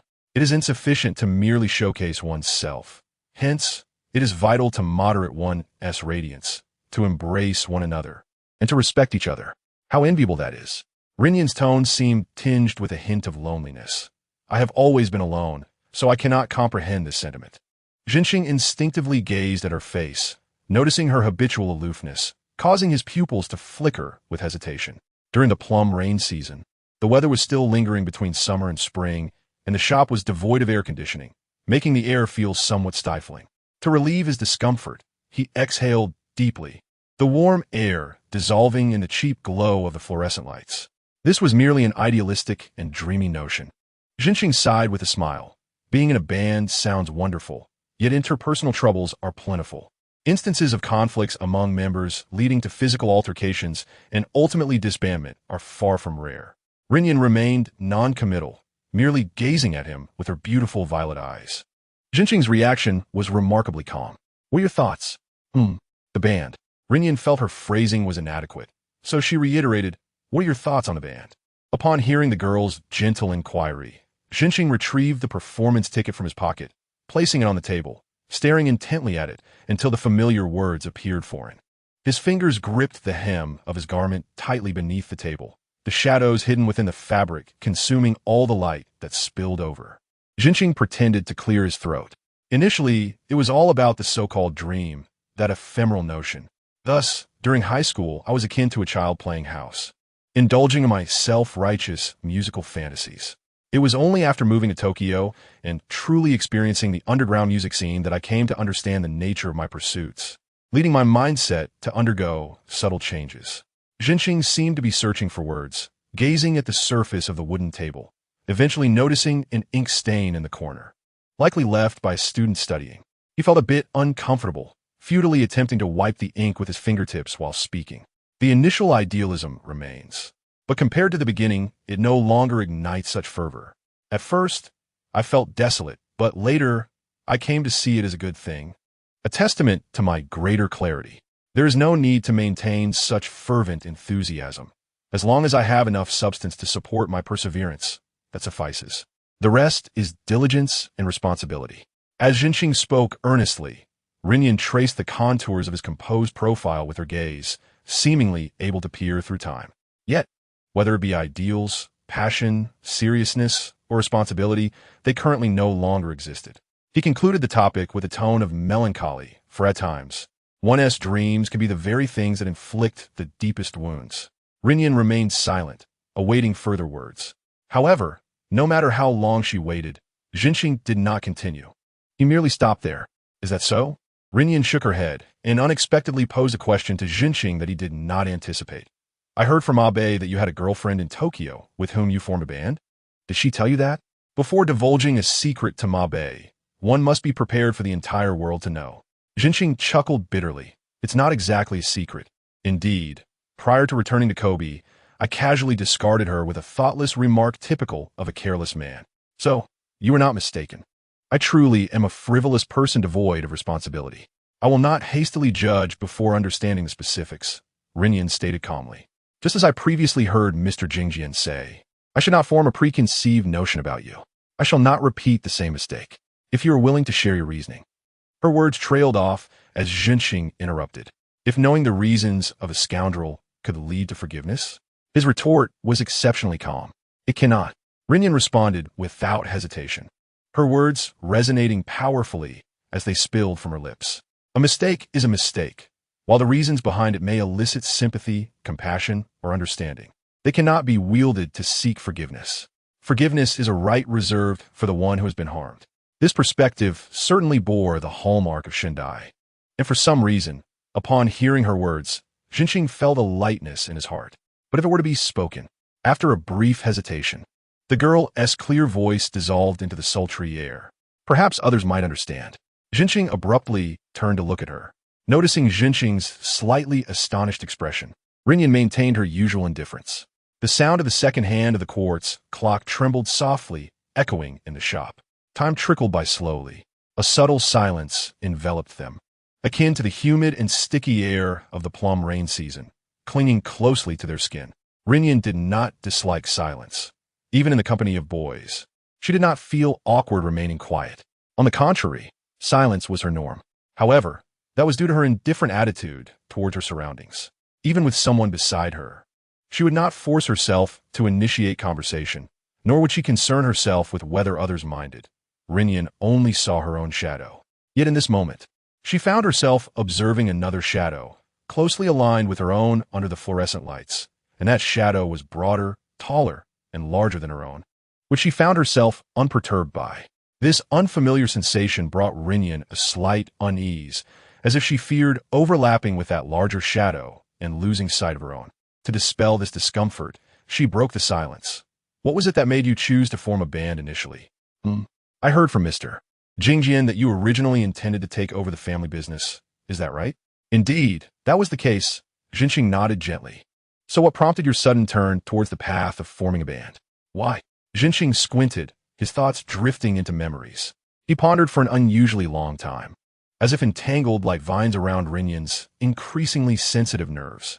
Just as she was about to lose patience and abandon the question, rising with her ticket in hand, Jinxing's answer finally floated softly through the air.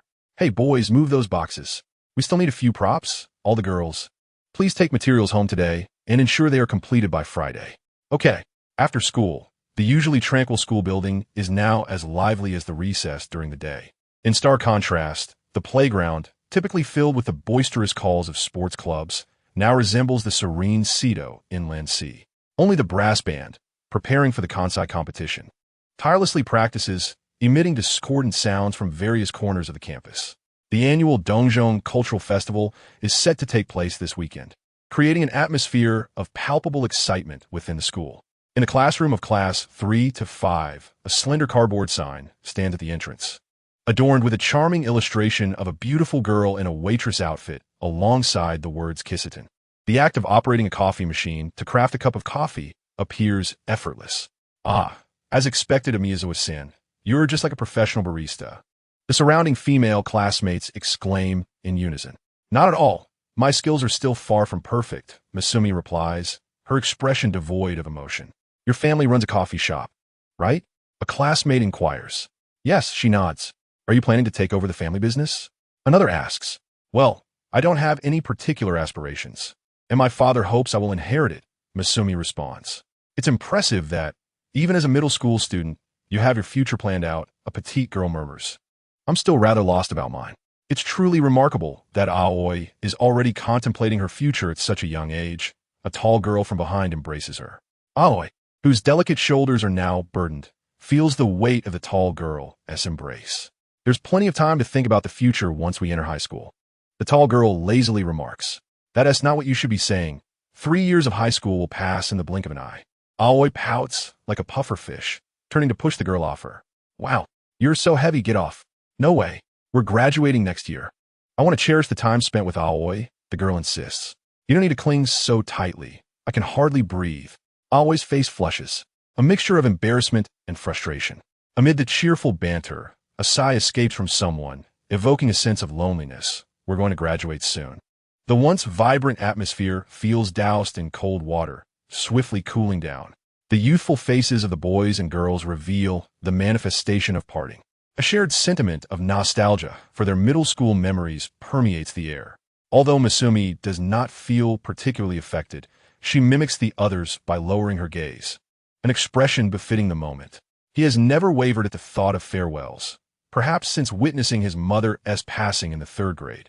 He has resolved within himself to forget that farewell once it has concluded. In Class 3 to 5, consisting of 30 students, how many will meet again after graduation? As they transition to high school, they will forge new friendships and immerse themselves in new circles, rendering past memories increasingly distant. Contemplating the fragile connections between people seems futile. It suffices to devote oneself entirely to the present tasks. Which high school do you plan to attend? A boy asks. Maybe Hakko. That seems likely, given that Masumi excels academically. And an aim for Tokyo University? That is not something one can simply wish for, Masumi chuckles wryly. Although her grades are commendable, they are merely suitable for this average public middle school. Moreover, she does not harbor a strong desire for further education. Unless driven by a special aspiration or a longing to become something extraordinary, she feels content with her current life. Casting a glance at the slightly melancholic crowd, Masumi clears her throat. On the day of the cultural festival, I will bring some high-quality coffee beans. The attention of the youth gradually shifts back to preparations for the festival. You're a lifesaver, Miyazawa-san. Thanks to you, we can successfully run the Kissitten. It's no trouble. My father is very supportive of the class's endeavor to set up a Kissitten. Masumi smiles ruefully, if circumstances allowed. He would even want to participate himself. A female classmate giggles, covering her mouth. Your father is quite the interesting person. This is our last cultural festival in middle school. We must make it the best. To solidify her resolve, the class representative raises her fist towards the ceiling. Class 5, let us go. Let us go. The spirited cheers echo throughout the room. Amidst the harmonious voices, Masumi surveys the meticulously decorated classroom, deeply sensing the enthusiasm unique to their final year. Stepping out from a station, dusk has fully descended. Neon lights shimmer above the city of Kobe. In Hakodate, Hokkaido, the city lights are renowned as one of the world's 3 great night views, worth millions of dollars. The indomitable Kansai residents pride themselves on being able to view the Kobe nightscape, valued at tens of millions of dollars, from Maya Mountain's Kikusidai. Calculating based on past electricity rates and the yen-dollar exchange rate, this valuation is indeed accurate. But can it truly be quantified so? Wouldn't the nightscapes of major cities like New York, London, Tokyo, and Singapore be worth tens of millions or even hundreds of millions of dollars? With such tedious thoughts swirling in his mind, Masumi drags his feet into his family's coffee shop. At 7:10, the shop has already closed. His father, Miyazawa Iken, is wiping cups at the bar. I'm back, Masumi announces. Without lifting his head, his father casually asks, have you eaten? Yes. I had something with my classmates at school. Their conversation, brief and bland, and swiftly. Masumi retreats to his room, shuts the door, and tosses his bag onto the floor. He remains in his uniform, collapsing onto his bed in exhaustion. Although there are no classes, the various preparations for the cultural festival are quite tiring. Just as he is about to drift off to sleep, his phone buzzes beside him. It's a call from his elementary school friend, Asakura Mamoru, whose voice comes through with a cheeky tone. Hey, Masumi. It's been a while since we chatted. Have you missed me? Don't use such nauseating phrases. I finally reach out to you, and you respond like this? It's noisy on your end. What are you up to? Still in the music room. Practicing daily until 9 for the Kansai competition. That sounds rigorous, Masumi replies nonchalantly. Asakura Mamoru was a close friend from Masumi's elementary school days. He was not the type to proactively reach out after graduation, so his relationship with his elementary school classmates had grown as distant as that of strangers, with the sole exception of Asakura Mamoru, with whom he maintained occasional contact. After graduating from elementary school, Asakura Mamoru attended a prestigious school renowned for its wind ensemble program, and, as he had hoped, joined the school's wind ensemble as a saxophonist. I must join a club with plenty of girls, he had told himself back then. Has that wish been fulfilled now? Not all. On the phone, Asakura Mamoru's troubled voice reached him. Clearly, the gender ratio in the club is a staggering 1-9. Don't even mention a harem. Not a single girl has confessed to me. You still think about a harem? How shallow, Jinsei thought, shaking his head despite the distance on the line. Sigh. It feels like the boys in the wind ensemble aren't even regarded as men, Asakura Mamoru lamented. On the contrary, the atmosphere among the girls is quite ambiguous. There's a senior in our club who plays the trombone. She's a stunning beauty, admired and adored by many girls in the ensemble. Haven't you tried confessing to her? I dare not. A boy who intrudes on Yuri relationships deserves to die 1,000 deaths. I would surely be thrown out of the window by the furious girls. Hearing this, Jinsei couldn't help but chuckle lightly, imagining Asakura Mamoru's terrified expression from his tone. By the way, the wind ensemble at Higashi Middle School is also competing in the Kansai competition, right? Yes, I see them practicing every day. Will you come to watch the competition? Of course, after all, the girls in our wind ensemble are quite adorable. So you're not coming to see me, exclaimed Asakura Mamoru, who then rambled on for a lengthy discourse before sighing wearily. The break is over. I must go practice. Good luck, Jinsei replied. Of course. I'm really looking forward to the competition. Jinsei imagined him flashing a bright smile, asking, aren't you nervous? Of course I am, but I'm indeed looking forward to it. I'll hang up now. After hurriedly saying this, Asakura Mamoru ended the call. However, his last words clung to Jinsei's eardrums, echoing like a jarring noise. He set down his phone and stared blankly at the ceiling. It was astonishing that Asakura Mamoru could so effortlessly articulate his hopes and perseverance. For some reason, Jinsei felt a tinge of envy towards this state of being. He rolled over, facing the wall, his uniform jacket wrinkled from the curl position. The sound of his steady breaths filled the air, subtly revealing hints of anxiety and self-mockery. On this azure planet, he had never held any expectations for himself today. One day, the future me that is merely an excuse for today will surely be rendered speechless. After tossing and turning several times, a creak sounded as Jinsei abruptly sat up, the springs of the bed swaying. His gaze caught sight of the calendar on the wall, where the 21st was circled in red, marked with the words Cultural Festival. Wide awake, he decided to head downstairs to practice making coffee. His father had already returned to his room, and Jinsei adeptly operated the coffee machine alone. Time slipped away like the coffee beans ground to powder before him, filling the gaps of the day. Before he knew it, the day of the target date had arrived. Thus, the final cultural festival of middle school commenced.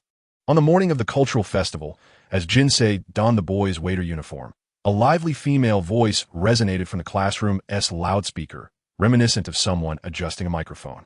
"Good morning, everyone. I am the student council president, Tsukumo Miya." Skipping the pleasantries, she continued, "Today, let us forget our worries and immerse ourselves in the joy of the festival. I also hope that our visiting guests will witness the spirit of Higashi Middle School students. Therefore, I hereby declare the 70th Higashi Cultural Festival officially open." With the student council president's announcement, the temperature of the campus festival instantly heated the cool air of late October. Jinsei's class was running a tea shop, and the typically modest classroom had been lavishly decorated. Display boards adorned the entrance and interior walls, showcasing images and descriptions of Kobe's coffee, tea, and dessert culture. Rather than merely copying content from Wikipedia, students from the literature club had visited a coffee museum to gather material and gain insight into Kobe, the city that was the first to embrace Western culture and boast the highest density of coffee shops in the nation. Whether through these efforts or the meticulously tailored waiter uniforms, it was evident that the students had poured their hearts into preparing for this cultural festival. Jinsei did not wish to disappoint this enthusiasm. All he could do was exert his utmost to fulfill his responsibilities. In the bustling corridor, a fierce competition for patrons was underway, with the charming girls from his class donning beautifully ruffled uniforms, distributing flyers to visitors at the entrance. "I'd like a mocha and a muffin. I want black tea." Thanks to the adorable girls, the tea shop attracted a multitude of ordinary male customers, with designated personnel at the entrance managing the flow of guests. Jinsei skillfully brewed coffee, which was handed to customers by the welcoming girls. "Jinsei-kun, I want barley tea." Amidst the cacophony, a familiar youthful voice rang out. Looking down, he was met with a pair of emerald green eyes. "What are you doing here?" "Of course. I came to play with you, Jinsei-kun," she replied innocently. "Ah, what a cute girl." The girls in his class immediately surrounded the little girl. "Who is she? So adorable. Is she Miyazawa-kun's little sister?" Miyazawa-kun has a sister?" Jinsei spoke with a hint of exasperation. "Did you come alone, Chai?" The girl, named Asahina Chai, was 11 years old, in the 6th grade, and was Jinsei's childhood neighbor. "I brought her here, Jinsei," responded a woman with slightly accented Japanese. Her light brown hair gently curled, her features defined, and her tan skin contrasting with her long black coat, an elegant foreign beauty. Upon seeing her, Jinsei greeted with formality. "Auntie Stephanie, hello." Chai's mother, Stephanie, hailed from Peru and was a vivacious Latin beauty. She returned the greeting with a smile, saying, "That uniform suits you very well. You look quite dashing." "Thank you." "Jinsei-kun, hurry and get me barley tea." Chai waved her little hand at Jinsei. "All right, Chai. Don't disturb Jinsei while he's working," Stephanie gently chided, affectionately patting Chai's head. "Let us sit over there and wait." "Oh." Chai nodded obediently. After serving the mother and daughter tea and snacks, the tea shop experienced a brief respite. Perhaps it was due to the performances of plays and similar events starting in the courtyard, resulting in a decrease in patrons. The girls gathered around Chai, much like spectators admiring a delightful little creature, occasionally bursting into cheers. Jinsei idly scrolled through his phone, feeling somewhat bored. Suddenly, a very melodious and clear voice interrupted him. "Excuse me, may I have a latte, please?" Jinshin averted her gaze from the mobile screen and beheld a young girl clad in a sky-blue dress entering the classroom. The girl leisurely surveyed the display boards adorning the walls, her long eyelashes fluttering as if still in a dreamy haze. "Please take a seat here and wait a moment," Jinshin said, pulling out a steel chair for her. "Thank you," the girl replied, smoothing her dress before gracefully settling down and offering him a gentle smile, her dimples exuding a tender charm. A porcelain cup and plate, emanating a faint steam, were placed upon the table. The girl first grasped the cup handle, scrutinizing the coffee before her. Her alabaster throat quivered softly as she leaned towards the rim. Jinshin was well acquainted with such an expression. It was the face of someone who was not accustomed to coffee, yet attempted to feign enjoyment. He believed that the brew he had just prepared was quite palatable, having added an ample amount of sugar to counteract the bitterness, and anticipated that the lingering aftertaste would be softened by the milk. However, it seemed this girl found it still too formidable. Reflecting on the coffee shop at the junior high cultural festival, he mused that they likely used instant coffee from a supermarket, which would lack potency. The girl chuckled softly. It seems I was mistaken. This is made from deeply roasted coffee beans I brought from home. Oh, does your family run a roasting workshop? No, then it must be a coffee shop. Jinxing nodded subtly, feeling a twinge of annoyance at the intrusion of a stranger's inquiry into his identity. Nevertheless, the girl's gentle tone seemed to carry a soothing charm, compelling him to remain patient without overt signs of displeasure. Would you like to order a new drink? The latte you had earlier is 500 yen. No, I am content with this cup, she replied, taking another sip. Though it is quite bitter, it is not unpleasant. She blinked and added, you are quite skilled, young barista. Thank you for the compliment. Jinxing replied modestly. Please enjoy. Bestowing a standard reception smile, he turned to leave. The quartz clock's hands had completed a full cycle. Thank you for your hard work, Miyazawa.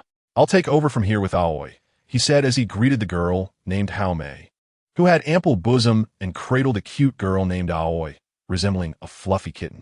Jinxing's shift ended in the morning. Don't forget to take care of the grinder, he reminded.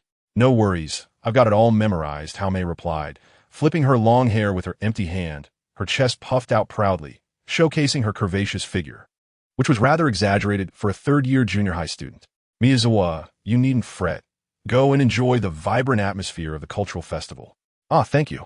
Despite her words, Jinxing lacked enthusiasm for the festival.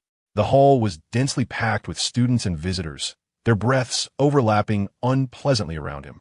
After a struggle to navigate through the throngs, he descended the stairs to the spacious campus, where the courtyard was crowded with onlookers enjoying a theatrical performance. Surrounding the courtyard, various vendor tents lined the playground in a neat row. Originally, the school had mandated that student-run food stalls could not use fire for cooking and could only sell pre-prepared items.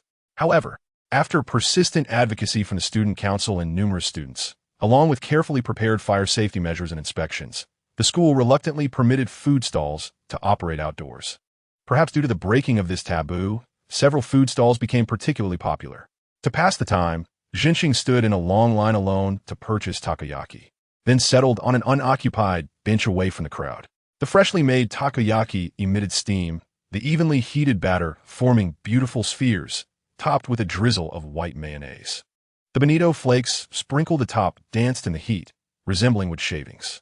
Jinxing pierced a piece of takoyaki with a skewer and brought it to his mouth, immediately feeling the fiery heat, exhaling anxiously until the warmth dissipated, allowing him to savor it slowly.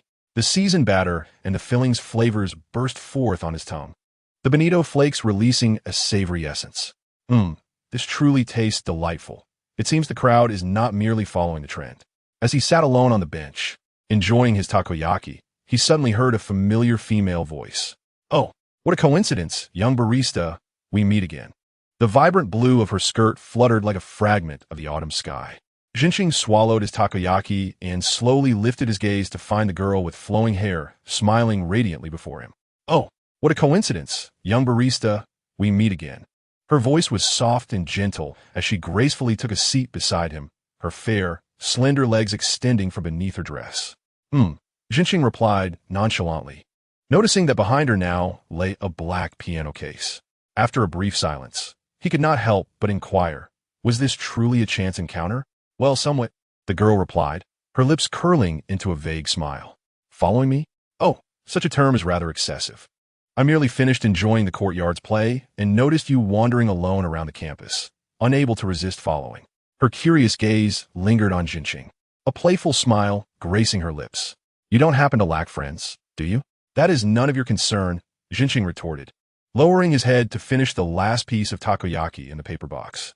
The girl seemed to interpret this as an unwilling admission, and soon her soft voice drew closer. Do not misunderstand. I do not mean to mock you. I have also been like this since the beginning, with no friends. Always alone. This was her first sentence, and then, like a dam bursting, she began to speak incessantly. Initially hesitant, Her words flowed more freely as she continued, almost becoming a torrent. During kindergarten, she would survive until the end of dodgeball. In elementary school, during the orienteering in the woods, no one would team up with her. In junior high, during tennis practice, she could only play against the wall. Such applications were utterly redundant for her because, aside from her parents and promotional emails, no one ever messaged her. Wandering alone at the cultural festival was a commonplace occurrence for her. Even when she volunteered to work the entire day, others would gently decline with the reasoning of wanting her to enjoy the festival. The girl's trembling voice seemed on the verge of tears. I could never utter the words, have no friends to enjoy the cultural festival with. I could only circle the campus endlessly. Stop. Please do not continue. Jinxing shot her a peculiar glance, perplexed by how she could sit beside him and lament her misfortunes. Therefore, I can completely empathize with your current feelings of loneliness, she whispered in a tone only the two could hear. I think we are probably kindred spirits. That is not quite the case. After a moment's hesitation, Jinxing interjected, in truth, many people have invited me to join them at the cultural festival. I simply lacked interest and found it bothersome to decline. The young woman, her eyes wide with disbelief, soon flushed with embarrassment as she stammered. How can this be? You are unexpectedly a popular and charismatic young man. Oh no. Return my feelings of admiration and sympathy. Her delicate, fair wrist peeked from her slightly rolled-up sleeve. As she placed her hands on Jinxing's shoulders, shaking him vigorously, the fragrance of shampoo wafting around them. Stop, stop, stop, Jinxing exclaimed, feeling dizzy from the shaking. Calm down. I am not a charismatic young man, merely an ordinary third-year student. Also, I think I might faint from your shaking. Sorry. She suddenly released him, then laughed lightly in a self-deprecating manner. I have shown you an embarrassing side of myself. I don't mind, Jinxing replied, shaking his head nonchalantly. After a moment of contemplation, he added, in truth, I don't have many friends either. This response lacked conviction, it seemed. The young woman softened her brow and smiled gently in reply. Thank you. You are truly kind, barista. What is this kindness? Jinxing sighed, shaking his head. Two mere sentences can elicit such praise. This isn't a romantic comedy. Well, I thought such words would bring joy to the one being complimented, she countered. Would it? Jinxing asked skeptically. Certainly, she affirmed, nodding gently. Isn't that how the male lead in light novels wins the heart of the female lead with a considerate remark? I don't quite understand that, Jinxing replied, shaking his head. But I believe kindness is not something so trivial. Oh, would you share your thoughts? She inquired, adopting an attentive posture. There is not much to say, Jinxing sighed softly. He sometimes found himself described in such a way due to certain actions. Yet he never considered it true kindness. His gestures towards those around him were merely attempts to fit in and gain acceptance, yielding little more than superficial responses. You think too much, barista. The young woman sighed in astonishment. But then again, being a third-year student, it's quite normal to have such convoluted thoughts. Her tone, seemingly condescending from a senior's perspective, left Jinxing slightly irked. However, he was not easily angered, and so he maintained an impassive expression, casually stating, You act as though you know everything. You are merely a high school student, aren't you? High school students are already mature adults, you know.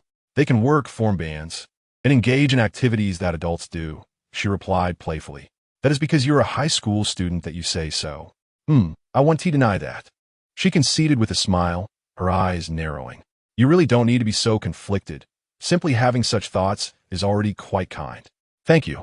Jinxing fell silent after this, and the two sat wordlessly on the bench, their shadows elongated by the autumn sun, surrounded by the crisp, refreshing air of late autumn. So, barista, what is your name? The young woman suddenly asked. It would be better to introduce oneself before inquiring about others. That is true, she chuckled, gently uttering a name imbued with sweetness from her soft lips. W.R.G. Chien Su. She continued, Allow me to introduce myself. I am a second-year student at XGO, named W.R.G. Chien Su. Please take care of me. The young woman rose dramatically, the gentle breeze carrying the faint fragrance of October cherry blossoms, as her beautiful black hair swayed gracefully. Jinxing also stood and nodded. Miyazawa Jinxing, please take care of me. Yes, Jinxing, hello. Her familiar address felt oddly misplaced, contrasting with her earlier claim of having no friends, and the term little brother was slightly irksome. Well, I did have no friends before, but I am not alone now. Jinxing glanced curiously at the case she carried on her back. Are you in a band? Yes. WRGCN, Sue nodded gently. The band is a place where even the reclusive can shine. I used to be someone without any aspirations, but now I have my own expectations. Hearing this, Jinxing's gaze flickered, revealing a look of astonishment as he listened to her continue. I am here to support your school's light music club as a guitarist. Your school's light music club? Jinxing had never heard of it before, vaguely recalling someone mentioning it. A new student was supposedly reviving the once-dissolved club, though he hadn't heard any music practice coming from the classroom. Just tales of tea and gossip. Exactly. Oh, if you're free, you should come see our performance. What do you think? WRGCN, Sue invited him. As Jinxing hesitated, she casually glanced at the time on her phone and exclaimed, Oh dear, it's already this late. I must go prepare at the gym. Then, Jinxing, goodbye. You must come and watch. She smiled and waved, her hurried pace with the guitar suggesting urgency. Jinxing stood still, gazing at her departing figure, an inexplicable turmoil stirring within him. The clamor of students at the cultural festival, interspersed with announcements about fire safety and lost children, seemed to fade away. Only the sound of her footsteps echoed in his ears. Jinxing felt his heart invaded by a baseless emotion. He had long grown weary of his current life, devoid of expectations, yet he remained uncertain about how to bid farewell to this state. The idea of departing from a mundane existence felt somewhat unrealistic. However, at this moment, Jinxing could not shake the feeling that if he did not take this step, he would surely regret it. Upon realizing this, he found himself unconsciously stepping forward, chasing after WRGCN Sue's figure. Pushing open the gym's large doors, a wave of warm air enveloped the venue. Clad in uniforms, young men and women crowded the space, their cheeks flushed from the festival's excitement. All eyes were fixed upon the stage, illuminated by dazzling lights. Jinxing swam through the throng like a fish in a school, raising his head to direct his gaze toward the stage before him. A wave of melodies erupted, and the lead singer's voice resonated through the microphone, with guitars thrumming from the speakers. It was a Tuesday night during the rainy season in the central area of Kobe, within a small venue underground. Miyazawa Jinxing stood among the audience, facing the stage. Despite the quietness typical of a Tuesday, the rain had rendered attendance sparse, making the atmosphere stifling. Perhaps it was the rainy season and the enclosed basement environment that contributed to the discomfort, reminiscent of the oppressive heat during summer, accompanied by feelings of anxiety and slight breathlessness. The band's performance reached his ears at that moment. In the twilight, soaring through the air, escaping the present sights of this planet, the ground below gradually shrinks. Disappearing from view is the street where you once belonged. Amidst the summer sky, flowers bloom in abundance. Magnificent flames flourish in vibrant colors. I wish to cry forever. I once held such thoughts. That summer, which held everything, has vanished. Jinxing raised an eyebrow. This band possesses impressive skill. Regardless of the keyboard's timbre or the striking guitar, both are remarkably captivating, with melodies emanating through the electronic tube speakers, imparting a sense of restlessness and clamor. This cacophony is not to be viewed negatively. Rather, it compels one to clench their fists and take a deep breath, yearning to transcend the sweltering heat of summer, akin to an untainted desire for a cloudless azure sky. What do you all think? After the performance, Jinxing inquired about the opinions of the girls beside him. The closest to him, Yuchuan Haiyue, softly replied, It's both fast and slow, much like human emotions. A marvelous metaphor indeed. Jinxing cast a glance at the girl who seemed still immersed in the echoes of the music. Her crystalline azure eyes resembled the color filtered through a summer sky. It is quite nice, he acknowledged. Suddenly, the sound of Mame's admiration broke through. How can a band of this caliber only perform in a compilation? I believe they could easily hold a solo concert. Jinxing shook his head in resignation. There are numerous factors contributing to a band's success. It is not solely about singing well. However, he harbored optimism for this band, believing their rise to fame was merely a matter of time. He scrutinized the lead singer on stage, a young girl with a gentle and serene appearance. Though she seemed lacking in strength, her voice burst forth with an unmatched vigor. Oh my, such a tone reminiscent of a seasoned talent agent, Jinxing Kun, Mame teased. It is not entirely instinct, Jinxing explained leisurely. The audience's enthusiasm was particularly high during this band's performance. I suspect most are their devoted fans. Even on a rainy day, They made the effort to come and support them. Such dedicated followers are a testament to their strength. Sipping his drink through a straw, Jinxing articulated his judgment. I surmise they are seizing every opportunity to perform and attract attention. Yet it is rather strange. Typically, bands of this level would not expend their energy during off-peak times. He had searched for information on this band, discovering they had over 5,000 listeners, primarily active in Osaka, and had held a solo concert for 300 attendees, already ranking among the top in the underground scene. Presumably, they have long been in discussions about signing with an agency. Unbeknownst to him, as he spoke, a hint of envy and melancholy crept into his tone. However, his usual demeanor was rather subdued, lacking intense emotional fluctuations, and the surrounding noise rendered him nearly imperceptible. Only Yuchuan Haiyue, seated closest to him, gazed intently, seemingly pondering something. Truly remarkable, Jinxing Kun, Mame remarked with a beaming smile, when it comes to matters related to bands. You are quite professional and reliable. Please do not mock me. Jinxing sighed. Ah, Jinxing-kun, you are indeed dull. I was complimenting you, Mame replied dismissively. Turning her attention to the girl with long black hair beside her, what do you think, Xiao Linin? It was wonderful, although I do not understand the technical aspects. I can tell the lead singer's voice is quite moving, and the arrangement of instruments sounds very pleasant. However, it was a bit too loud, Linin expressed. A hint of discomfort evident in her voice. The volume was rather excessive. She gently rubbed her ears as she spoke. Well, that is the nature of live performances, isn't it? This is your first time here, right? Yes, it is, Linin confirmed. Jinxing interjected. Has Sano been here before? A few times, Mame nodded lightly. After all, the live venue is where a band's charm is most vividly showcased. Jinxing agreed, nodding in affirmation, for there was no doubt that the band possessed a formidable allure, with the live setting amplifying it further. Mame, with her fingers resting on her chin, turned her gaze towards the silent Yuchuan Haiyue. Her drink was now empty, and she was playfully gnawing on the straw and ice. Speaking of which, you must have been here before, right? You seem quite familiar with the place. No. Yuchuan Haiyue's eyes flickered, telling an unmistakable lie.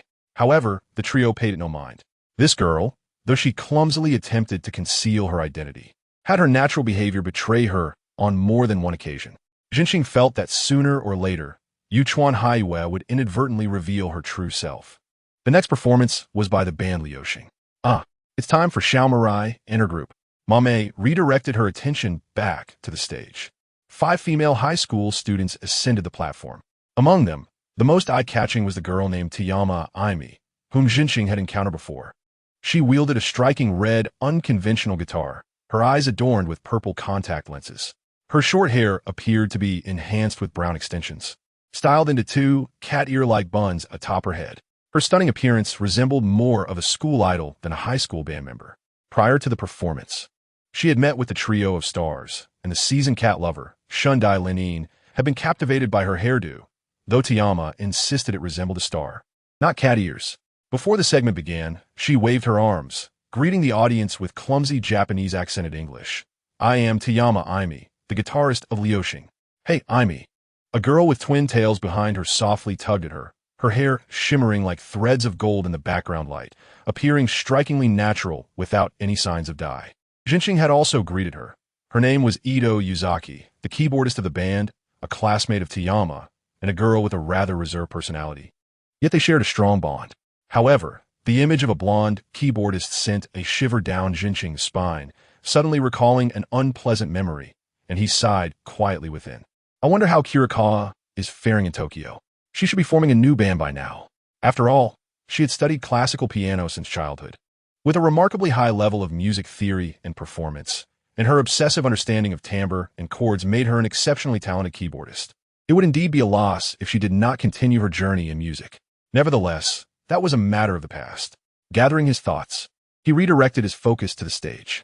As the lead singer, Jiu Yuan Mirai was somewhat inconspicuous. She wore a very rock-inspired outfit, her long brown hair cascading down, giving her an air of slight gloominess.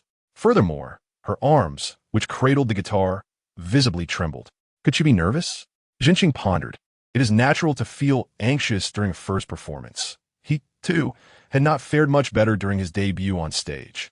As one gains more experience, the nerves gradually fade, allowing one to relish the spotlight's allure. He recalled that Jiu Yuan had previously performed at a cultural festival, feeling slightly reassured. Well, since she had experience, it should not be a problem. The strings vibrated. The energetic opening remarks of Tiyama resonated. Good evening, everyone. We are the Liuxing Band. Please enjoy our first song. The beats and muffled sounds of the guitar accompanied the onset of the next piece. The keyboardist, named Itong Yusaki, demonstrates remarkable skill for a high school student, evoking a deep sense of admiration in Masumi. The synthesizer's timbre is crystal clear, with each note resembling particles of light, floating gracefully along a watercourse. After the guitar, bass, keyboard, and drums each assert their presence, the lead vocalist's voice finally joins in. On Monday, shining alongside your song. As the first line of lyrics penetrates Masumi's eardrums, he instinctively furrows his brow. The breath is unsteady, and the need for inhalation is quite apparent. The singing seems to waver, likely due to nerves floating like gentle sound waves enveloping the city. If this continues, it will be disastrous. Please, stabilize yourself. Ignoring Masumi's inner plea, the airy melody persists. Hey, Masumi-kun, this doesn't seem good. Mommy tugged at his sleeve and quietly inquired. You notice too? No, it just feels off, Mommy replied, her brow furrowing. But judging by the audience's reactions, it's clear. Masumi shifted his gaze from the stage to the audience below, noticing several individuals in the front row bowing their heads to scroll through their phones, their expressions increasingly troubled. Normally, during a collaborative performance, regardless of the band's popularity, it is a basic courtesy for those in attendance to refrain from phone usage, swaying their heads in rhythm, or, at the very least, standing attentively as a sign of respect for the performance. Particularly in the front row, being indifferent and engrossed in their phones is quite rude and disheartening. Such blatant disregard likely stems from the audience's perception that the performance is subpar and fails to honor their presence. Mutual respect is essential among band members, as well as between the audience and performers. On the other side, Kamishiro Rina stared at the stage with an impassive expression, her amethyst-like eyes reflecting a dazed look. Her gaze caught the anxious demeanor of the girl singing on stage. In that fleeting moment, Kudo Miku was rendered speechless. The pick slipped from her sweaty fingertips, but fortunately, a teammate continued with the guitar and keyboard, allowing her to regain her composure and strum the strings with her nails, her voice tight as she began to sing. She had never anticipated that a formal performance would unfold in such a manner, starkly different from the cultural festival's atmosphere. The professional stage equipment contrasted sharply with the makeshift venue of the school gymnasium. The blinding hot lights obscured the audience's faces, and the acoustics were far less rich than in the confined rehearsal space. The number of spectators paled in comparison to the festival's crowd, yet the scrutinizing gazes felt painfully overwhelming. She instinctively glanced at the nearest Atsukushi Aimi, who gently nodded in encouragement, her eyes conveying support. This senior, with her cat ear hairstyle, often exhibited surprising behavior, seeming unreliable, yet her guitar skills were exceptional, creating a striking contrast to her somewhat frivolous appearance on stage. The other three seniors also played quite adeptly. Mika knew they had been in a band since their first year of high school, boasting considerable stage experience. However, the more accomplished they were, the heavier her burden felt, fearing that her mistakes would drag the entire group down, resulting in a timid performance. Once the lead singer displays any signs of weakness, the performance loses its momentum. The audience, too, would not exhibit patience for such a lackluster display. Miku felt as if reality had delivered a heavy blow to her forehead, the glossy surface of her guitar reflecting her anxious expression. The overhead lights radiated intense heat. Sweat trickled down her temples, and her chestnut locks clung to her cheeks, yet her fingers remained cold and trembling. Her left hand, pressing the chords, began to shake as well. She inadvertently muted the next string, and mistakes such as strumming too many or missing strings became increasingly frequent. The most pressing issue was her increasingly unstable singing. "What should we do, Masumi-kun?" Mommy asked him. Below the stage, more and more spectators impatiently retreated to the back to play on their phones or simply exited the venue for fresh air. "If you ask me, I have no solutions." Masumi shrugged helplessly, his mood far from the nonchalance of his expression. Regarding the performance itself, the audience below could not provide any assistance to the musicians. Not even the teammates on stage, The only path to overcoming this predicament lay within oneself. Especially words of encouragement seemed to bear no positive effect. Sweat dripped from his temples, and Masumi unconsciously clenched his fists. Would Mika stop singing? He silently rooted for the young junior in the CF, unable to do anything else. On Thursday, thinking of the names of stars with you, the dry and unenthusiastic singing continued as Kudo Miku struggled to contain her emotions and pressed on with the performance. After a brief interlude, it seemed she finally caught the rhythm. Just as Masumi let out a sigh of relief, abruptly, the singing came to a halt. Kudo Miku suddenly withdrew her hand from the guitar, firmly grasping the microphone, ceasing to sing. The girls behind her displayed expressions of astonishment, the drummer momentarily frozen, also halting their playing. The other parts lost their rhythmic cohesion, merging into a cacophony reminiscent of a couch sliding across the floor, producing an excruciatingly discordant sound, with the bass reverberating through the speakers. The sudden dissonance caused the audience members who had been scrolling on their phones to look up in surprise. The stage was enveloped in an abnormal silence. Undoubtedly, this constituted a performance mishap. The manager, concealed among the crowd in the back, exhibited no signs of reproach, instead shaking his head with a complex expression of resignation. Masumi sighed deeply. This was a disaster. He blurted out unconsciously, regardless of performance quality. They should not have stopped playing. Even if they had to force themselves to sing and play through gritted teeth, that would have been preferable. Following the unusual silence, discontented murmurs surged from the remaining audience members. What is going on? Is this what they call a performance mishap? They should have wrapped up after that last band. Such remarks were no longer mere whispers, but resounded loudly. Masumi felt anxious, but the performance was not officially over. He could only watch from the sidelines.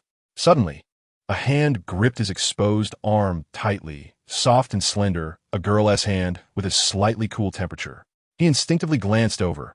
It was Hashikawa Minami. The fullness of her figure heaved dramatically beneath her clothing, her flaxen hair swaying gently. An unusual blush adorned her fair cheeks. Her short, shaky breaths seemed to carry a sense of anxious dread, akin to a lamenting cry. "Hey, Hashikawa, what's wrong?" Noticing her clearly abnormal reaction, Masumi inquired with concern. The girl seemed oblivious to his words.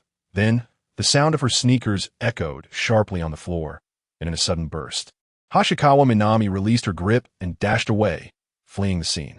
"Hey, where are you going, Minami?" Mommy called after her. "Wait a moment." Shundai Rina extended her hand towards her, attempting to halt the frantic sprint of the girl. Yet she was astonishingly liberated by Hayue, whose fierce spirit propelled her forward, her figure swiftly vanishing at the entrance. The sudden upheaval jolted Masumi's reflexes, leaving him no time to contemplate. After casting a glance at the chaotic scene on stage, Masumi sighed deeply, then turned on his heel and dashed out, pursuing the silhouette of Yagawa Hayue. In the central district of Kobe, the streets resembled the depths of the ocean. Neon lights, drenched by the rain, glistened like colorful jellyfish trapped in a tank. Masumi raced through the streets, umbrella in hand. The blue sneakers, bathed in the night's darkness, struck the asphalt, creating a cacophony of hurried footsteps, soon swallowed by the patter of rain. What a predicament this is, Masumi thought, letting out a frustrated sigh.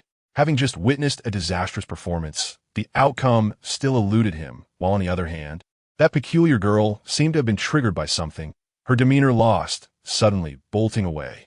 Unanswered questions spiraled in his mind as he sprinted towards the direction where Yagawa Hayue had disappeared. Strange, she should have gone far. After a brief search around the vicinity, he still could not find Yagawa Hayue. Due to the rainy night, the streets were sparsely populated. The gaudy advertisements illuminated the surroundings, the garish neon lights dizzying to behold. Where could she possibly be? Masumi endeavored to keep his emotions in check, striving to remain calm, unaffected by anxiety and confusion. He delved into his thoughts, envisioning possible hiding spots for Yagawa Hayue. Speaking of which, on the way here, across the street, there were rows of coffee shops and bakeries.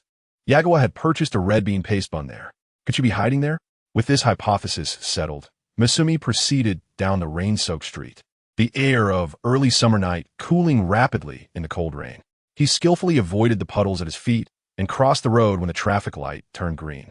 The bakery had already closed, its roller shutter down, leaving only the street lights to emit a cheap glow. In that light, he spotted a small, curled-up figure squatting in front of the shop, reminiscent of the first time he met her during the rainy season. The headlights of passing vehicles illuminated the girl as a shadowy figure. She really is here. Don't just suddenly run off like that. It's dangerous. Masumi hurried to her side, sheltering her with his umbrella, and spoke helplessly. Yagawa Haiwa was drenched to the bone. Upon hearing Masumi's words, her azure eyes lifted, seemingly lost and slightly moist as droplets trickled down her wet bangs and along her cheeks. She appeared even paler than usual. Instinctively, Masumi retrieved a small pack of tissues from his pocket, tearing it open and offering her several sheets. He had developed a habit of carrying tissues instead of handkerchiefs, perhaps influenced by some senior. I remember you saying that having tissues on a guy is a plus. Sharing from that perspective, tissues were indeed more convenient than handkerchiefs, especially in moments like this. Here, wipe your face and hair first. Thank you, Highware replied weakly, yet did not reach out to take them. Instead, she slowly stood up and tilted her face towards him. Her soft, full lips pressed into a line as she closed her slightly trembling eyelids, her long lashes fluttering. What is this? Masumi blinked, realizing she seemed to be asking him to help her wipe her face and hair. An inexplicable atmosphere akin to awaiting a kiss enveloped them. Since moving to the starry residence, Shundai and Sino had taken care of her. After all, there was a distinction between genders. Let us head back, Masumi suggested. Yagawa Haiwa appeared oblivious, seemingly indifferent. With no other choice, Masumi took the tissues and began to wipe her damp hair and cheek. However, using tissues was somewhat ineffective, as the rainwater easily soaked through. I have a handkerchief given by Rina, Haiwa slowly remarked. If you have a handkerchief, then use it yourself, Masumi sighed. Where is it? In the right pocket. Upon hearing this, Masumi instinctively reached for her right pocket, as she preferred clothing that concealed her skin. Sporting a white long-sleeve shirt and high-waisted skinny jeans, the rain-soaked fabric clung tightly to her delicate figure. Only two areas of skin at the front and back were revealed, forming a curve that was rather distracting. He cautiously avoided those areas, feeling as though he were touching a ripe peach, just needing a gentle brush to break the skin and access the juicy flesh within. Calm down. Masumi suppressed his errant thoughts, focusing on finding the handkerchief. His fingertips brushed against the emptiness of the pocket, and he recalled that when she mentioned the right side, she likely meant his left. Unconsciously, he released his left hand from holding the umbrella, transferring the handle to Haiwa, while both hands moved to her waist. Upon regaining his senses, Masumi's first thought was how slender her waist was. Haiwa bit her lower lip, lowering her gaze, releasing a soft moan between her lips. Wait, don't make such easily misunderstood sounds. Masumi quickly withdrew his hands, casting a cautious glance around to ensure no one would mistake him for a pervert before sighing with relief and reaching back into the pocket. Finally, a flicker of expression crossed Yagawa Haiwa's previously impassive face. Her brows slightly furrowed, and she tilted her head, whispering, "It tickles." Okay, I understand. It'll be over soon. So she's ticklish. How troublesome. Masumi sighed, finally retrieving the neatly folded handkerchief from the pocket. It was a handkerchief adorned with animated characters, one he remembered receiving in April when Mommy won a lottery, keeping one for herself and gifting the rest to the residents of the starry residence. This one must belong to Shindai. Clutching the handkerchief, he gently wiped Haiwa's damp hair, inquiring, "What happened just now? Why did you suddenly run off?" "I ran away." Yagawa Haiwa's voice was incredibly frail, her whisper barely audible. "I know that," Masumi nodded lightly. "Fortunately, you didn't run far, otherwise I wouldn't have known where to find you. I escaped from the stage."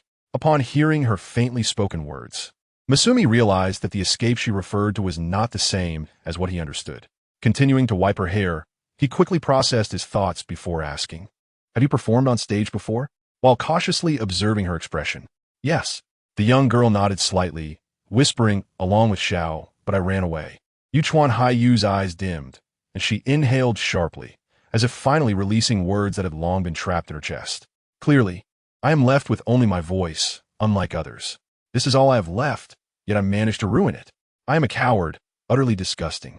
After sharing her fragmented thoughts, Haiyu gently closed her eyelids, her lips twisting in pain. Jun Chung sighed, understanding her plight, although he was unaware of the specifics. He could roughly infer that it was her feelings about Jiu Yuan Wei Lai's recent performance on stage that had stirred such emotions within her. Could this be the reason for her running away from home? You may go, Haiyu murmured weakly. I need to be alone for a while. Zhen Cheng remained silent, narrowing his eyes to listen as she continued. I remember the way back to the shop. Her final words floated lightly, like a wisp of smoke, seemingly extinguishable by the rain at any moment. Zhen Cheng shook his head. In the past, he would have instinctively left at such a moment to grant her solitude for comfort. However, he recalled someone once told him, being alone can also lead to unease. Thus, he chose to say nothing, instead taking the umbrella from Haiyu's hand, standing silently beside her to shield her from the rain. The sound of the rain and the haunting silence rendered time seemingly prolonged.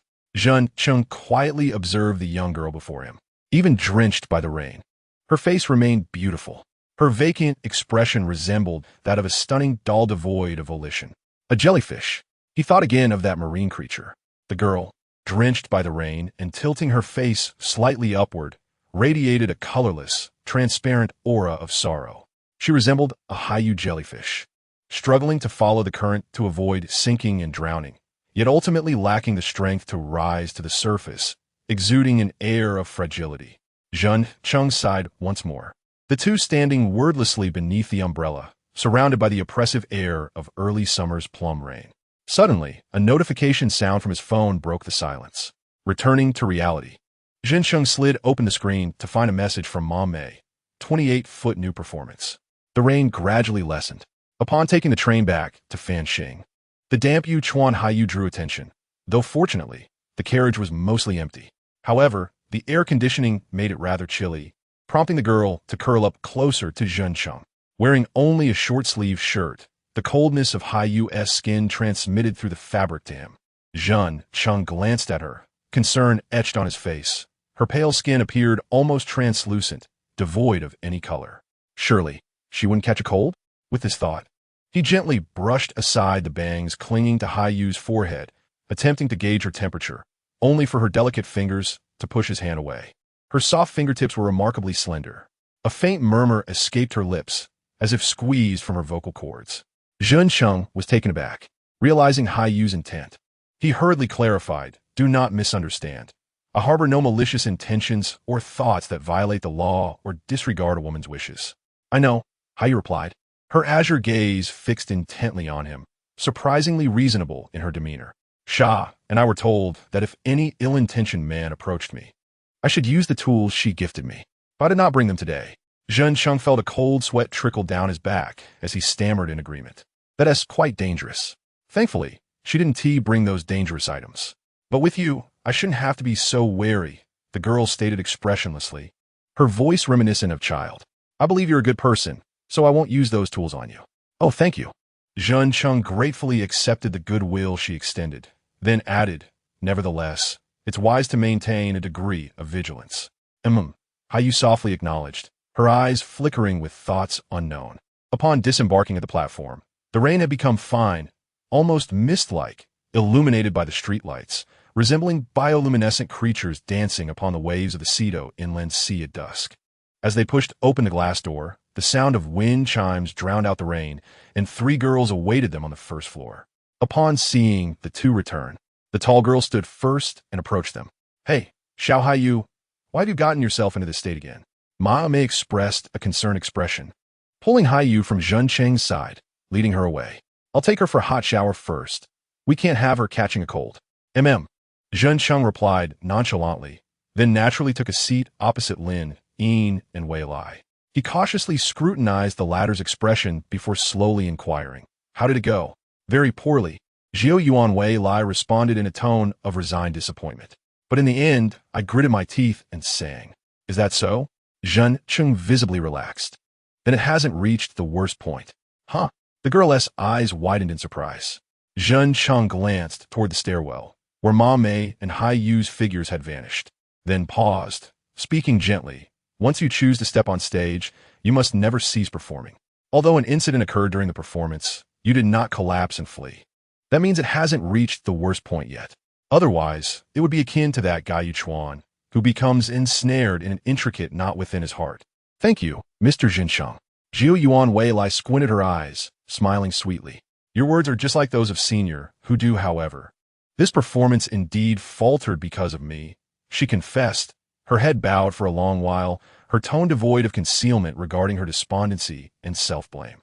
Zhen Cheng inhaled deeply, casting a sidelong glance at Shinomiya Lin Yin, who sat quietly in a corner of the table, silently listening to their conversation. As his thoughts drifted into memories, he carefully selected his words, softly addressing Wei Lai. I do not mean to imply that failure is inconsequential or that reflection is unnecessary. Merely being downcast will not resolve any issues. Just as one cannot halt mid-performance after a mistake on stage, you must first lift your head, even if it is merely for appearances. Songs sung by those who are dejected will resonate with no one. Once Zhen Cheng finished speaking, Jiu Yuan Wei Lai slightly raised her face, her expression under her chestnut hair wavering, a faint smile gracing her lips. Thank you for being willing to share this with me. I feel that Mr. Zhen Cheng is a very reliable senior. Zhen Cheng shook his head. I am merely reiterating the words that a senior once shared with me. Is Mr. Zhen Cheng a senior in the band? Well, in a sense. As he spoke, he noticed Lin Yin glancing his way a bit more intentionally. He must have been a very gentle senior. Then, Zhen Cheng squinted, pondering before answering. Though he often pretends to be serious and earnest, he always makes a gentle effort to connect and delve into others' hearts. He is someone capable of understanding others and possessing empathy. Is that so? Jiu Yuan Wei Lai smiled at him.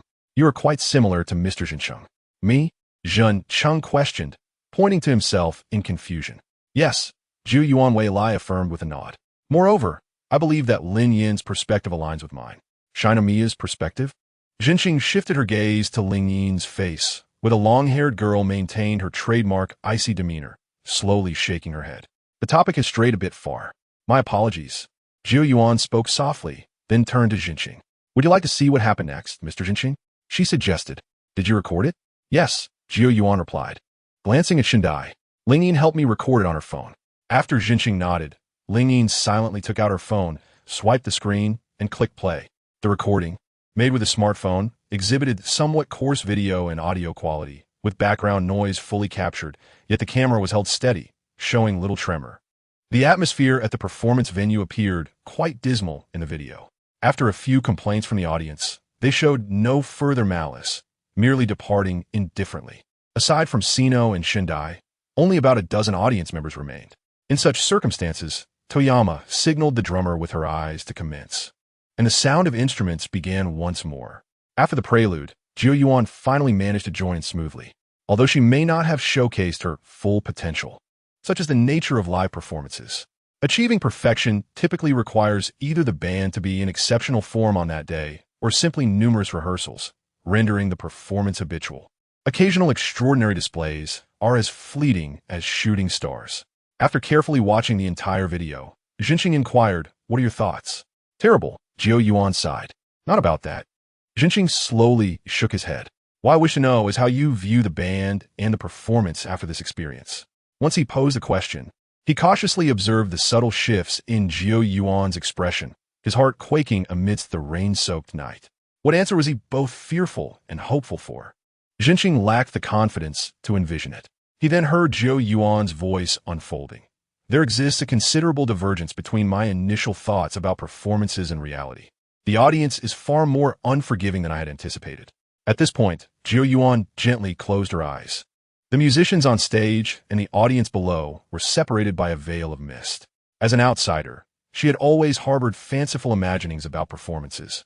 But once she became a part of it, the mist lifted, revealing a visage vastly different from her envisioned world. However, facing such reality brought her a sense of reassurance. She opened her eyes anew, and emotions sparkled from the depths of her gaze. Before stepping on stage, no matter how she had imagined it, it was merely a castle in the air, unattainable. Only after taking the stage did she truly grasp that feeling. Moreover, the sensation of brilliance was akin to what she had envisioned, perhaps even more exaggerated. The scorching stage lights and the audience's fervent gazes cast a spotlight on the musicians, rendering their solitude utterly exposed, akin to the dawn's light. Hence, Jinqing comprehended the truth of what a senior had once conveyed to him. The stage is a place where even the most reclusive individuals can shine. Jiu Yuan's lips trembled slightly, her voice unwavering. Indeed, I still cherish the feeling of singing on stage. Therefore, I believe I will not cease my performances. Hearing her response, Jinqing gradually released his previously clenched hand, revealing crescent-shaped imprints on his palm. In that case, he said, retracting his gaze from the imprint, only to witness Jiu Yuan's lips quivering as she hesitated to speak. A resolute courage seemed to seep through the cracks. What is it? Is there something else on your mind? Well, Jiu Yuan hesitated before speaking. Actually, I received a call from my family before the performance. They inquired about your performance tonight. It was merely a casual inquiry. The girl gently shook her head. I haven't told them about forming a band. Why not? Because I feel as though I'm engaging in something rather selfish. You mean a band? Yes. After uttering that sentence, her courage appeared to have vanished entirely. And Jiu Yuan once again lowered her eyelashes, whispering, I clearly lack the talent to form a band, and if it is merely for my own enjoyment, I feel that is indeed a very selfish act. Yet, regardless of anything, I do not wish to abandon the band. Last September's Beigao Cultural Festival marked Jiu Yuan's first courageous step toward music, her inaugural performance on a stage before a large audience. Rather than merely singing a few lines mimicking popular singers during lunchtime chatter, receiving praise from friends if you sing well. Yet, her dismal performance caused her to waver in her nascent musical dream, leading her to doubt her abilities to perform. Nonetheless, without a doubt, she loved singing. After the performance, whether it was guilt or frustration, all emotions coalesced into a singular thought in her heart. I want to continue singing. Thus, when her parents called, she felt such internal conflict. Her parents had always held expectations for her, believing her to be a sensible child. And Jiu Yuan felt a sense of fulfillment in responding to those expectations. However, if she were to exploit those expectations to secretly indulge her own desires without their knowledge, Jiu Yuan couldn't help but detest such a version of herself. She paused at this point. Jinqing, as if to fill the silence, gently parted his lips but could not muster any sound from his vocal cords. In this matter, he felt utterly unqualified and believed there was no room for his input. Just as the atmosphere was about to be engulfed by silence, the resolute voice of the black-haired, purple-eyed beauty, Lingyin, resonated through the air. In that case, how about returning home this weekend and discussing it clearly? Huh? Both individuals fixed their gazes on Lingyin's face. If it is to be announced eventually, then one should make a decision while there is still a choice. That is my perspective. Lingyin's words struck the ground with clarity. Her expression remained as unyielding as ever. And the moment her crimson lips parted, both Jinqing and Jiu Yuan found themselves momentarily lost in her resolute tone. Shindai Lingyin had always fearlessly expressed her opinions, which often made Jinqing feel weak, ineffectual, and immature in her presence. How could it be so easy to voice? Jiu Yuan averted her gaze, anxiously scratching at her ear. The courage to speak up and the courage not to give up are not so different. Those crystalline purple eyes bore into her, and she suddenly proposed this weekend. I wish to go to the Temata hot springs with everyone. Whether to speak up or not will be entirely up to your decision, Jiu Yuan. Jiu Yuan fell into contemplation. We are back. Amidst the silence, the vibrant voice of Mommy resonated through the first floor, accompanied by Hachiko Keiki, who had just finished bathing. What were you discussing? Still caught up in earlier mistakes? Mommy-chan, Lingyin gently interjected. Huh? What is it? How about a short trip together this weekend? Huh? A short trip? Why the sudden proposal? Mommy looked around at the three with surprise, her expression betraying no hints. With a smile, she said, That sounds wonderful. Where are we going? The hot spring village in Tamata. Rin-in softly spoke, referencing the popular internet vernacular and the anti-sexual harassment movement. The trip to the hot springs. The vehicle traversed through a straight tunnel, and as the pupils adjusted to the light, the jagged outlines of the mountains came into view. Upon crossing the lengthy tunnel that marked the county line, there lay the hot springs. Mommy waved her hands in exuberance. Hey, don't spread your arms haphazardly. It's cramped. The elbow of Mommy jostled Masakazu's right cheek, prompting a speechless sigh from him. Simultaneously, he felt a weight on his left shoulder. A girl with flaxen hair was resting her head against him, her even breaths creating a soothing rhythm. Hey, Hashikawa, wake up. Masakazu gently shook her arm, attempting to rouse the slumbering Kaigetsu. The girl squinted her eyes, emitting a vague groan and murmuring incoherently. Let little Kaigetsu sleep. Mommy said lazily. This child has been staying up late every night. I caught her at it. No wonder she has been so sluggish and lackluster. Staying up late? Yes. She plays mobile games until later than I do, and that is not sustainable. This lamentation, typically associated with those who maintain a healthy routine, felt rather incongruous coming from Mommy, as Masakazu recalled her penchant for all-nighters when she had a day off the following morning. Speaking of which, what time do you usually sleep? Mommy pondered for a moment before responding. Well, I watch late-night anime, so I usually go to bed after 1 a.m. Ein Uhr nachts? Masakazu tilted his head in confusion, his words strained by being wedged in the middle seat. How does that work? ISN tea time measured in 24-hour increments on this planet? It's essentially 1 a.m. the next day, Mommy clarified. The television stations air programs until 4 a.m., so they operate on a 30-hour clock. I see. That is quite late. Masakazu rarely watched television, especially during late-night slots, thus he was unfamiliar with the concept. Yet, upon reflection, it made sense for many. Waking up in the morning felt like the true boundary between 2 days rather than midnight. If one did not awaken from sleep, it hardly felt as though a day had been experienced. Kaigetsu, leaning against her shoulder, uttered a soft hum, her gentle breath brushing against Masakazu's neck, creating a ticklish sensation. He sighed quietly, turning his gaze to the scenery outside the window. It was another clear day, with high visibility, and the verdant mountain peaks loomed in the distance. Masakazu, Mommy, and Kaigetsu were crammed in the back seat of the van, while Kwan was seated in the front passenger seat, occasionally displaying a dazed expression. Rin remained silent, focused intently on the steering wheel. On Saturday morning, the five of them traveled to the northern part of Haigo Prefecture, to the rural area of Taijima, Kwan's hometown, Keichi Town. This secluded town, nestled among the mountains and home to just over 2,000 residents, is renowned for its hot springs, with Kwan's parents operating a ryokan there. When one speaks of the hot springs in Haigo Prefecture, the most famous is Arima Onsen in Kobe, said to be the oldest in the Kansai region. Alongside Jero and Kusatsu Onsen, recognized as one of the 3 great hot springs of the island nation. Although their destination was not this illustrious hot spring town, the anticipation felt no different. The verdant slopes were now in close view, with scattered buildings lining the winding prefectural road. As the mountain road became increasingly winding and bumpy, the dozing Kaigetsu awoke.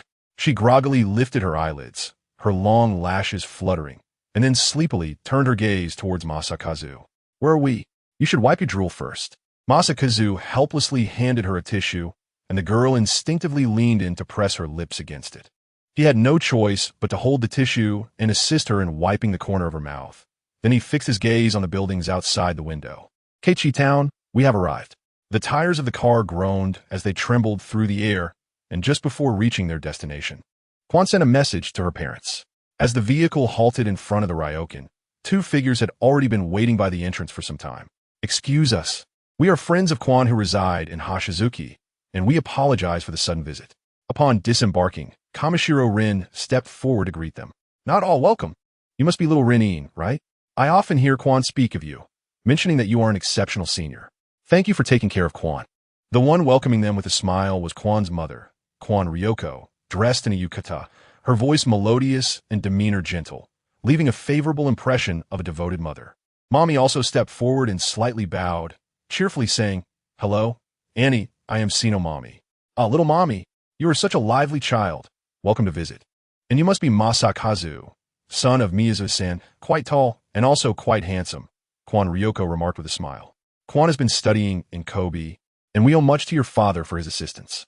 Masakazu's father was a longtime patron of this ryokan and had established a connection with Kwan's family, allowing Kwan to stay at Hashizuki due to this relationship. I heard he was recently hospitalized. How is he doing? She inquired, naturally expressing her concern. Thank you for your concern. The treatment has been going well, but he will need some time before being discharged. Ryoko nodded gently. I see. That is good to hear. I hope he can recover soon. Lastly, there was the drowsy, heavy-eyed Hashikawa Kaigetsu. Oh, what a beautiful girl. Might this be little Chai-Ai? Kwan Ryoko's gaze revealed a hint of confusion. She looks a bit different from the image Kwan described. Mommy promptly introduced her. Annie, this is Hashikawa Kaigetsu, who just recently moved into Hashizuki. She might be a bit out of sorts since she didn't get much sleep last night. I see.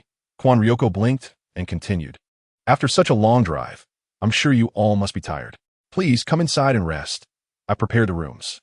She then called over the silent man beside her, presumably Kwan's father. Yusuk, I'll take them to their rooms. Please help carry the luggage. Thank you very much. Rin promptly declined, but we only brought a few changes of clothes. We can manage this small amount ourselves. Please, lead us to our rooms. All right, then please follow me. The Kwan family's ryokan was a two-story wooden structure, exuding a rustic beauty in its traditional Japanese style, with a sign displaying the characters Kawansu inscribed in bold strokes. Behind the ryokan lay an open-air hot spring, where wisps of steam rose gently, creating an ethereal atmosphere that appeared to be a sanctuary for the soul. The rooms prepared for the four were located on the second floor, with two adjacent rooms, each spacious enough to accommodate a family or a group retreat comfortably. What a spacious room, Mommy exclaimed, flinging open the shoji screens to let light flood the room. The view from the opposite side showcased the beauty of the mountains in early summer, with a distant lake visible. This scenery is somewhat reminiscent of Surukyu, Rin remarked. Where is that? A hot spring town in Gunma Prefecture, where you can also see the mountain scenery from the ryokan. Sounds lovely, Masakazu replied, his tone tinged with exasperation. Why are you all chatting in my room? Why are you being so stingy, Masakazu-kun? Cast a dissatisfied glance at him and remarked. Do you wish to engage in some clandestine activity alone in the room? I intended to take a break. My bones feel like they might crumble after that bumpy ride on the winding mountain road. Oh, after finally arriving at the onsen town, we should take a stroll together. Where is Yuchuan? Xiaohaiwe? She entered the room and collapsed into slumber. No matter how much I call, she remains unresponsive. Shrug her shoulders. Then I shall also take my leave to rest. Hey, let us go and explore the onsen street together. Simultaneously grasped Rin Yin's hand. Xiao Rin Yin, you should join us as well. Although Rin Yin displayed an utterly unmotivated expression, she was disregarded. Masumi-kun gazed at him with sparkling eyes. I must decline. We should decide democratically. Democracy? What on earth is that? Frowned in confusion, only to then nonchalantly continue. Well, Masumi-kun is once again spouting incomprehensible nonsense. It simply means a democratic vote by the people. All right, you may vote democratically, but I shall decide freely. Thus the outcome is a trip to the shopping street. Although referred to as an onsen street, Xiangqijian, with a mere population of over 2,000 residents, truly lacks noteworthy scenic attractions. The central street of the town is rather impressive, maintaining a standard that would not falter even in the urban area of Kobe. It is said to be a remnant of the bubble economy era. 30 years ago, during the bubble period, various resorts, golf courses, and ski resorts sprang up across the nation like mushrooms after rain. Real estate developers even went to the extreme of constructing artificial beaches several kilometers from the sea. It was indeed an era rife with extravagance and hedonism. Shindai Rin-in had studied related subjects in university. However, she refrained from introducing the two to esoteric terms like quantitative easing, instead recounting some astonishing scenes of exaggerated consumption during the bubble economy. For instance, one could not hail a taxi with 10,000 yen, or companies would distribute gifts to university students coming for interviews, prepaying salaries to secure their signatures, and even offering free accommodations. To someone like Misumi, born after the millennium, these events seemed like a dream tale, as he had only gleaned a superficial understanding of that tumultuous era through various media. That period also marked the flourishing of bands. During high school, Masumi was taken by an upperclassman from the light music club to watch a band audition program of that time. Companies paying to retain interviewees? Unimaginable. Well, it is said that at the height of extravagance, if the applicant was of the caliber of Tokyo University, major companies would charter flights to Hawaii for them, allowing them to vacation before the interview. How exaggerated! Exclaimed occasionally in response to Rin Yin's narration. The time displayed on the phone had just passed 12. The three meandered aimlessly through the onsen street. As it was neither a consecutive holiday nor peak tourist season, there were few visitors. Ultimately, those who frequent such lesser-known onsen towns are typically longtime patrons or elderly individuals, and the two categories do not conflict, resulting in a scarcity of young people. The three of them were indeed part of a minority. Rin-in donned a collared top paired with jeans. Although quite simple, it appeared particularly eye-catching due to her figure. The mountain breeze in early summer exuded a refreshing sensation. Before coming, Masumi had heard that this place was also famous for its hiking trails. So he had deliberately changed into prepared attire, a khaki fisherman's hat, a black t-shirt, and outdoor pants, with shoes akin to hiking boots. "All right, let us venture into the mountains," exclaimed energetically. "We can, but does your outfit suffice?" Masumi assessed suggestion, noting her white, strap-supported long dress, which revealed a back as smooth as white jade and shoulders resembling butterfly wings, with a dazzlingly white front that shimmered through the chiffon. Additionally, she wore a wide-brimmed sun hat. "How do you like it?" "Quite charming, isn't it?" Smiled gently. "Indeed, it bears a resemblance to a Showa-era idol," Masumi remarked. "After all, my face can be considered beautiful." Poked her cheek with her right index finger, adopting a cute, idol-like smile. "I can't believe you can stroll about dressed like that." Masumi sighed. "Aren't you cold?" Although it was already summer and the rainy season was nearing its end, the mountains remained cooler than Kobe. "You need not worry. My body tends to be quite warm," she replied, her response sounding slightly awkward. "Now let's go." With a cheer, led the way, her legs lifting the hem of her dress as she walked, leaving one to speculate about her long, slender legs. "Speaking of which, Masumi-kun, Xiao, do you know the reason for hiking?" "What is it?" She chuckled, inexplicably pleased with herself. "It is simply because the mountains are there." Sunlight filtered through the gaps in the leaves, illuminating her delicate, snow-white fingers as they pointed toward the mountains of Tamba, and its rural surroundings lacked distinct boundaries. Upon exiting the town, the gently ascending road was lined with utility poles, and occasionally, one could spot either inhabited or uninhabited houses along the way. They traversed a slope that gradually ascended. While not steep, it gradually became exhausting. "No, I cannot go on. Please, let me rest," she gasped, her alluring lips parting to reveal an increasingly urgent and loud breath, a thin sheen of sweat forming on her fair skin. "How can you be so composed, Masumi-kun?" complained while struggling uphill. "Of course, I have been consistently running in the mornings, which has improved my stamina." Though he said this, Masumi did not appear as nonchalant as he sounded. The mountain path was entirely different from the flat urban roads. Climbing a mountain was not merely a matter of having endurance. He then fixed his gaze upon Rin, who was leading the way. Her back was straight, exuding strength in her stride, her steps small yet resolute. A black backpack rested on her back, and despite this, her breathing remained remarkably steady, indicating her proficiency in hiking. The manner of walking while hiking is crucial. Adopting one's usual walking style can lead to exhaustion. Rin turned back to the two, her expression unchanged, slowing her pace to walk alongside them, softly advising, "Keep your back straight, maintain a straight line in your body, bend your knees while walking, and keep your entire foot grounded, taking small steps at a consistent rhythm." Her explanation sounded quite professional, and Masumi attempted to apply her advice, finding it indeed made walking slightly easier. "Do you often hike? Or have you ever joined a club?" "No," Rin gently shook her head. "It is merely what our teacher taught during forest school." "So the content from forest school truly proves useful." "Not at all." They heard S' breathless voice nearby. "My stamina is insufficient. No matter how well I maneuver, I cannot succeed." "Just a bit longer, Seino," Masumi encouraged her. "There's a large plum grove ahead." "Do you think you are Chow Chow?" Masumi-kun retorted. "You know about Chow Chow? Do not consider me illiterate. Even if I have not read the original romance of the Three Kingdoms, I have played many glorious games." Masumi had forgotten that she was indeed a die-hard gaming enthusiast. "Ah, my feet hurt," lamented weakly. Jinjing's gaze trailed down the silhouette of Mommy, who was draped in a white dress.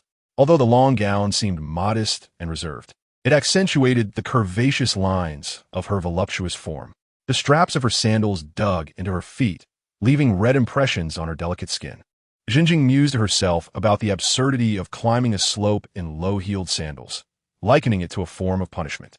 Mommy, focusing intently on her footing, trudged wearily up the painful incline.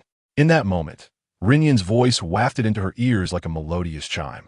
"Almost there. Mommy-ne, the rest area is just ahead." At the mention of the destination, Mommy struggled to lift her head.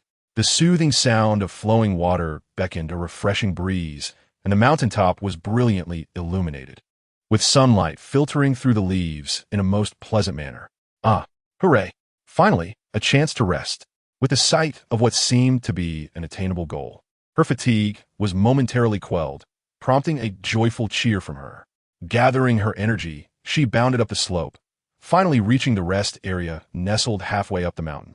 Jinjing and Rinyan followed at a leisurely pace. Near the rest area, a small river, originating from the mountain's peak, meandered by. The river was approximately 6 to 7 meters wide, shallow, yet flowing swiftly, revealing a crystal-clear bed. They settled on a bench, beside which stood a vending machine, nearly emptied of its goods and likely to be restocked after a considerable time. "Here, have some water," Renyan said, taking a bottle of mineral water from her backpack and handing it to Jinjing. "Thank you," Jinjing replied, realizing that Renyan had brought water along. She twisted off the cap and took a sip, allowing the cool liquid to soothe her parched throat. Renyan then produced a thermos, unscrewed the lid, and poured half a cup of water, calling out to Mommy, who was not far off. "Momine, wait for me." Mommy's languid voice floated back, having discarded her sandals. The prolonged pressure of the straps had left visible red marks on her fair ankles. She lifted her skirt and ventured barefoot into the stream, her delicate toes dancing gracefully on the smooth pebbles. "Ah, it's so refreshing." Her voice rang out in delight. "Hey, Jinjing-kun, little Renyan, do you want to try it? It's incredibly relaxing." "No, you enjoy it by yourself," Jinjing politely declined. "Oh, it really is delightful," Mommy exclaimed, her eyes sparkling. "What is that?" "It looks like a crab." Unfazed by her wet skirt, she crouched down, her long fingers skimming the water surface before she stood triumphantly. "Look what I've caught." She raised her hand high, revealing a small crab with a shell glimmering in the sunlight, its claws and legs wriggling restlessly.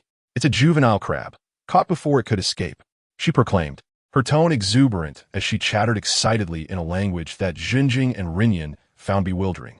"I grew up in the countryside, so I'm quite nimble." Mommy puffed out her chest proudly, her wet white dress cascading gently without the wind's interference. "When I was in kindergarten back home, I loved catching crabs from the river. Once, I filled an entire bucket and put them in the bathtub, which startled my mother." She recounted her tale with evident pride. Jinjing sighed, thinking to himself about how Mommy had always been a rather unconventional child. "Next time, be careful, little crab, and don't let any other heroes catch you." Mommy chuckled softly, gently returning the crab to the water, where it scuttled away into the crevices of the rocks. After indulging in her playful antics, she lifted her feet from the stream, droplets glistening on her fair, slender soles as she slipped back into her sandals and ambled toward the two. "Ah, the scenery here is quite lovely," she remarked, plopping down between them with a satisfying thud, stretching her legs out, her delicate feet appearing dainty and radiant. Jinjing felt a bit cramped and shifted to the side. Perhaps due to the perspiration, the scent of Mommy's perfume became more pronounced, yet it paled in comparison to the fragrance of Lake Biwa. At that moment, a sense of pride in her Shiga roots surged within her.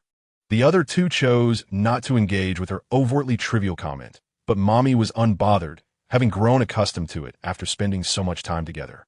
The trio fell into silence, the only sounds being the rustling leaves, the water rushing over rocks, and the chirping of birds. This tranquility was comforting, evoking a sense of security. Just as Jinjing began to entertain the illusion that such peace might last forever, Mommy's voice pierced through. "It seems there is a shrine nearby, a tourist spot. Shall we go take a look? Are you still able to climb?" Jinjing inquired. "Of course, don't underestimate me." Mommy sprang to her feet, eager to showcase her supposed recovery of stamina. Yet the belief that her strength had returned was merely a fleeting illusion. As she prepared to step onto the incline, her Achilles tendon sensed the slope's angle, transmitting the burden to her, prompting a pained exclamation. "Ah, I can't do it. My feet hurt as soon as I try to climb."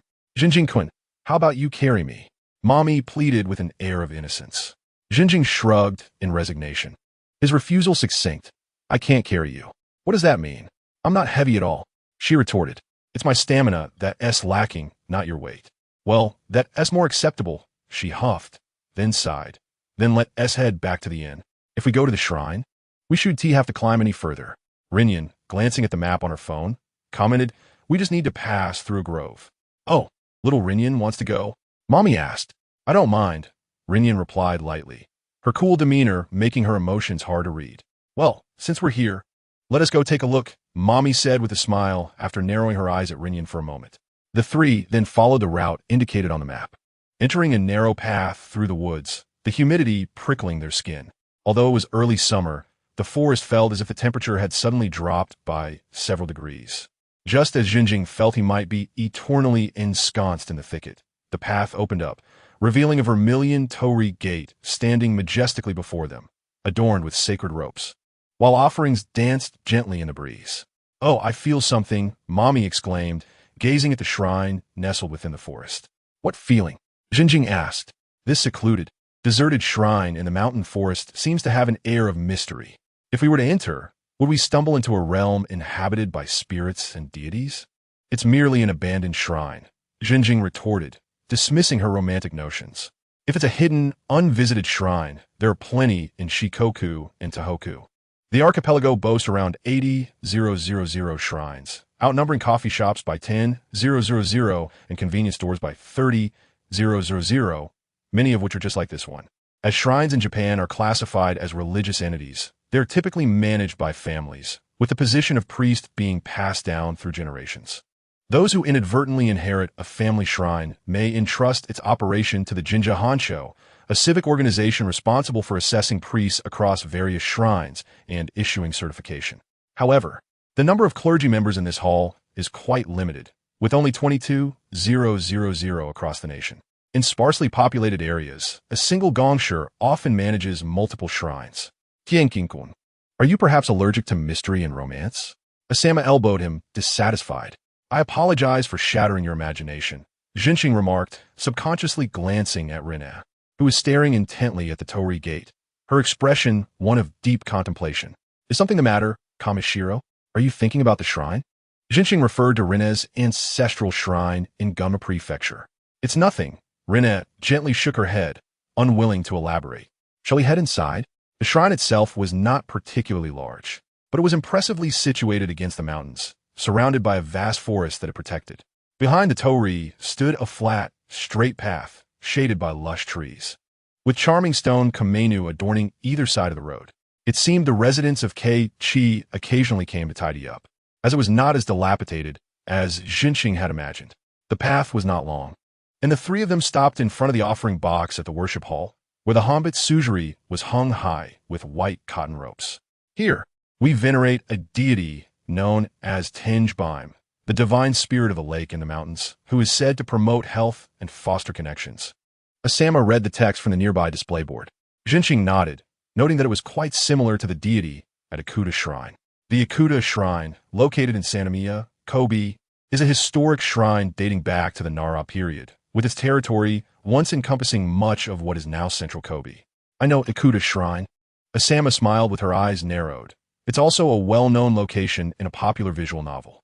Jinxing was torn between complimenting her extensive knowledge of media and marveling at how the island nation truly is a cultural powerhouse. "I had hoped to see a beautiful Miko here," Asama sighed in disappointment. "In the end, there's not a soul in sight. Even a ghost or a yokai Miko would have been welcome. Let us leave the ghosts and yokai out of this." Upon hearing her mention Miko, Jinxing cast another glance at Rina, who was still lost in thought, silently examining the worship hall. "Well, since we are here, let us pay our respects to the deities," Asama declared, unzipping her wallet and counting out a generous handful of 5 yen coins. 1, 2, 37, 18. The pronunciation of 5 yen is similar to the word for fate, so offerings are typically made in multiples of 5. For instance, 15 yen is referred to as ju goen, meaning very fateful, while 25 yen is ni ju goen, signifying double the fate. Traditionally, the number 9 is deemed the most auspicious, and if one offers 18 coins, totaling 90 yen, it is known as kuju goen, symbolizing infinite connections. "You actually have so many 5 yen coins," Jinxing remarked as he opened his wallet, only to remember that his own 5 yen coins usually ended up in the donation boxes at convenience stores, leaving him without such small denominations. "How unfortunate, Jinxing-kun, that you're too poor to spare even 5 yen, Asama teased. "Come on, open your hand." With a hint of confusion, Jinxing complied, and 9 coins clattered into his palm. "I'll share my fate with you," Asama smiled. The kuju-goen was divided into 2 portions, each amounting to 45 yen, which is a homophone for shiju-goen, representing enduring connections. Just as Jinxing was about to express his gratitude, he felt the weight of more coins in his palm, as Rina casually placed another 9 coins there, softly stating, "I'll share my fate with you as well." "Oh, thank you both."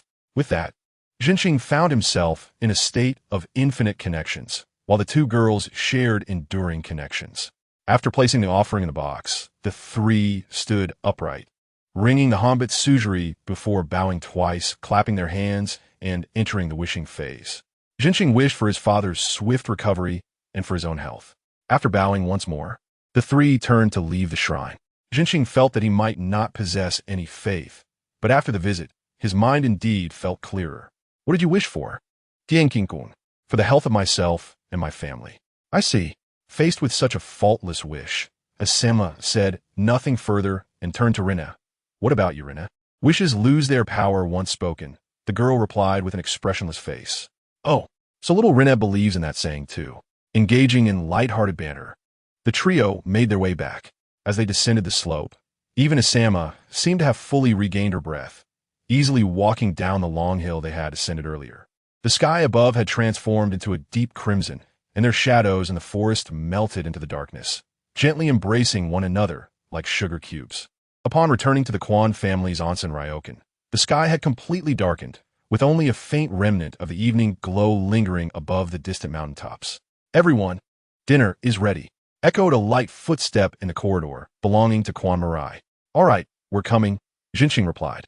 He then heard two more footsteps following, the distinct sound of wooden flooring being trodden on, and then Sino called out to Quan Kaigetsu, urging her to hurry down for dinner, before the footsteps gradually receded. He slid open the paper door and saw the figures of Kamishiro and Sino disappearing at the stairway's end. Out of the corner of his eye, he noticed Quan Kaigetsu rubbing her eyes as she emerged from her room. Did you sleep from noon until now? Jinqing asked, observing her drowsy and lethargic demeanor. Kaigetsu nodded softly, running her fingers through her tousled hair as she sleepily descended the stairs. She walked almost soundlessly. Jinqing's gaze fell to her feet, noticing that she was barefoot, each step taken delicately on her toes like a cat. The way she walked, only using the tips of her toes, made her wobble slightly. Isn't that a bit awkward? Jinqing couldn't help but inquire.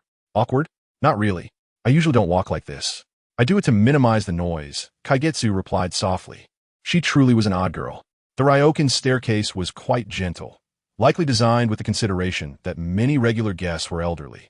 Jinqing and Kaigetsu arrived at the spacious tatami dining room, where the others were already waiting, Rinna, Asama, and the three members of the Quan family. The dinner consisted of an impressive array of onsen kaiseki cuisine, shrimp sauce tofu, pickled ginger oysters, sashimi platter, oyster seafood hot pot, tuna rice balls, fried tempura, miso soup, and pickled vegetables. Jinqing had initially assumed that being in the deep mountains, the ingredients would be predominantly from the land, but to his surprise, there was a generous selection of fresh seafood as well. After joining hands in gratitude for the meal, everyone began to eat. The tofu, resembling congealed fat, soaked in the shrimp sauce. The fishy taste of the oysters was alleviated by the pickled ginger, making them sweet and fresh. The sliced fish and octopus in the platter had been slow-cooked at a low temperature, and when dipped in wasabi and soy sauce, they offered a tender and delightful flavor. Jinqing's highest praise of the evening went to the oyster seafood hot pot before him. The dish was prepared in a clay pot, with the main ingredients being oysters, shrimp, cabbage, and tofu, cooked without added water, relying solely on the moisture from the cabbage and the natural juices of the seafood. The cabbage became tender in the pot, absorbing the delicious broth, making it utterly irresistible. Delicious. Mame pressed her cheek, exclaiming, "This is all thanks to my father." Marai introduced, in Xianqi town.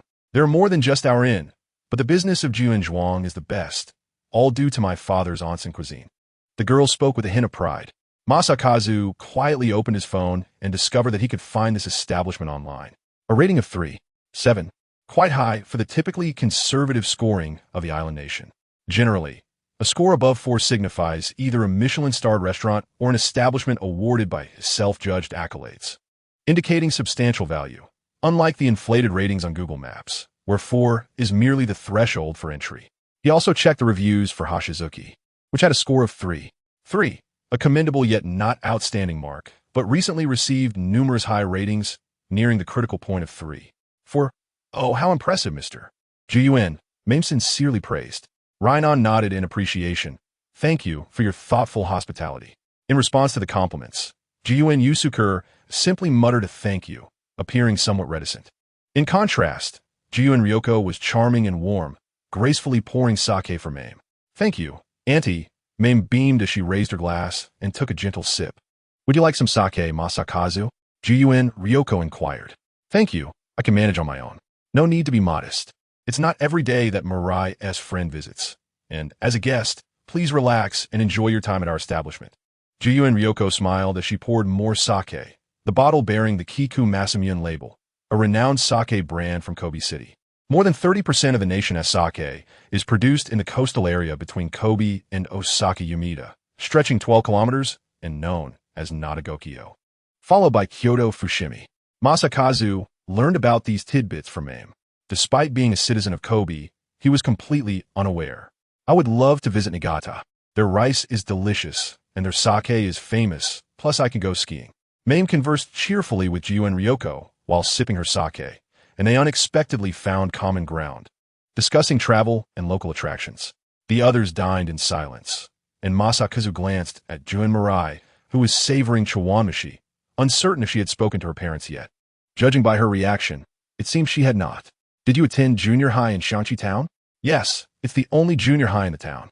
At some point, their conversation shifted to Mirai. Due to the town's small population, there were only 2 students in her class, including her. Jiyuin Ryoko sighed. So when it came time for her to attend high school elsewhere, I was quite worried about whether she could take care of herself and make friends. Fortunately, everything went smoothly at school, and at the CAF, there are seniors like you who are willing to look after her. I'm truly grateful, she said earnestly. Looking after her is hardly the case. Mame humbly waved her hand. Little Mirai is quite mature. At times, I feel like she is the one taking care of me. Jiyuin Ryoko smiled gently. That child has always been very understanding. My husband and I are busy managing the inn, and she never burdens us. She's also quite diligent in her studies. Initially, we intended to send her to Yashiro City for high school. Attending school in Kobe was actually her own idea. Oh, is that so? For a 15-year-old girl to go off to school in another city requires a great deal of courage. Indeed, it does. Jiyuin Ryoko's voice naturally conveyed pride. After careful consideration, my husband and I ultimately chose to support her decision. She is intelligent and talented, and we hope she can leave Shanxi Town for a larger city to thrive and succeed. She spoke with the aspirations of a parent wishing for their child to excel. You are very open-minded parents. Mame listened attentively, speaking heartfelt words that would please the elders.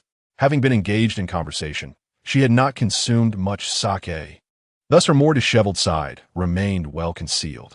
It is not quite as commendable as you say, Jun Ryoko lightly explained. We did not immediately choose to support her. We discussed it for quite some time, considering many potential circumstances, and only after fully understanding her feelings did we make our decision. She has not disappointed us at all. My husband and I are very happy. However, I also hope she does not place too much burden on herself. Perhaps that is why we remain committed to this inn. Ah, I see, Mei murmured in agreement. Masakazu, who had been quietly listening, revealed a pensive expression. He then realized that every family has its own way of interacting. Parents who grant their children subtle freedom are not necessarily neglectful. Meanwhile, he unconsciously envisioned his father, Miyazawa Aiken. Masakazu instinctively glanced at Jiyuin Mirai. Noticing she had her head bowed for quite a while, fixated on the lid of her chawanmushi, her chestnut-colored hair cascading down, obscuring her expression. I'm full. Please enjoy your meal. Jiyuin Mirai quietly closed her bowl and suddenly stood up, her swift movements preventing anyone from catching a glimpse of her emotions. Oh, are you already full? It seems like you hardly ate, Mame exclaimed, her eyes widening as, after Mirai left, she began to indulge in sake, cup after cup. Little Mame, you still plan to soak in the onsen later, right? It's better to drink less, Jiyuin Ryoko advised. After drinking, blood circulation speeds up, and if you soak in the onsen, it can lead to insufficient blood supply, causing dizziness or even fainting. We VE had guests who liked to drink and encountered such situations. No need to worry, Auntie. I'm different from them. Mame replied nonchalantly, I metabolize alcohol quite quickly. So there won't be any issues. This was a falsehood. Masakazu silently sipped his miso soup, refraining from confronting her directly. Is that so? Even so, you should still be cautious. Jiyuin Ryoko's lips curled into a gentle smile. After enjoying a sumptuous onsen meal, Masakazu returned to his room, gathering the prepared towel and yukata, ready to soak in the outdoor onsen. Upon entering the corridor, he heard the rustling of several girls from the adjacent room, seemingly intending to visit the onsen as well. Just as he was about to step ahead, Mame called out to him from behind. Masakazu-kun, why are you walking so fast? Since we're going to the onsen, let us go together. Is there really a need to go together? It's not a mixed bath, he replied. Oh, are you looking forward to a mixed bath? What a pity. This isn't the mixed bath you've been dreaming of, Mame teased him, although her own cheeks were flushed. Have you had a bit too much to drink? Not at all. Just a slight buzz, merely a slight buzz. As they chatted, Rainon and Kaigetsu had already packed their towels and yukatas, emerging from their room. To facilitate their onsen experience, the girls had all tied their hair in buns. Ultimately, Masakazu proceeded to the outdoor onsen alongside the three girls. After changing shoes at the entrance and walking along a 2-minute path, they turned behind the inn, arriving at their destination.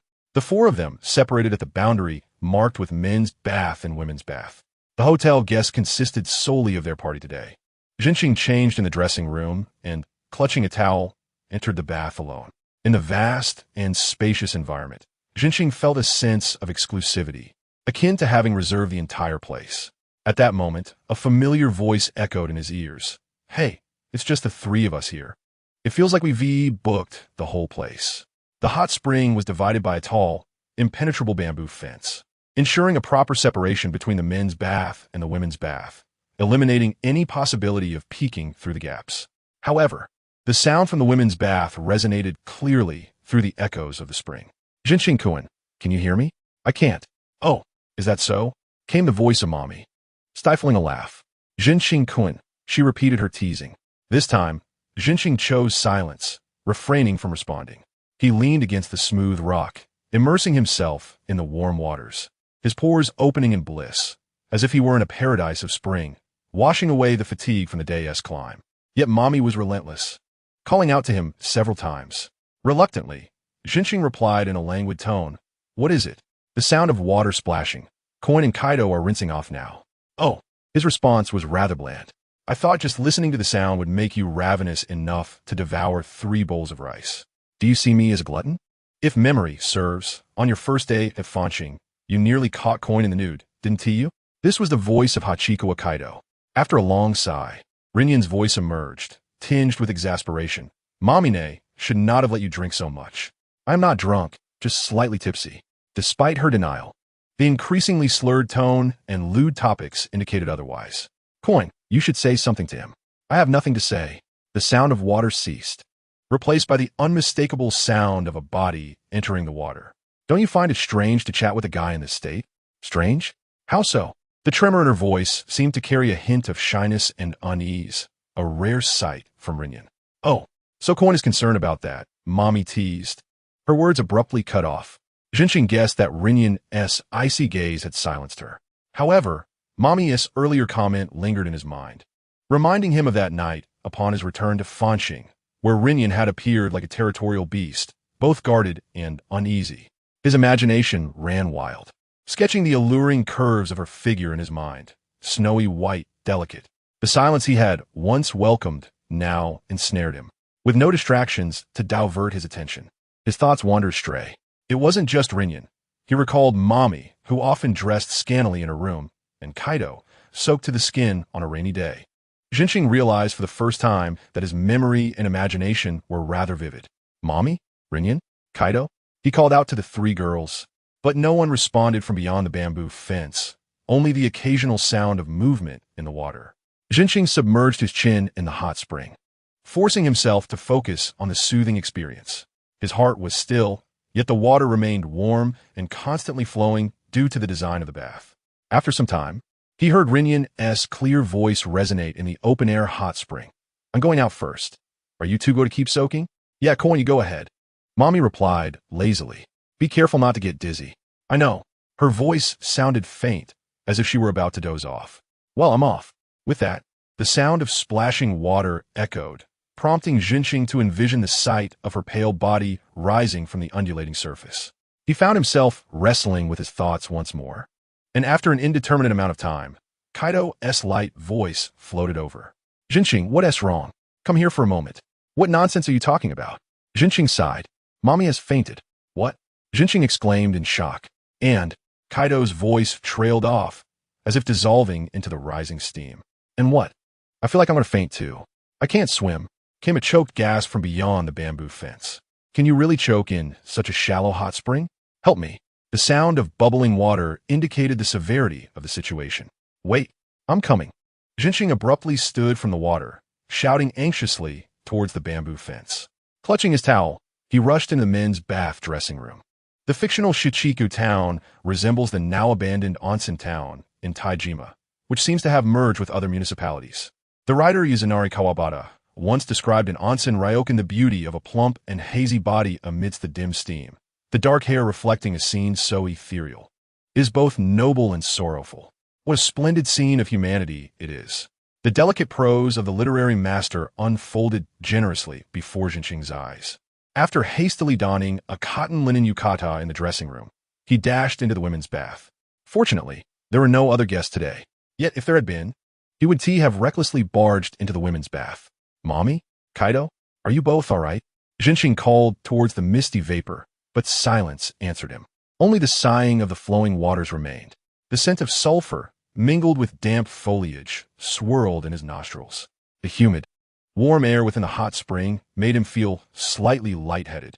To clear his mind, Jinxing took a deep breath, holding it briefly before walking towards the center of the pool. The summer insects chimed harmoniously, and the moonlight descended like mist along with Jinxing, drawing near the two delicate silhouettes amidst the rising steam. Stepping into the water, it spilled over the edges of the hot spring, soaking the hem of his yukata. Under the night sky, scattered starlight reflected on the steaming surface of the water, enveloped in a warm, white mist. In his view, Mommy reclined against a rock, wrapped only in a towel. Her beautiful cheeks were tinted with a cherry blossom hue, and her eyelashes trembled slightly from the droplets of water.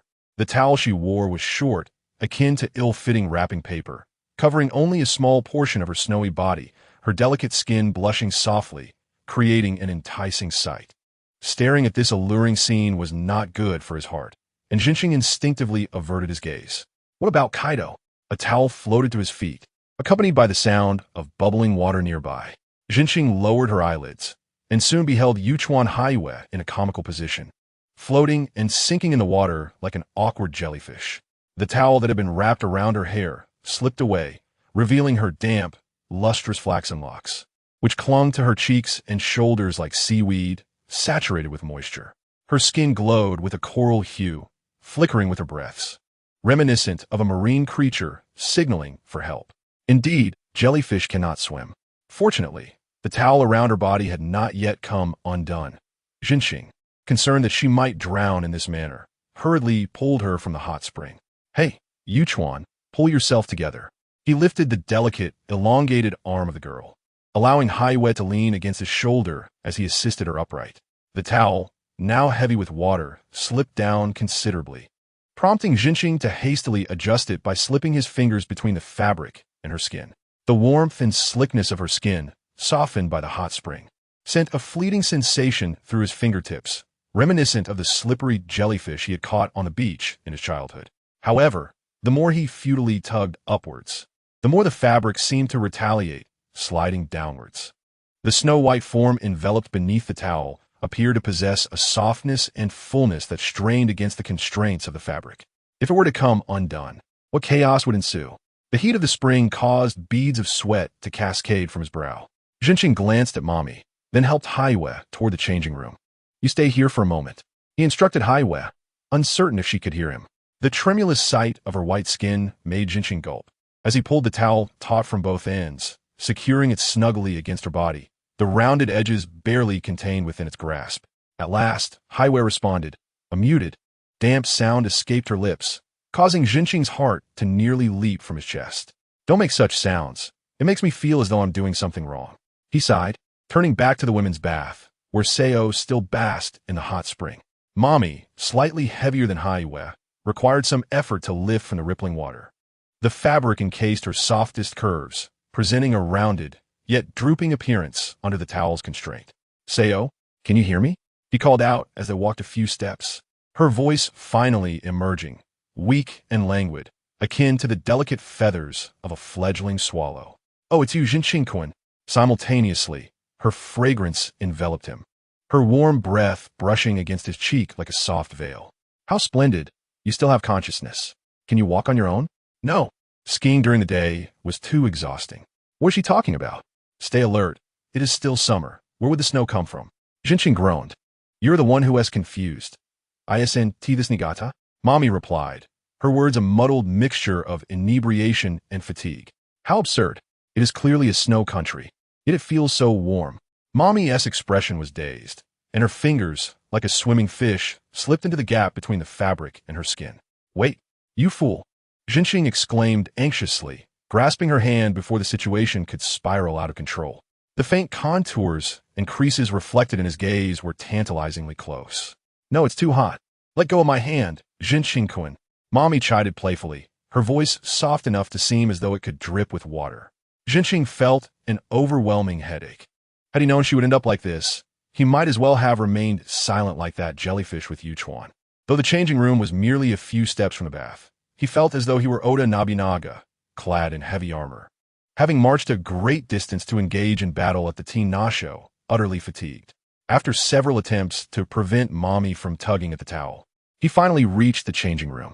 Compared to the hot spring, the air was slightly cooler, seemingly restoring some clarity to Mommy's mind. Oh, little Haiwe is here too. It appears this is not Nigata. The soft, jellyfish-like girl, Yuchuan Haiwe, sat expressionless on the soft chair in the changing room, appearing to be in a slumber. The lines of her legs extended gracefully from beneath the towel, her adorable toes slightly curled. After placing Mommy on the soft chair, Jinshin finally exhaled in relief. What should he do next? Should he return to the inn to fetch Kamishiro and Q, bringing them back?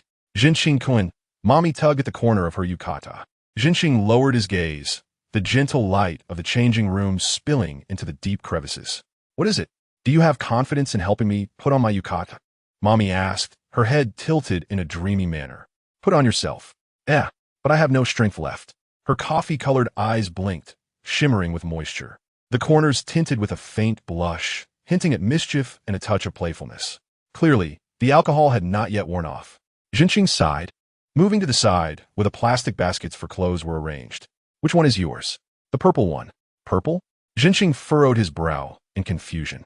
Were the baskets not all green? Approaching the two baskets containing clothing, he was greeted by the vibrant purple fabric. So it is this purple. His temples throbbed. He lifted the entire basket and placed it before Mommy. Yes, this purple basket is mine. She nodded gently, then opened her lips to say, Jinshin-kun, help me put on. Her request was delivered with a tone reminiscent of a queen issuing commands.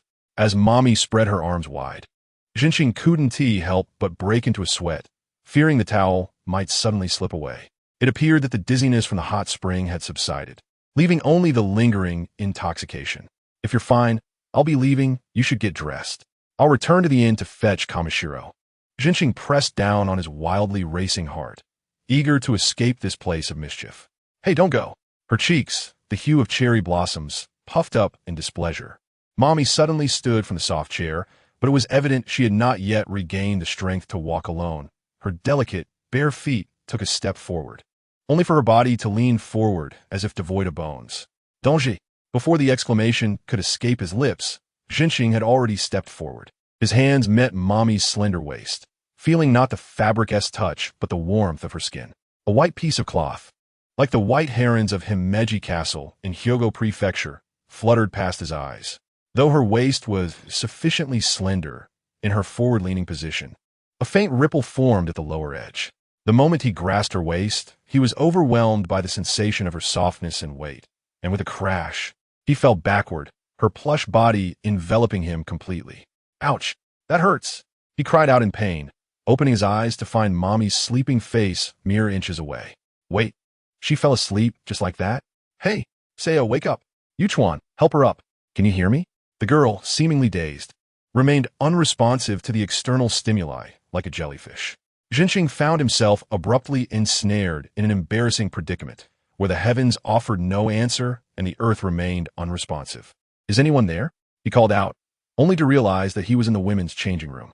He promptly shut his mouth, apprehensive of the consequences should he be discovered in such a place. Lying on the ground, he could feel a subtle tremor beneath him, faint footfalls echoing in the distance. Could it be? Of all times, could it be Mommy Jia? Suddenly, a voice emerged from the entrance of the changing room, belonging to Kamishiro Rina. "You've been soaking for an hour. Are you truly all right?" With a creaking sound, the wooden door of the changing room swung open. The silence was punctuated by the sound of stifled breaths, reverberating with a powerful cadence against the floor. Jinxing resignedly closed his eyes. In the next moment, a voice as cold as ice swept through the air, reminiscent of the frigid winter winds of Niigata, laden with the heavy chill of falling snow. "What are you doing?" A steady and prolonged breath filled the room. Mommy lay sprawled on the tatami, clad in a yukata, soundly asleep. The window was ajar, and outside, cicadas began their chorus. Rina knelt before Mommy, placing a cool towel on her forehead, before turning to cast a frosty glance at Jinxing, who was seated at the door. "You're still here?" she questioned, her brow slightly furrowed, revealing a glimmer of disdain. I can explain." "Explain what?" Rina brushed a damp strand of hair from her shoulder. "Explain why you are in the women's hot spring changing room, entangled with an unclothed Mommy-jia like a platter of sashimi?" The sweetly slumbering Mommy murmured softly, a glistening string of saliva at the corner of her mouth. On another futon, Hachikawa Kaigetsu had regained her senses from the stupor induced by the hot springs, and murmured, "I'm out of jellyfish sushi." Rina pressed her temples in frustration, exhaling deeply. Seizing the moment, Jinxing hurriedly recounted the events that had transpired, detailing everything with fervor until he finally fell silent, breathless from his excitement. So, it was merely a misunderstanding. Once he regained his composure, he anxiously observed the black-haired girl. Rina maintained her icy demeanor, uttering not a word. An unsettling silence erected a transparent barrier, as the dimness of the summer night seemed to come alive, gradually enveloping Jinxing's weary heart. At that moment, Rina's sigh broke the stillness. "I should have kept a better watch over Mommy-jia. Thank you for rescuing her and Kaigetsu in time. Otherwise, if we had delayed, it would have been troublesome to seek medical assistance." Upon hearing this, Jinxing exhaled quietly, muttering that as long as they were unharmed, it was a relief.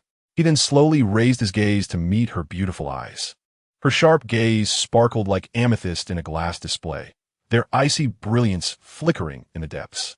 "You didn't take advantage of the situation to do anything inappropriate, did you?" "Absolutely not," Jinxing replied, cold sweat trickling down his back, vehemently denying any such notion. "I see." Rina nodded slightly, her expression unchanged. "I believe you're not that kind of person." Those simple yet direct words expressed a profound trust, one that was always touching. It was not blind faith, but a willingness to stand by him after understanding the circumstances.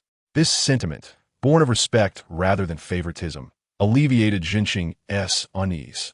However, but a sudden shift in the conversation caused his previously buoyant emotions to plummet like a glass orb, crashing down from midair, and he asked anxiously, "But what?" After a pause, Rina averted her gaze. "It's nothing." The words floated from her lips. Jinxing cautiously scrutinized her expression, which bore the same frosty demeanor. But her lips formed an unhappy curve. What was this? Not only was Jinxing perplexed, but even Rina found her current emotions baffling. If she were to name her feelings, which term would best encapsulate them? She pondered. Perhaps it was due to concern that she found herself overwhelmed with emotions. But what was it that she truly cared about? Unarticulated thoughts tangled within Rina's mind. The answers evaded her, as she turned a blind eye to them. Jinxing watched as her expression fluctuated, leaving him utterly bewildered, when suddenly, a penetrating gaze swept over him. "What did you feel? When you walked into the women's hot spring and saw Mommy-jia and Kaigetsu, what was your reaction?" This unexpected inquiry left Jinxing fidgeting, scratching his ear in embarrassment. Initially intending to dismiss the question casually, he found himself unable to lie in the face of her crystalline eyes, conceding with a sheepish grin, "Well, after all, I am a man." His candid admission hung in the air, stiffening the atmosphere. Rina's gaze flickered momentarily before she spoke in a calm tone. "This was my oversight. I will ensure the safety of those two to prevent such incidents from occurring again. It is getting late. You should return to your room and rest." "Oh, all right," Jinxing replied, his mind still reeling. Was this a pass? He then rose to leave the room, but just as he pulled the paper door halfway open, he suddenly recalled something and turned back to Rina, saying, "Good night." Rina's dark hair swayed slightly as she softly replied, "Good night." The paper door was gently closed. Jinxing let out a sigh of relief, pondering the absurdity of the situation as he tiptoed back to his room. After a relaxing soak in the hot springs, he should have been ready to drift into a comfortable slumber. Yet, a series of sudden and unexpected events had left him wide awake. In the secluded town of Shinsan, where light was a rare commodity, the deepening night crept through the window, accompanied by a faint warmth. Jinxing shut the window, keeping the summer night at bay. Though it was barely past 9, he felt the weight of night pressing down upon him. The soft rustling of leaves in the wind, the chirping of summer insects, and the distant calls of birds, these subtle sounds, only perceptible at night, deepened this impression. Despite the cacophony, it was not noisy. It was a tranquility starkly different from the bustling nights of the city. After preparing his futon, Jinxing lay down, awaiting the arrival of sleep. In the profound silence, even the slightest tremor could be distinctly felt. Wait, a tremor? It was no illusion. The ground indeed quivered slightly. It seemed someone was passing through the wooden corridor. Jinxing frowned in confusion. At this hour, everyone should be asleep, shouldn't they? The moonlight, like a flock of silver migratory birds, cast a shimmering glow upon the thin paper door, faintly revealing a swaying silhouette. Swaying gently, it seemed to drift past the corridor, before curling up in front of his door. What could that be? Since they were indoors, it could hardly be something like a withered flower or willow tree. Could it be a ghost? Jinxing propped himself up from his futon. On a summer's day, the words ghost, countryside, and in resonate frequently. Although he takes pride in his belief in the existence of ghosts and remains unfazed while exploring haunted houses, he has never actually encountered a true specter, which leaves him with a subtle feeling akin to the tale of Yi Gong, who professed to love dragons. Let me behold the true visage of the ghost in the onsen ryokan, he thought. Holding his breath unnaturally, he crawled to the shoji door, hesitated for a moment, tightened his fingers, and with a swift motion, pulled the door open. A ghastly pale face abruptly came into view. An icy chill crept up his spine, and Jinxing let out an embarrassing scream. The ghastly visage drew near, pinning him down on the tatami mat, and swiftly covered his mouth, rendering him unable to utter a sound. The ghost's long hair cascaded down, the tips brushing against his cheek, sending shivers down his spine. This was indeed a malevolent female ghost. His life was forfeit. In a desperate bid for survival, Jinxing struggled, but the ghost's voice emerged slowly. Hush! Do not move or make a sound. The warm words momentarily froze Jinxing in place, as the voice seemed somewhat familiar. He slowly opened his eyes, and through the dim light, he discerned the familiar azure-blue pupils radiating a somber glow. Moreover, this ghostly maiden possessed an astonishing figure, her ample curves concealed beneath her attire, rising and falling before him, conveying a palpable weight. Jinxing blinked and tentatively inquired, "You Chuan?" "Do not make a sound," she replied. "It truly is you." He breathed out quietly, still shaken. "You startled me. Hurry and get up." "Hush, I told you not to speak so loudly," Yuchuan Kaiwa chided, leaning forward naturally. Using all her strength to pin Jinxing down, her generous form dangerously close to his face, just a couple of centimeters apart. If her nose had been a tad more elevated, it might have almost breached the neckline of her yukata. "Stop. I understand. I will be quiet. Please don't lean closer," Jinxing urged urgently. Kaiwa finally eased off him, gingerly retrieving her phone that had been flung to the floor and unlocking the screen. The display emitted a soft white glow, illuminating her face in a ghostly pallor, revealing the true nature of the so-called ghost. What had appeared spectral was merely the light from her phone. Jinxing pressed his hand against his chest, calming his racing heart, and asked, "Why are you wandering the corridor at such a late hour instead of sleeping in your room?" "I have already slept enough today," she replied. "So you're playing on your phone in the corridor?" Jinxing's tone bore a hint of exasperation. "Yes, because Rinyan won't allow me to stay up late playing games." Kaiyue's fingers flew across the screen, seemingly engrossed in a popular mobile game. Jinxing sighed, pinching his temples in frustration. "What a disobedient child you are." He pretended to rise, but was gently stopped by Kaiyue's voice. "What are you planning to do?" "You must not tell Rinyan." "Don't worry," Jinxing replied, glancing at the girl absorbed in her game. "I merely cannot sleep and wish to take a stroll outside." "Wait a moment. What is it?" "You must promise me," she said, her gaze piercing into him with utmost seriousness. All right, Jinxing replied in a tone reminiscent of soothing a child. "I promise not to tell Kamishiro." Before he could finish, Kaiwei interrupted. Not that kind of promise. Jun Chung, taken aback, asked, what kind of promise do you mean? Come here. Seeing her beckon him with her phone down, he hesitated briefly before moving closer. Kaiwei tilted her head, her flaxen hair cascading over her shoulder, her vacant gaze reminiscent of deep-sea creatures. Just as Jun Chung felt at a loss under her scrutiny, she suddenly grasped his hand and leaned against him, her soft, full form spilling over his fingers.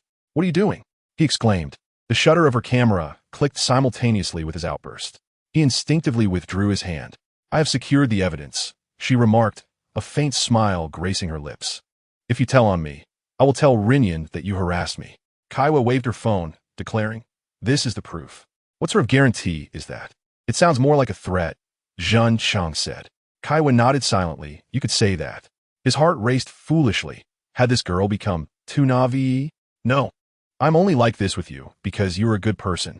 Kaiwa casually turned her phone back to the game. So you bully good people? Jun Chung sighed, gazing at the girl before him.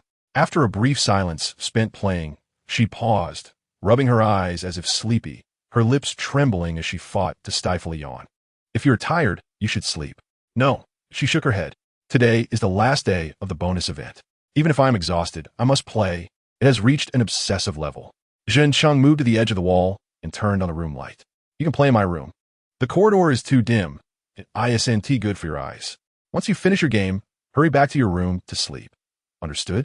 Kaiwei replied softly, her voice barely louder than the summer insects chirping outside. Jun Chung shook his head, intending to step outside for a brief walk. When he suddenly remembered he was still clad in a yukata. You should wait in the corridor while I change, he said to Kaiwei. It's fine, she murmured, still fixated on her phone. I don't mind. I mind quite a bit. After a moment of silence, Kaiwei sighed softly. You've already seen me. I didn't see anything, he retorted. You were wrapped in a bath towel, right? My usual undergarments are of a similar length. With the room light on, Jun Chung could distinctly see a faint blush bloom upon her porcelain cheeks.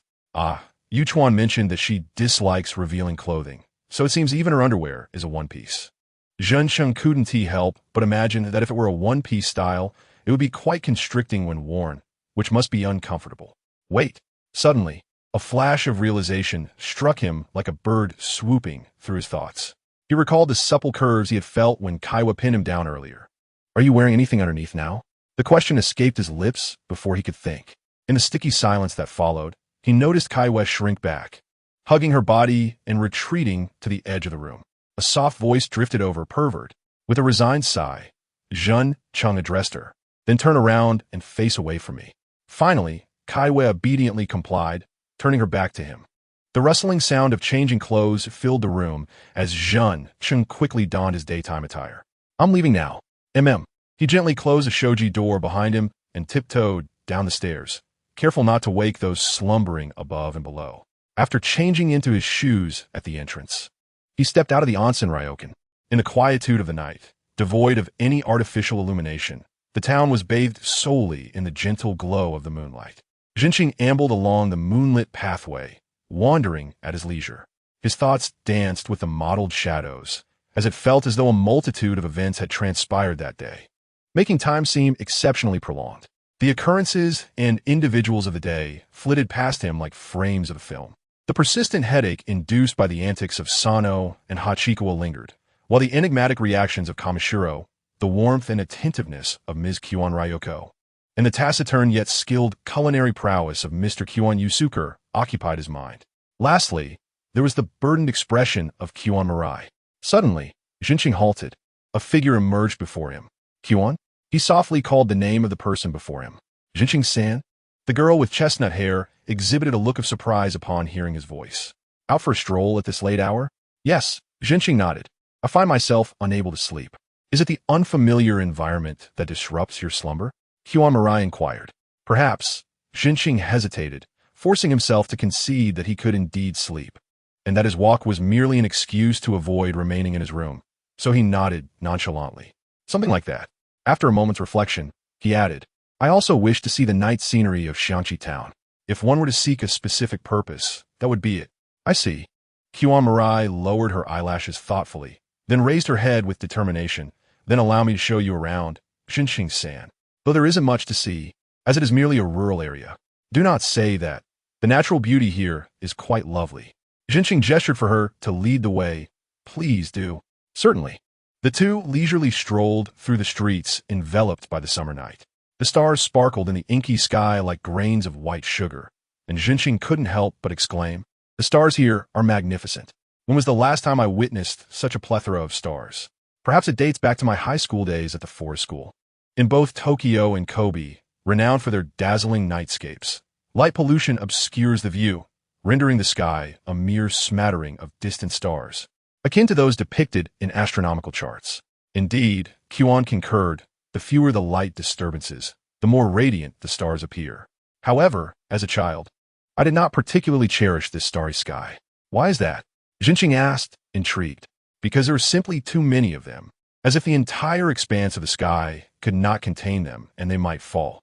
Regardless of how beautiful something is, an excess tends to evoke discomfort.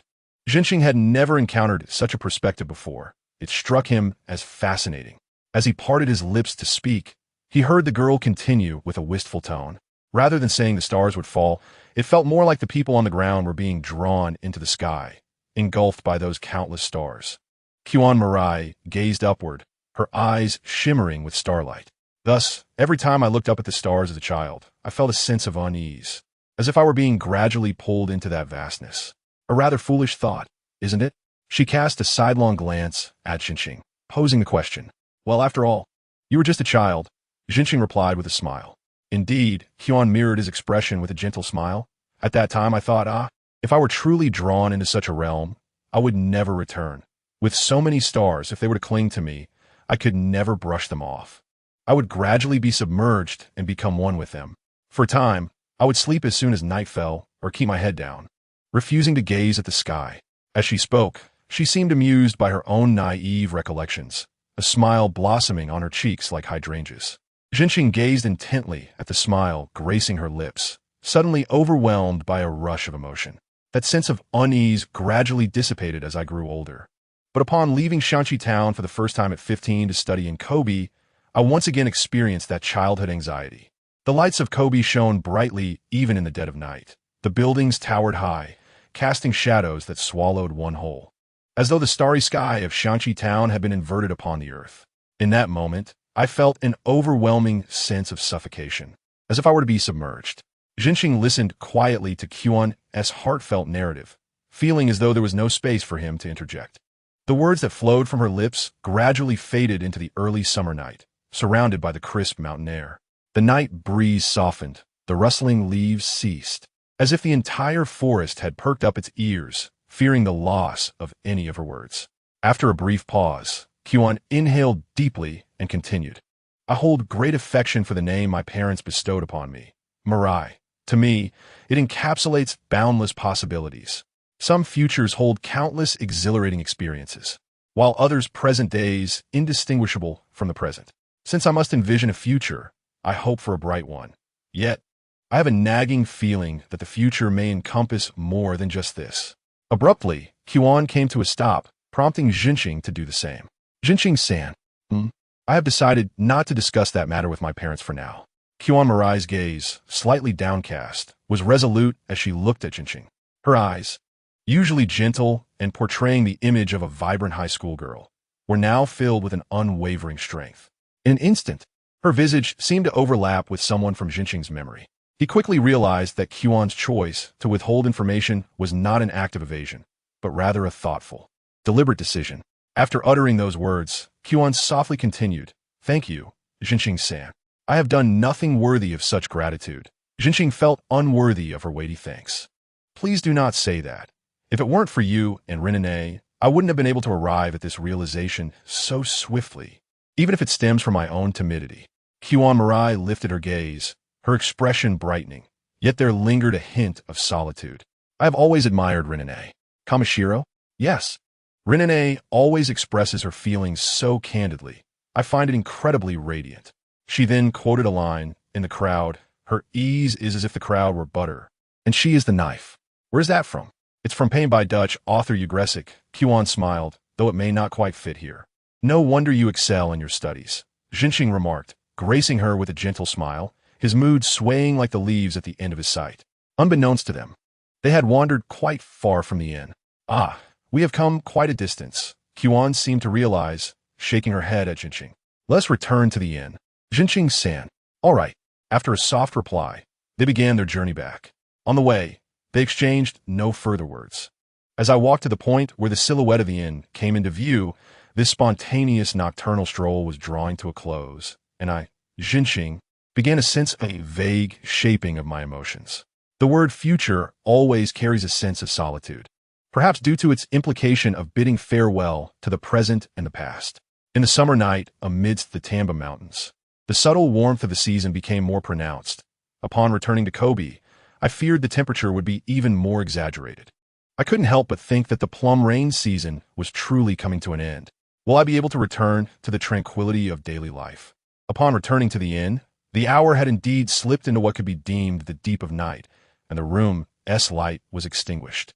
It appeared that Yuzukawa had already returned. The drowsiness arrived belatedly, brewing swiftly in my mind the moment my toes touched the tatami mat. I stifled a yawn, changed into my yukata after shedding my clothes, and slipped beneath the covers. Perhaps it was the summer. After being out for quite a while, the sheets were surprisingly warm.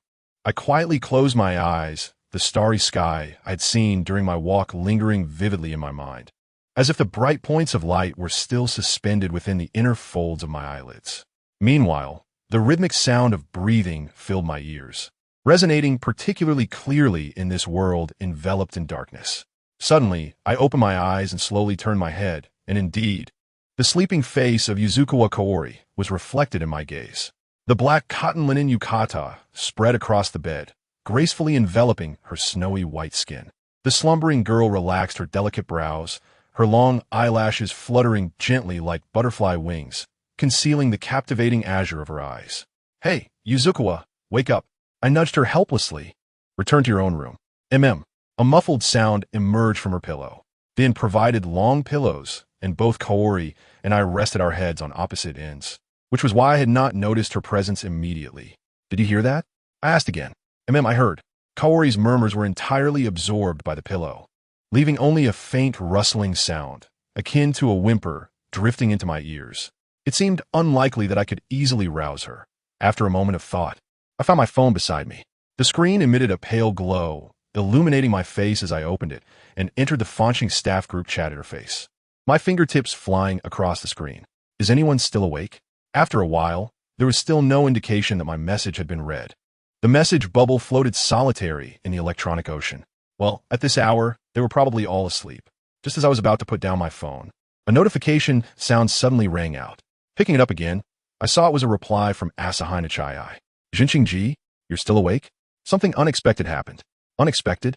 Didn't you all go to the hot springs? How nice. I wish I could go to the hot springs too. Don't tell me you can't sleep because the hot springs were too comfortable. How sly. That's not it. And besides, you have homework to catch up on, right? Are you still awake because you haven't finished? Actually, I finished around 9, but I kept lying in bed, scrolling through my phone, and lost track of time. I've also completed the uniforms for Kaori and Yuko. I'll bring them next time I go to Fanching. Thank you. No problem. Who told me I'm such a talented fashion designer? I'm feeling a bit sleepy, so I'll stop chatting for now. Good night, Jinqing-ji. She promptly sent a cute emoji of a bunny wrapped in a blanket. Good night. Setting down my phone, I glanced once more at the peacefully sleeping Kaori and sighed softly. I rummaged for a new pillow and placed it between myself and Kaori, maintaining a respectful distance. Thankfully, the inn's bedding was spacious, and the girl's frame was slender enough. Rather, it was perfectly sized for 2 people. I decided to make do and sleep like this for the night. After completing everything, I whispered a good night to myself, closed my eyelids, and endeavored to drift into slumber, sinking into the profound depths of the night. The night was as dark as ink, with the Southern Cross sparkling in the sky. A 3-masted ship floated alone on the sea, surrounded by emptiness, with only the vast and boundless ocean extending in all directions. The waves shimmered with a metallic hue of deep green. This was the treacherous maritime region known as the Roaring Forties, where the gales ceaselessly roared, and the surging waves crashed against the ship, producing a deafening sound. Jinqing, that sea monster is charging at us. Climbing up to the stern, it was the third mate of the adventure vessel Fanching, Asahina Chai, who shouted at me. Following her pointing finger, I saw massive tentacles, as thick as the ship's masts, emerging from the sea, sweeping towards the Fanching. My face turned pale as I asked, "Where are Captain Kamishiro and second mate Seno?" Reporting to the captain, "Lenine is sleeping in the cabin, and Mommy is still drunk and hasn't woken up." "What? At such a critical moment, they are both asleep?" I exclaimed in disbelief. Before I could finish speaking, a loud crash echoed as the tentacles struck the ship's hull. I stumbled on the stern and fell from the ship. Jinqing, Chai reached out futilely towards me, unable to touch me. My body suddenly sank into the sea. The sound of bubbling water echoed in my ears, reminiscent of boiling honey. The water was much warmer than I had imagined. How strange, this was supposed to be an icy sea region. Furthermore, I felt no sensation of suffocation. The liquid entering my lungs felt more like the slightly heavy oxygen of early summer than cold seawater. I slowly opened my eyes and a vast, deep blue world unfolded before me. The underwater scenery was so clear that it seemed unreal, devoid of any sign of marine life. As if the sea monster that had attacked the ship had never existed at all. I floated in the azure waters. The sky was expansive and the water was warm. Only speckles of light twinkled above me, shimmering and swaying. What was that? I stared blankly at the light. Stars? As the flickering lights drew closer, I gradually discerned their true nature. Jellyfish, sometimes referred to as kaori, the moon of the sea. After gathering light from the sun, these ethereal marine creatures could glow in the ocean. Their soft, transparent bodies unfurled as delicate tentacles slowly extended towards me. Ugh! The outstretched tentacles wrapped around my limbs and torso, tightening fiercely, and I was suddenly seized by a sensation akin to suffocation. Help! I can't breathe. Cough, cough, cough. After a bout of intense coughing, I opened my eyes once more. The wooden ceiling came into view, and beneath me, the tatami mat, separated by a layer of soft bedding, conveyed the solid sensation of the floor. I immediately realized I was in the Tamba Hot Spring Inn, not in the treacherous seas of the southern hemisphere. It was merely a nightmare. Yet, even though I had clearly awakened from the dream, my body still felt inexplicably heavy. Moreover, my limbs seemed to have an urgent sense of being bound. Jinjing gazed at her chest, pondering whether the blanket she had covered herself with last night was truly so high and thick. A faint rustling sound, reminiscent of small animals in hibernation, echoed in her ears. Yuyuan Haiwe emerged from the covers, her disheveled flaxen hair cascading around her, the soft texture pressing against Jinjing through her yukata. Yuyuan? The sea, which in jellyfish from her dreams were, it turned out, the handiwork of this peculiar girl. In the early morning, the room felt slightly cool, and as the chilly air brushed against the exposed cheek of the girl peeking from the covers, her eyelashes fluttered slightly. Seeking warmth, she nestled closer, wrapping around Jinjing like a jellyfish. So heavy. Yuyuan, wake up. Haiwe showed no signs of waking, and Jinjing reluctantly extended his hands, gently cradling the girl's shoulders, attempting to lift her with him. A series of knocks echoed from the door. Who is it? Jinjing halted his actions, anxiety creeping into his voice. It's me. The voice of Rinyan drifted from outside the door. Have you seen Haiwe? I woke up this morning to find her missing. No, I haven't seen her, Jinjing replied, his voice muffled beneath the covers, relieved that the distance concealed any hint of his anxiety. Really troublesome. Rinyan sighed from the other side of the door. If you see her, do let me know. I will, Jinjing assured her, just as Rinyan was leaving, before Jinjing could exhale a sigh of relief. The paper door was suddenly pulled open. Good morning, Jinjing-kun. Mommy greeted him energetically, her demeanor a stark contrast to the softness of drunkenness. Did you sleep well? Last night, at the hot springs, I didn't expect to get a bit dizzy. I heard from little Rinyan that you saved me. Thank you. It's nothing. A mischievous smile curled at the corners of Mommy's lips. I had no awareness at all. You didn't take the opportunity to do anything strange to me, did you? No. Jinjing's heart raced as he clutched the blanket tightly, the warmth from Haiyue's breath tickling the nape of his neck. What is wrong? You seem off. Mommy squinted suspiciously. Are you really not planning to make any strange moves on me? She playfully clasped her chest, her cautious expression dissolving within a second into a playful grin. I still trust your character, Jinjing-kun. By the way, why is your blanket so high and so thick? Is it a double layer? As she spoke, she stepped closer. Wait, don't come over. Why are you reacting so strongly? Are you shy? Mommy paused, tilting her head with a smile. I suppose so. You're a grown man. What is there to be shy about? Mommy shook her head in resignation. Wait. Suddenly, as if an idea struck her, Mommy's eyes sparkled. Could it be that Junjin-kun is what they call a naked tribe, wearing nothing under the blanket? Oh my, I never would have guessed. She conjectured irresponsibly. Please don't get overly excited. All right then. Seeing you so nervous, I won't tease you any further. Mommy narrowed her eyes, donning a self-satisfied smile. The sun is already up. Hurry and get up for breakfast. Oh, okay. The paper door was securely pulled shut. Jinjing finally exhaled a sigh of relief. The true culprit, the soft jellyfish girl, remained blissfully asleep atop him. After breakfast, the one night, two-meal hot spring journey officially came to an end. Everyone, safe travels. We welcome you back next time.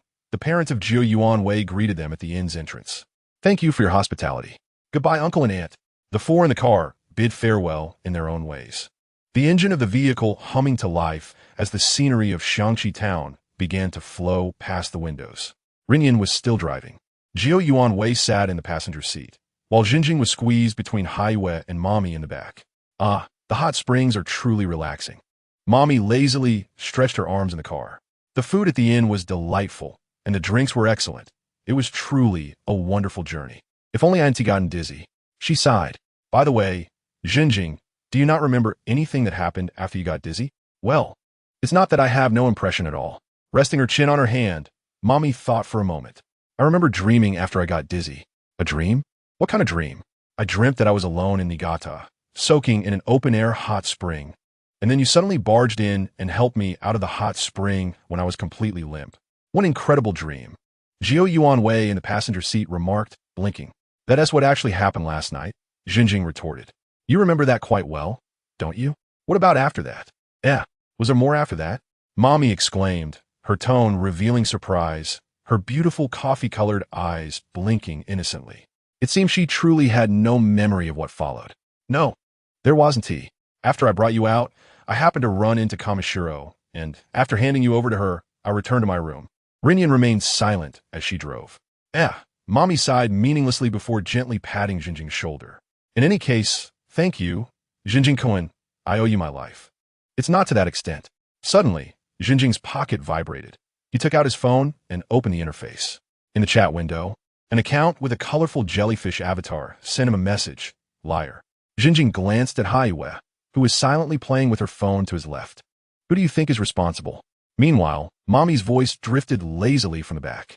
Speaking of which, I feel like I haven't seen Little Wei at the inn. Where have you been? Well, I haven't been back in a while, so I wandered around for a bit. This reason seemed reasonable, and Mommy easily accepted it. Is that so? Now that I think about it, I haven't returned to Kusatsu in ages. Next time, if there is an opportunity, I'll take you all to see Lake Biwa. After saying this, she turned to Haiwei. Where did you go this morning? Rinyan was looking for you for quite a while. Yu and Haiwei paused, her fingers flying across the phone screen, and answered nonchalantly. I was hiding in an empty room playing games. This person, indeed, lied without a hint of shame. The notification buzzed across her gaming interface. Jinjing, liar. Really? Next time don't run off randomly. Haiwei nodded lightly. By the way, Jinjing-kun, what did you mean by the message you sent in the group last night? Couldn't sleep? Wanted someone to chat with. That reason is too strange. I don't believe it. Believe it or not, it's up to you. As the van drove through the mountains of Taijima, Mommy, frustrated by the lack of answers, pouted her lips and muttered about it being boring while glancing out the window at the scenery. The overlapping green mountains gradually faded from view, marking the end of their little secrets during the hot spring trip. Jinjing-kun, are you browsing? Mommy asked, eyeing his phone screen with curiosity. I wish to purchase a laptop. A laptop? Is it for gaming? Jinjing shook her head. Writing. Writing? Mame became intrigued. Jinjing-kun actually wants to write? What genre? Light? What prompted this sudden desire to write? Mame bombarded her with questions, causing Jinjing a slight headache, prompting her to interject. Please wait a moment. Ask one question at a time. All right, first question. What genre? Light. And the subject matter? Romance, perhaps. Mame elongated her tone. Haven't you only had one girlfriend and never even held hands? Do you really have the confidence to write a light romance? That doesn't matter. Jinjing replied with considerable confidence. Mr. Beicho also writes romance. And he told me that only authors who have never experienced love can write the most idealized romances. It is said he remains single solely to ensure the quality of his work. You can't possibly believe that, can you? Mame was referring to the latter statement. I reserve the right to remain silent. Jinxing replied, silently apologizing to Mr. Beicho in her heart. All right then. Mame sighed. Last question. What brought on this sudden urge to write? Jinxing pondered this question seriously for a while, until Mame began to show signs of impatience. And his response finally came. Some feelings can be conveyed with just a single sentence, while some sentiments cannot be expressed regardless of the effort. This is precisely why people strive to articulate them through various means. I believe that is the best example. Oh, how poetically put. Mame casually draped her arm around his shoulder, the fragrance of shampoo wafting to his nose. However, Jinxing hesitated. However, what? Laptops are quite expensive. Jinxing sighed. What? Seeing his serious expression, Mame couldn't help but laugh, surprised that he was fretting over this. Don't stop here so easily, Jinxing-kun. By the way, she suddenly suggested, since you don't play games, if it's just for writing, a second-hand computer would suffice, right? Second-hand? This reminded Jinxing as he opened a trading website. Mame leaned in to take a look, her delicate fingers hovering over the product section. See? Isn't the price much more appealing? Indeed. However, purchasing second-hand items also comes with many hidden pitfalls. Do not be solely swayed by the price. She warned seriously. For inexperienced newcomers, it is easy to fall into traps, especially when it comes to digital products like the one Jinxing is considering. Yes, I understand. Jinxing nodded, likening it to second-hand musical instruments. In that case, allow me, the second-hand product expert, Sino Mame, to assist you in scrutinizing it thoroughly. Mame playfully poked her right cheek with her finger, presenting an endearing smile. Consider it a repayment for your life-saving assistance. Oh, I appreciate it. Sino is undoubtedly more reliable in this regard, since she is willing to help. It cannot be better. Let me take a look at this one. It seems quite good. After carefully discussing the products she deemed trustworthy and negotiating with the seller, they completed the payment, and the package arrived at the store during the following week on the day of rest after returning from the starry night. The rainy season had completely receded, and Kobe welcomed the sun-drenched season. The sound of cicadas blended into the summer heat, and Jinxing's daily life seemed to return to its previous tranquil state. In the morning, he jogged along the designated path, and today, the station was bustling with many people. Jinxing returned to the shop for breakfast, read, and awaited the delivery. The laptop purchased from the second-hand website arrived at the store around noon. Although he was impulsively eager to write, aside from the genre, he had yet to finalize the most basic elements, such as character design and plot. Jinxing mused that he would address it the next day. After all, Rome was not built in a day, nor could it be written in one. Thus, as he stared blankly at the computer, he was compelled by Mame to purchase and download a pixel-style online game, spending several hours playing alongside her. In the evening, he stepped out for a walk, strolling along the sunlit streets, and returned home after the crows began to caw. Just before he could see the outline of the CF, his phone in his pocket vibrated. Jinxing took it out. Both Linine and Mame had sent messages. The content left him perplexed. Someone is looking for you. I believe some matters are better clarified face-to-face. While Linine's message was merely somewhat unclear, Sino's could almost be regarded as a threat. Ryushin Gakuin Mikao, Jinxing Kuin, run. Ryushin Gakuin Mikao, don't come back. Don't come back. Don't come back. What on earth is happening? Jinxing wore a look of bewilderment as he hurried along the cicada-filled street, pushing open the glass door of the Hashikazu CAF before sunset. I'm back. Upon entering the shop, as usual, Jinxing immediately sensed something was amiss in the air. Kamishiro Linine, Sino Mame, Hachikawa Kaiduki, and Kyuan Mirai, for girls, were waiting in the shop. As he pushed the door open, they turned to him in unison, their unwavering gazes causing a shiver to run down his spine. However, Jinxing's attention was entirely captivated by an unexpected visitor. The honey-blonde hair remained vividly brilliant, dazzling.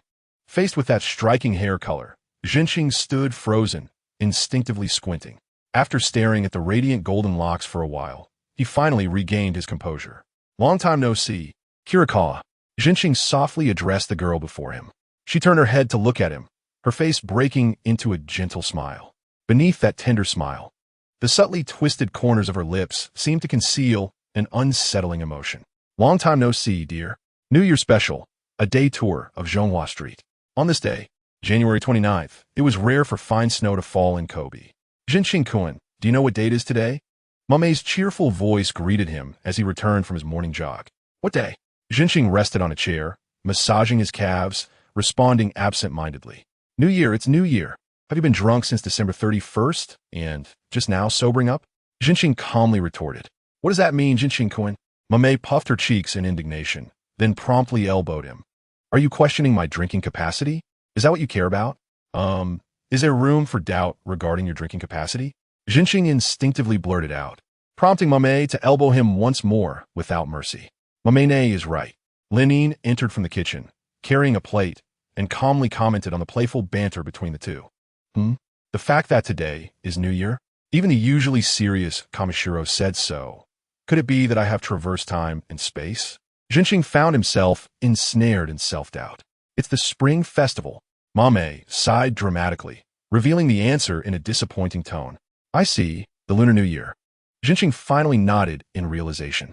The festival known as Spring Festival is an ancient celebration originating from the ancient Western nations, typically marking the first day of the lunar calendar year. During the Heian period, the lunar calendar was introduced to the islands, and the customs of celebrating the Spring Festival began to take root in this land, continuing for over 1,000 years until the 5th year of the Meiji era when the Gregorian calendar was fully adopted. The traditional lunar festivals have been rigidly transplanted onto the Gregorian calendar.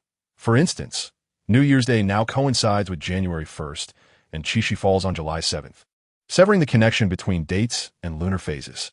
The Old New Year, once based on the lunar calendar, has ceased to be a public holiday, leading to a gradual fading of its celebratory customs. Perhaps it is only in the remote regions of Kyushu that this tradition is occasionally mentioned. It is perplexing to witness such a splendid tradition being betrayed. What could the Satsuma and Choshu people possibly be thinking? Mommy, lost in thought, brushed her hair aside. Mommy, do you truly have such an affinity for tradition? Asked the curious Miku, placing a dish of salt-grilled mackerel on the table. If we celebrate both New Year's Day and the Old New Year, wouldn't that mean we could enjoy 2 New Year celebrations in a single year? Mommy replied, her smile radiant. Does that mean we could receive 2 sets of New Year's money? She mused joyfully. You have long surpassed the age for receiving New Year's money, Mizuki remarked nonchalantly. Mizuki's coffee-brown eyes cast a reproachful glance. What's the matter? You're such a killjoy. Mommy feigned a dramatic sigh. Once the meal was prepared, the 5 of them sat down to eat and converse. I heard that if the New Year's money exceeds a certain amount, one must actually pay a gift tax. Apparently it's 1 million yen. Do people really receive such large sums for New Year's money? I suppose some do, perhaps the heirs of wealthy conglomerates, Mizuki casually replied. I encountered this in the light novels I recently read. If it's that kind of large family, could they still uphold the traditions of the Old New Year? Mommy seemed particularly intrigued by the Old New Year today. Are there still people who celebrate the Spring Festival? Mizuki pondered, recalling that on New Year's Eve, Tokyo Tower changes colors to commemorate the occasion. However, having lived in Tokyo for 5 years, he had never made a special trip to see it. Oh, Tokyo Tower changes colors? Mommy exclaimed in surprise, then inquired, why doesn't Kobe Tower do the same? How lame. Who knows? Mizuki shrugged. Also, Yokohama's Chinatown is bustling at this time every year. If we're talking about the most festive atmosphere for the Spring Festival, it must be there. Why is it all in Kanto? Mommy lamented. Does Kansai have no presence at all? Mommy, do you wish to experience the atmosphere of celebrating the Spring Festival? Miko asked. Yes. Mommy nodded vigorously. Well, the only Chinatown in Kansai is in Kobe, right? Surely there will be celebrations there. Oh, right, Mommy said, realization dawning upon her. I completely forgot that Kobe has Chinatown, but it seems rather quiet there most of the time. Will there really be celebrations? If you want to know, why not go take a look? Rin casually suggested, perfectly aligning with Mommy's desires. Upon hearing this, Mommy's face lit up with I've been waiting for you to say that expression, and she energetically declared, all right, since Rin has said so, let us all go to Chinatown to celebrate the new year. So this was your intention all along, Mizuki sighed. Mommy ignored him, batting around. Sparkling eyes at the ever-silent Hakuwawa, Kaiduki. Kaiduki wants to go too, right? There might be delicious bread there. Her coaxing tone sounded a bit peculiar. Yes, I'd like to go, Kaiduki gently nodded, fulfilling Mommy's expectations. This girl, who typically lacked decisiveness, resembled a soft, drifting jellyfish. It was not difficult to take Kaiduki out for fun. The only thing to be cautious about was ensuring she did not get swept away by the crowd, as she resembled a child in need of supervision. All right, let us head out to celebrate the new year, Mommy exclaimed eagerly. Let us finish breakfast first, Rin said, leisurely sipping her miso soup. After breakfast, while Rin washed the dishes and tidied up the kitchen, the girls changed their clothes and made their way to the nearby station to catch a train. Alighting at Motomachi Station, they walked for 5 minutes and arrived at Chinatown. Before noon, this narrow district, approximately 270 meters wide and 110 meters long, was teeming with tourists. So many people. Is this street usually this crowded? Mommy curiously surveyed the throng. This street has many snacks, so after school, there are quite a few high school girls here, Mika replied after a moment's thought. But I've never seen this many people before. I see. The street was adorned with vibrant red lanterns, and snowflakes fluttered down like salt crystals, creating a stark contrast between red and white. Meanwhile, the aroma of salty snacks wafted through the air. Hundreds of shops lined the street, their diverse signboards appearing quite distinctive. Mizuki glanced at Rin, whose expression was indifferent as he followed the girls into the throng of tourists. Suddenly, the sharp crack of firecrackers erupted in the air, startling the previously jovial visitors, their attention drawn to the center of the quiet street, where a performance troupe ignited firecrackers and commenced their parade with drums and gongs. Observing the lively crowd, Mizuki couldn't help but exclaim, "It truly has a festive atmosphere. Look, those performers have such heavy makeup on their faces." Mommy pointed at the parade troupe in the street, and they have many small flags like samurai behind them. This is a performance form called Jingju, and it has quite a long history. Rin offered a brief explanation, then nodded appreciatively. I really enjoy this traditional art performance. It sounds so strange. I can't understand it all. Do people really enjoy such performances? Perhaps you simply lack the appreciation, Mizuki retorted. I particularly dislike being labeled that way by you. Mizuki-kun, Mommy shot him an annoyed glance. Do you also enjoy this Jingju performance, Mizuki-kun? Though it's my first time watching, it feels quite unique and captivating. Is that so? Are you not just saying that to be polite? Mommy frowned upon hearing Mizuki's words. Rin shifted her gaze from the performers, her typically cool demeanor revealing a hint of enthusiasm as she turned to Mizuki and asked, "Do you also find it has a certain special charm?" Special? Mizuki was taken aback, pondering the word before nodding in agreement. Indeed, it possesses a unique charm. Is that why you have come to like it? Yes, I'm drawn to things that possess a special charm. A faint blush adorned her porcelain skin, and as she candidly expressed her fondness, Mizuki found himself momentarily entranced. For a long time, Kamishiro Rin had given him an impression of calm maturity, so her occasional youthful side was undeniably captivating. You two actually found common ground on this topic? Mommy sighed in astonishment, then furrowed her brow, gazing intently at the performance troupe in bewilderment, softly murmuring, "Charm." They stood at the front of the crowd, and, after a few lines from the performers, they approached the spectators on either side, waving their sleeves in greeting. A performer clad in black attire and wearing a green mask passed right in front of Mommy. Upon noticing her fixed gaze, the performer suddenly halted, engaging in a moment of mutual eye contact with Mommy. The silence between them was slightly awkward as Mommy hesitated, pondering whether to initiate a greeting. Just then, a gust of wind, stirred by wide sleeves, caused her squint. In that fleeting moment, she noticed that the actor's face paint had inexplicably transformed from green to white. "Wow," Mommy gasped, startled at first, then stepping back 2 paces, her eyes suddenly sparkling with excitement as she exclaimed, "Incredible! I can feel the allure of Jingju." "Sister Mommy, that is Chuanju face changing, not Jingju," Rin replied with a hint of exasperation. After showcasing his skill in front of Mommy, the actor performing the Chuanju face changing continued to flourish his sleeves, the vibrant masks swirling across his face, eliciting awe and applause from the surrounding visitors. A glance from Masazumi revealed that Mommy was utterly captivated by the unique charm of Chuanju. "Ah, everyone look how adorable!" she exclaimed, as she heard a slightly excited voice from Yuka. Following the direction of her finger, they spotted several fluffy little creatures bouncing onto the scene. Is that a lion dance? Masazumi thought. She had seen the lion dance performance before, but today felt particularly special. The performers, clad in lion costumes, were all youthful children whose serious expressions contrasted charmingly with their innocent faces, much to the delight of female and elderly spectators.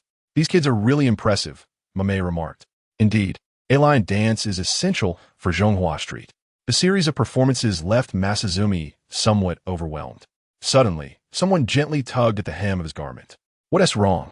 He turned, his azure blue eyes locking on her. I want to eat that. Yuka pointed to a nearby snack stall. She was indicating a snack packaged in a brown paper bag, labeled with the characters Xiao Mahua, adorned with a portrait of Zhuge Kongming, suggesting it was an authentic Chinese treat. Next to it, a handwritten sign in Japanese stated that a bag cost 208 yen, including tax. This seems to be spicy. Can you handle it? Masazumi inquired. I think so, Yuka replied. Really? Are you sure?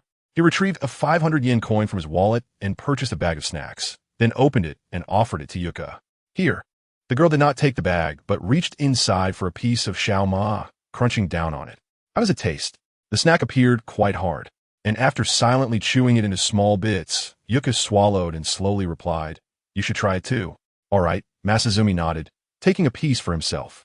The crunching sound echoed as he bit into it. The texture was slightly tough, the flavor rather mediocre, claiming to be spicy, yet leaning towards sweet. You can have the rest, he said, handing the remaining snacks to Yuka, who gently pushed it away. I don't want it anymore. She shook her head softly. It's not as good as I imagined.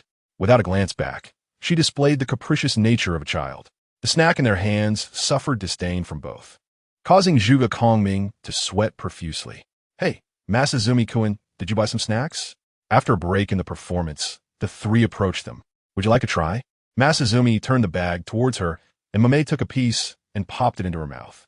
After a moment of chewing, she commented, It's just average, but could serve as a decent bar snack. In that case, you should finish it all, Masazumi teased. Wow, you're feeling generous today, Masazumi-kun.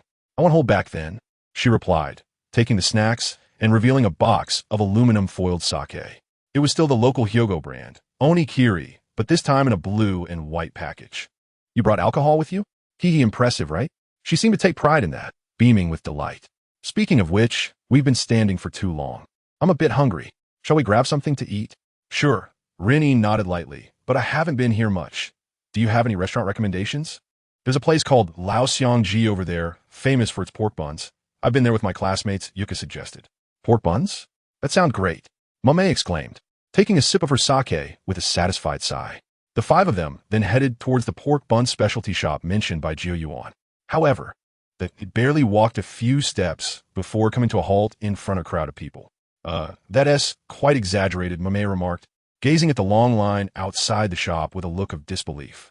Popular places are always like this, and coupled with the tendency of the Japanese to follow trends, it's impossible to eat there before dark. How about we try some festive-themed food instead? Masazumi proposed. Festive-themed food? Mame pondered. Rice cakes? Soba noodles? For the spring festival. It should be dumplings, Renin replied coolly. Fried dumplings? Boiled dumplings? Boiled dumplings? Like those from Osho? Mame made a slightly disdainful face. The skin of boiled dumplings is too glutinous. It feels like sticky rice, which I don't really like. Fried dumplings are definitely better. They're crispy and pair perfectly with rice when dipped in soy sauce. Sister Mame, everyone eats boiled dumplings during the spring festival. Jiu Yuan and Yuka chimed in. Really? Is that so? Mame's face contorted with indecision before she finally conceded. All right, since I'm out to experience the festival, I might as well go all in. Thus, the five of them found a Chinese restaurant specializing in boiled dumplings. The place was quite crowded, and after a short wait, they settled into a window-side table on the second floor. When the staff learned they had ordered boiled dumplings, they showed a hint of surprise and gave them an extra glance. Masazumi, Yuka, and Rin-in ordered pork and cabbage dumplings, while Mame opted for beef and onion. And Yuka chose fish dumplings. Thank you for waiting, the staff said as they brought 5 steaming plates of dumplings. Oh, these look quite good, Mame said, straightening her chopsticks to pick one up, dipping it in soy sauce, and tentatively biting into it. Her coffee-colored eyes blinked in astonishment as she exclaimed, This dumpling skin is so smooth. It's completely different from what I've had before. With a beaming smile, she began to chew eagerly. You all should try it too. It won't taste good if it gets cold. Okay, Masazumi replied, picking up his chopsticks, suddenly remembering something. He paused before saying to the others, Happy New Year. The 4 girls stopped, exchanged glances, and then their beautiful eyes turned towards him in unison. Rinine was the first to regain her composure, softly responding, "Happy New Year. Happy New Year. Happy New Year, everyone." After exchanging New Year greetings, Masazumi glanced out the window. Snowflakes, powdery, flake-like, fluffy, icy, coarse, and hard, slowly descended from the sky, blanketing the city.